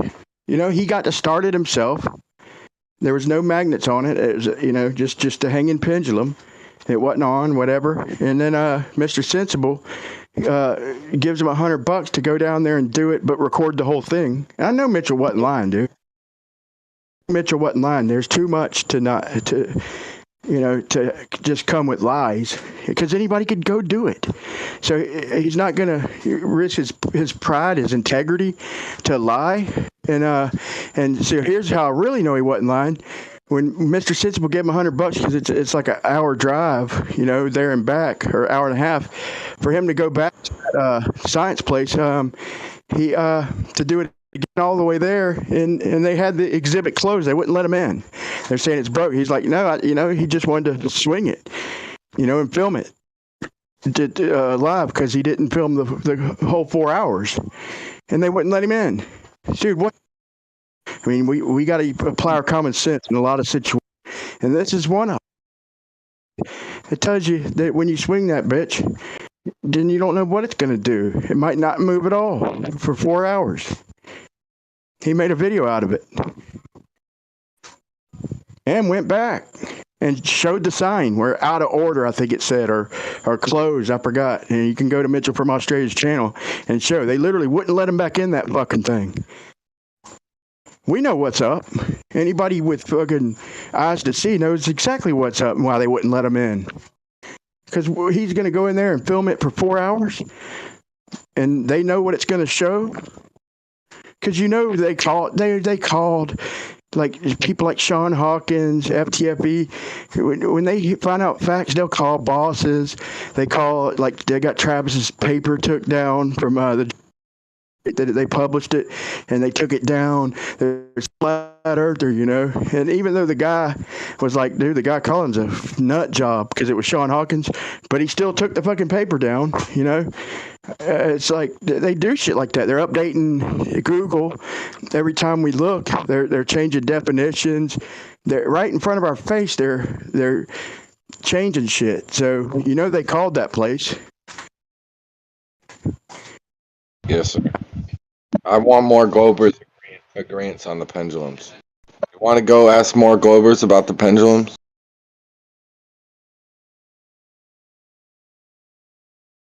I just did it myself, dude, over and over and over, and it's bull.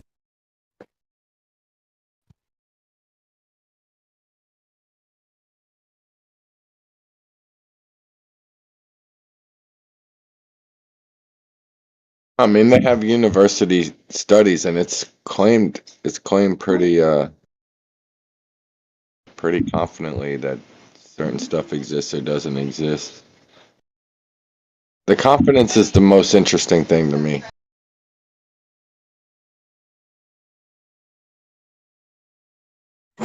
Dude, it's so easy to do, bro. Get you heavy, round, hang it up by something that barely can support it.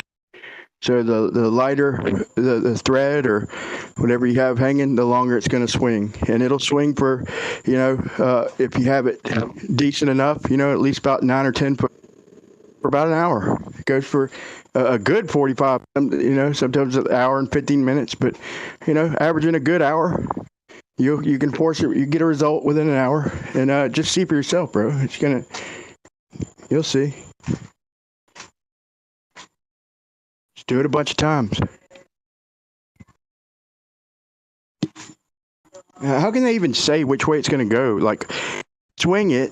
You'd almost have to say what direction it's got to be facing, which way the first swing is going to be. Because if the Earth is spinning, if it pushes the pendulum when it gets to the end of its first swing, is it going to push it freaking from where you let go? That'd be clockwise, or at the end of the first swing, which is counterclockwise. There'd be so many factors And that they I got don't even. math, man. It's like the toilet bowl. Well, it's the cosine latitude divide, and then you got to divide the time. So it's not that hard to figure out. No, but even I don't know why it wouldn't be like the toilet bowl. Like even in the toilet bowl, there's like there's a dominant factor of like which way it starts. I don't know how that whatever, man. Like how much of a experimental setting they've done with these pendulums, man. But it looks like it's just you have to trust the experts, bro. You gotta trust them. Why not do it at 23 degrees on a tilted pole, or do it at the north and south pole at the same time, and then see what it's this hanging on a pole does? Because they're both supposed to be tilted. One's supposed to be 23 degrees, the other one's supposed to be tilted the opposite, or 20. Yeah, You know but what I mean? Yeah. wouldn't you want to see it where you live first to see if what they're claiming even exists? That's what I did. I'd rather be my own expert and try it so I don't waste my time. You know, Oh, yeah. and that's my Yeah, 100%. opinion. But I'm saying like, Enough people have done it, dude. I don't have nobody to talk to about this because nobody will fucking do it. It's just hang something up and because swing it a bunch of times. yeah, but it doesn't matter. I think like as he said, you're always going to get a different thing, but you got to do more than one. And this is what they're going to get mad about. You need to do about 3 at the same time, or 3 above or below each other. So one on the roof, one in the middle, or one right next to the roof, one in the middle, and one at the basement. You have to do 3 in a different procession of elevation from each other at the same place. So like in an elevator shaft or something like that. And then you have to do the 3 at the same time. If you do either one of those and you don't get the same number for each one, then it doesn't matter what they said. After that, you could show the whole world because supposedly they can go to the North Pole and show you where the North Pole and South Pole is. Now, this is supposed to be a tilted pole, right? It's supposed to be a tilted axis, right? On a tilt, here, the axle. Yeah, but they're talking about like astronauts. They're gonna gravity you. The first thing they're gonna do is gravity you into the tilt only mattering in certain situations. You know the rules. You know their rules. They're Yeah, but what's a 23-degree tilted plumb look like? What do you mean their rules? Yeah, I'm going to go by their rules. I'm just saying, like, well, think about it. If you got a ball in the air and you stick a diagonal line through it, like a ball of yarn, you stick a diagonal line through it, right? It sticks out a little bit out one side, out the other side. It's got 23 degrees out the top, and then whatever the opposite back way of that 23 degree is going the opposite way, and you'd have 2 plums hanging. One would be going towards the center or whatever to the ball, and the other one too, off an angled line. Yeah, that's what I'd like to see. wonder who thought of it, dude, and seen plums swinging on a tree, and they're like, "I got it. I gotta hang this from some thread. I'll call it a plum." Who A invented guy it? who could lie. Well. Someone made a plum for a different reason, and then another guy thought he could use it to tell you the Earth process. And then whoever bought it, he sold it. You know, if you're gonna buy it, man, they're gonna sell it to you. You know that, right? Yeah.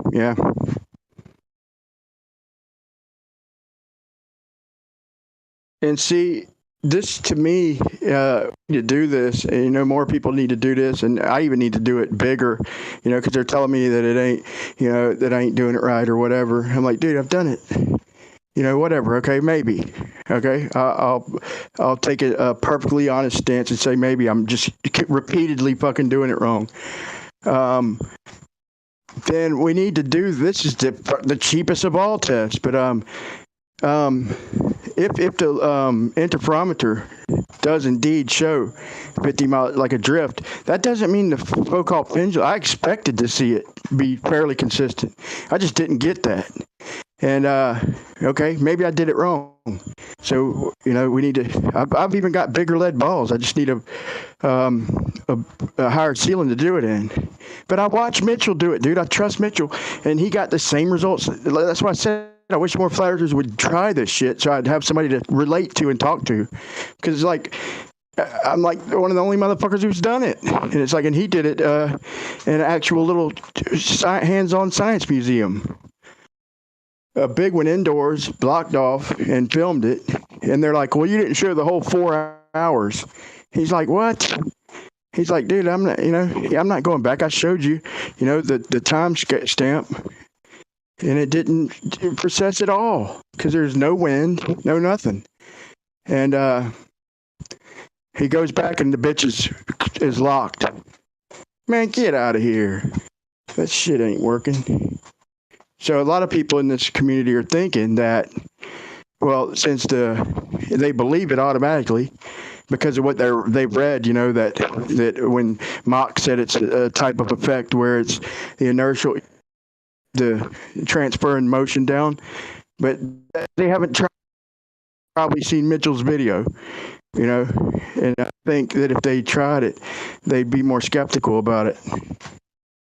Even when you look up, they're saying, well, it gave us this read and that read, and, that should get people thinking and wanting to see it for themselves. But, maybe Mitchell did it like on anomaly day, and maybe my shit ain't big enough. Should show something consistent. I just did it like this though. I didn't burn the string and shit. Like, I was gunning the last time I did it, and I still got it. I could do it, but I just got it swinging real straight. And like the first few times, it was like, so you see it taking the same line over and over and over for 10 minutes. That you set it on the right path. A couple minutes. You let it go good that time because it's not processing at all. And then you expect it to be a real slow procession. What could you consistently do, letting it go every time? Where for the first 5 or 10 minutes, it's perfectly on that line. I put a tape. I taped the line down, and then all of a sudden it not drift, or it drift the wrong way, or too much. Sometimes when it slows down, it starts S-ing. Like it starts trying to do a crazy pattern. Just get mixed results, man. A lot of times it doesn't deviate at all. I don't think that if it's the earth moving, you letting it go could force that result. You let it go just right where it doesn't process at all for an hour. I ain't buying it.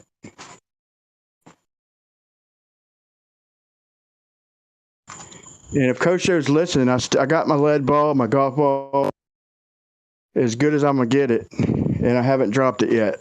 I figured I'd wait and do it live.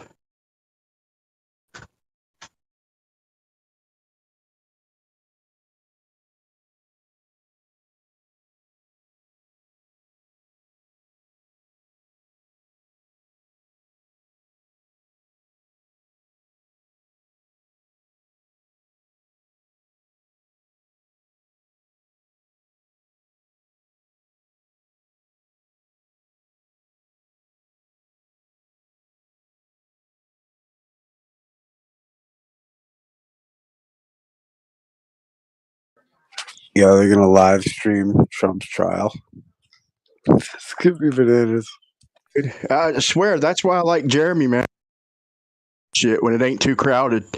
Like because I have the stuff to do it. I've got so much bullshit around here, and I love seeing things for myself, So like Jeremy always motivates me when it ain't too crowded to do shit, dude. We've hung up the magnets, and we had the idea of putting one on the ground, like but a one-way magnet. If you take apart a disk drive or a CD drive, it's got a shielded magnet, which is kind of like a monopole, but it's just shielded. And so I was like, what we'll do is we'll tape that to the ground, or I hot glued it to the ground right underneath the pendulum holding another magnet. So we get a little swing on it. It should never be able to settle right above that magnet, because it's just going to push it, right? So it's going to keep it going.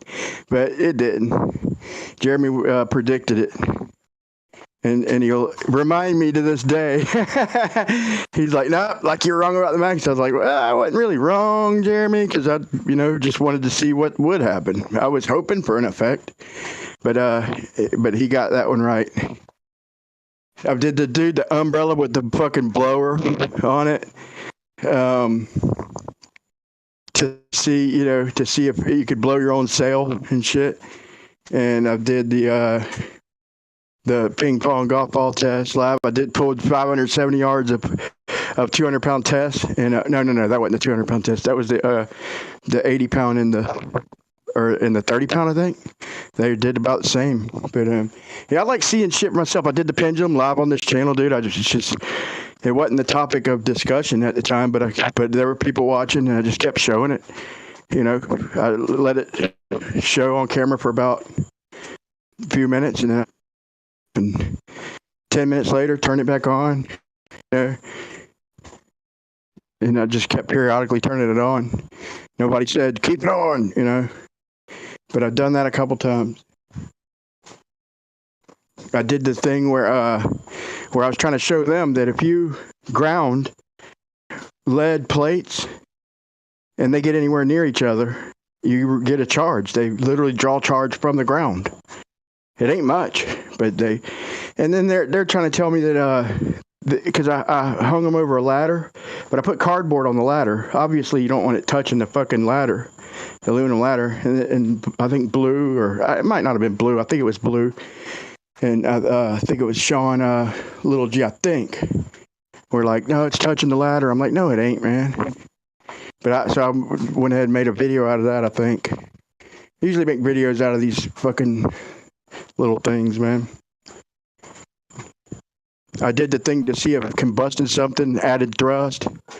I did one to see if we could get a pressure gradient inside a containment with just heat, and we did. It wasn't hard at all, dude. Used PVC pipe, capped it off with balloons, and put hot water on one end and ice water on the other, and we got a gradient in containment. So when they're like a gradient, I'm like, hold on, dude, we can easily show you. Look at my video. Here is a pressure gradient inside containment. What we're telling you is you need containment to get the pressure in the first place. So don't try and invoke gradient, because that works to my knowledge. But there's a few more, but you get the point.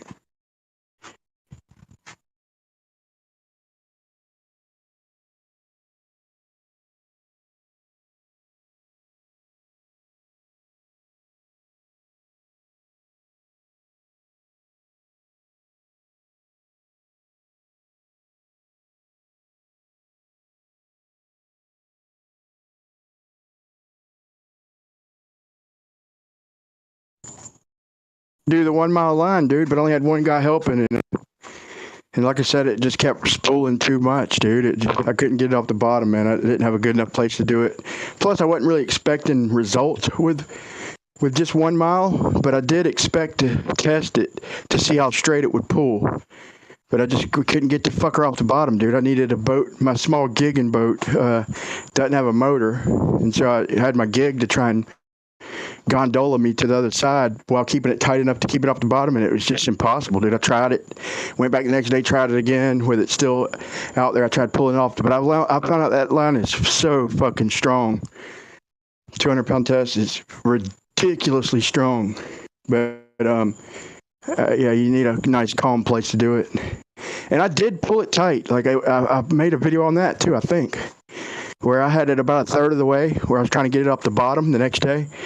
And I pulled it tight, and I had it above the water, and it wasn't touching the water. I had it about just barely above my waist, pulling it tight as I could, and it was pulling me and the boat, right? But it was strong enough to go about a third of the mile without sagging and touching the water, above the water, about waist high. It was about 6-7 inches. I forgot. I'd have to look at the video, but it was above the water.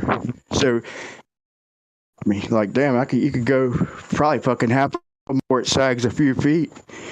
Like it's stronger than we had predicted and even thought.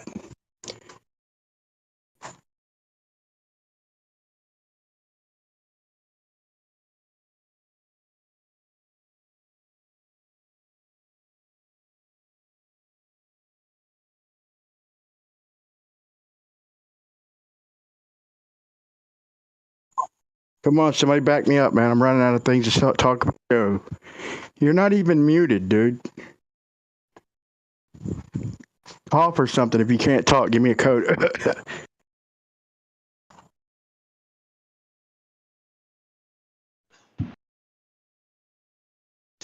Map, cameras.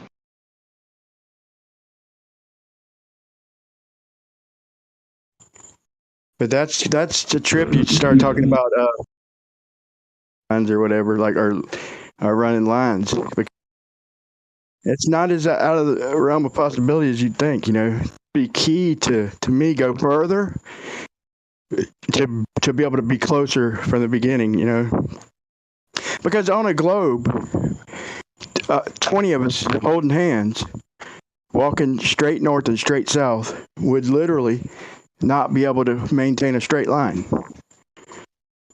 It would pull us apart depending on what direction we're going. We'd have to let go or we'd bump into each other. We might have to go 50 miles or 100 miles or something, but it is in the realm of possibility. I ran the numbers and checked them on Google Earth, and it's within the realms of possibility, but you need a stretch where you can go about 5-10 miles and perfectly. My question would be, why doesn't the wire arc the other way if it's supposed to follow the arc and curve of the earth? I think it's weird that it pulls tension down to a center point, the opposite of what gravity supposedly supposed to be doing is making a ball, right? What the airplane is supposed to arc, elevation, everything else. So why does a cord dip in the center? That would disprove gravity. That's a good fucking point. Disprove gravity. Dude, that's a good point. In other words, when we pull that, if we do this and we pull that line tight, it's got the ball and gravity on its side, so it should easily go down. We know the motherfucker ain't gonna go down because if we pull a straight line, it's gonna go to the fucking top if we pull it down in the middle. But a globe, the gravity in their model is gonna be helping to pull it down. Like it should be no effort at all for that line to go down an extra 6 inches.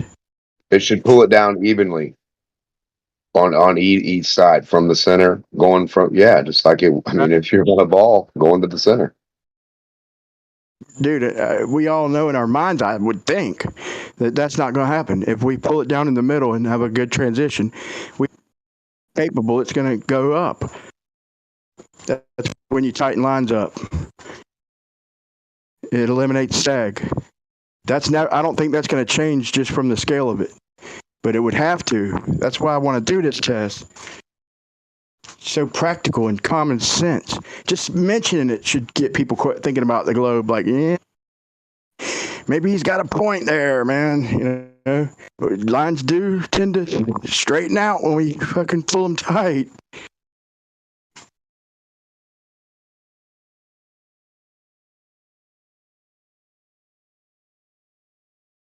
Ask them, when Globers are discussing it, are all of our buildings and our bigger buildings or curbs or bigger projects like warehouses or seawalls or, when we're pulling these straight lines,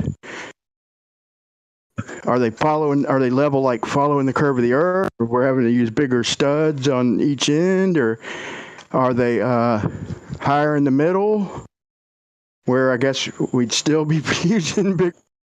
And I know it's not a lot, but still, I'm just asking principle-wise, because even if it's a smidge bigger, it's still going to be bigger, technically speaking.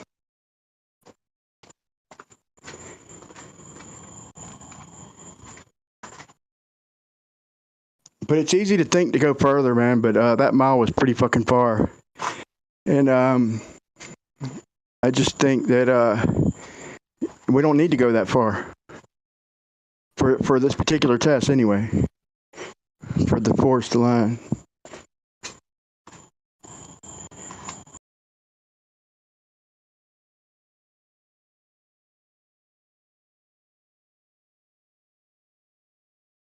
Trapped in the face of reality when you first start testing it out to try and prove flatter globe. Like this is like 5-6 years ago. I don't even know now. I done lost count. 7 years maybe.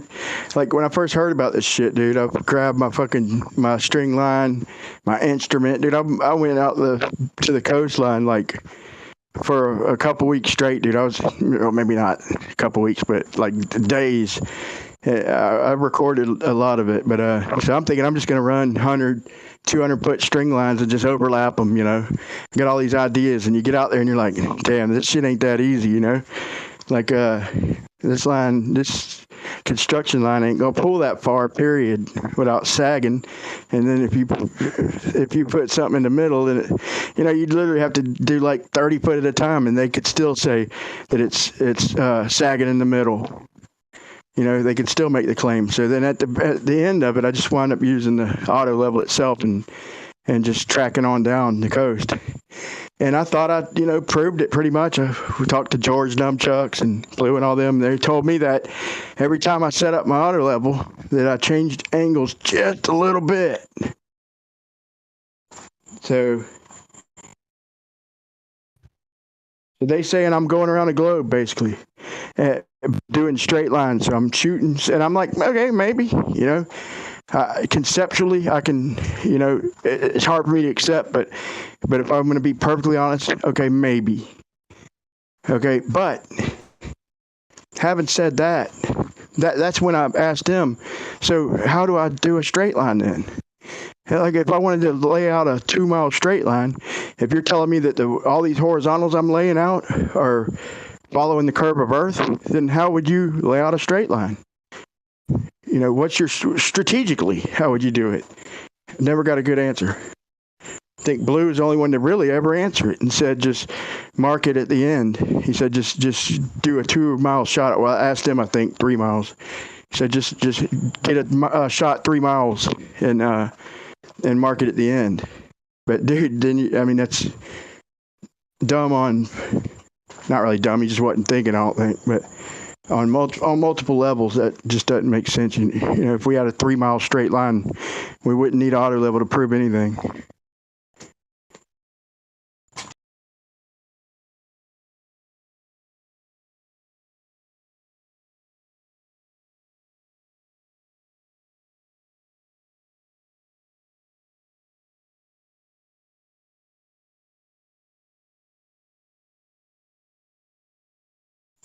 I'm gonna shut up, man. I'm literally shocked that I haven't invoked a conversation.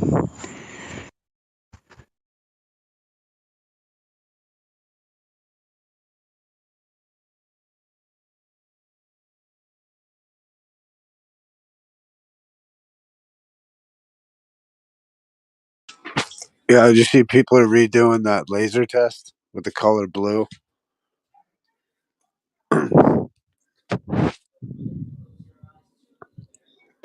Find that. That sounds cool.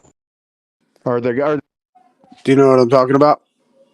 The laser test, like the 26 mile? No, man. There's like this like idea that like they're lighting different fabrics on fire using lasers, and this color blue, because it like matches the frequency of the laser or something, it doesn't burn it. But every other color fabric it burns, like every other thing it burns except for this thing with the color blue on it. Holy shit.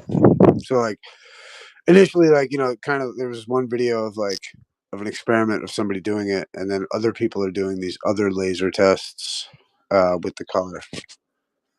So it's like clearly not burning the color, this particular color blue.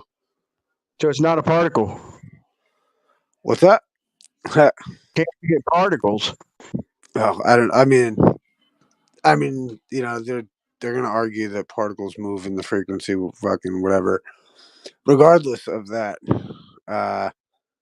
it's interesting that they would be like, people would be redoing this kind of effect of like how lasers can burn things, and like, i.e., like why things in, let's say, Maui that were painted the color blue didn't burn. You know what I mean? Like this that's the theory. That's the conversation anyway. Wait, can you say that again? I'm sorry. So like, are you familiar with like Maui and like it was on fire? Oh. Now I get you. You know what I mean? So like they were like all this video of like potential like lasers and shit starting fires, and like all these things, I guess, in Maui that happened to be painted that color blue, like didn't get burned.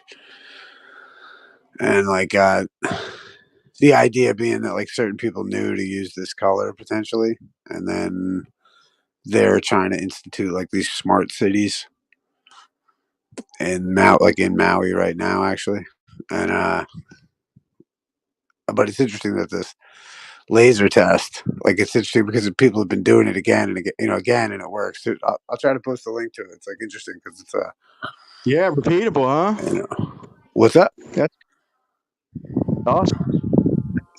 Boy, that's man, that just scrambled my mind like a Jeopardy board. Like, dude, who thought of that? That was smart. But I mean, maybe put two and two together and seeing all the blue stuff. Yeah, that makes me want to paint my house blue, but it's already blue. But then I need to put a layer of red and green. I'm just saying. Yeah, I Yeah, saw I'll a be a- video. I saw a video of a guy there in Lahaina, and he was, documenting stuff about a day or two after the fire, and he was walking through this area on Front Street, and I mean, everything was completely charred. There was nothing that was not burnt to a cinder. He walks up and I guess it must have been a store or something that sold clothing.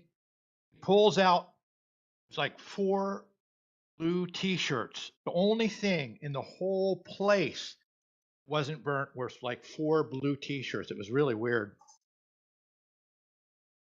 So whatever it was, it had to do it real quick, for them blue T-shirts not to burn. So if it burnt the other clothes, it might have burned them so quick that it didn't have really enough time to ignite the blue stuff. So yeah, that is crazy, dude. Damn, that's crazy.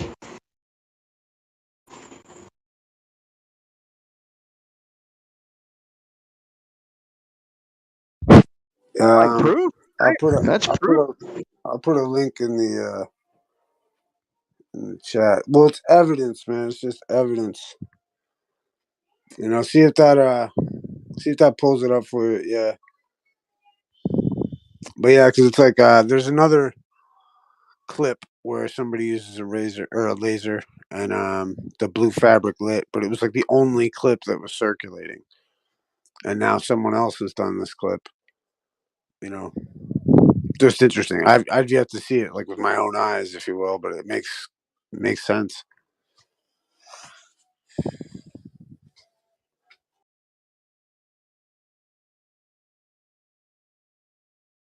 Yep, look at that, dude. That laser, like a little high-powered laser, and it looks like fabric, and it just goes across the yellow, and then the blue. When it goes across the blue, it just gets like bright, like it's almost reflecting, like it's not absorbing Well, any. no, if you look, well, yeah, and if you look at it, there's a laser mark on every one of them. Yeah, but the blue. Except the blue, it looked like it just burnt right through the yellow and the red, and the blue's unscathed. That's a fucking trip, Issa. That is a trip. Yeah, evidence. Golly, man. Dude, that makes me want to go look at the color of like mansions and shit, like in areas and in other areas. Like that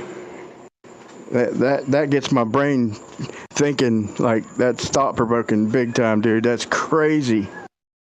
Dude, that laser literally goes across the fabric and doesn't scathe the blue.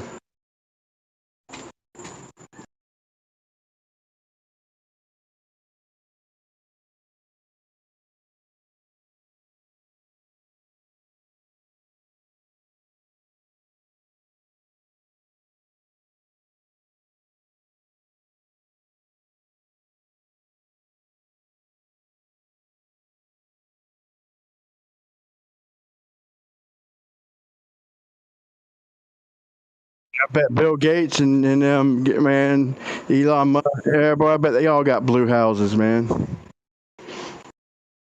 Nah, I'm just joking. But that ain't a joke.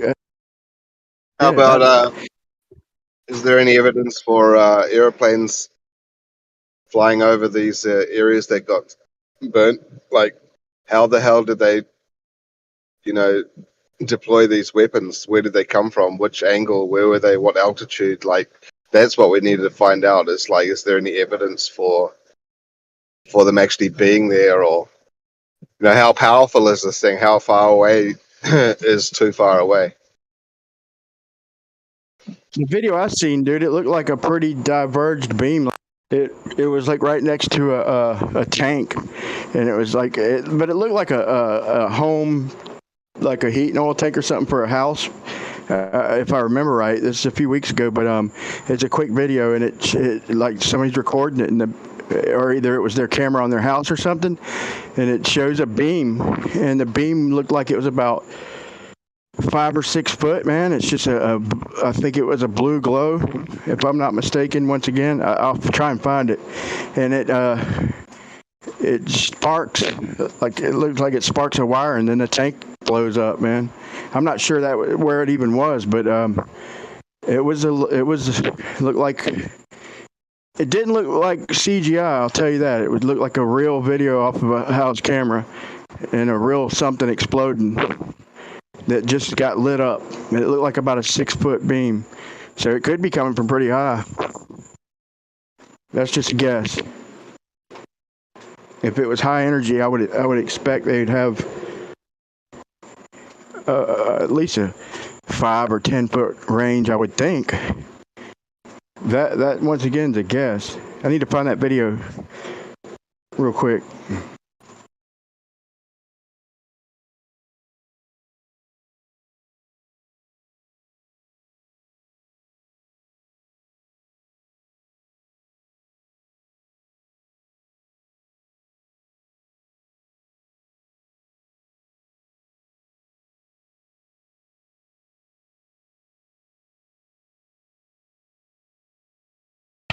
And you hear Trump's trial is going to be live streamed.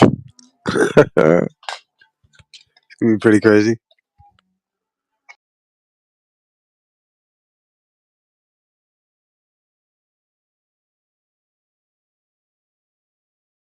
Yeah, that is crazy.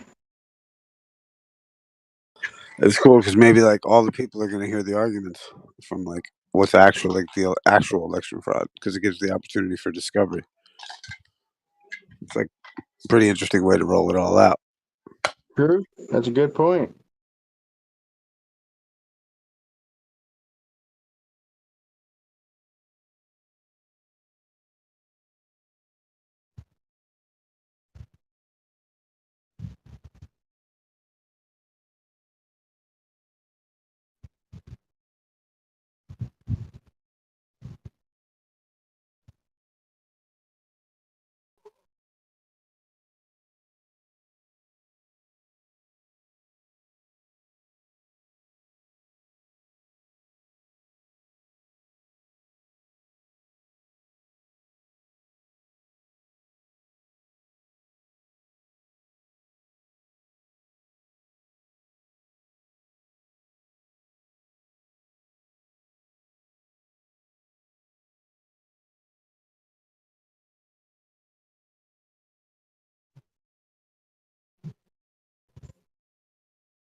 When I seen the fucking UAP video, I was just looking for that other video. And I thought it might have been UAPs because he showed the Mountain Dew fucking flavors, the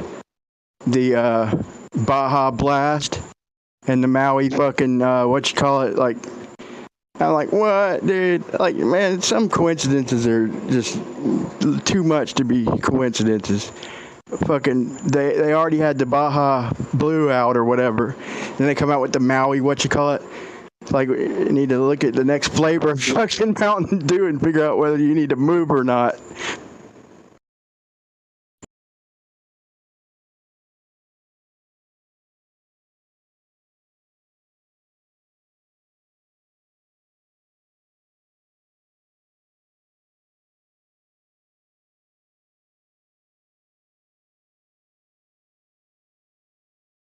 Next flavor is Atlanta apple or something. You better get out of Atlanta. For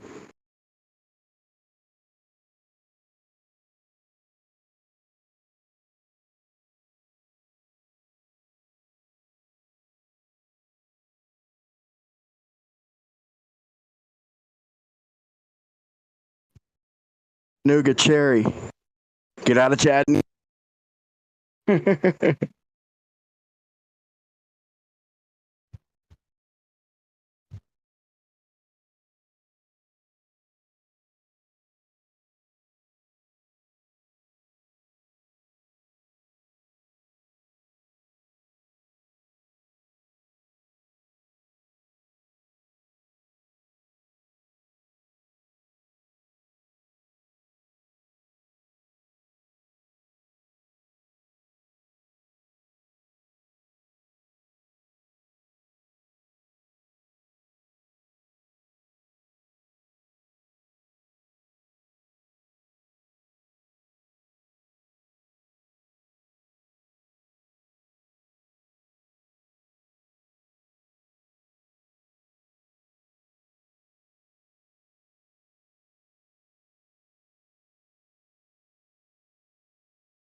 Hello. So I heard you guys talking about the blue stuff in Maui, but if you look at the drone footage, it's actually a lie. All of the stuff that they show is actually from other islands and other places, and or was photoshopped. And the blue umbrellas was the only thing that I actually saw that was there. But apparently, if you look at Google Images from before the fire, it that was beige. They were beige umbrellas, so somebody planted those there after the fact, which is weird. Also strange that Project Bluebeam is a thing, and that they have the Blue Lodge and all these different you know blue things revolving around the Fed channels pushing all this blue nonsense.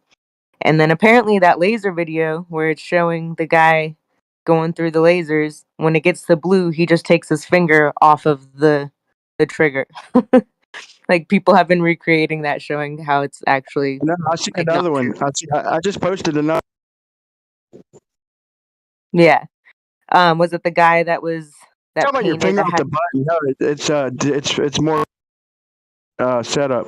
But I just posted it if you want to see it. But what are you talking about? Your finger off the button? off of off of the trigger for the laser that the guy was using? Like if you look at the comments, a lot of people called him out on it. Like, dude, just let go of the freaking let go of the trigger on the thing. And then like other people have been showing that it's actually they had the same, I mean, as if like somebody has access to the actual lasers that the government would be using is first of all ridiculous. Second of all, like they've been doing this for the past 15 years with microwave radiation, like basically boiling the insides of trees and whatnot. If anything, like the Thor laser, or not the Thor laser, but the Thor microwave radiation, whatever you want to call it, on top of the Maui mountain right there is probably more likely the culprit, coupled with, in my opinion, probably explosives in the cars. Some of the cars, only the back end burnt up and the front end was fine. Well, not fine, but it wasn't like didn't have melted metal and all this stuff like that. And not all the cars were burnt. There was white cars, red cars, a lot more green. There was a big green tank that was left. There was, literally jump over different people's houses. So like, Did you see the spikes in temperature like right before the fires from the Weather Channel? Like that was on the no, news. Well, I wanted to no. address the laser, like him taking the finger off of the laser, because when I'm watching this thing that he posted on TikTok, Mhm. like when it gets to the blue one, it's still lit Mhm. up. It's just and you can still see the line going down, and it's still lit up. But it's just it's is it dependent? Like I guess what I'm asking is So um apparently it has a laser always going, and then when you push it is when it. This is just what some. I mean, obviously I don't have the laser. I didn't test it myself, but like, from what I read about it, or what people were saying, the discrepancies were is that you could like see it like not, um, like he just didn't pull the trigger on that part. Like, he just let go of the trigger once it got to the blue part or whatever. well, I mean, what was lighting the blue portion up then? Why did it look like there was a it light was traveling across it? because I guess apparently with some of these there's like always a laser like just to like going like without it being activated. You know what I mean? Like how like like I don't know how to explain it, but like you have like an infrared thermometer and like you can see the little red laser going and like like it's just going so you can see where it's pointed and then you could point it so you can line it up without actually triggering it like while apparently while the thing is on. I'm not 100% sure about this. Like I said, I don't have my own. This is just what I read other people talking about, is that Yeah, like there's when it's on it shows the laser so you can see where it's lining up and then you push the thing, the whatever, and it, you know what I mean? Like, so I mean, unless you're there doing it, like it's kind of like a pointless argument, because unless you're like actually, like half the people are going to say like, oh no, this is BS. And unless you're like doing it yourself, like, and even then that's not the exactly, that's laser what that I they say. use. You know, and the way that I see it too is like, okay, where's parts of the road that's not like you know, hit with the freaking laser beam? Like, shouldn't parts of the road be like dug up and be like destroyed and like, you know what I mean, from like the going from car to car? Like, it's not like they would have had to have like a fleet of these, like all hitting them at different, you know what I mean, hitting everything the way that, like, I don't know. It just, to me, it makes more the microwave radiation stuff that we already know exists, that we know were responsible for the fires in California like 6, 7 years ago. Like, that makes more sense to me than like lasers from like an airplane, you know, or even if it was like some laser stuff. Like, I don't rule it out. Like, maybe it is, but it kind of sounds ridiculous. Like, it sounds like they're trying to make us look dumb. Like maybe they had like you know, had it on a tank or something. Like, that would make more sense than like an airplane. Like, an airplane would be flying super fast, super low. There would be footage of it. There would be like, it would, to me, it doesn't seem like that is the most plausible like thing that would happen like for them. Well, the best thing that I heard of all. Sorry, Brian. No, go ahead. I've been waiting for quite a while. Yeah. Go ahead. That's why I shut up. I'm just saying that the best thing that I heard out of all of that was that we don't know unless we test it ourselves. But like that's not really how. When you came in here and you said that, that's not how you presented it. You presented it as if it was debunked and it was for sure fake. Oh, in my opinion, I think the Blue Lodge, like blue laser stuff, is because I looked at the drone footage and didn't see anything blue. I saw more other colors than I saw blue, so that's why I don't believe it. So But if just go ahead. If you, real quick. My problem is people explaining this away when they don't know and poisoning the well for people that want to look into it, because this could happen to a town near you very soon. That's all I'm saying. Oh yeah, I live 20 miles from East Palestine, lady. Like, trust me, like I've been looking into psyops for 10 years now. Like, I'm fully aware of like what they do to make us look dumb, and this laser thing is trying to make us look dumb. There are actual legitimate direct energy weapons that they've been using for years, and they aren't lasers coming from one airplane blowing up an entire town. Like, it doesn't make sense. It's not plausible. How come half of the cars blew up and half of them didn't? How come there's red cars, white cars, green tanks, green roofs, more green and brown and gray roofs than I didn't see anything blue. I saw a red roof, and that was right on the beach, and apparently that's the governor's house, so that is suspect. You know, but we also don't know if smart meters started it. We don't know what started it. Like, they were saying smart meters started in every single one of those places. Maui has been smart city, had all smart meters since 2021. They can't have their smart city unless they have the smart meters, right? So are there smart meters on the cars? No, but they're like, I don't know. Maybe I think there was stuff explosive planted in the trunks, like those 2 cars that were in the middle of the field that didn't have anything around it.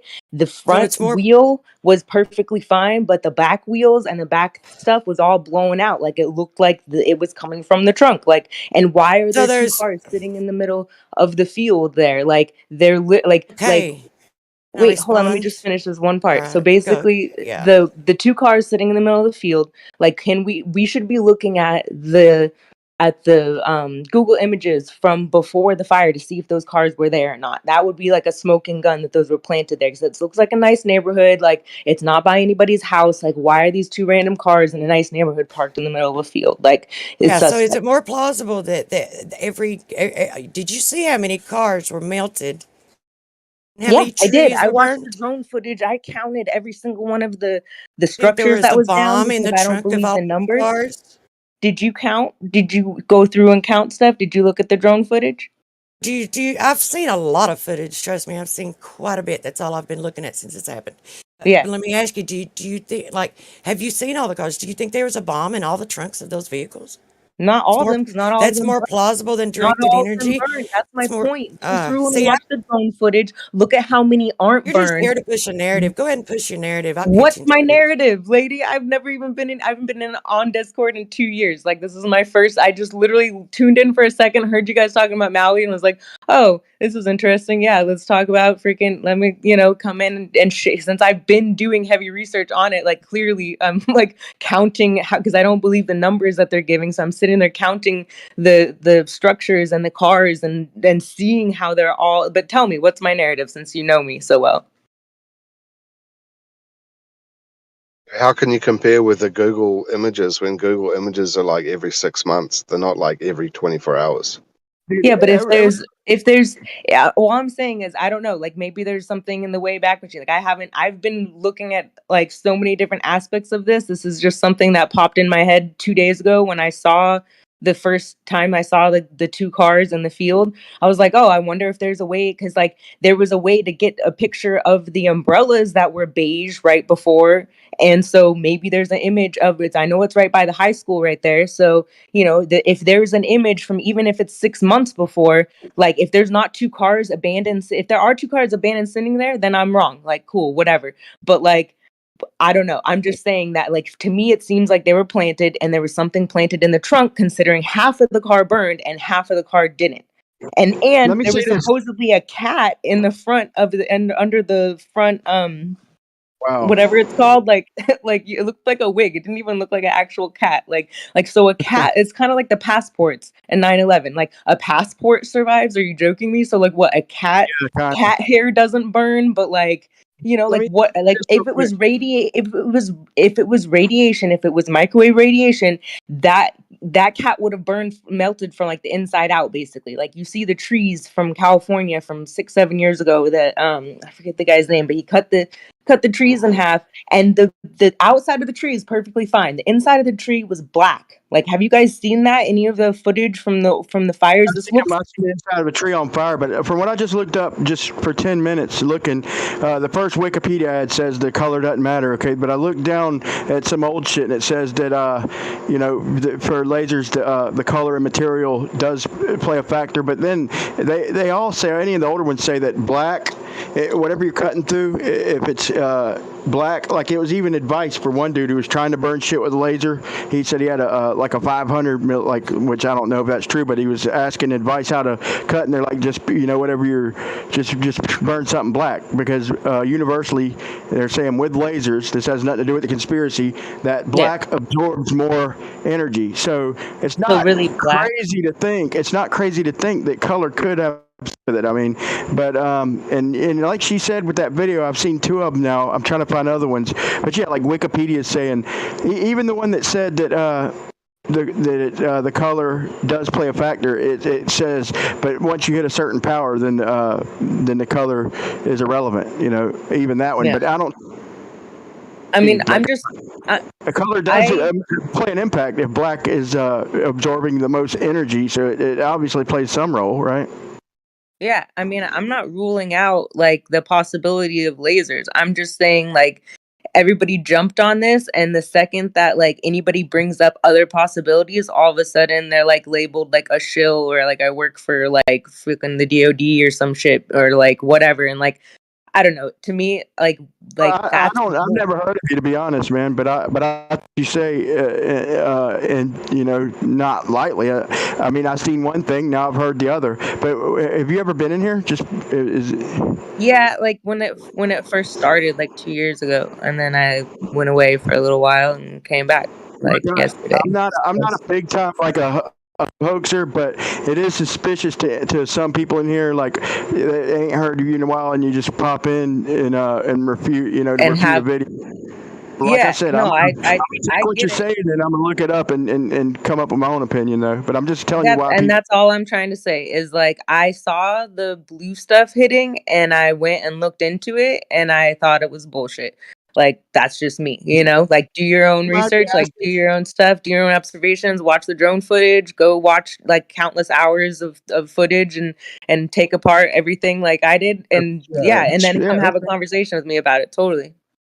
Yeah, fair enough. Do you mind me asking the last time or the first time you joined, back when you said to save me a gajillion hours looking it up? Do you mind telling me what you were speaking about then? Oh, well, you mean 2 years ago when I joined the? Are you asking about the Discord? Yeah, you said you came here one other time a while back. Yeah, like and, 2 years ago when Geo first started, like he sent me a link, I joined, wasn't really anybody here. I ended up deleting Discord for a couple years, and like I just decided to rejoin Oh, like yesterday. So yeah, okay. just an Well, old. we're glad you joined, but yeah, I mean, I'm glad you joined. I don't mind hearing opposing views and all that, but but it does help coming from somebody I know better. So, but I'll consider what you're saying. Would Yeah, you I agree mean, though I don't. it's possible even that black absorbs energy I mean, from I laser? think it's weird that there's like I know that there's some I forget what it was. There's a 666 somewhere involved with the blue color in itself, like the hue, like the I just read about it the other day and I can't remember the exact like, but I thought that was weird. I'm like, oh, that's interesting, but the fact that they Wavelength. have there's just no coincidence. The fact that I guess the reason why I started questioning it is because every single channel was pushing it way hard and not even considering other options. Like nobody has been looking into the California fires and comparing like I remember like 5-6 years ago when all that stuff was happening with the fires and everybody was like comparing other fires and other footage and other I mean there's been hundreds and hundreds of fires in the past 10 years in California, and all of them seem to have like really similar footprints left over as Maui, like the only carbon ash, like white ash left behind, like metals like melted, like the vegetation's not burned but the house is burned. And they at one point I remember a couple months after what was it, like the 2018 fires or whatever, when they were trying to put in that light rail and the people weren't selling their homes, and Yeah. then all of a sudden like those homes all burnt, and then they wouldn't let them rebuild, and then a couple months later they said that it was the smart meters that started it. So the thing that also I found interesting of like a few days ago, found out that that they left the electricity on the very first Yeah. whatever that's been happening, the very first Yeah. whatever it's Like called, the lawsuits that have been being filed apparently like over the past week are against the electricity company for leaving the electricity on when they're supposed to shut it off during like big storms like that. And then also come to find out fucking Vanguard and BlackRock happen to be like the main like financial backers for the electricity company. Like there was a bunch of weird shit that happened within like let me tell you something weird. days. Hold on, real quick. Let me tell you something that all I needed to see was this, because I don't believe in coincidences much. But dude, when I seen the Mountain Dew flavors Baja Blast and Maui Blast and Baja Blue, like I'm like, what? I mean, Yeah. like at least worth taking a dive into it, dude. Well, That's well, like out yeah. of I the mean, whole this. damn world.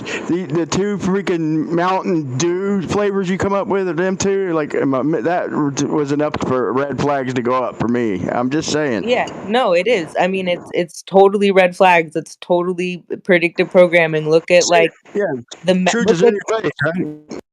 yeah. I mean, look at the like I even posted when it first happened footage from that Moana movie or whatever, where there's like there's some really crazy stuff in that, like just little clips in there that were tripping me out, that I just randomly saw right after it happened, and I was like, dude, no way. Like Maui means deceiver. Like there's so many. I mean, you look up like I mean, it's like there's no way that this isn't planned, isn't orchestrated. I'm not saying that it's like natural wildfires. I don't think any of them are. All I'm saying is that we shouldn't just jump on the first thing that they shove down our throats, because we don't know. Like the fact that every single conspiracy channel is saying the same thing. Like it's like the news channels all over again. Like remember back in the day, like the news channels all like you'd see like a dozen of them on the screen, like Brady Bunch style, like all saying the same exact words Yeah, at the same exact time. That's what the yeah. conspiracy channels have turned into. Everyone's fucking repeating themselves, each other. No, No, that's what they're trying to make it look like. Okay, but here's No, the that's thing. what it is. That's No, reality. it That's ain't. what I'm No, seeing through it my ain't. lens of seeing all these You're in conspiracy reality channels right now, covering though. blue lasers. Not one person's brought up fucking microwave shit. Not one person's brought up Thor. Not one person has brought up fucking smart meters, the stuff that was blamed on it years ago, which I mean, it would Yeah, make I see what sense. you're Like, saying. Yeah, I see what you're saying. So that's what they're pushing. That's what they're pushing to try and yeah, discredit whatever they're people. pushing, you should be looking at why they're Yeah, that's how pushing we it, are. That's who's how, not like, pushing it, I and consider not this channel attack the like a person bunch that of comes realists, in. right? I consider a lot of people around here realists, and so when we see shit getting pushed, we're automatically gonna at least be skeptical of it. But we do talk about it and stuff. But here's my thing, okay? If they're spending like billions of dollars on these fucking particle accelerator, like if they don't have some shit like that, then They they're don't.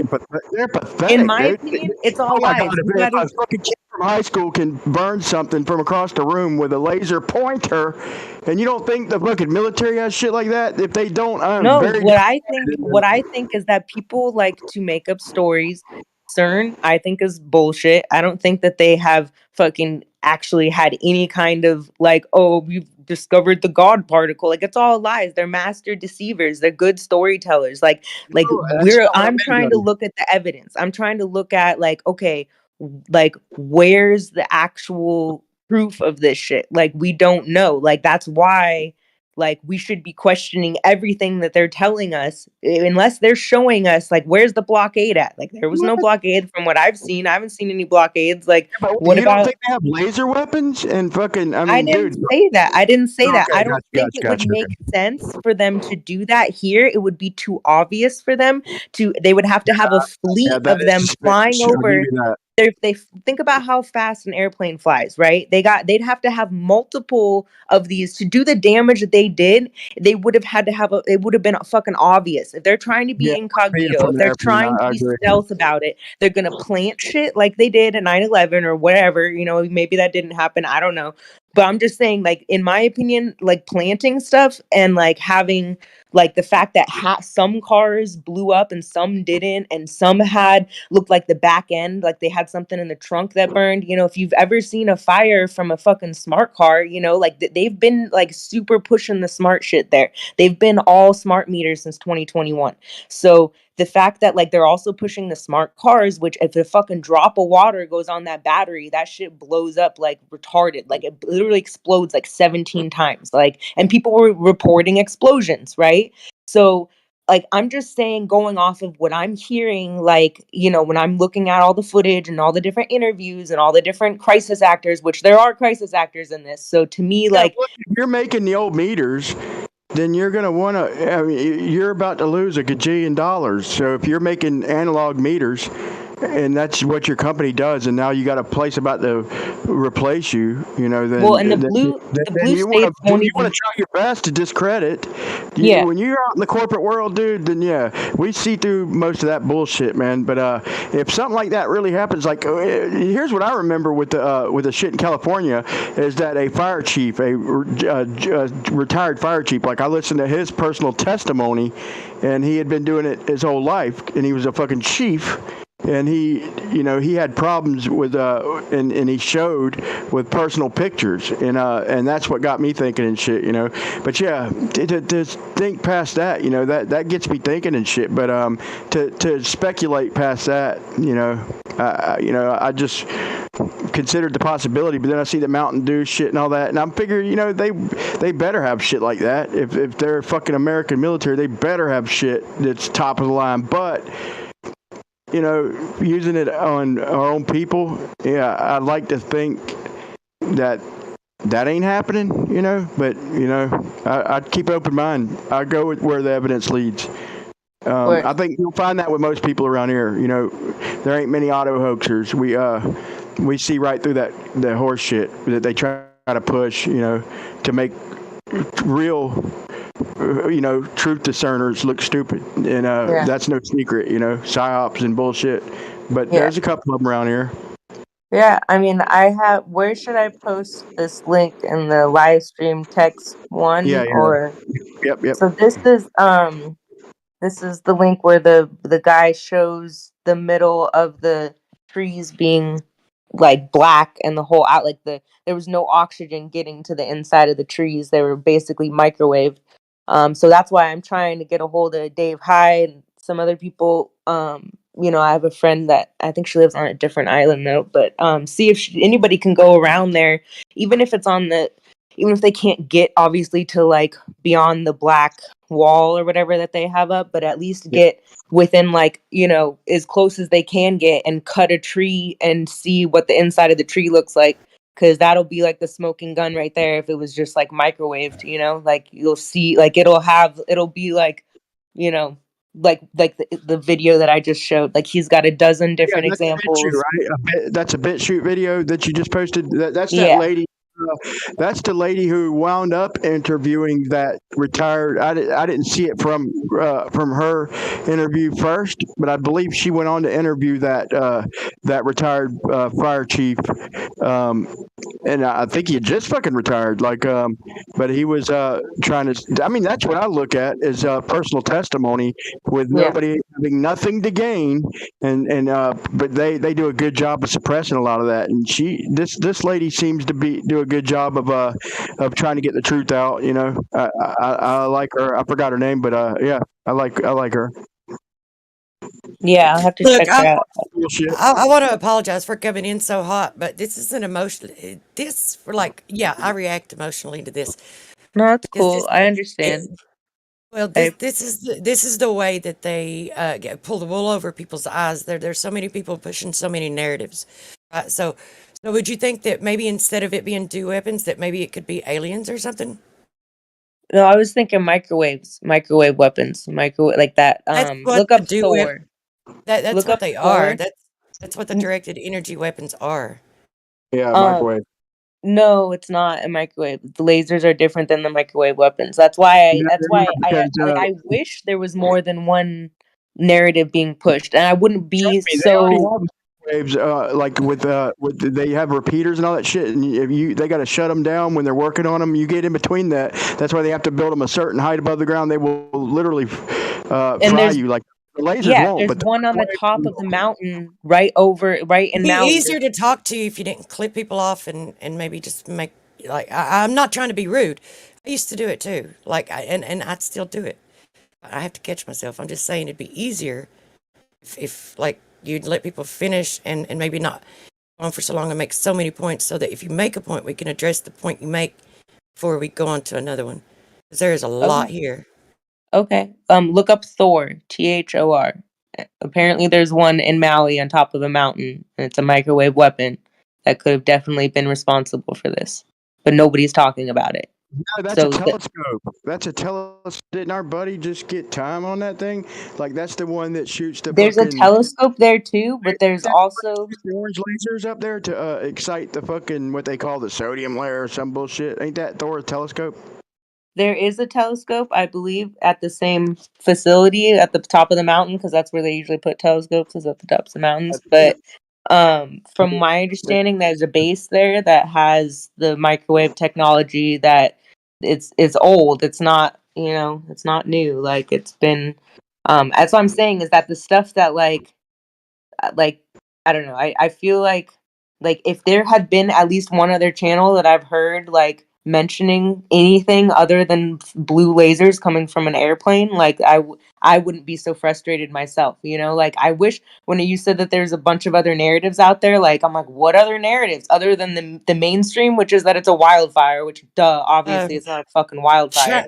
Chinese Or blue lasers, Chinese the other narratives would be like Chinese the Chinese waging war, Chinese spy satellites. There's videos of Chinese having like spy satellites that were supposedly on balloons flying over before, and then the Chinese had some kind of light thing. I think I've actually still got it pulled up. I can post that one, and it's like some kind of like light laser thing that they're using, and they were doing it to measure distances or something like that.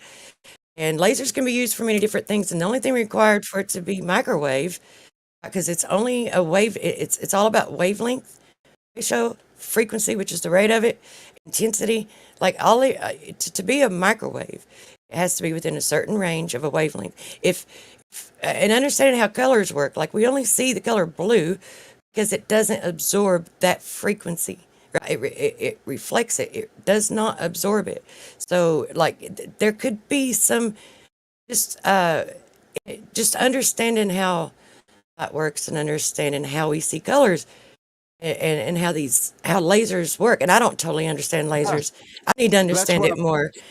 But just understanding that, like it is very valid if you have it tuned to a certain wavelength, using a certain wavelength tuned to a certain frequency. Black, right? Like If you have a certain wavelength tuned to a certain frequency or running at a certain rate, it could be reflective of red, maybe, or it could just like if it resonates with it. It just depends on what the resonance is. Yeah, that's a good point. Very good point. And black lights, the opposite of black lights is the blue reflection we get from it, right? Like you look at a black light. I mean, it's more like a blue type of. Yeah, I mean, it's possible. I consider the fact that it's possible, but they're talking against it. But she's right though. The microwaves has to do with the size of or basically the frequency. The size of the wavelength. I want to say. And, Hey, yo, can I ask a question? invisible, right? Microwaves are invisible, but you can make a microwave gun. I've watched Russians do it, and I wasn't going to do it just because I watched them do it, and I didn't need to. But yeah. Hey, yo, they're one sec, natural, bro. yeah. Hey, bro. Hey, what do you guys think about like the idea that they're doing it to create the smart cities, like these AI run cities and shit, regardless of frequency, regardless of whatever the effect?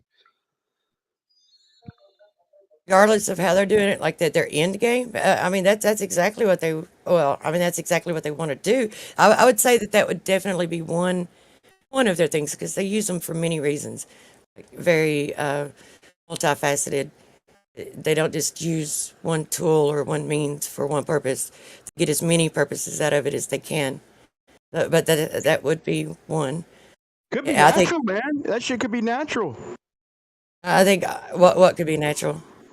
Them beams of shit coming down. Like I felt like I'm gonna burst in flames a couple times this summer. Well, and that's another thing. From what I've heard, the laser tech, like they don't actually show a visible laser. Like that was a rocket, the Falcon 9 launch that everybody was passing around in the beginning, and everyone was like, "Look," and that wasn't even like that was from like 2017 or something, and everyone was passing that around like, "Look, lasers coming out of the sky," and it's like, oh no, like all these things that they're doing to make us look stupid, and we all just like buy it. Like it's just Okay. But Well, you gotta be well, honest, though. hey, let me share.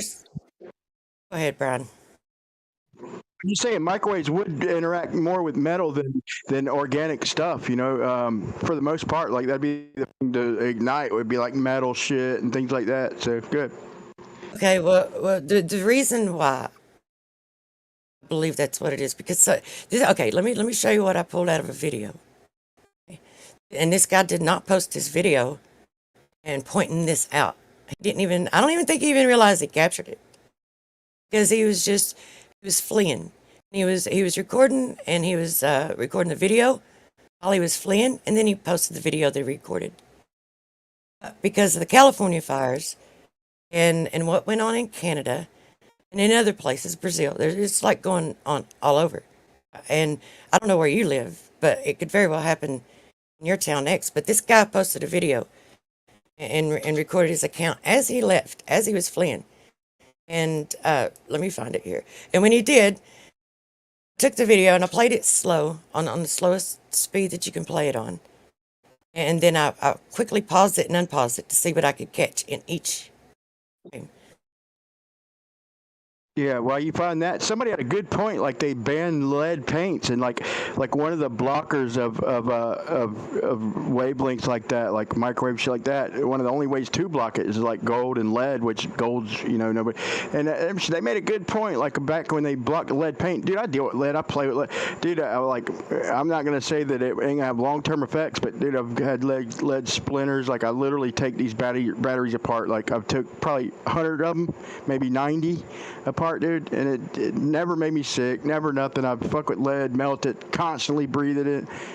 I'm not really sold on the fact that it's dangerous. You might call me stupid, but no, I'm I agree with you. I think nothing on purpose, but that's a good point. Like they banned this lead paint like it's so no, dangerous I or agree. something. No, I agree. Lead was one of the things that that does protect from like EMF rays and whatnot. Like they say to like that, and there's like this other mineral that like I forget what it starts with. It's like some weird name I can't remember. But if you mix it with the paint, it does like a similar thing to lead as far as like blocking. So you could like paint your house with this, mix it in with every like bucket of paint or whatever, and it's supposed to help like block that shit. And then they banned it, right? I don't think it's banned, but it is weird that all of a sudden they put this whole big like the lead paint. Well, no, the lead paint, not the stuff I'm talking about, isn't banned, but the stuff that like lead paint. Yeah, like they had this whole just like they had their agendas about rabies and stuff, and we're like, gotta get your all your animals shot up with freaking and Louis Pasteur started that shit too. So like yeah, I'm a denier too. I'm with you on that. I'm like an auto denier. I'm the exact opposite of auto. Like I try and debunk things, but I don't know. I still get suspicious. I'm gonna be honest. But so here's the thing. Like with the I forgot what I was gonna say, but it was so good, man. This one was gonna be the you're best. talking about lead paint and stuff. No, with the lead paint, with the like they banned it where you can't have lead in the paint, but fuck, man, forgot what I was gonna say. Years ago, when I brought that up, Brian, I spoke of how they wanted to catch the people who were growing inside of their houses, the marijuana and things of that nature. And no child was running around eating paint chips. This Right? was just some fabricated story. And yeah, they just want to be able to see inside your home, man. It's invasive, or it could be used to harm you. Yeah. I believe many reasons. But did you see that I posted? There's that laser beam. You can see that beam of light right there, and it's right dead center of where that explosion is. And the guy didn't even realize that he captured it, because after that, I posted the video that guy posted. He wasn't even talking about that. It's like, but when you watch it, if you pause it, frame after frame after frame, and you can see about how much time of the video had went by when I caught it. So you can go to there. You don't have to watch the whole thing if you don't want to. You can see for yourself. Like, what does that look at? Someone, like, there's actually someone tried to say that was lightning. Okay. People can believe what they want, but, Yeah, I mean, we it's know right they there. control the weather, and then we know they can control the weather, and they have been for a long time. So, I mean, I'm watching the video right now that I want to try and. Oh, maybe I missed it. I wish I could have found the one that I wanted to show, but it was smaller. It was just like like I said, it was about a 5 foot. It might have been in the video I posted, but it showed a different video of them blue lasers not burning blue, different from the one that Issa posted. So it wasn't just one guy who showed that. Maybe there's two people with their finger not on some button. I don't know, but it's just this is what I was gonna say.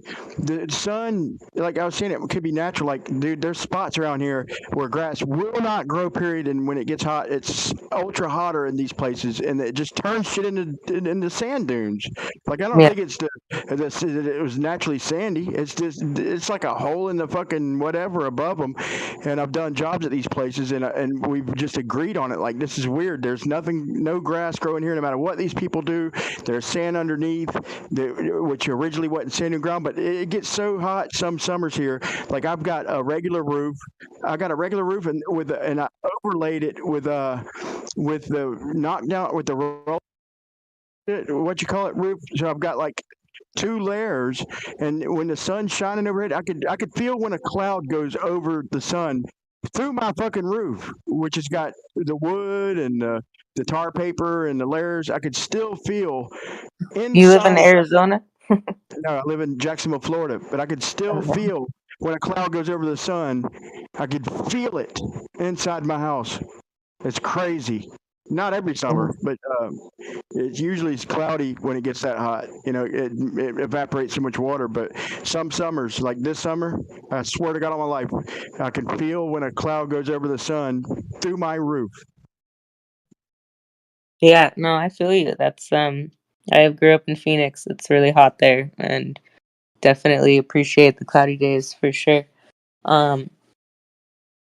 But But a it, lot of those laser videos, like, you know, apparently were photoshopped too, or were like of other things. So I'm just saying, like, what I noticed when the what made me start not believing it in the beginning was finding out that was the Falcon 9 picture that was floating. I mean, literally every single channel was posting it as like proof, you see, and it was like Falcon 9 launch from 2000 and whatever. Like, I'm like, oh, like, so that's why it's hard to like, you know. And then from that what I've heard, like a lot of these laser weapons or whatever, like they don't even show a visible laser when they do to hit their target. So that's another thing that like I'm like, okay, so like they could be attacking us through the 5G towers for all we know. Like we shouldn't be ruling anything out is basically I'm not trying to sit here and say, oh, it's not lasers. I don't know. I'm not a freaking laser expert. I don't have access to their weapons to test them and see if it really hits blue or not. It seems like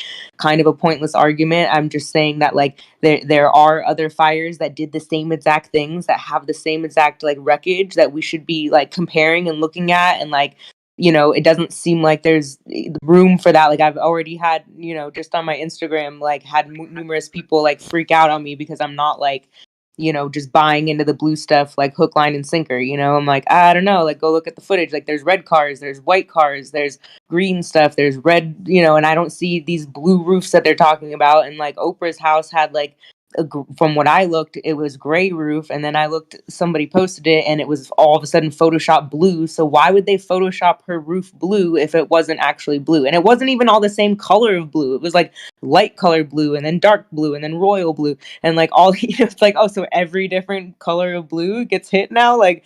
You know, it's just there's just so many questions with the blue stuff, and that's only one part of the psyop that I'm like questioning the whole thing. Like, where are all the parents?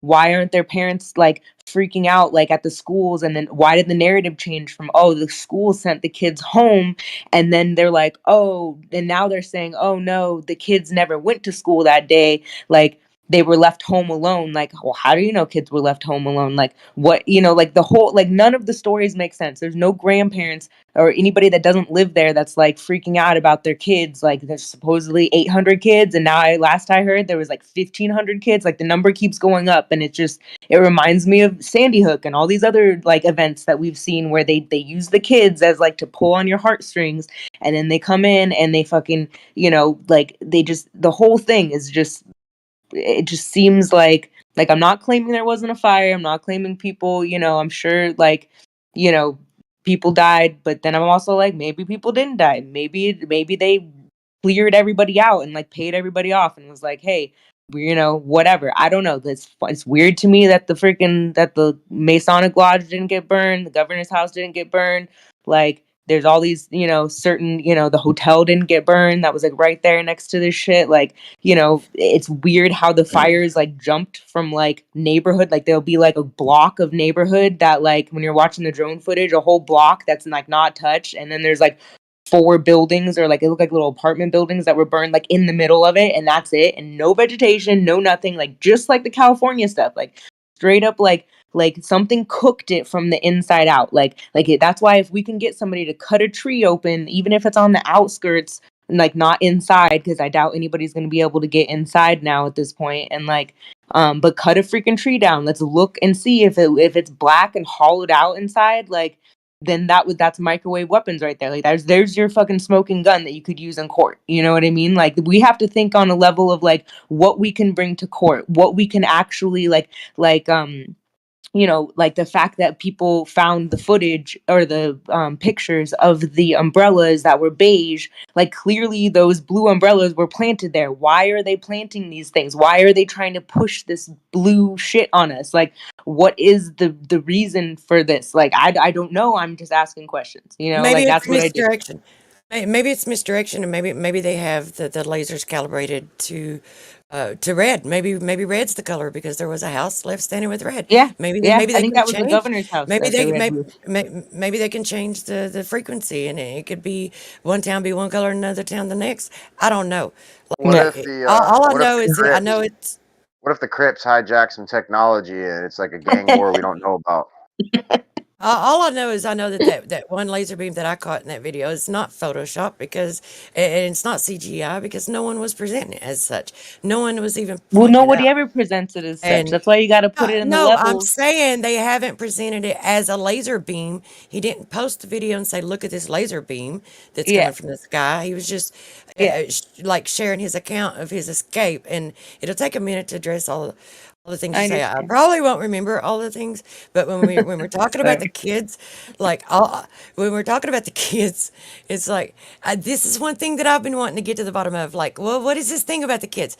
Like, I can't I can't find like the right testimonies, the right accounts, like from the people. That's my question. Where are the Yeah. parents? Where are the Exactly. parents of these? Exactly. That's what I've been saying. And not I only that, wasn't finished. I had more to okay, say because I'm I'm sorry. trying to respond You're to a right. lot of I know. what I'm you sorry. already It said. just reminded me of something else. My bad. Keep going. Yeah, but a lot of the accounts of the people are saying things like that they're reporting and giving testimony that this is a repeated, consistent thing amongst them all. They don't know how to describe it. They don't say, "Well, I don't know how to." It's just like balls of fire flying through the air, and they're not talking about embers. They're not talking about anything else. And it seems to be we talk about it a lot about the DO weapons, the directed energy weapons, because that's what we have knowledge of. I believe that there's more technology in addition, at plus some, like in addition to that. It's not limited to the directed energy weapons. Because I've captured, like in some of these, I've seen these little orbs flying around. Right, these little orbs are flying around, and then wherever it flies into, then there's an explosion and a fire breaks out. Or it just starts out as like a trickling fire, as if it can release it, whatever it's doing, it can do it slowly along along a path, or it can just make a large one right where it's at. I've seen these orbs do all these different things, and I'll post the images of the orbs too that I've seen. But it is in fact the testimony of the people that were there, and they were saying that the police were blocking the exits. There was only one way out. When everybody got into that funneled one direction out, they were turning them around back into the fire. People were having to break through these blockades and force Where's their the way footage out. of that? Do you have any footage of the blockades? Because I haven't been able to find any actual pictures or footage of the blockades. I posted a video. Now, this video, I haven't actually watched this one yet. This is one that I haven't seen. It's from the same one of the same channels that had I given see one where the cop had caught testimony of someone else, and other people saying the same thing, but I I've think heard a it's at lot of people 9. saying it. I've definitely heard a lot of people saying it, but what It's I'm not wondering, just that. It's not just that though. They turned off the water. They wouldn't give the the firefighters access electricity. to water. Yeah, well, and I heard too that that they didn't turn off the water; they ran out, like the reservoir ran out of water, which I don't believe that. But those that you see, this is part of the thing too, is that you hear different stories, right? Like there's different, like they said that the bodies were there's piles of ash in each car, right? And like, but then they got fingerprints off of 4 people in one of the cars. So like, how did you get fingerprints off of some? Like the none of the car doors are open. Like they look like they're staged, like to me, in my opinion. Like I don't know, I just don't like it. Doesn't, when you look at it, to me it doesn't look like it would be like it's real. Like I don't see any footage of people. If there is somebody out there that does have actual footage of the blockade, please like share it, because I've been looking and I haven't found it. And so to me it's just hearsay. It's like, oh yeah, they wouldn't let us leave. Like really, it reminds me of like during like the whole Auschwitz thing, where they were like, oh, the doors open outward and there was like 500 people packed in here and like 3 guards, and they didn't just push their way out. Like you couldn't just like according to that fish guy, he said there was one cop standing there. He didn't have any actual blockades up. He didn't have a car blocking anybody or anything. It was just one guy standing there. If something's on fire, and people aren't just gonna be like, okay, cop, I'll turn around and go back into the fire. Like, get the fuck out of here. Like, that's not gonna happen. People are gonna like just no. It's just, and where's the footage from? Like, can't somebody from Maui like request footage, or from Hawaii, anywhere, So request the footage from the cop, like that's what their I want to speak on body right cam here. footage? Yeah, that's what I want to speak on right here is the footage. Okay, you can check out Hawaii Real Estate Channel. Just I did. search. I've been Right. sharing his stuff for the past week, and he's super Right. shilly too. Like the whole fish thing, like you saw his Well, first interview, I right? wasn't finished. Like Okay. I was just going to say that there's blocking media access. There's not allowing like he's got one video on his channel Mhm. where he tried to go. He went and he investigated this car that is sitting in gravel. That's And what I was talking about investigated, earlier. The 2 yeah, cars in the field. and investigated another car. But in one of his videos, like in real time while he's recording the video, the sheriff comes by and makes him leave. They're restricting access to people Yeah. investigating this. The FAA has shut down, created a no-fly zone, so they can't fly drones over it to get drone footage anymore. Oh, I know. I know that the guy the drone footage that I was looking at, he got locked up. He got put in jail for his drone footage. But then 4 days late, no, not even like a week later, that real estate guy is rolling through on his little motorbikes getting all this footage. Like there was some good footage I got from him like a week and a half ago, and I'm like, how is it that everybody else is blocked, but this guy's allowed in? And then I heard him say to his buddy, like, oh, so this guy, my buddy got a pass for us to come in here. Like, how'd you get a pass to come in there? Like, I don't know. To me, like that's kind of weird and suspect that, like, oh, so you're allowed to come in, but like nobody else is allowed to come in. Like, that must mean that he's DOD, in my opinion. Like, that must mean that he's like, you know what I mean? Like, how is it that that the guy who got the drone footage the day after got locked up for it, and it's like FEMA like came and arrested him, but this guy a week and a half later is rolling through on motorcycles and has some pass and like everything's all good? Like, I don't know. I question that guy, and I question like the fish guy. His first interview, he's like happy go lucky, everything's cool, like no issues on his face that you can see, right? His second interview, his demeanor is exactly like the astronauts from Apollo mission, looking all like he looked like either it was he was scared or he looked like guilty or something was off and different about him. And he had a big gouge under his left eye that was like like literal like crater in his face that was not there the day after the fires when he first got his first like recording with him. So that's weird. Like just Hawaii was like rainforest. Like, I huh? mean, Maui. Ain't Yeah. Maui like one of the only big cities in Well, they've Hawaii? been Like that, geoengineering. Honolulu. Ain't They've it been rainforest type of climate? Well, this is the weird thing. They've been geoengineering the shit out of that place. So they've had, and the guy that was in charge the last 3 years, the guy that's been in charge of clearing all the dead like grass and the dead debris and all that stuff, like he's been fucking off his job for the past 3 years apparently. So there was a ton of dead shit all over the island, like all over. Like he literally, and then he gave himself $1 million fucking raise like last year, and now he like just resigned. Like tell me that's not suspicious. Like it's like the same thing with the dude that like the guy from Vegas, and like he's like, the chief of whatever the fuck, in Maui now. And it's like, dude, there's too much like psyopy shit revolving around the whole thing. We should be questioning every angle of it, not just like the blue lasers. Like maybe that was a distraction to keep people from looking into other things, and like, or maybe there was something going on the other side of the island or on some other island that they're trying to distract you from. Like that's how they always operate, like, oh, look at this over here while they're like doing a bunch of shit over there, like. I'd say So as far as the lasers go, that everyone who wonders about that should just get a laser and try it themselves. It didn't look like they had, well, it's not like we can a buy very a laser very that they have. powerful laser that he was doing that test with. But No, I agree. If I you done got forgot what I money, was saying. if you got money and you want to buy and you want to get a laser, that's a good idea for sure. Just like when people used to tell me to get a P900, and I'm like, cool, yeah. If I had like $500 to spend on a freaking, I guess it depends on the quality of laser you get. Like you can't really get what they have because obviously like we're not even allowed to have knowledge of this shit. Like like there's 30 years ahead of us apparently, and I mean that could be a psyop too. Like maybe not. Maybe they're not that far ahead of us. I don't know. Like I don't And think so. Real. I've asked myself the same question. Like if it's so restricted, why is that guy able to get so much? But then that one video, where they in real time, like he talked about other areas that he couldn't get access to, and he's mentioned that a lot.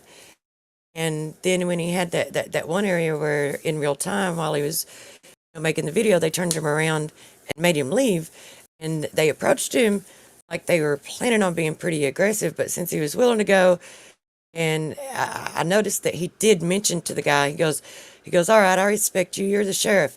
You swore an oath to uphold the Constitution, you know, but then the guy still made him leave. It's like, so they are restricting this, and it does make me wonder about a few things.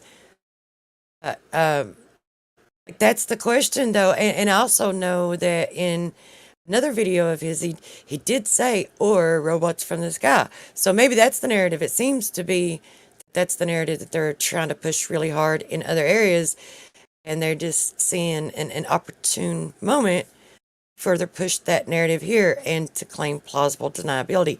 Blame it on China, blame it on the aliens, whichever story the people buy the easiest, that's probably the one they'll go with. We Yeah. do know that they have directed energy weapons, and they have something else. They have other things that we don't even know about, right? But I'll post the image of the orbs that I found. Right.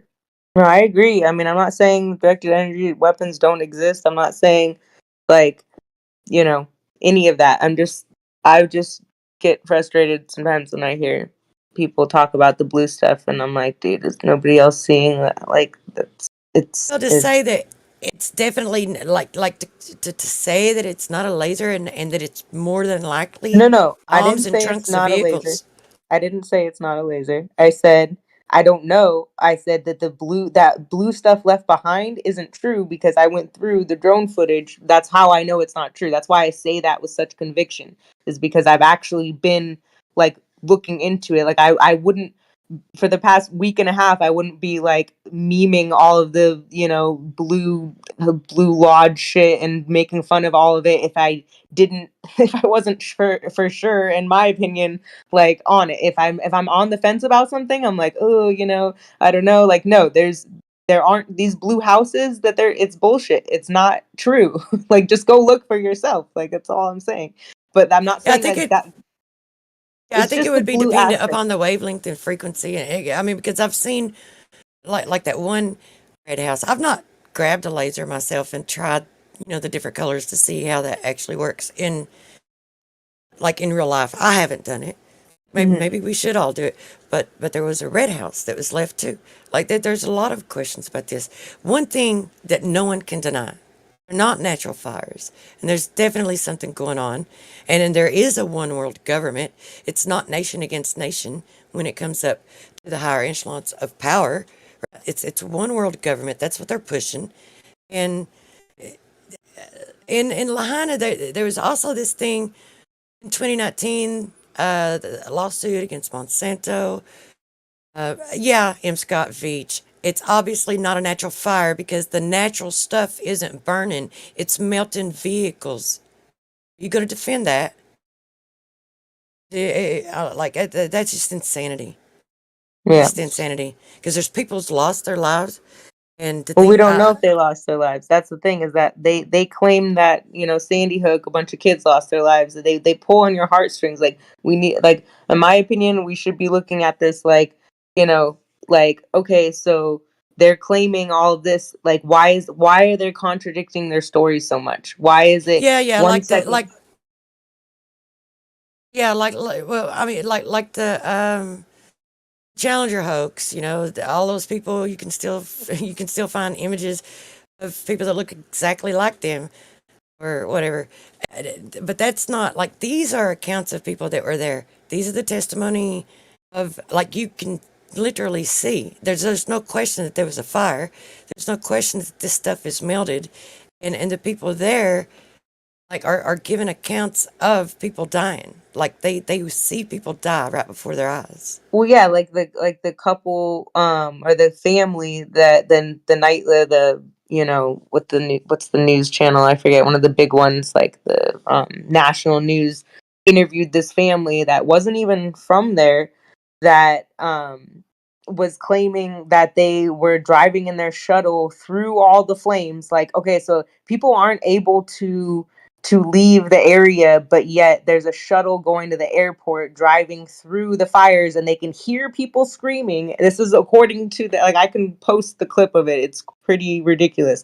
You can hear people screaming. He's like, I wish that I could delete that from my family's memory. And I'm like, so what? None of you guys fucking stop to help these people screaming on the side of the road? Like, what? Like, what is wrong with you people? Like, and how are you able to drive through Lahaina while it's burning to go to the airport to go home and then rush to do an interview about how scary it was hearing people screaming from the outside of the fucking shuttle? Like, I just don't believe it. It's too far fetched. It's too ridiculous to tell me that not one person on that shuttle was like, "Yo, pull over for a second. Let's get this burnt fool in here and take him to the hospital." Like, like I don't know. Like, and then when you see the images, like here, I'm about to post a And also, picture of this kid. that's not the narrative being pushed by mainstream. And like I said, the reason that people are looking into this that knows something up is up. You mentioned dew weapons because there have been beams of light and lasers that have been seen, and things have been melted as if with using microwave. And but there's more than that.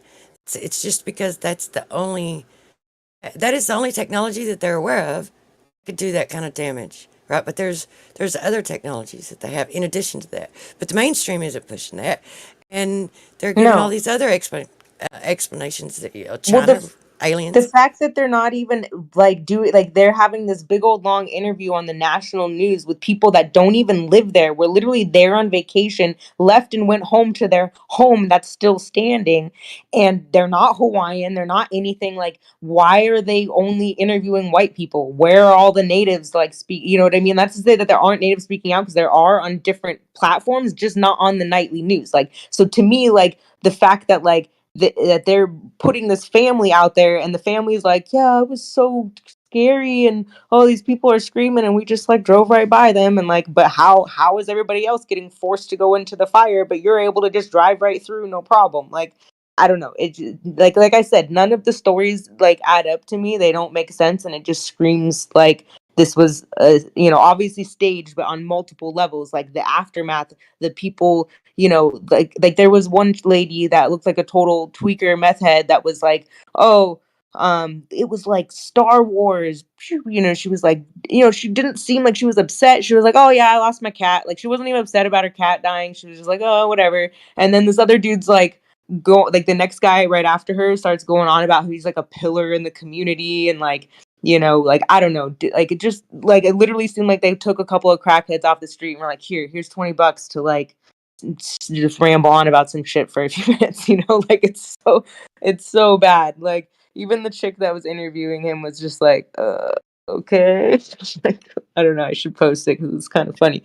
But I don't know, I mean, yeah, I'm not here to like tell you like it's not lasers. I'm saying I don't know. I'm saying that the blue thing, like all these blue places left behind, when I looked at the drone footage, like I looked over it several times. I was even counting, because the whole 4,500 people not having a place to live right now, I'm like, that's a really high number considering they're claiming that like 1,500 are missing still, and then now it's jumped up to 2,500. And it just reminds me of all the other psyops where they just keep adding more and more numbers. Like, it was 800 kids and now it's like 1,500 kids, and they just keep adding more shit. And every time I listen to like news clips, it's like they're saying something different that doesn't match up with what the other person was saying. And it's and then you How hear many like, oh, parents? there was what?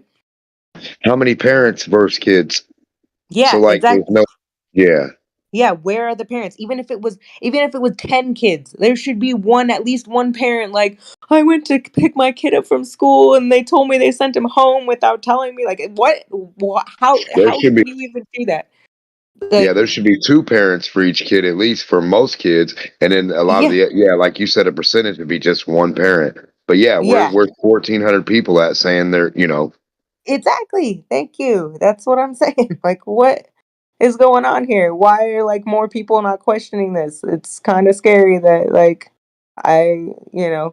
No, we I, have an Amber Alert for one kid across the nation. There's no way 1,400 are missing, and yeah, and there ain't 1,400 parents fucking dying right now to find out where their kids at, dying yeah, to find out exactly. where their kids at.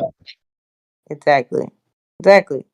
So, or grandparents, people that don't live in Hawaii that are like, I haven't heard from my grandson, or you know what I mean? Like there's like relatives of people that would be speaking out by now. And then they said, oh, well, because they didn't have internet. Well, okay, well, what about all these footage of them of the people in the cars with the flames next to them? Like, for all we know, those are photoshopped. Like, we don't really know if those are real or not. Like, I don't know. Like that one footage of the kid in the water and he's like doing his duper's delight. You can see his eyes are smiling, but he's got the mask on. They're trying to cover up that he's actually like smiling. And the water doesn't look like it's like moving around a lot. Like it doesn't look like crazy windy like they were claiming like in that shot. So I don't know, and then you see other like pictures of him where it's like he's like covered in mud, like smiling all like, I'm like, okay, so what did they tell the kid to go roll around in some mud like the day after and like pose? Like, I don't know. Just it's just so weird. The whole thing, it reeks to me. Like it just it's not sitting right with me. And I don't know. Like I keep telling myself to stop looking into it because I've spent so many hours like watching videos and like going through shit and like rewatching the drone footage and like counting how many buildings I've fucking are gone and like you know what I mean? Like trying to figure out numbers and crunch numbers. I'm like, what am I doing? I'm not getting paid for any of this. Like go do something else. But I How do we keep coming even back know? to it. What? How do you know where the drone footage is from? Actually, It was like the first thing that I saw. It was posted like the day after. And from what I've heard, I can find the thing of the article about the guy getting arrested by FEMA for posting it. But it was like already out there FEMA. and like making its rounds. I can post it really quick. Let me find it. FEMA Yeah, FEMA arrested arrested him. for the first thing done. Yeah, first thing No, done. just FEMA came and that's arrested the guy. weird. And then there was Yeah, that's another weird. clip. You just reminded me of another clip of when they were talking about it was like the very end of some interview talking about Maui, and then they all of a sudden threw this guy in there, and I'm like saying like, oh, and this guy, and they showed his mugshot is got arrested for going in like the day after the fire, like at midnight. He snuck in and like got, I don't know if he got pictures or what he got, but he got caught like sneaking in to the footage, and then they started throwing all these low jabs out there about him, like, which is really weird on the news to like hear. So like it's like they were trying to like make him look bad before like whatever he's Well, he coming had out really to say. stinky shirts on, and Yeah, the guy didn't keep. Yeah, his clothes were he's like ugly. He didn't like his yeah. shoes. Yeah, Yeah, weird shit. he's got a history of abuse issues and something else. Like it just sounded like way suspect the way that they like described him, like they were like, oh, they were just How, totally talking shit on this random guy. And I'm like, dude, somebody needs to how does find the that guy, news? bail him out of jail, and ask him some questions. How does the news get his history? Yeah. How do you? Yeah, and How why does the are they like reporter get your rap sheet in 3 seconds? No, that thing. yeah, I gotta find that clip though, because it's so random. Like it's so fun. It's like, oh, and by the way, this guy got arrested, and he's got a history of this, and that. And I'm like, dude, that's the guy I want to talk to. Like, what the fuck? What does he know? What footage did he get? But yeah, I'm looking right now through Well, my they might history. be saying that too. Like, oh, well, some guy got caught. Wink, wink. Yeah, yeah, totally. Like, oh, I'm just saying, like, don't go try and sneak in, because FEMA will arrest your ass. Like, right. And why is? I mean, how? I don't even know why FEMA's in. Like, so how do you know? Like, if I flew drones over any kind of little area of any land in that area, any kind of an island, wouldn't it also resemble flying over Maui? Or no? Or am I stupid? I mean, they have different shapes, like, and different, like certain like Right, the things whole that like one, yeah, all together, yes. You're yeah, 100% like there's correct. But like, if you're different not, like yeah, if mountain you're not ranges. I'm above, sure like if you're from there you could tell, but yeah, like a normie, somebody who hasn't like studied the maps and see like, hasn't lived there, yeah, there's no way they're gonna be able to tell it. That's why like exactly. some of the pictures of the blue houses were literally not even on Maui. They were like in fucking Costa Rica or some shit, Like that's why I was like, wait, this is That's what fishy I'm as trying to hell. say. Yeah. Like, I don't know. I'm trying to Listen, the other islands might better be careful. Might have a yeah. tornado popping up. Might a wind Dude, well come that's in. what You I'm never know. saying. Somebody might fart. dude, and that's what I'm saying is I think that this was a distraction from something else, right? Like I don't know, like this is how they usually run things, right? Like they have things like they do certain things and then later on you find out like, oh, while this was happening, they passed this law and did that and did this and like, you know what I mean? So that's what I'm like, It's good. yo, like we should Yeah, be it's going to be probably about an island. It's going to be something to do with islands or so close to this area or in a storm area or in this region. Wink, wink. You know, yeah, dot dot. exactly. Yeah, exactly. Exactly. I'm looking for that. I posted the drone footage just now, and I'm looking for the other one where the lady was like, it was when she was talking to the dude about the fingerprints, how the cop was like talking about how like they were all piles of ash, like the people would just burn to ash and they can't even identify the bodies, but yet they got 4 fingerprints off of people in a car, and I'm like, okay. And then like that one with the Hawaii realtor guy, there was a cat that was like chilling in the front of the car. Like it looked like a wig when they showed it. I got a screenshot of it. I'm like, that doesn't even look like cat hair. That looks like a freaking wig. Like, you know, and he's like, What's oh, the look. degree? And I'm like, how did the cat There's hair a not burn? You know, like, you know, well. like There's I'm a sorry. degree. There's a There's a degree the fire has to get before a body can burn. This isn't being weird. I'm saying like you well, can check yeah, it but out at what the about the morgue or hair though? whatever. There's Would it? 1,800 degrees or something, right, for a body, and then for so many hours to Yeah, actually disintegrate the bone.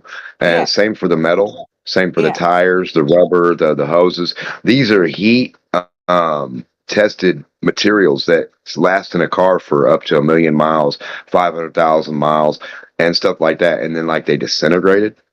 yeah, That's weird. Yeah, yeah. They turned a to motor dust. block, the block of a motor. Yeah, Come on, man. yeah, yeah. No. Oh. The other thing I forgot to mention too was there was a interview with this woman who had a boat and a crew of people, divers that went. She was out there till 4 a.m. going up and down the coast looking for bodies and didn't find not one person that needed help. She said there was 2 kids that she helped, and and I believe her because she actually had footage of her saving 2, well, not saving 2 kids, but like they were on the shore and they needed like a ride to the other side of the shore or some shit. Like so they got on the boat and she went and dropped them off. But she actually had footage of the 2 kids like in the life vest on her boat, and I was like, oh, okay, 2 kids on a boat. I believe it. You know what I mean? Like, which is like, it really doesn't take that much. I'm like, you really just a little bit of footage of whatever, and like I'd probably believe it. But like when you have no footage and no nothing, and like you know, but everybody's got a fucking recording device in their hand, like I'm not believing it. You know. So anyway, she said she was like, I feel bad because I'm hearing about all these people in the water, bodies in the water, and where were they? Where you know, like she's straight up saying she saw no bodies in the water. So what like there's your eyewitness testimony of a woman like who literally was until 4 in the morning driving up and down looking to help people and nobody needed help. So, you know, I don't know. Like also weird that they even let that's the only time I've heard her talk. So like I think they like I'm gonna find that link right now too because I just have it right here. Hold on. I just found that to be really interesting because I keep hearing about bodies in the water and they show like there's people on the rocks and I'm like, okay, so like yeah, I don't know.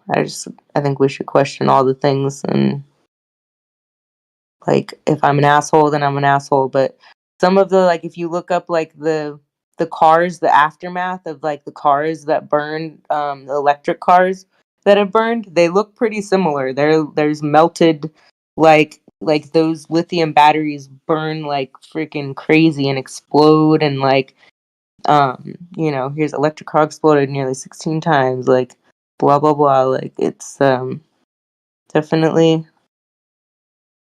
hold on, I'm trying to find video. But yeah, I didn't mean to like come in and like bombard your guys' conversation. I'm sorry to that other lady if like I offended you or whatever. I wasn't trying to. I just heard for a brief second you guys were talking about the blue shit, and I heard Issa talking about the blue stuff, and I was like, fucking Issa, man. Like, I remember It's been a long time since I've talked to him. Pretty sure. He probably hates me, but I don't really care. Maui Wild Survivors. Here we go. I think this is the right video right here.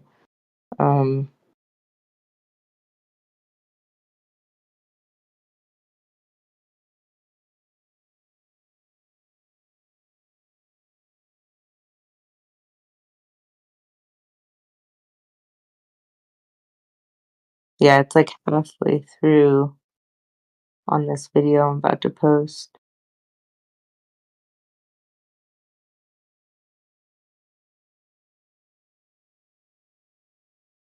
Actually, you know what? I'm just gonna post a link to my. So I have just so you don't have to sit there and like watch the whole newscast or whatever. I have them like all recorded in like short increments on my Instagram, so I'll just post that so you can just go through the slides and see like each one. It'll be easier to see like literally everything I just talked about was like in this one post about it. So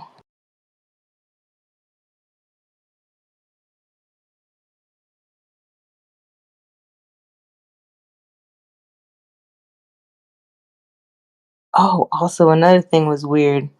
The guy that like got busted that was like talking to the like red room guy or whatever and was like, I thought you were staying in a tent. And he's like, and he totally like didn't know what to say.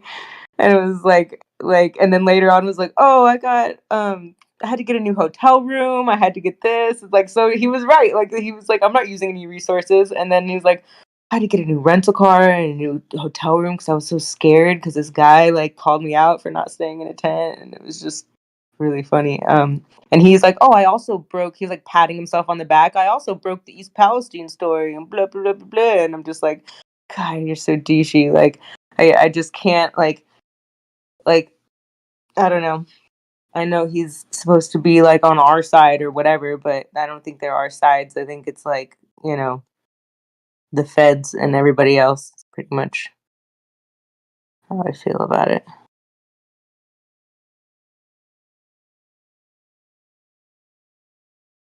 But yeah.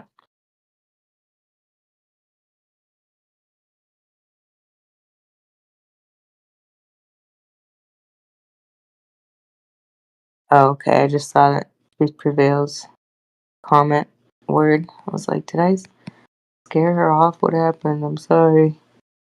But she's taking a shower. So okay, so here's the post. You can look through all the clips I was just talking about. And then the other one.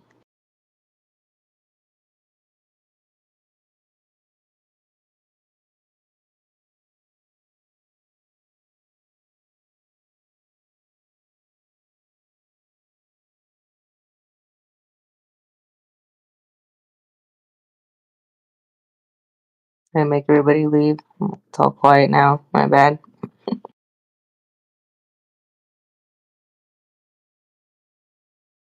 I don't know if this is stupid to say, but the explosions, I mean, what about the footage of places exploding in like Ukraine footage?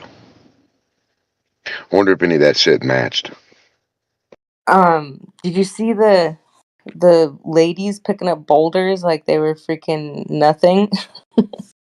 Like there's some footage of like that was from the news of some lady, like a couple of like small ladies like literally picking up rocks and moving, like it was like they were moving the set, you know? Like they were like styrofoam rocks that were like that they were just picking up and moving around.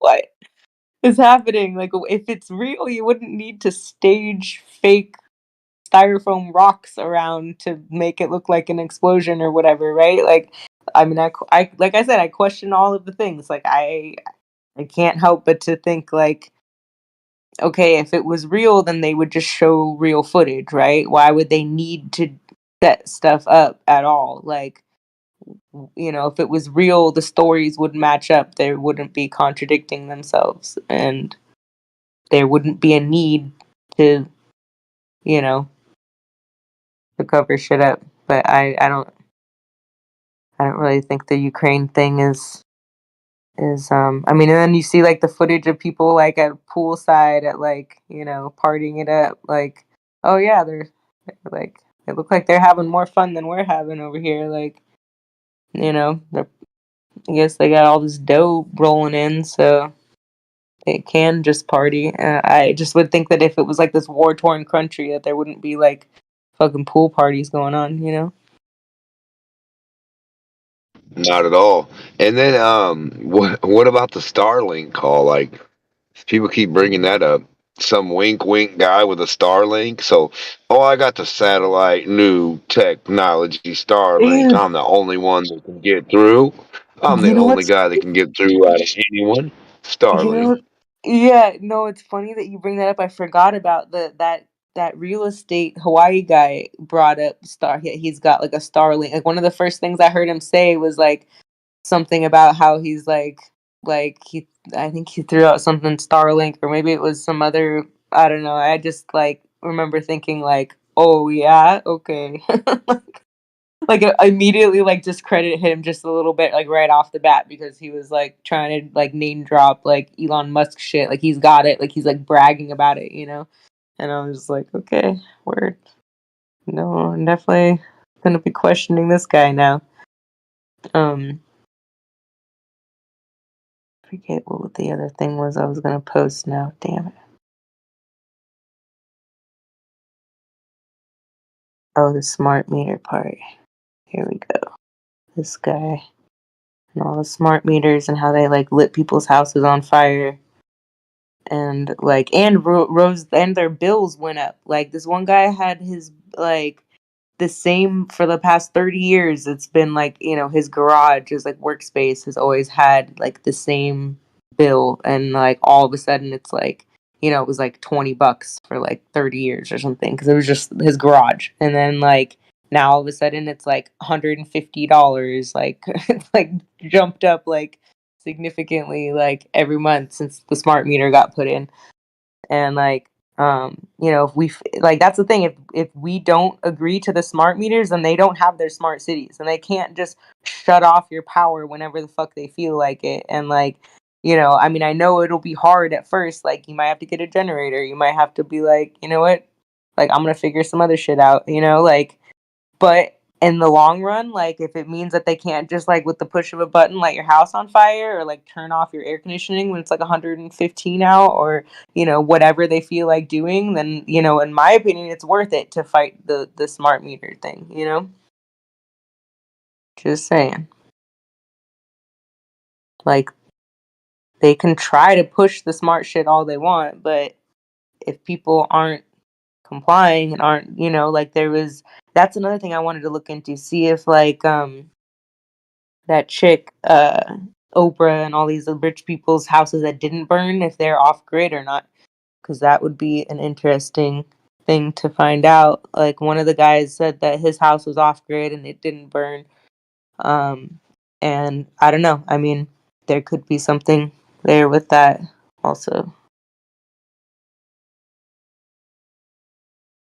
Like I'm no expert on this stuff. I mean the only thing I'm an expert at is like looking into conspiracy shit for all these years, and I just remember like the smart meter stuff starting people's houses on fire like 8 years ago, which is why I opted out back then, cuz I was like I don't want to have this EMF shit going into my house, and I don't want my like bill to go up, or like my house to start on fire because of this dumb smart meter stuff. Like and that's really the only thing that got me thinking about it, because I just remember the California fires, and I remember them, you know, being blamed on the smart meters, and I was like, damn, aren't you glad that, you know, because I was talking to my mom at the time, like, aren't you glad we opted out of the freaking smart meter? Like, and she was like, oh yeah, like, you know, like, because she didn't believe anything I said until like it all of a sudden came, like somebody else is experiencing it, and like, you know, kind of like the same thing with the COVID. Like from the beginning, I'm like, yo, this is, don't do it, don't do it. And now she's like, oh my God, I'm so glad that I didn't do it. I'm like, right? I'm telling you. Like, I may sound like a crazy person sometimes, but at the end of the day, like I'm usually on to something sometimes, at least part of the time. I know you guys are all probably in the same boat where you've like have been looking into this shit for a long time, and it's kind of like common sense to us, but to everybody else, it's like, no, they would never do that. They couldn't. It's not possible. And like I don't want to be that person that's like, oh, that's not possible. It couldn't be lasers. That's why I'm like, yo, it could be lasers. I don't know. But like the thing that they're pushing right now, like when I went and looked into it, I was like, where's all the blue shit? I saw the blue umbrellas, but then come to find out later those were planted there. So why would they plant those there? Like why would they want to do that? I don't understand it. It doesn't make sense to me, but I'm just pointing out what I've found. That's all. That's all I'm doing. Could I be wrong? For sure. Do we have access to their weapons to like test it and see? No, we don't have access to shit. They made it that way because like they don't want us to have, have access to anything. Because if we did, then like like I'm pretty sure like our guns aren't gonna be a match for fucking microwave weapons or lasers, right? So like they don't really care that we have our guns because it's not gonna matter at the end of the day if they can just zap you out of fucking existence.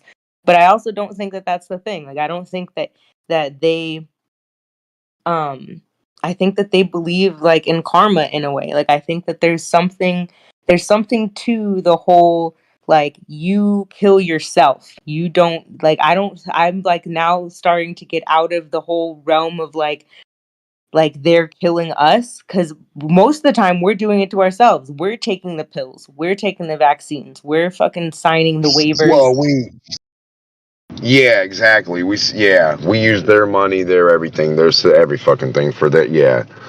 Now So think about this. Though. We're mhm, talking on a phone right now, right? And you mhm, would say laser weapon or whatever, right? But we're talking through the fucking air from however mhm. far away, remotely, right? Yeah. So like to say that they don't have a focused remote fucking weapon would be crazy. It would be crazy to say they don't have some type or wouldn't be able to use some type, right? Yeah. So they do have something going on that because we know that's how we get radio signals and everything else. They focus it and shoot it to.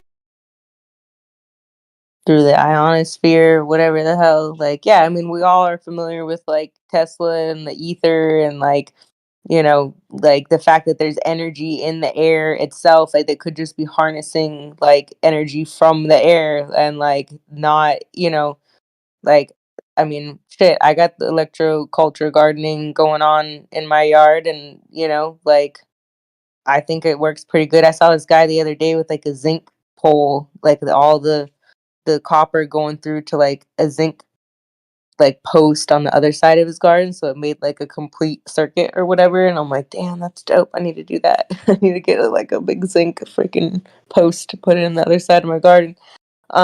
But that's besides the point. Like I guess what I'm trying to say is I think that like for all the psyops that we've been studying for all these years, the one thing they all have in common is that people die. A ton of people die. They have these huge numbers. And then when you start looking into it, it's like, well, like I don't think anybody died. Like, are they just lying about like they're just trying to scare people into thinking that they're like killing all these people? Like, like because think about like the fear and the anger and all the emotions that come up out of what they're making everybody feel and like the hatred that they're stewing like is more powerful almost than like actually going and killing people, like, and I don't think that they would do that because I think that in like karma land, I think that they would be screwed. Like they're off the hook if they get us to do it to ourselves, right? Like we do our own abortions. Like they're not forcing you to do that shit. They're not forcing you to take the vaccine. And when people were like, "Oh no, they did. They said I'd lose my job and da da da," like they forced. I'm like, no, they still gave you a choice, and you chose to keep your job. You could have chosen to do something. Like I'm not taking their side when I say that. I'm like, I feel bad, like talking to those people because they haven't realized that like that like they made that choice. They can't blame that on the government. Like they chose to not, you know, change their life around. Like, yeah, maybe they would have had to sell their house, maybe they would have had to get a new job, maybe they would have had to go live at home with their parents, maybe they would have had to like sacrifice their ego a little bit in order to not get the shot, but they still chose not to get it. So at the end of the day, you have to take responsibility for the choices that you make, you know, and it sucks. It's like a real shitty eye opener to like wake up and be like, damn, you know, like I did this to myself, you know, even though like not saying that that they're innocent, you know, like they're fucked up. They created the poison and they pushed it on people and they threatened people, and I'm not trying to say that they're like off the hook, but in like the grand scheme of things, like you still did it to yourself, you know. So I don't know, I tend to think that they're storytellers and they're just trying to spook everybody, and they're like, you know, like just I don't know. Like I mean, I know that they've done fucked up experiments on people, or at least I've read that over the years that they've done all these experiments between like Tuskegee and like, you know, all these different, you know, there's like hundreds of them. Like if you look it up on Wikipedia, they literally list like hundreds of different experiments that they've been doing since like the early 1900s, you know, like they're just I mean, and if you look into vaccines, they were invented by the Jesuits in the 1400s from snake venom. So, you know, they've been poisoning people for a long time. But those people all had to have gone and got in a line and go, yes, put snake venom in my veins. I trust you. You know, like I mean, I'm not saying they didn't force, but maybe they did. I wasn't alive back then, but I don't know. From what it seems like with history and seeing the pictures of people lining up to get their fucking shots, like, you know, it seems like it's been a thing for a long time now. Like it's been a ritual, you know, around the same time they were doing the face mask things and they were doing, you know, I mean, we all already know all of this, that they did have their like their rituals that they do every 100 years or whatever, and this is just the time for the next one, the next culling of the herd. But I don't know. I mean, I know that's kind of like the one conspiracy that like really triggered one of my friends last week when I was like, what if the death cult isn't even a death cult? Like, what if the whole cult of Baal thing, like when you look up pictures of Baal and like sacrificing kids, like you see cartoon images. You don't, you know, it reminds me of NASA. It's like, okay, so did this really happen? Is this a story? Is this something to like scare us, or is this real? I don't know. Like I'm like the skeptic on both sides. It usually ends up pissing off both sides because I'm like, I don't know, man. Like I know I've spent a long time thinking that the, you know, cult of Baal was real and all this stuff is real, and maybe it is. I'm not saying it's not. I'm just saying we should be also considering the fact that like they're really good storytellers and they're, you know, the great deceivers and shit. So, you know, we should also be questioning all of the stories. Like the fact that that pedo movie got out in the mainstream is suspect in itself. Like they don't let things get out unless they want them to get out. So why are they pushing this so hard? Like what are they, you know, it's like they're poking the bear, you know, they're trying to get people to react so then they get themselves locked up. You know, like if they get enough people to get that super emotional and like physically go and like attack one of these characters that they're, you know, that they've hyped up, then they're going away and legitimately they can lock you up. You know what I mean? Like if enough people like rise up or whatever, then they can also, that gives them a reason to come in with the military and be like, oh well, we, you know, and then because half of our military took the shot and are either like unable to work now, or you know, they just don't have enough people or whatever, like that's even more of a reason to let the UN come in and like take over, because all of our like servicemen are like fucked up from the shot, or you know, didn't, or quit or whatever, because you know, I don't know, like not saying you All shouldn't they'd have to rise up in do your is own way. Sorry, what's up? all they'd have to do is just block up a couple highways to like a certain state, city, area, or whatever, and then put on the news some other dumb shit about that area, and then everybody be like, "Yeah, get them, Yeah, get yeah, them," you know. exactly. And like So what they want is like, I just keep thinking like Alex Jones, like screaming into the microphone, like, come on, get angry, get mad. It's like, no, dude, get real with your life, with your neighborhood, with your community. Start growing shit. Get some fucking chickens. Even if you're not allowed to have chickens, get chickens. What are they gonna do? Like, kill your chickens? Okay, whatever. Like I don't know. Like, do anything and everything that you can to try to like be as self-sufficient as possible, you know? Like, you're not allowed to collect rainwater. Fuck them, collect rainwater, because it's like, fuck them, you know? Unless you don't have rain, then I guess you're screwed and you should move somewhere that is a little bit more self-sufficient. I don't know. Can't have chickens. What? So hold on. You can't. So you can grow. So you can raise dogs and have 8,100,000,000,000,000 cats and raccoons in your neighborhood. Shit you don't eat, but you can't have stuff you can eat. Shit, like Yeah, no, what? That'd be. actually, I'm technically where I'm at. I don't think I'm allowed to have chickens. And I have chickens, but you know, whatever. Like, I'm like, I'll ask for forgiveness before I'll ask for permission. You know. So whatever. Like, it is what it is. Like, every place I've lived the past like 5 years, I've had chickens. They were okay. Like, I had to get them registered in Wisconsin. I had to pay like $5 a chicken or something. I was only allowed to have 4. But like, I'm like, okay, here I go. And then I'm like thinking like, fuck, dude, I don't want to register like even if they told me here that I had to register my garden or whatever, I totally wouldn't. Like, at the time in Wisconsin, like, I was with my mom and I was like, okay, yeah, like, she's all like by the book. But for me, I'm like, nah, if it was up to me, I wouldn't have registered shit. But whatever. So then, because I think like they got the registry and then they can just come and take like pretty much what happened in Ireland. I guess the potato famine wasn't even like a real thing.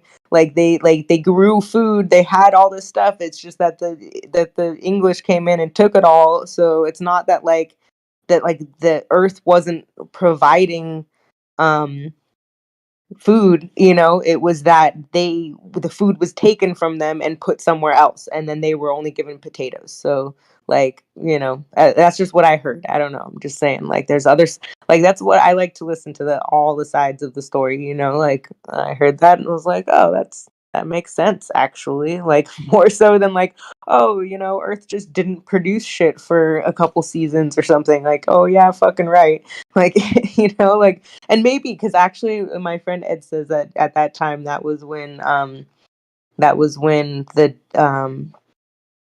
the year that had no summer or something was, and I forget exactly what year that was. It was like 100 years ago, 150 years ago, something like that. Or maybe it was longer, I forget. But basically, like, it just never warmed up. Like, it was like winter all year. Like, the sun was like way far away or something. I don't know. It's in Wikipedia. I'll have to find it so I don't sound like a total noob, because it's been a while since I've looked into it. But he claims that's why the crops weren't growing, and that's why there was like all these famines, is because apparently that was the year that like there was no summer or whatever. I'm gonna look it up because now I can't remember. Year with no summer. So that could happen again. He thinks that, like, that Adapt 2030 channel does a lot of stuff on like the like solar minimum, the grand solar minimum and stuff. Yeah, 1816, known as the year without a summer, because severe climate abnormalities that caused. So what if this whole like fucking thing about, like the whole controlling the weather, all that isn't new at all, but it actually was happening in the 1800s too. Like, maybe like the severe climate abnormalities, like, that sounds like the shit that they're trying to say is like right now. Like, just saying, just pointing that out. Like, apparently it caused the global temperatures to decrease by 0.4 to 7.7 degrees Celsius, or 7 to 1 degree Fahrenheit. Summer temperatures in Europe were the coldest of any on record between the years of 1766 and 2000. Wait, so after 2000 it was colder? I don't know. Like, that sounds weird the way they worded that. Like, but I don't know, man. I'm just saying. Like, what if this whole like controlling the weather thing is actually like super ancient shit? And maybe they were doing it back then too, and they're like, haha, like now we're gonna do global warming because we already did global cooling like in the 1800s. Um, but I don't know. Anything's possible. It's late. I gotta get to bed. But it was nice chatting with y'all. Sorry if I came in and pissed everybody off and took over your little show for the night. My bad. But yeah, I'll talk to y'all later.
and it was a cold day that winter.